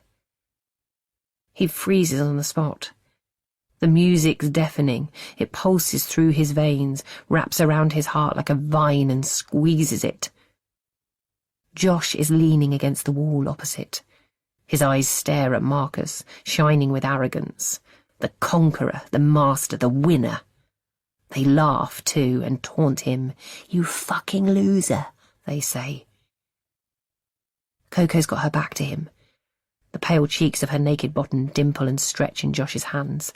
Her legs splay out either side of him. Marcus watches her red toes rise and fall. Her head has dropped into Josh's neck, and her body curls loosely around his torso like a damp lettuce leaf. She's got no idea what's going on. The music pounds at his head. "Josh, what the hell are you doing?" he hisses, finding his voice at last. "She loves it," Josh mouths, his lips contorting into a snarl. There's not a hint of embarrassment on his shiny features. It's almost like he wants Marcus to see it. Of course he fucking does. Then his face drops in concentration, his eyes close, and the thrusts come faster. Marcus stares in horror as Coco's body bucks and tremors until finally, with a low grunt, Josh reaches his climax. Coco doesn't react at all, and Marcus realizes she's hardly conscious. Josh lets go of her and she slips to the floor. The movement must trigger something, though, because she jolts suddenly and looks around her. The confusion on her face makes Marcus want to weep. What the hell has Josh done to her? He watches her laugh, dribble, and then sleepily pull down her dress. Then she stares into the night and her eyelids droop down. "I was only gone 10 minutes, Marcus growls. "She was all over me like a rash." Marcus looks at Coco. She's almost asleep. No, she wasn't. She was pissed and you took advantage of that. "Oh, really? Like you took advantage of her last week." He nods towards the sofa, his whole face smirking. Marcus scratches at his neck. "No, I didn't." "Coco asking you to stop. You ignoring her." "I did stop." "Eventually," Josh says smugly. "Third time of asking, wasn't it?" "No, that wasn't what happened." Marcus shakes the image away. "How do you know about it, anyway? Were you watching us?" "More than watching, my friend. A little summer project I've been working on, recording people's movements in here. I wasn't expecting anything quite as juicy, of course." Josh looks so triumphant, and Marcus feels his hands ball into fists. "What?" he screeches. "You filmed us!" Blood surges around his body. He thinks he might be sick. He looks at Coco. How can she act so calm after what he's done to her? "Did you give her something?" he demands, pointing at Coco. "Punch doesn't do that to someone." "Well, I couldn't let you have all the fun, could I?" He laughs. "You know, maybe I should tell you my secrets. Hypno is probably the only way a scumbag like you is going to get a shag. Remember they put blue dye in it nowadays, my friend. The killjoys. But a bit of blue curacao in the punch solves that problem." Marcus launches at him, his fist flying, but Josh manages to slap it away, then ducks and twists out of his way. "Ooh, the big rugby star's angry." "Be careful, Marcus, or your thuggish ways are going to get caught on camera." He snorts with laughter and nods towards the smaller speaker positioned high up on the wall. But Marcus can see more than a speaker now. There's a small black and chrome box nestled in above it, angled down with a red dot shining on its top. "You're still filming?" he asks incredulously. "Absolutely. Why do you think I suggested this little gathering?" "And now I can watch our little fracas whenever I want," he says, giggling. He's so fucking proud of himself. Marcus's mind whirs. "So you filmed what you did to Coco too?" "You want a copy?" Oh, God, the guy's a monster. Marcus lets out a strangled cry and surges forward. He slams with his right fist, but Josh flicks his head round just in time and it connects with his shoulder. Marcus tries again with his left, does better this time, hitting Josh under the chin. How could the bastard do those things? Film them all. Put Rohypnol in Coco's drink and rape her just to prove a point? He's an evil bastard who needs to learn a fucking lesson. Rage swirls in Marcus's eyes, stealing his focus, and he doesn't know where to punch anymore. So he screws his eyes shut and lunges, swinging his heavy arms, smashing his fists again and again into soft, flesh. "You fucking bastard!" he screams. And Grace screams back. Marcus stops, blinks. Then he watches Josh put a protective arm around his sister's shoulder and guide her to the sofa. There's blood running down her chin. Marcus looks down at his own hands, still curled into angry fists. The same blood stains his knuckles. Then he looks at Coco. Her eyes stare at him, confused, and there's a faint smile on her face, like she has no idea what's happened. Josh is transformed too. There's no hint of the arrogant rapist anymore. He's just a concerned brother now. And Marcus is the villain. He pelts out of the door. Chapter 47. Kaya, 2019. "Uncle Josh, can we go home now?" Kaya looks around her. This isn't the trampoline park her uncle promised her when he woke her up this morning. He'd whispered that they were going to do something fun together and give Mummy a lie-in.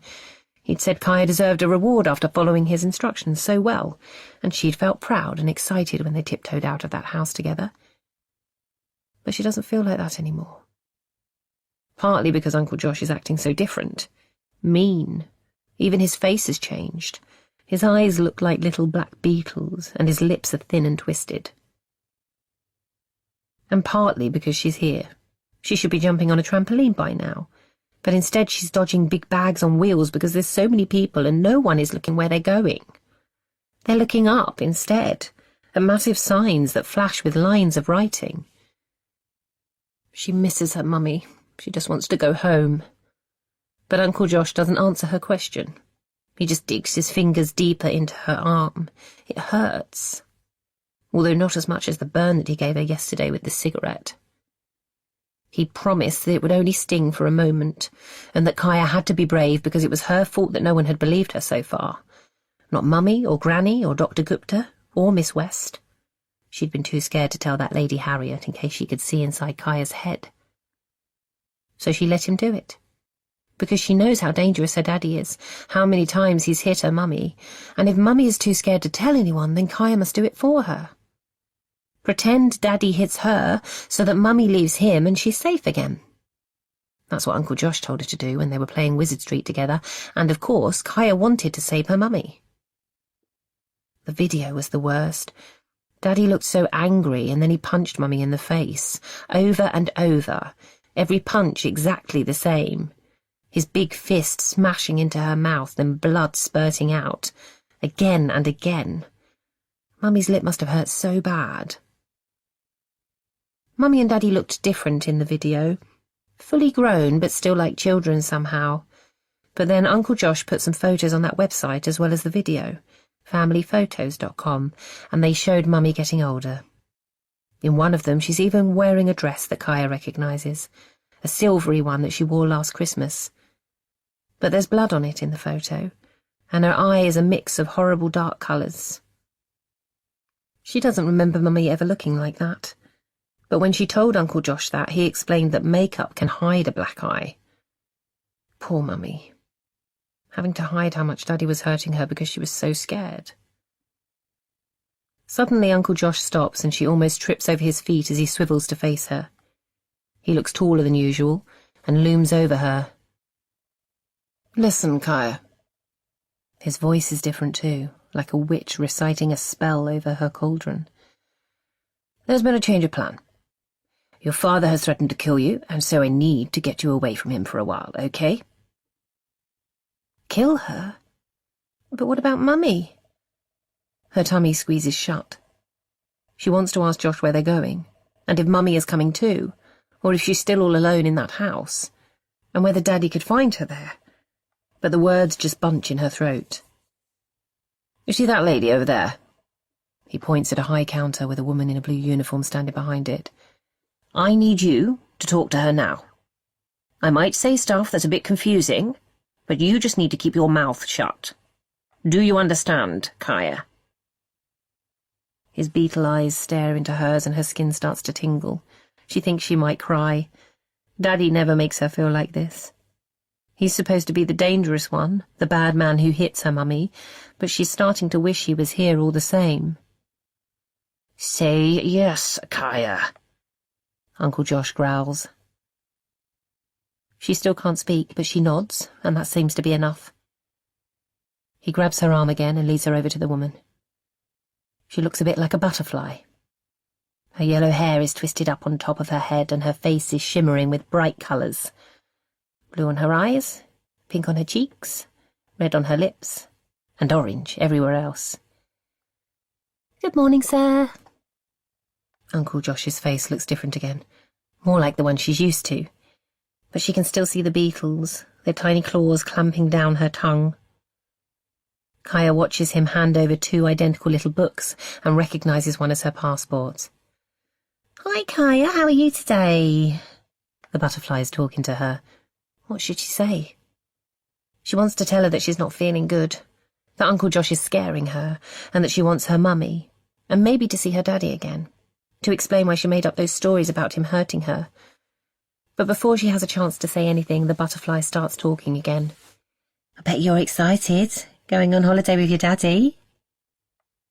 Why is she calling Uncle Josh her daddy? Kaya turns to look at him. The beetles are rearing up, their claws snap at her. Keep your mouth shut.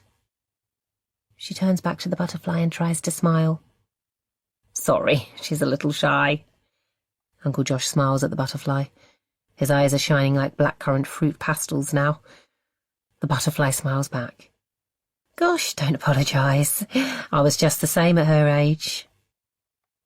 Kaya pushes her lips together. She's not shy. She's brave and strong.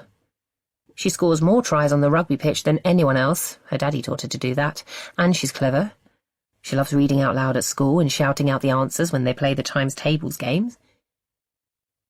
She used to love school, playing with her friends, impressing her teachers. But lately she's been so worried about Mummy, so desperate to save her that she hasn't wanted to be there.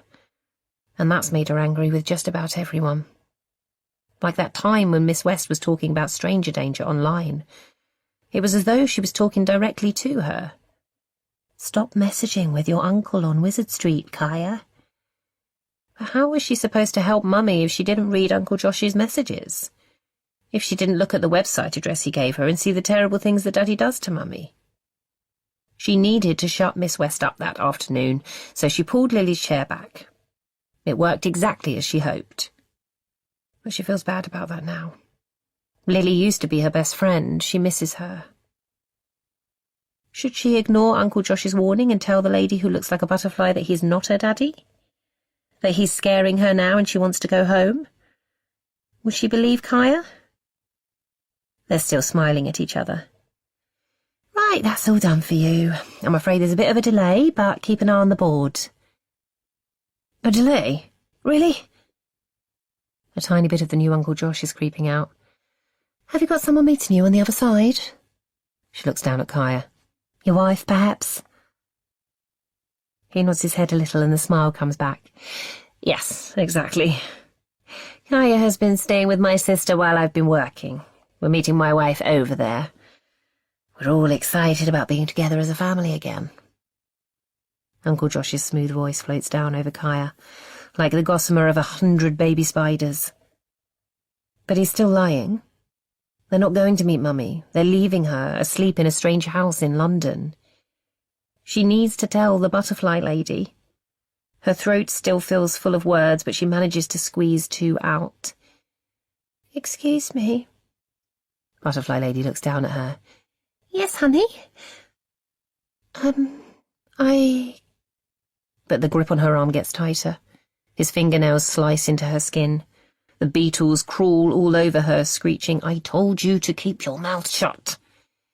I think she just wanted to tell you how much she's looking forward to seeing her mummy. Isn't that right, Kaya?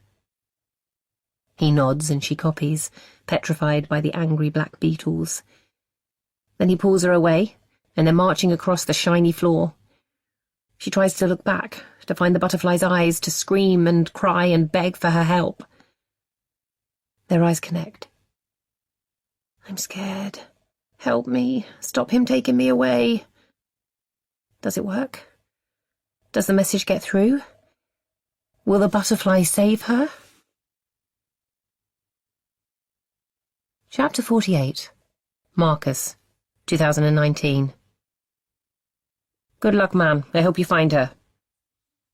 Marcus looks at the cab driver, the genuine care in his expression, and fills his eyes smart with tears. As soon as the cab had left Earlsfield, he'd phoned Grace and given her a garbled explanation of how Josh has manipulated their daughter. The video he hashed together to make one accidental punch look like a frenzied attack, and the fake photos that turn Grace into a battered wife. He vaguely knows there's software for that. Deep fake, he thinks it's called. A way to ruin people's lives by pure fantasy. Of course, camera-mad Josh would have worked out how to do that. He ended the call by telling Grace he'd get to the airport in time to find Kaya, but his voice had cracked with the promise, and he'd caught the driver staring at him through the rearview mirror. A simple, "Are you all right, man?" had been like a dam exploding, and then the whole story had tumbled out. Mohammed, a father of four himself, had set his jaw and lane-swapped so expertly that he got Marcus to Heathrow Airport in less than 25 minutes. "Thanks, mate." Marcus slams the car door closed and races towards the modern glass structure of Terminal 3, sidestepping the shiny anti-terrorism bollards and running across the smooth paved entrance area. The doorway is wide, but it's also busy, and Marcus gets stuck behind a family of four, the dad struggling to maneuver the trolley piled high with suitcases as his kids make things worse by trying to clamber on top. Marcus swears under his breath. Each wasted second feels excruciating now, but then he arrives in the main concourse, and the family evaporate as he stops to stare at the huge departures board above his head. There are only 2 direct flights to San Francisco today, American Airlines in the morning and Virgin Atlantic in the afternoon. Marcus had considered it a eureka moment when he remembered in the cab that the luggage tag attached to Josh's holdall was for American Airlines. He closed his eyes and seen it there, in the hallway, hanging by its elastic string to the side of the bag. It makes sense that Josh will be flying back with the same airline. He scans the board, searching for the information he needs. 5th row down, his eyes lock on. The American Airlines flight was due to leave half an hour ago, he reads, but it's been delayed. Tears prick at his eyes again as he silently thanks fate for giving him another chance. But then the board flashes with new life and a go-to gate sign suddenly appears next to the San Francisco flight. Shit. Marcus quickly scans the row of check-in desks and then races to Zone C. "Hello, sir. Bag drop or check-in?"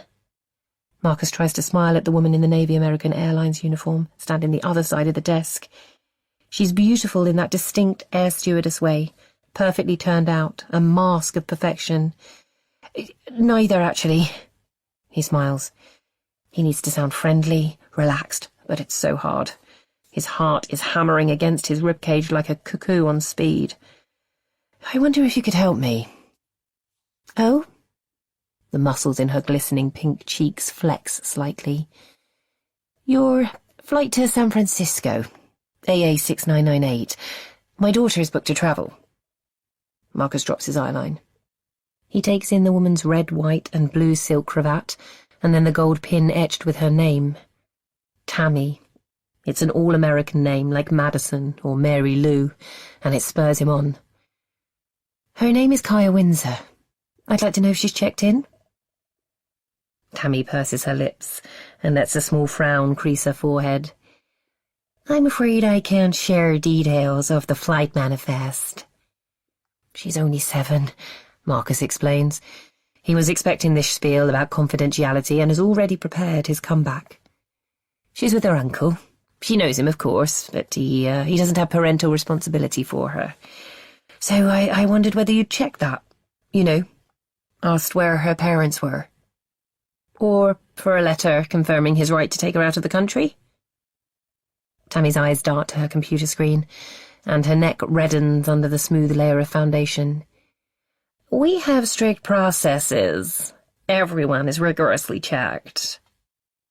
Marcus's face aches from forced nonchalance. He's walking a tightrope between pushing her to open up and not alienating her. "Look, I know you're not supposed to tell me who's travelling. I get it. I'm putting you in an awkward situation.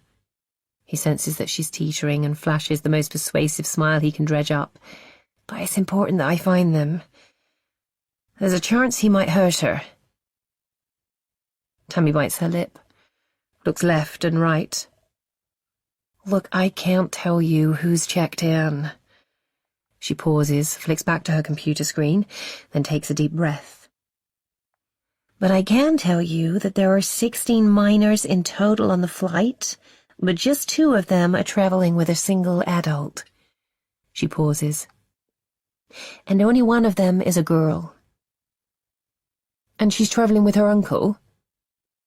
Tammy sighs again and pulls at her cravat. Her neck looks an even brighter shade of red now. A man checked in here with me about an hour ago. I don't remember the name, but he was traveling with a little girl who I imagine was about 7, although I don't have kids, so, she could have been older or younger. Her voice trails off, but Marcus glares at her, and it's enough to get her talking again. But she can't be your daughter. Of course she can be, Marcus shouts, exasperated now. Surely there's at least a chance that it's her. You need to stop them from boarding, please. Can you get a colleague to find them? I need to see my daughter. You're not listening, sir. The all-American friendliness is gone, replaced with a professional steeliness. The man accompanying her was her father, which means you can't be. The words drill into Marcus's temples like sharp, poisonous needles, because of course Josh would claim to be Kaya's father.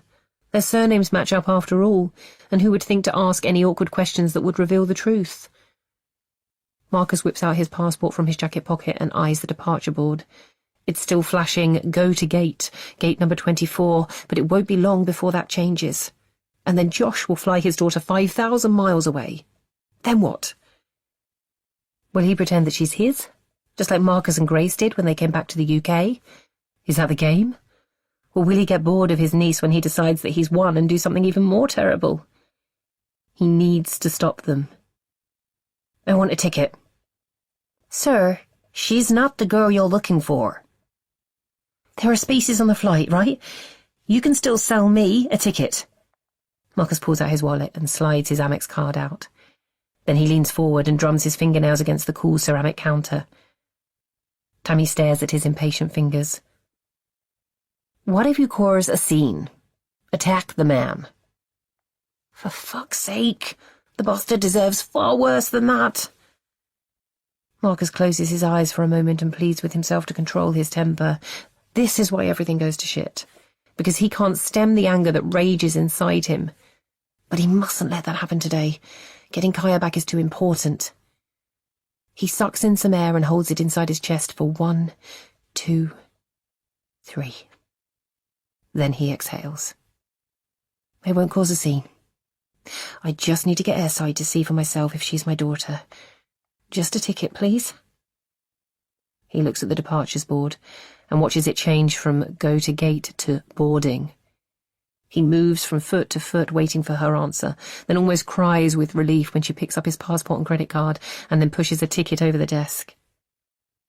Marcus sprints up the stairs towards passport control, like he's heading for the try line with the whole of his opponent's back line on his tail.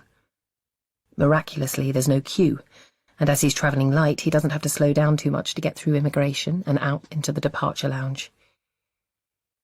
Usually he likes airports, people watching the eclectic mix of stag-do ravers, serious-faced businessmen, sleepy-eyed travellers, and the jet-setting international elite. But today he's blind to everything except the airport's signage. He spots gate 24 to his right and runs in that direction. 10 minutes, it warns on the overhead sign. He'll do it in 2, he promises himself. As he runs down the moving walkway, sidestepping the standers and spinning past the walkers with a hand raised in apology, he feels his phone buzz in his pocket. It stills after 6 rings, but almost immediately starts again. He knows it will be Grace calling for an update, but he hasn't got time to talk to her now. He will find Kaya, explain things, and then he'll call Grace. With good news. Marcus can see gate 24 now. He sprints a few more meters, then stops and takes a breath. He doesn't want to make a scene as soon as he walks inside.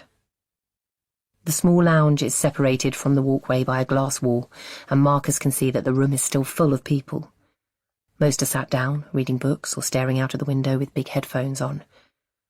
A handful of passengers are lining up against the desk, passports and boarding passes in hand, but the mix of boredom and frustration in their expressions suggests that no one has been able to board yet, and Marcus almost yelps with relief. He's made it. He pushes open the door and scans the room wildly. 16 children, she said. He counts them off, one by one. Chapter 49. Grace, 2019. Grace finishes her call with Marcus and slips down onto the sofa. She feels useless, just waiting to hear if Marcus finds Kaya in time. But what else can she do? She thinks about what he told her, the fictional tale of domestic abuse that Josh has spun. No wonder Kaya had been so badly behaved lately, carrying this terrible secret around for weeks. Grace feels the twist in her heart, the clawing of pain in her belly. She drops her head into her hands and presses her palms into her eye sockets. How could one punch from 14 years ago have led to all this? A moment of violence that she forgave within a week. She'd been shocked the night it happened, and it bloody hurt, so she'd been glad that Marcus left when he did. But then the pain subsided and the swelling went down, and Grace took it for what it was. Not an attack on her, but a fight between Marcus and Josh that she accidentally got in the middle of. She was desperate to find out what had caused the violence, but she had no one to ask by then. Josh was with his mate on Ile de Rue, and Coco had left for Saint-Tropez, and she couldn't face asking Marcus. Then exactly a week later, he'd knocked on their front door, tanned and refreshed, carrying a huge bunch of flowers and a spiel that he'd clearly been practicing. How devastated he felt, how he'd never hit a woman on purpose. He'd asked after Coco, too, if she was okay after getting so drunk. Grace had wondered for a moment why he cared so much. But then he'd sighed with such relief when he'd found out she was fine, and she'd gone to her parents' villa in France, that any tendrils of jealousy had withered away. For a while.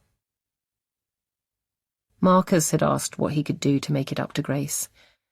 First, she tried to get him to explain what the fight was about, but he'd looked sheepish and begged for her to choose something else. So she'd picked a water-skiing date.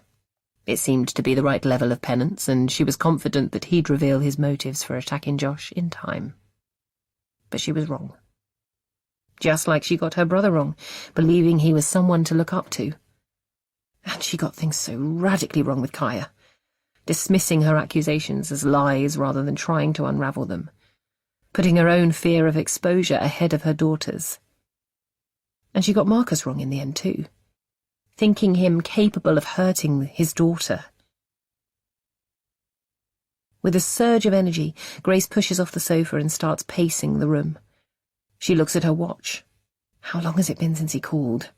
Has he found her? Is he too late? She can't stand not knowing, so she jabs at the most recent number on her phone to call him. It rings for a while, but then just clicks into voicemail. No point leaving a message. She tries again, but gets the same result. She needs to be more patient. To distract herself, she looks at the 4 pictures hanging on the wall. They still look familiar. Hang on. Suddenly her heart starts thudding faster. Could it just be a coincidence? The Cotswolds is a beautiful part of the country and popular with international tourists. Victoria Beckham and Soho House made sure of that. But that view, painted over 4 seasons, isn't just a generic picture of the Cotswolds. She recognises the roll-right stones in the distance and the gentle hills and patchwork fields sloping down from the road. The image is exactly what she remembers from her visit there earlier in the week. Her visit to Coco's parents' house, who also owned somewhere in London. She shakes her head, trying to bring back memories from 15 years ago when she and Coco were at school. Coco's parents had lots of properties.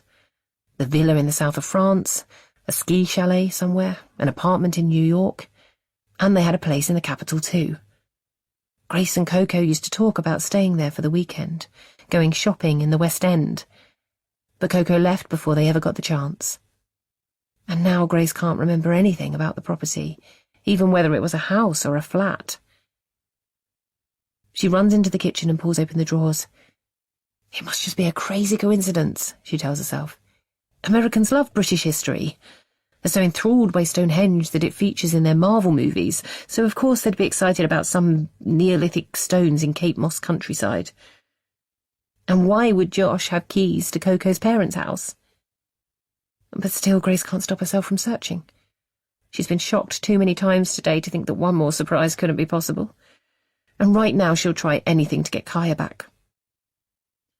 The blandly expensive kitchen drawers don't give anything away. There's satin finish cutlery in one, a set of wooden chopping boards and a roll of cling film in another. Just the usual kitchen equipment.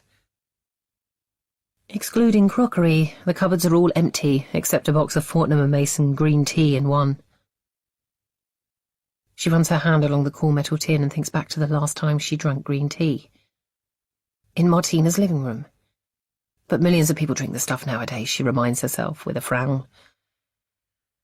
With a gasp of frustration, Grace turns to the dark grey-painted dresser pushed up against the side wall.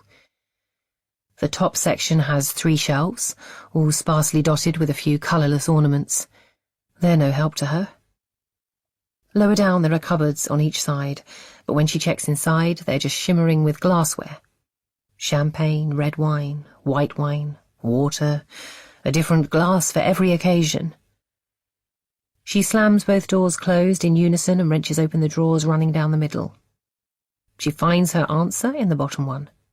Framed photographs piled on top of each other, as though they've been stripped off the shelves and hurriedly tidied away. With shaking hands, Grace pulls them out one by one. The first shows Martina looking glamorous at some red carpet event. The next is of David in cargo shorts and a baseball cap, proudly holding out a shining silver bluefish. There are 3 pictures of the couple together and a group shot of a ski holiday somewhere. Only the final photo is of Coco at maybe 6 or 7 years old. As Grace stares, she feels her eyes grow heavy with tears. Coco looks so happy in the photo, her smile wide and green eyes dancing with curiosity. What happened to that little girl? Where did she end up? And why the hell has Josh got keys to her parents' house? Grace grabs her phone and scrolls through her recent calls. The landline number jumps out straight away and she stabs at it with her finger. After a few painful seconds, David picks up. Good morning. David, it's Grace. Oh, I didn't expect to hear from you again so soon. He pauses, his brain ticking over. Have you found something in the photos? A clue for where Coco might be? Was it only Friday that Grace last looked at Coco's photos? It seems a lifetime ago now. She hadn't finished scrolling through the last memory card she'd downloaded. Those pictures are still on her laptop, but nothing she'd seen so far had thrown up any clues about who Kaya's father is, or Coco's whereabouts. David, do you have a Muse house in London? Well, yes, he says, flustered by the unexpected question. In Chelsea. Is this about the fibre optic cables? What?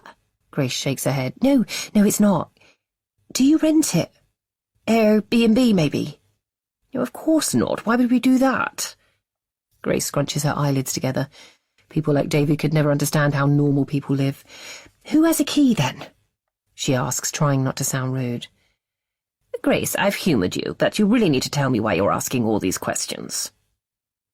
Grace blows out some air in an effort to stay calm. Of course she's not making sense to him, but she doesn't have time to explain. Marcus might be trying to call her right now, Kaya in his arms, reaching for the phone. It's a long story. It's too long. I just need to know if Coco has ever had a key, she pleads. David sighs. Well, the answer is yes. Coco had a key, and she never gave it back, so I suppose she still does. But why do you need to know? Do you think Coco is there? Shit. David might be a terrible father, but she doesn't want to give him false hope. No, nothing like that. I'm sorry, I have to go. Ignoring his protestation, she taps to end the call, her head still spinning with it all. Why does Josh have Coco's key? Have they been in touch all this time? Then another thought hits her. We were 2 teenagers in love. Her mind flips back 14 years until she's there in the summer house. Marcus furious with Josh, Coco spaced out on the floor. Grace has always suspected that the fight was over Marcus liking Coco. But it was Josh who'd been alone with her when Marcus had come looking for Grace in the wood. Did something happen between them? Is it possible that Josh is the man Coco's been in love with all this time? Not Marcus, not the French guy she went travelling with, but Grace's own brother. Nausea rises in Grace's chest.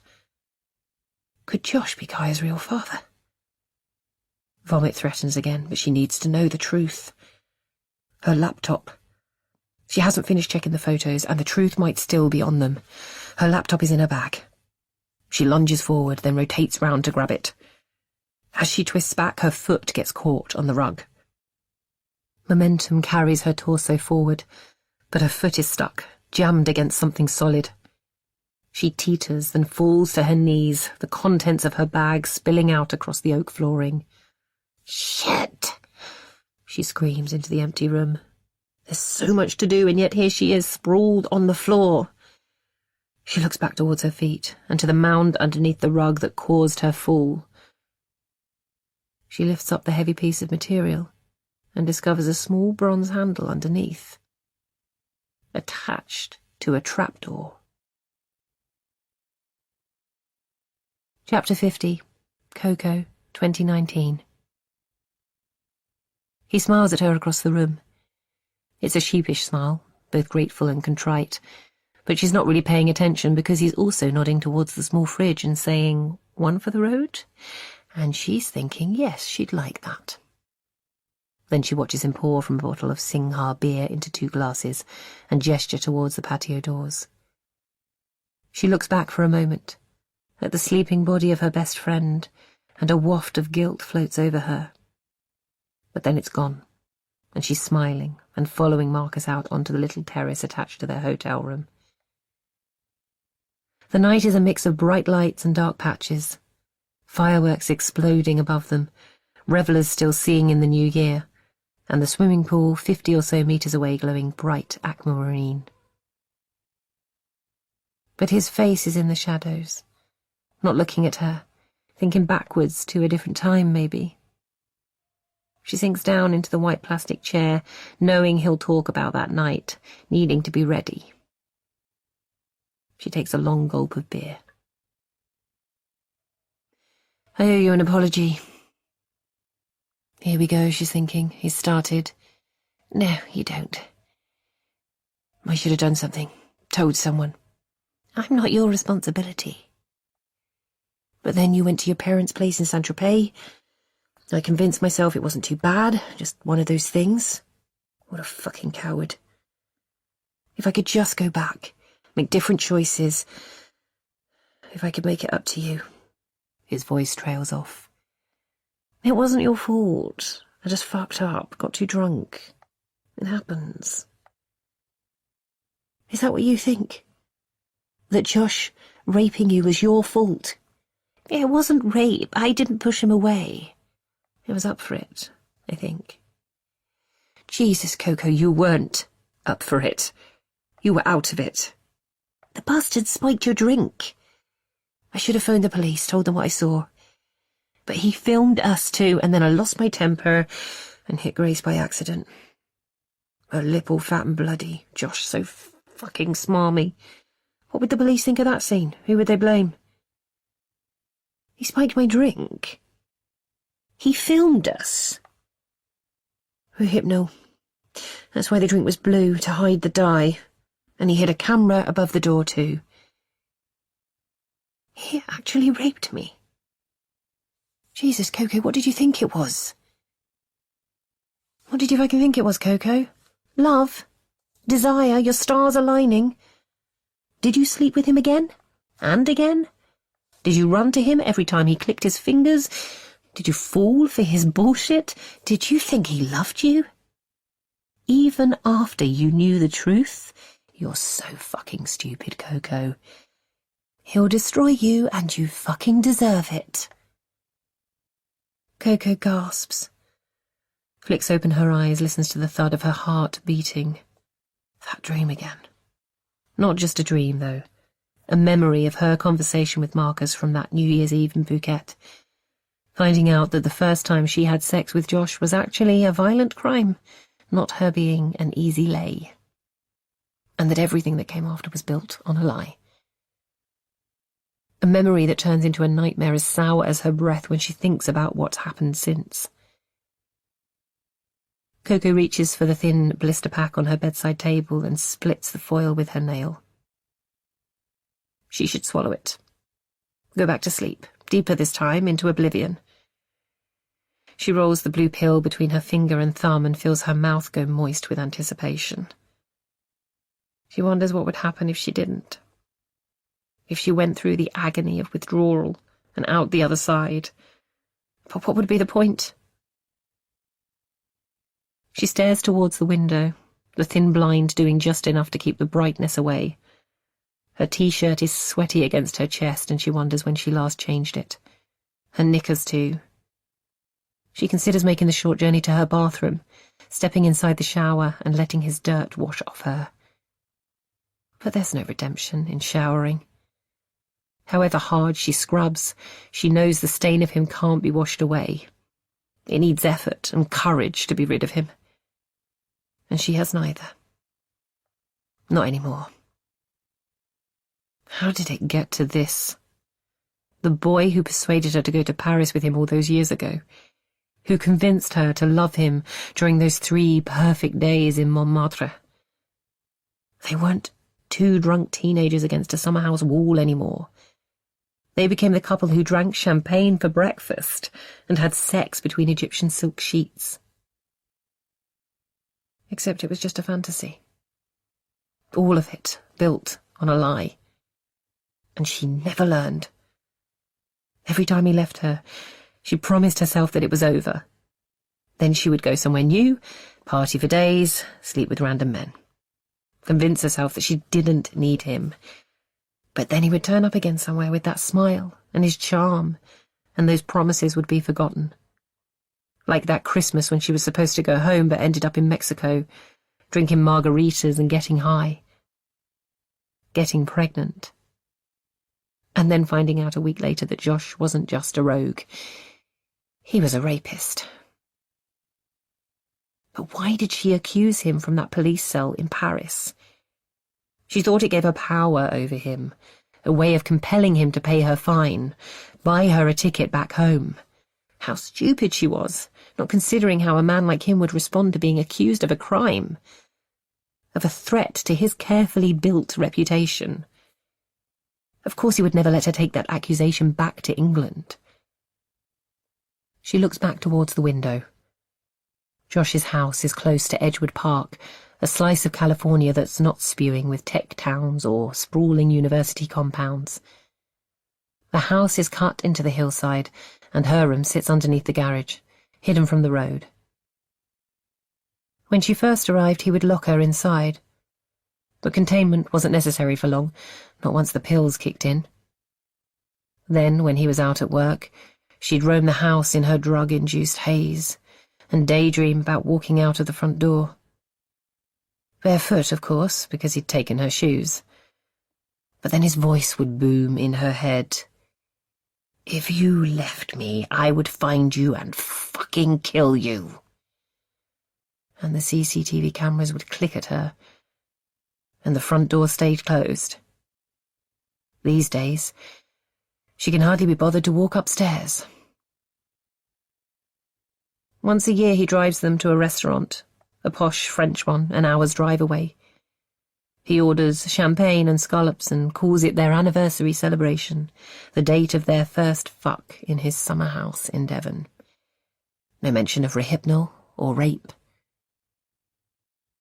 The first time he suggested the night out, she made plans.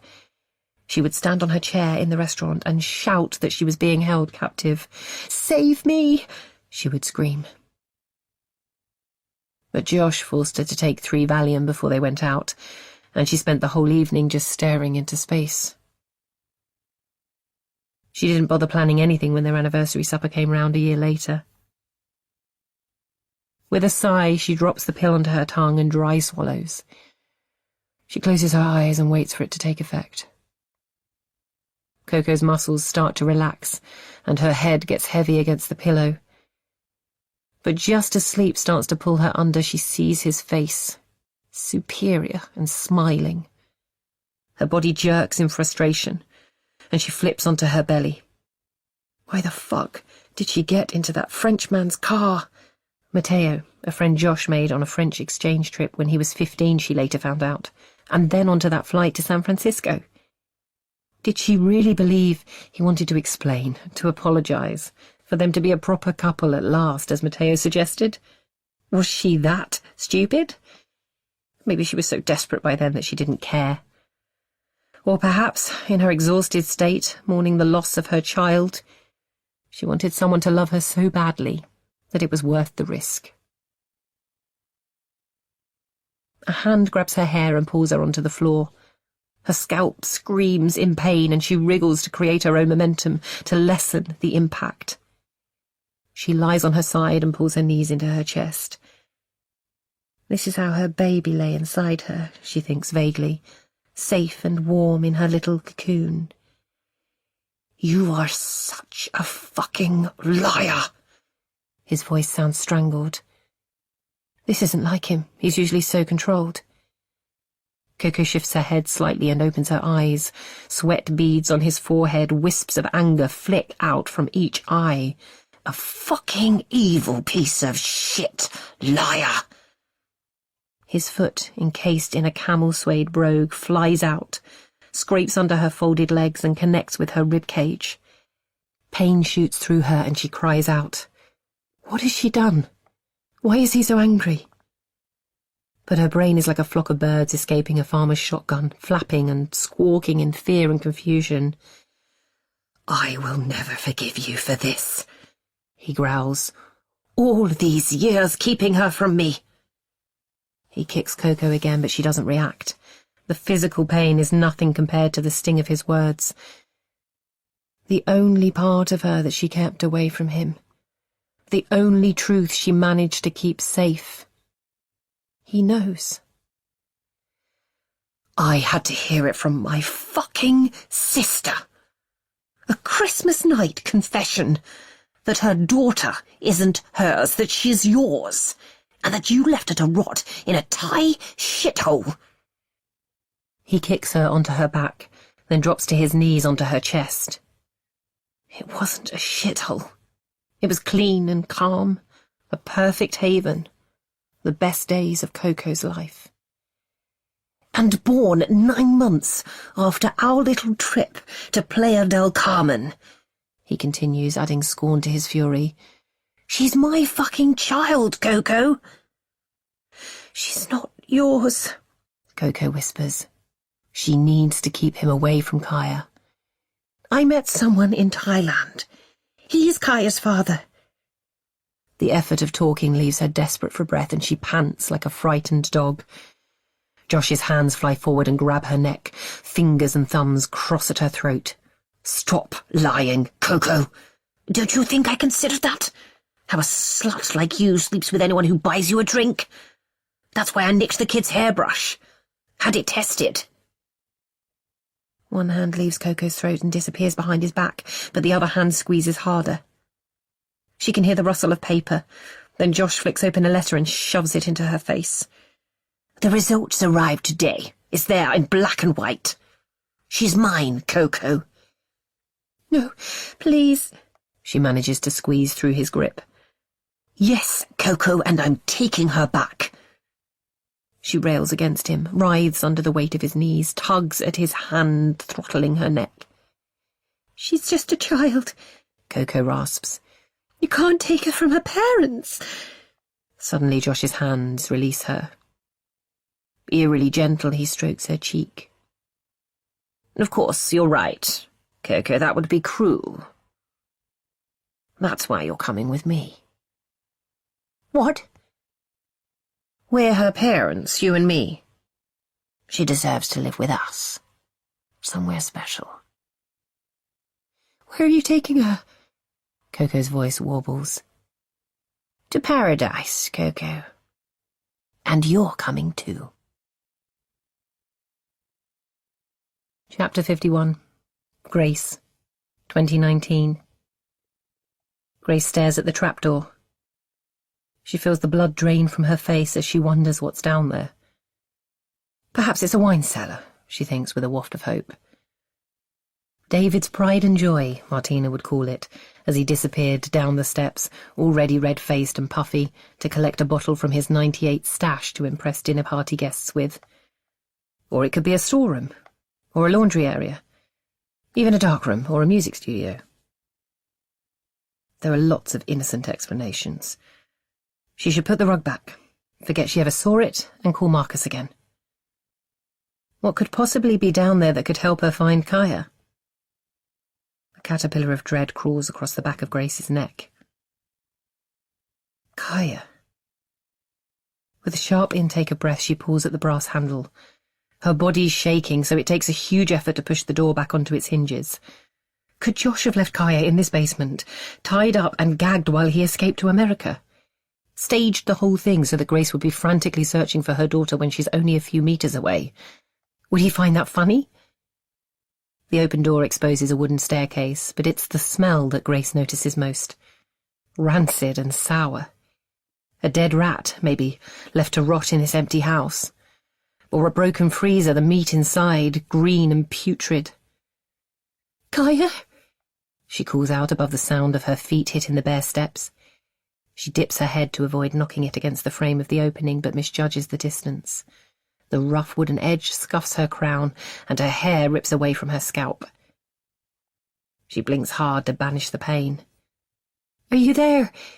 She calls into the darkness. Grace? Grace tumbles down the last step. She knows that voice, of course, but she can't process it. She runs her hand along the wall, searching blindly for a light switch, for proof. But when her fingers stumble across one, the dull click achieves nothing. She shuffles forward into the shadows, scrunching her eyes, then releasing them. She can't focus properly. Coco, is that you? Over here. The small voice crawls along the ground. Grace slips behind the staircase and drops onto her knees. Coco is lying on a thin mattress in the corner, a dirty white sheet pulled up to her chin. Her green eyes have lost their sparkle, but her wavy red hair is still vibrant, spilling over the edges. There are packets of pills, at least half a dozen, piled on the concrete floor beside her, like the finale of a narcotic-themed Jenga game. Tears well in Grace's eyes. Oh, Coco, what has he done to you? Coco slowly pushes against the mattress. Her back curls, exposing the round beads of her spine through her thin t-shirt. Then she twists to sitting and pulls her knees into her chest. I'm so sorry, Grace. Fear tap-taps at Grace's skin. Why? What for?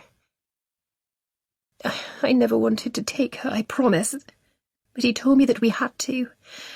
That she was ours, that Kaya needed her true parents.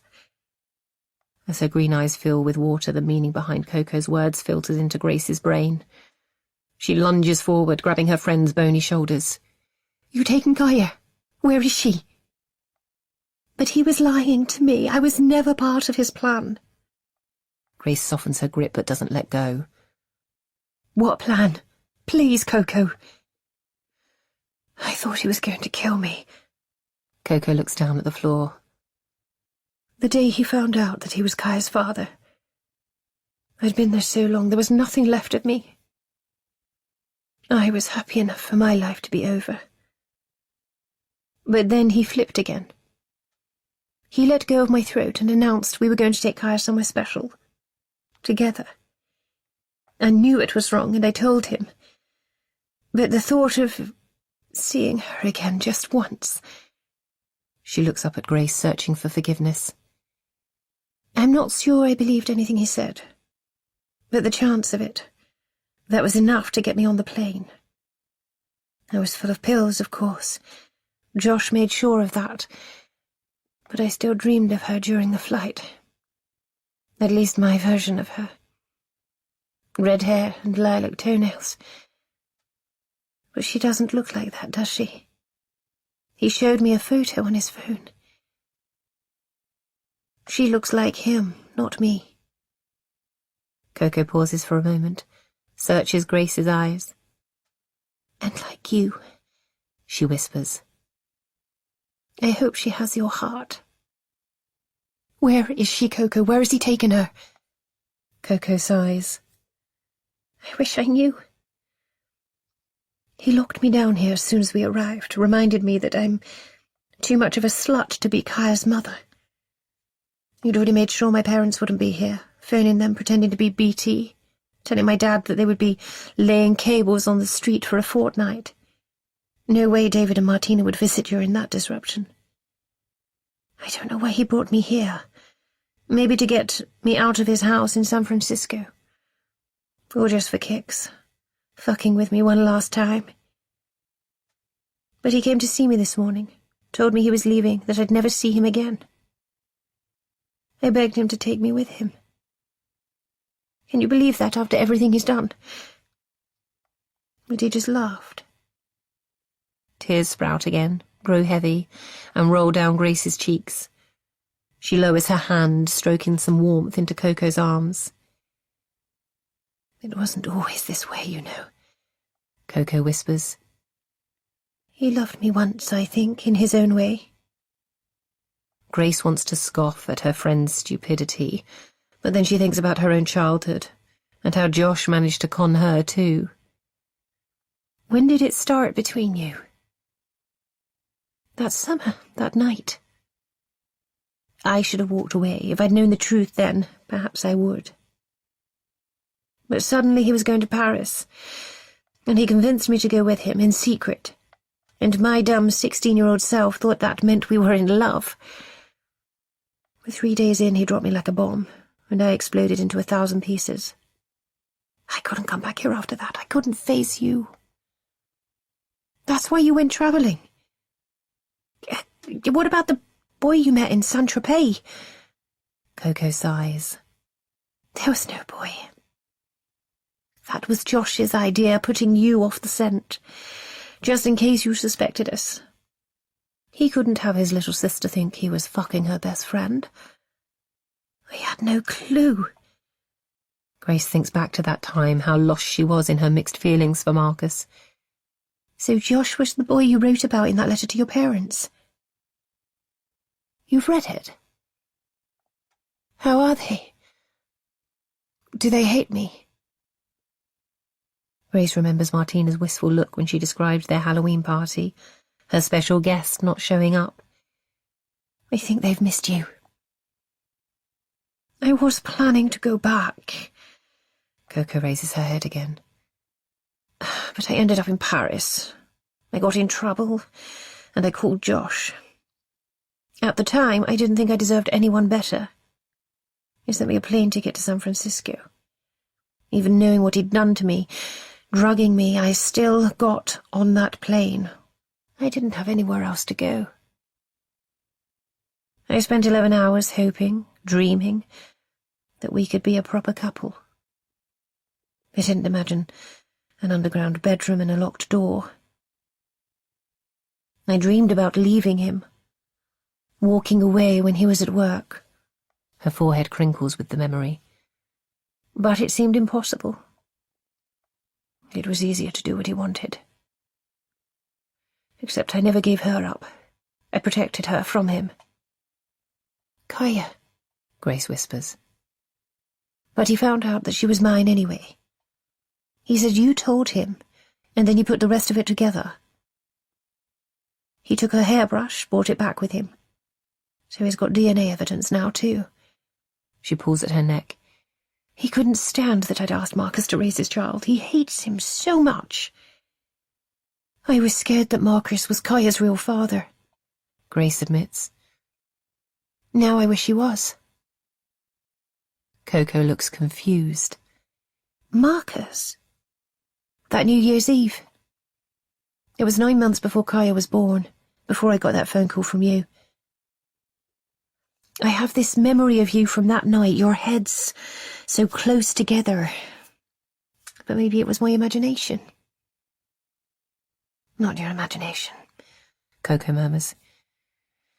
He was saying sorry for being a dumb teenager, for not doing enough to stop Josh that night, for hiding away instead of convincing me that what Josh had done was rape.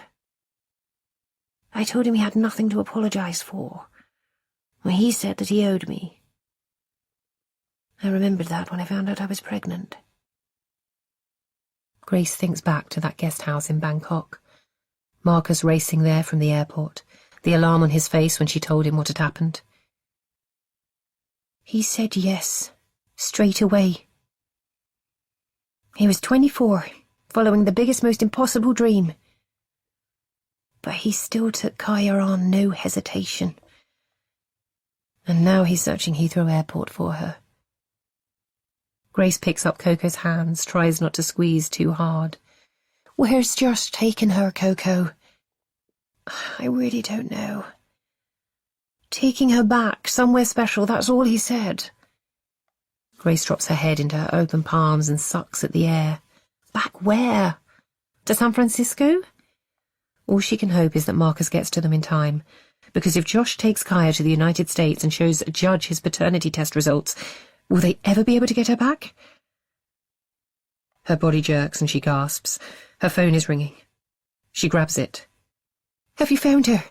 She pleads into the tiny microphone. Please tell me you have. I know why he's taken... She's not here, Grace. Marcus cuts her off. That bastard fucking played us. Chapter 52. Grace, 2019. Nowhere. Are you sure? Grace's voice cracks. She wasn't on the American Airlines flight, so I checked with Virgin Atlantic. I think the bloke there could see how desperate I was because he checked the manifest for me. Neither Kaya nor Josh are booked on that flight either. Yeah, maybe they're not flying direct. There are dozens of flights to the States. They could be on any of them. You need to search the airport, Marcus, all of it. I thought that too, and I did it. Raced up and down the whole terminal. And then it hit me. The one thing that I knew for sure was at the airport. The car! Grace slams her palm against the cold concrete floor. It makes a loud slap and Coco jumps. I tracked it to the exact spot it was parked in, Marcus explains, in the short-stay car park. You found the car, Grace whispers, unable to ask anything more, like whether their daughter was inside, strapped into her car seat or locked in the boot. There was a note under the windscreen. From Josh. From someone called Paul. An apology for his part in the prank. For taking 200 quid off my supposed mate to drive my Range Rover to Heathrow and leave it there. Keys on the wheel arch. You mean... They're not here, Grace. They never were. We have no idea where our daughter is. His voice cracks and Grace listens to her husband cry. She can't stand it. This is all my fault, she whispers. I was the one who told him Coco was Kaya's birth mother. I let Kaya connect with him on that stupid game. I invited him into our home. You couldn't have known. Where was my mother's instinct, Marcus? Is this because she's not really mine? Of course she's yours. That's why she's strong and brave. Why she stands up for what she thinks is right and protects the people she loves. Coco would never do that. She's probably on some party island not giving a fuck about anything right now. She's here. Grace's words bounce off the cold basement walls. What? Grace imagines him shaking his head, stood in the middle of Heathrow's short-stay car park all alone. She's not been partying since she left Thailand. Josh lured her to San Francisco, locked her up in his house. Then he brought her to London drugged up and left her here in the basement. What? He stutters again. Coco's with you. Disbelief has slowed his thoughts. And Marcus. She lowers her voice, says it as gently as she can. Josh is Kaya's real father. No. He can't be. He raped Coco. I saw him do it. Grace looks at Coco, the dark circles under her eyes and small scars where Josh's temper had flared up over the years. It's not always that simple, she whispers. He made her believe it was something else. Love? Is she that blind? Not as blind as me, Grace's voice cracks. She managed to keep Kaya a secret from him. Hang on. Hope edges into his voice. Does she know where he's taken Kaya? Grace looks at Coco, sees defeat in her eyes and imagines hers look the same. No, he didn't tell her. She must know something. Talk to her again. I'm heading back to London now, to you. Text me the address of where you are. The line goes dead. Grace looks back at Coco. I would tell you if I knew, Grace, I promise. Coco drops her head into her knees. Her body rises and falls with racking sobs. I'm so useless. No, you're not, Grace says firmly. You're clever and funny and can read people's innermost thoughts like a book. Think harder, Coco. She lifts her head, stares at the wall beyond Grace. He spent a lot of time on the phone before we left. Bank, utilities, freight company. I don't think he's going back there. That's good, Coco. Not San Francisco then, but where? Grace asks. Come on, please, think. Oh, God, I don't know. Somewhere special, he said. Paradise, that's all. Oh, but that could be anywhere. Coco throws her hands up. I know. She rears back from Grace and pushes up to standing, but she stumbles and staggers, then teeters and falls backwards. Grace grabs Coco just in time to stop her head smashing against the hard floor. She looks down at the smorgasbord of drugs beside the dank mattress. Of course her friend is struggling to remember. There are so many chemicals raging through her bloodstream, blocking her brain cells from working properly. Suddenly Grace remembers what she was doing before she fell and discovered the trapdoor. Looking for clues about Kaya's father on those camera memory cards. Coco's photos. Special moments captured. Special places too? Coco, did you ever take a photo of Josh when you met up? I wanted to, but he wouldn't. Only if he was in control of the camera, he'd say. Nothing at all, not one picture. Grace pushes her. Coco scrunches her eyes closed and sighs. There was one photo, she whispers finally. In a tiny vineyard on a hill in Montmartre, those few days when I thought everything was perfect. An old man took it on my camera. He'd been sitting in a cafe watching us kiss. Young people in love, he'd called us. Then he said we should have a keepsake to reminisce over when we grew old like him. I remember Josh trying to refuse, but even his phony charm didn't work that day. I kept that photo with me for years. I remember hiding it from you in Bangkok, and I took it all the way to San Francisco with me. He stole it from me then, of course, and I haven't seen it for years. Was it special that day? The whole trip was perfect. Was it paradise, Coco? Coco's eyelids flick open. Paradise? That's what the old man said. That you'll always find Paris in paradise. Grace's eyes blur with tears. You'll always find Paris in paradise. This is just a fucking word game to Josh. Chapter 53. Grace, 2019. Grace sprints down the King's Road. Of course he'd choose Paris. He speaks fluent French, and he went there so many times during his university summer breaks. Grace knows she'll never find him there without help from the police, but that would mean unravelling all the lies. Can she get to him before he leaves? The only good news of the morning came when she checked the train schedule out of St Pancras International. Overrunning engineering works delaying all trains to Paris. Maybe there's a chance. Public transport will be quicker than a cab. The journey from West to North London always heavy with traffic, but the pavement provides its own challenges. By the time she arrives at Sloane Square tube station, she's given up on being polite and barges her way past a group of giggling teenage girls without an apology. She whips through the turnstile and clatters down the escalator. She needs to go one stop on the District line, then change lines at Victoria. She arrives on the eastbound platform, and mercifully a train pulls up. She jumps on. Her heart thuds, but she doesn't know whether that's the physical exertion of her desperation to get to Kaya before it's too late.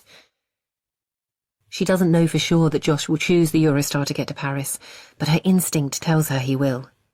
It was how he and Coco travelled there back in 2005, and she imagines he'll see it as an easier target than an airport. Fewer eagle-eyed staff at passport control. She hopes he's wrong. The train pulls into its first stop, and Grace pushes against the door. Why won't they open? Then they do, and her foot almost disappears down the gap between the train and the platform.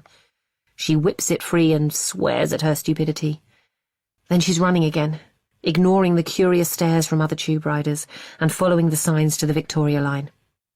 It's a much deeper tube line, and she tap dances down some stairs and then an escalator before finally arriving on the northbound platform. She checks the electronic sign overhead and almost bursts into tears.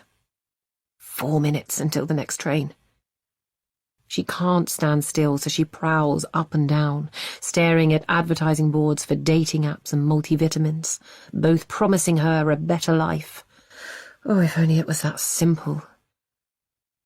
She feels a soft whoosh of warm air against her face, and a train emerges from the tunnel.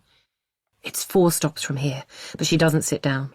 She waits by the door, ticking each station off in her head. Green Park, Oxford Circus, Warren Street, Euston. Then finally the doors whip open for her stop, and she races off the train and out of the tube station.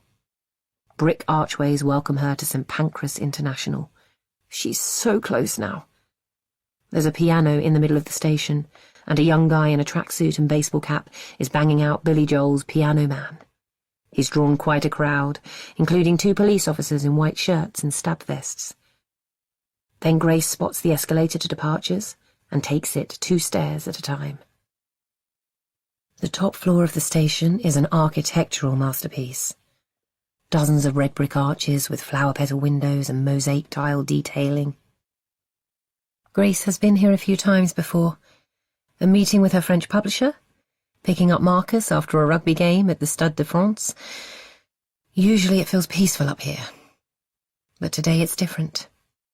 It's thronging with people, all late for something, and the atmosphere is heavy with irritation. She pushes her way through the crowd to reach the departure gate. "Excuse me?"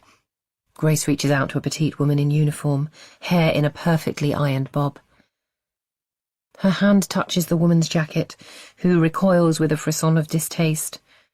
"I'm looking for my daughter," she continues. The woman's eyes immediately soften. Perhaps she's a mother too. "Is she lost?" "He's taking her to Paris," Grace garbles. She knows she's not making sense, but fear has frozen the mechanics of her brain. The woman's perfectly shaped eyebrows narrow. "Who's taking her? What do you mean?" Grace shuts her eyes, takes a deep breath and starts again. "Have any trains left yet for Paris?" "Oh, it's been a nightmare. They promised the work would be finished. I've been on shift since 7 a.m. and I've had nothing but abuse." She checks her watch. "For 5 hours. So everyone's still here? All the passengers?" Something good starts to tingle on Grace's skin. Hope. "Luckily we got the trains running half an hour ago, thank God. The 9:20, 10:20 and 10:50 have all left. We're almost back on track." Grace stumbles backwards. They were gone by 10 when she woke up, and Josh could have taken her hours before that. Kaya is always awake by 6:30 a.m. There's no way they'll still be at the station now if 3 trains have already left. Her phone buzzes in her hand. She stares at his name on the screen but lets it ring out. She can't talk to Marcus now. Doesn't have the strength to say the words out loud. "Are you okay, madam? Can I get someone for you?" Tears sting in Grace's eyes. She gives a quick shake of her head and turns to go, away from disappointment, the hope that she might have arrived in time. With each step, she tries to think rationally. Now that she's found Coco, they can stop hiding from the authorities. Coco can explain to social services why she and Marcus lied about Kaya and tell the police how dangerous Josh is. All Grace needs to do is find a police officer. She stares at the mass of people around her. Another departure call crackles over the tannoy system, and dozens of passengers push or skim past her on their way to the train. Hurried, purposeful, like they have somewhere to be. She turns away from them. Her eyes can't focus and her head continues spinning even though her feet have stopped moving. She wonders if she's going to faint. Buckle and collapse onto the shiny floor. She needs some air. She pushes against the current of would-be travellers until the crowd finally starts to thin out. She sucks in some oxygen. The meeting place statue is just ahead of her now, a 9-metre bronze sculpture of entwined lovers at the opposite end of the mezzanine. She walks towards it. It reminds Grace of the photo Coco described, the one she kept with her for all those years despite everything Josh did to her. Is that why Coco gave Kaya up? So that he wouldn't get his tentacles on her too? Grace feels exhausted. She needs to call Marcus, talk to a police officer, book a ticket to Paris, search for Kaya. She will do it all. She's Grace Windsor after all. But she just needs a minute to breathe, to think, to miss her daughter and the life she has so painstakingly built. She sinks to the floor, rests her back against the plinth of the statue, and closes her eyes. "Mummy!" Her eyelids burst open. "Kaya?" But she can't say anything more because she's engulfed. Kaya's arms around her neck, her legs clambering over her midriff. She can't breathe, can't speak, but she doesn't care. The miracle of having a daughter back is enough. So much more than enough. "I'm sorry, Mummy. Daddy never hurt me." "It's okay, baby. Uncle Josh told me he hits you, and that I had to lie to save you. But Uncle Josh, he lied to me. He showed me some pictures, horrible film, but they weren't real, Mummy. Granny told me they were fake." "What? Granny?" "Hello, darling." Chapter 54. Grace, 2019. Grace turns to face her mother, gasps in surprise. "Mum, what are you doing here?" "The same as you. But how did you know Kaya would be here? And if you knew, why didn't you tell me?" A surge of anger rises through Grace's chest and she pushes to stand up, careful not to let go of Kaya for a second. "First, you don't tell me how dangerous Josh is. Then you come here without me? How could you? How dare you?" She's hissing rather than shouting, but the venom in her tone travels. Passing strangers glance in her direction, then look away in embarrassment. They're curious but don't want to be caught in someone else's row. Faith reaches out, tries to touch her arm. "I didn't know for certain, Grace. But when you told me that he'd taken Kaya, I guessed he'd choose Paris." "Because he loves the city?" There's hope in Grace's voice. She wants her old mum back. The one who bakes banana loaves and listens to her deepest secrets, not the one who keeps her own. "Because I suspected he took Coco with him when I sent him to Paris in 2005, Faith admits, looking down at the floor. "I could see the poison he was spreading with Marcus and Coco, so I sent him away. I didn't think that she would follow him there until it was too late. You knew about Josh and Coco, Grace spits out, her voice incredulous. But she can't say her thoughts out loud, not in front of Kaya. She pushes her hand into her pocket and finds her AirPods. Then she kneels down in front of her daughter. Will you put these in your ears for me, honey? Listen to a story. Kaya's eyes well up, and Grace wonders if she's going to hesitate, ask questions Grace can't answer. But then her face grows into a cautious smile. She takes the little white plugs and twists them into her ears. Grace connects them to her phone, clicks open her Audible app, and feels a sense of relief as one of Jacqueline Wilson's books takes over her daughter's world for a while. Then she sets her jaw and turns back to face her mother. Josh is Kaya's biological father. Did you know that? No, I didn't know. But Faith doesn't sound shocked. She looks at her granddaughter and sighs. But maybe I suspected. She turns towards the statue, the entwined couple staring into each other's eyes. That summer, after your GCSEs, Coco came to me one morning, distraught. She and Josh had had sex the night before, she told me. It was her first time, and she wished it had been more special than a drunken encounter she could barely remember. Looking at her, all confused and ashamed, I knew that he'd manipulated her into it somehow. And you punished him with a trip to Paris. He was going to France a few days later anyway, to stay with his tennis buddy, Matt, on Ile de Rue. But I wanted him out of the house sooner than that, to protect you all. You just wanted to send the problem away, like you always do. When Coco told me she was leaving too, I assumed she was going straight to her parents' villa. But when I called them to check she'd arrived safely, they told me she was having a few days in Paris. Martina suspected there was a boy involved. She seemed almost excited that her daughter was falling in love in the world's most romantic city. I just prayed it wasn't Josh. Psychopaths aren't capable of love. Don't you think I know that? Faith screams. Then she gasps, shocked by her own outburst. The volume lowers, but the sound of her heartache is still deafening. Do you know what that feels like? Having a child who will never love you. Grace pulls Kaya a bit tighter, strokes her hair. A child who will only ever take from you, with an insatiable appetite and not an ounce of remorse. Can you imagine what that's like? Why do you do it then? Grace whispers. Keep protecting him. It's not him I'm protecting, it's you. That's bullshit. Faith grabs hold of Grace's arm, and this time she lets her.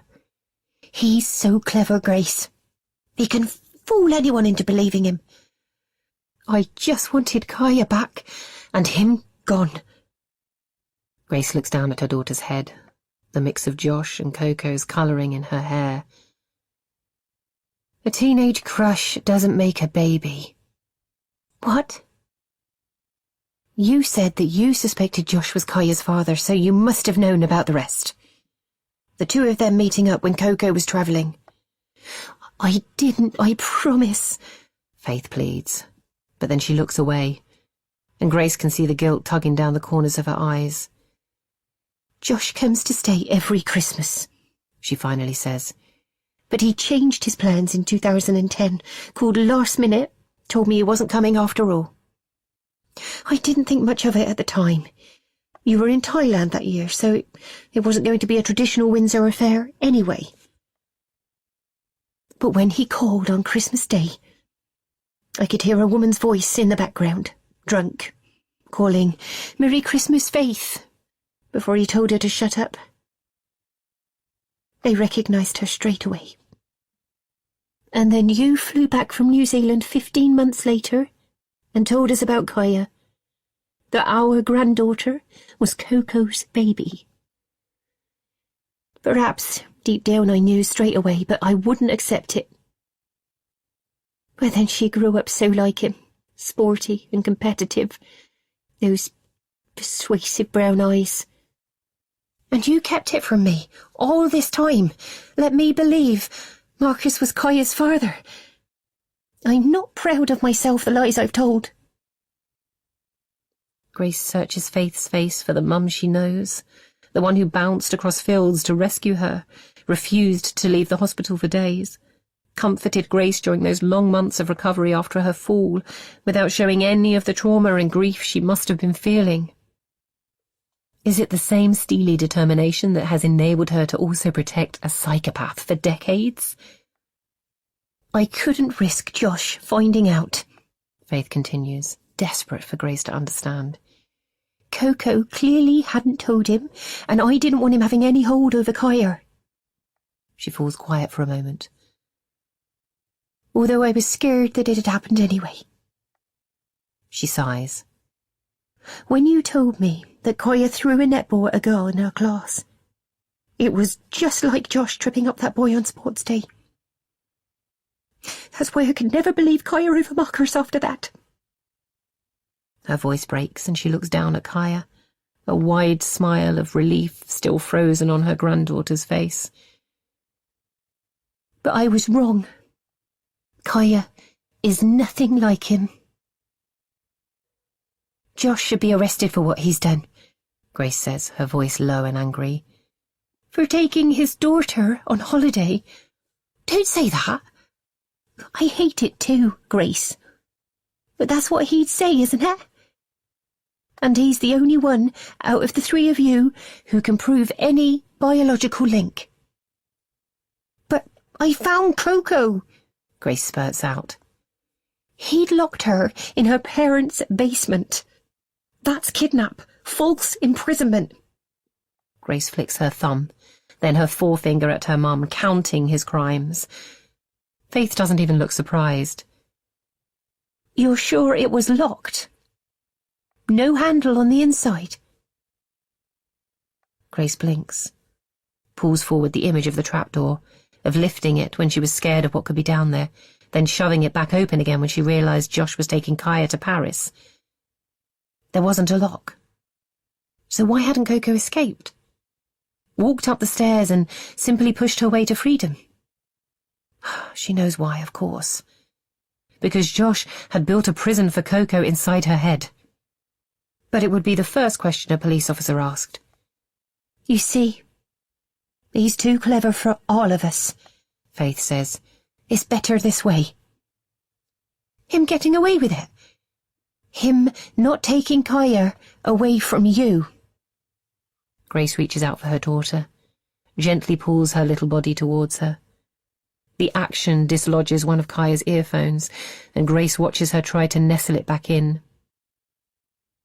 How did you convince him to give her back anyway? She whispers to her mum. After all the effort he went to, grooming her for months, why would he raise the white flag just because you showed up?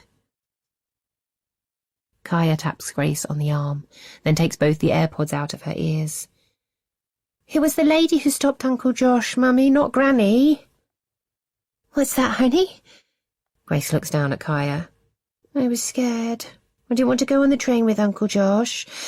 I tried to tell the butterfly lady at the desk, but he was so angry with me and I couldn't say it properly. I think she guessed, though, because a man came to talk to us. He was wearing a really thick waistcoat. A thick waistcoat? A stud vest? Josh was stopped by the police. Then suddenly Granny was there, Kaya exclaims, offering her palms to the ceiling as though she's describing a magic trick. It's amazing how children can find joy in the darkest of places. She talked to the man, explained that we were all family and there'd been a misunderstanding. She said Uncle Josh was a famous author and needed to get to Paris urgently. He was caught, questioned by police, and her mum helped him get away. His mum too, of course. What would Grace have done if it was her at that departure gate? Give Josh his freedom in exchange for preserving her own neatly constructed life? Or take the risk that Coco would help them prove that her brother is a criminal, and ensure he has no access to Kaya, paternity test or not. She hoped she would have been brave enough. Faith claims to be protecting Grace and her family from him, but that's not true. She didn't care about the students Josh teaches or poor Coco, kept on his toxic leash for years. It's Josh she's been protecting all this time, knowing what he's capable of and letting him do it regardless. His trail of destruction is on your hands, she whispers over Kaya's head. He's my son. He's a dangerous psychopath who should be locked up. Faith looks hard into Grace's eyes. I made my peace with that a long time ago. I brought him into the world. I owe him something. What could you possibly owe him? Faith looks at Grace, then down towards Kaya. Unconditional love, Grace. That's what a mother owes her child, unconditional love. Then she turns towards the grand exit, her shoulders hunched but her head held high, and slowly disappears under the arches. Grace looks down at Kaya. Her legs feel heavy and she has a sudden urge to sit down. Shall we get a hot chocolate before we go home? Kaya's smile widens. She slips her hand inside Grace's and nods her head. They walk to the cafe beyond the statue and choose a small round table close to the door. As Grace watches Kaya look for familiar words on the menu, she thinks about the messages that her daughter's been reading every night for months. The story of domestic violence that Josh has been weaving. Oh, she's been through so much. I'm sorry Uncle Josh told you those lies. I'm glad they're lies, Kaya whispers. Tears sprout in her eyes. Will Daddy ever forgive me? Grace inhales sharply. Of course he will. She reaches across the table and takes Kaya's hands in hers. She thinks about the accusations Kaya's made over the last few weeks, the lies she's told for the noblest of reasons. Does the fact they're not true absolve Grace for not believing Kaya for so long? Or should it be her asking for Kaya's forgiveness? No one's perfect, Kaya, she decides on. We just have to do what we think is best at the time. You thought you were protecting me. I thought I was preserving our family. It doesn't matter that neither of us were right. Kaya squeezes Grace's hand and drops her head to one side. Can I ask you a question, Mummy? Grace squares her shoulders and takes a deep breath. Of course you can, honey. Do you think they have marshmallows here? Chapter 55. Coco, 2019.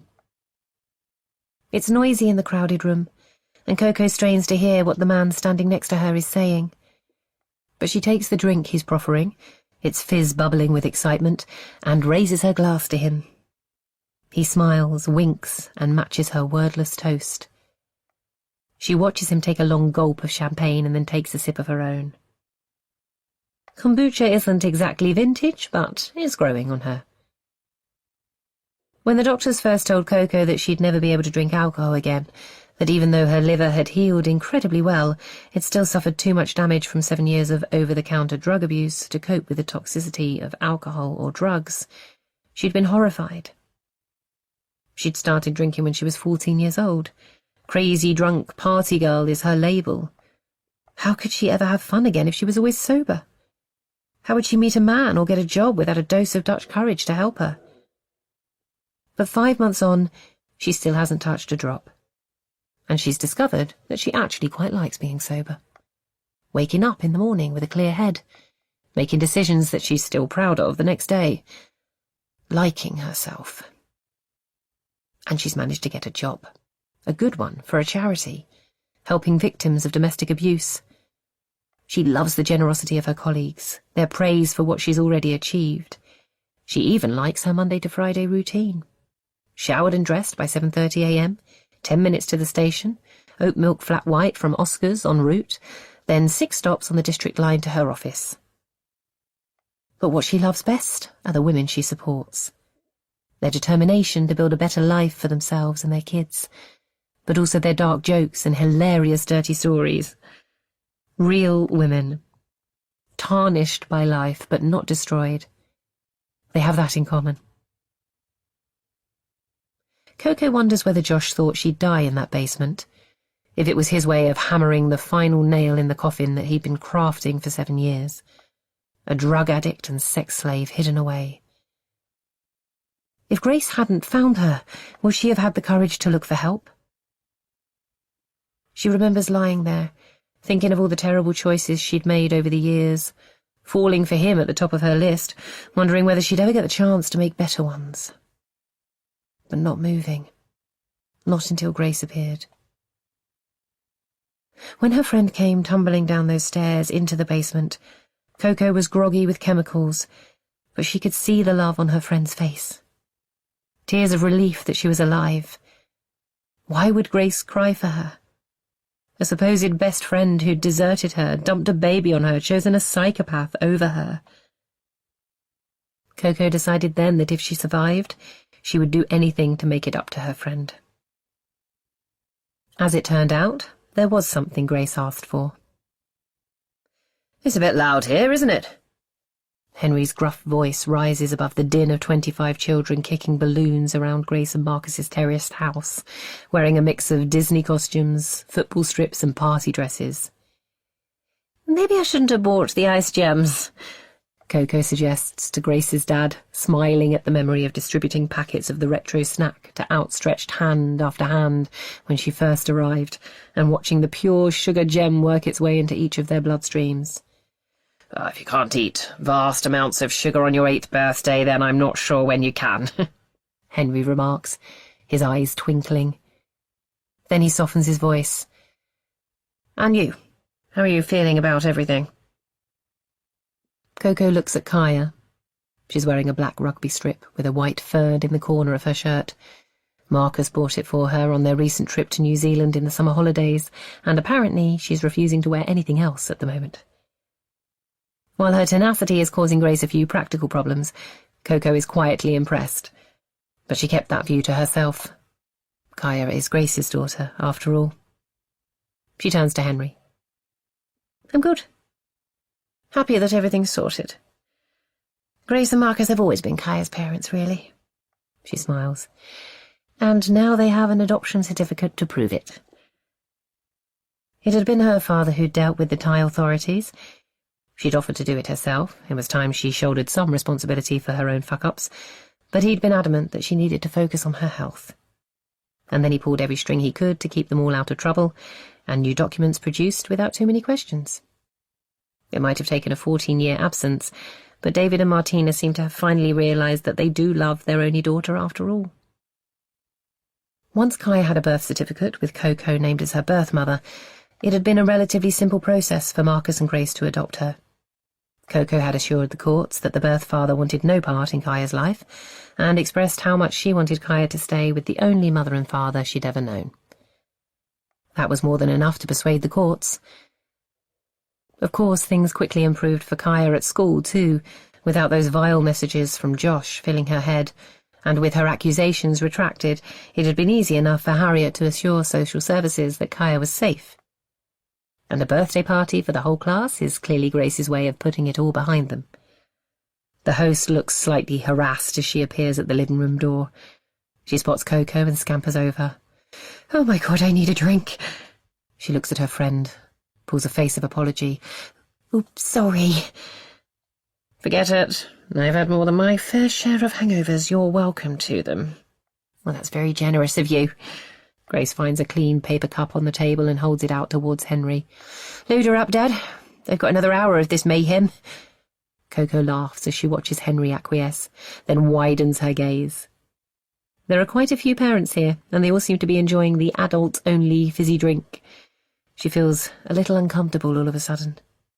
The non-drinking, mystery spinster aunt. I might head off now. Are you sure? You can stay as long as you want, you know that, right? Coco's heart swells. It was Grace's idea to tell Kaya about her. They could have kept pretending, introduced Coco as an old friend, but Grace said that their daughter deserved the whole truth, that they all did. So she, Grace and Marcus had taken Kaya to the aquarium together just before their big trip. They'd talked about the stopover they'd booked in Thailand, en route to New Zealand, and the tropical fish Kaya would see there. And when the moment felt right, they'd told her. Explained the story of two best friends doing what they felt was the right thing for a perfect, innocent baby. Then they explained how lucky she was to have two women who would love her forever, unconditionally. I know, Grace, but there are 25 kids here. I'm not Mary Bloody Poppins. Grace giggles and takes another couple of gulps of champagne. With honesty on the agenda, Coco and Marcus had had some explaining to do too. A bit of flirting that summer they met, a fumble in the summer house, but nothing more than that. Marcus had also admitted to having a problem with his temper and for never coming to terms with the cruel way his rugby career ended so abruptly. He'd asked Harriet to recommend a good therapist, and according to Grace, the sessions are really helping. And work is improving for him too. He's even picked up a small contract with Twickenham Stadium, apparently, wherever the hell that is. Marcus, Grace calls across the room. Coco's going in a sec. Marcus nods in acknowledgement, says a few words to the group of parents he's standing with, and wanders over. There's musical bumps in a minute. Are you sure you don't want to hang around? Coco raises her eyebrows and slips on the Prada jacket that she's been holding protectively to her midriff and away from sticky fingers. If she's going to be teetotal and work for a charity, she definitely needs one vice. I don't think that's a good idea. You know how much I like to win. Marcus grins. Maybe you're right. Come on, I'll show you out. He plants a kiss on Grace's cheek, and Coco can't help feeling a tremor of envy. Not for Marcus, but for what Grace and Marcus have together. Something Coco still doesn't know whether she'll ever experience for herself. Marcus guides her through the fray and into the hallway. A green and black trail bike is resting against the wall with a big bow tied around the frame. Wow, that's quite a bike. Marcus lifts his hands. We're picking a spaniel up on Saturday, and she's Kaya's birthday present from us. The bike is from Faith and Henry. He gives Coco a knowing look. Faith takes the whole family thing very seriously. Yes, she does, Coco whispers. She turns to look at Faith in the kitchen, filling cups of water for the thirsty revellers. When Grace told her that Josh had disappeared again, she knew that Faith would have helped him get away. That's what she did in 2005, after all. In truth, Coco had felt grateful at first. It would only be her word against his in a strange court across the Atlantic, and she didn't have the strength to fight him at the time. But she's physically better now. And through her job, she's meeting women every day who are willing to fight for their justice. She's starting to regret not having that opportunity. Marcus opens the door. You sure you'll be okay getting home? Yes, of course. She peers into the house one more time. And you'll say goodbye to Kaya for me? She raises his cheek with hers. Come over next Sunday. Meet the puppy. Coco raises her eyebrows. She'll definitely leave her Prada jacket at home for that introduction, and then lifts her hand in a wave. It's a 20-minute trek to the tube station from Grace and Marcus's house, but the late September weather is still warm enough for it to not be a chore.